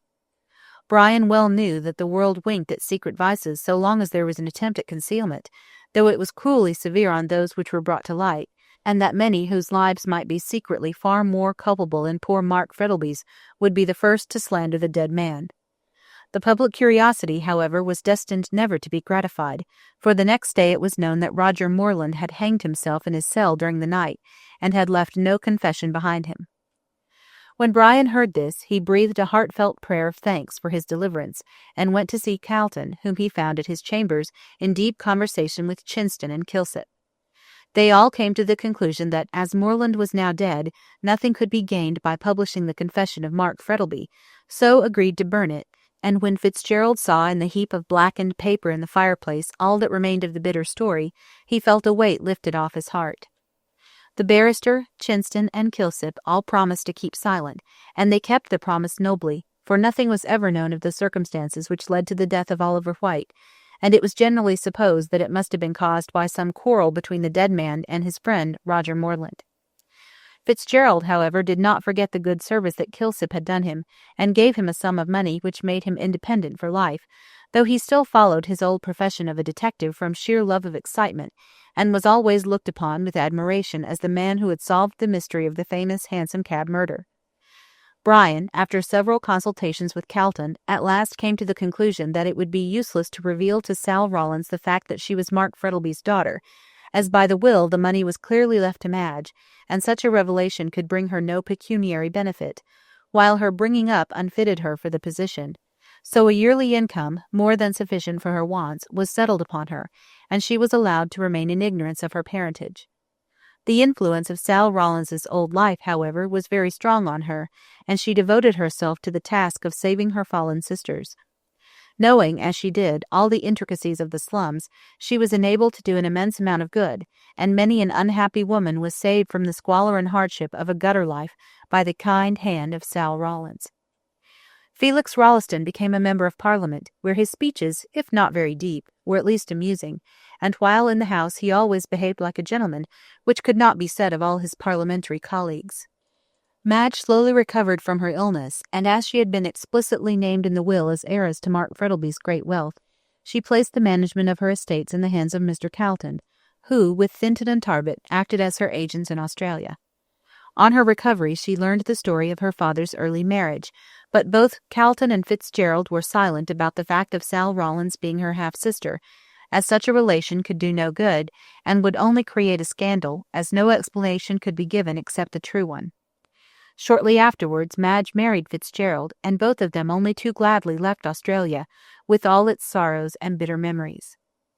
Standing with her husband on the deck of one of the P&O steamers as it ploughed the blue waters of Hobson's Bay into foam, they both watched Melbourne gradually fade from their view, under the glow of the sunset. They could see the two great domes of the Exhibition, and the Law Courts, and also Government House, with its tall tower rising from the midst of the green trees. In the background was a bright crimson sky, barred with masses of black clouds, and all over the great city hung a cloud of smoke like a pall. The flaring red light of the sinking sun glared angrily on the heavy waters, and the steamer seemed to be making its way through a sea of blood. Madge, clinging to her husband's arm, felt her eyes fill with tears as she saw the land of her birth receding slowly. "Good-bye," she murmured softly. "Good-bye forever." You do not regret, he said, bending his head. Regret, no, she answered, looking at him with loving eyes. With you by my side, I fear nothing. Surely our hearts have been tried in the furnace of affliction, and our love has been chastened and purified. We are sure of nothing in this world, replied Brian with a sigh, but after all the sorrow and grief of the past, let us hope that the future will be peace. Peace! A white-winged seagull rose suddenly from the crimson waters and circled rapidly in the air above them. A happy omen, she said, looking up fondly to the grave face of her husband, for your life and for mine. He bent down and kissed her. The great steamer moved slowly out to sea, and as they stood on the deck, hand clasped in hand, with a fresh salt breeze blowing keenly in their faces, it bore them away into the placid beauty of the coming night, towards the old world and the new life. End of Mystery of a Hansom Cab by Fergus Hume.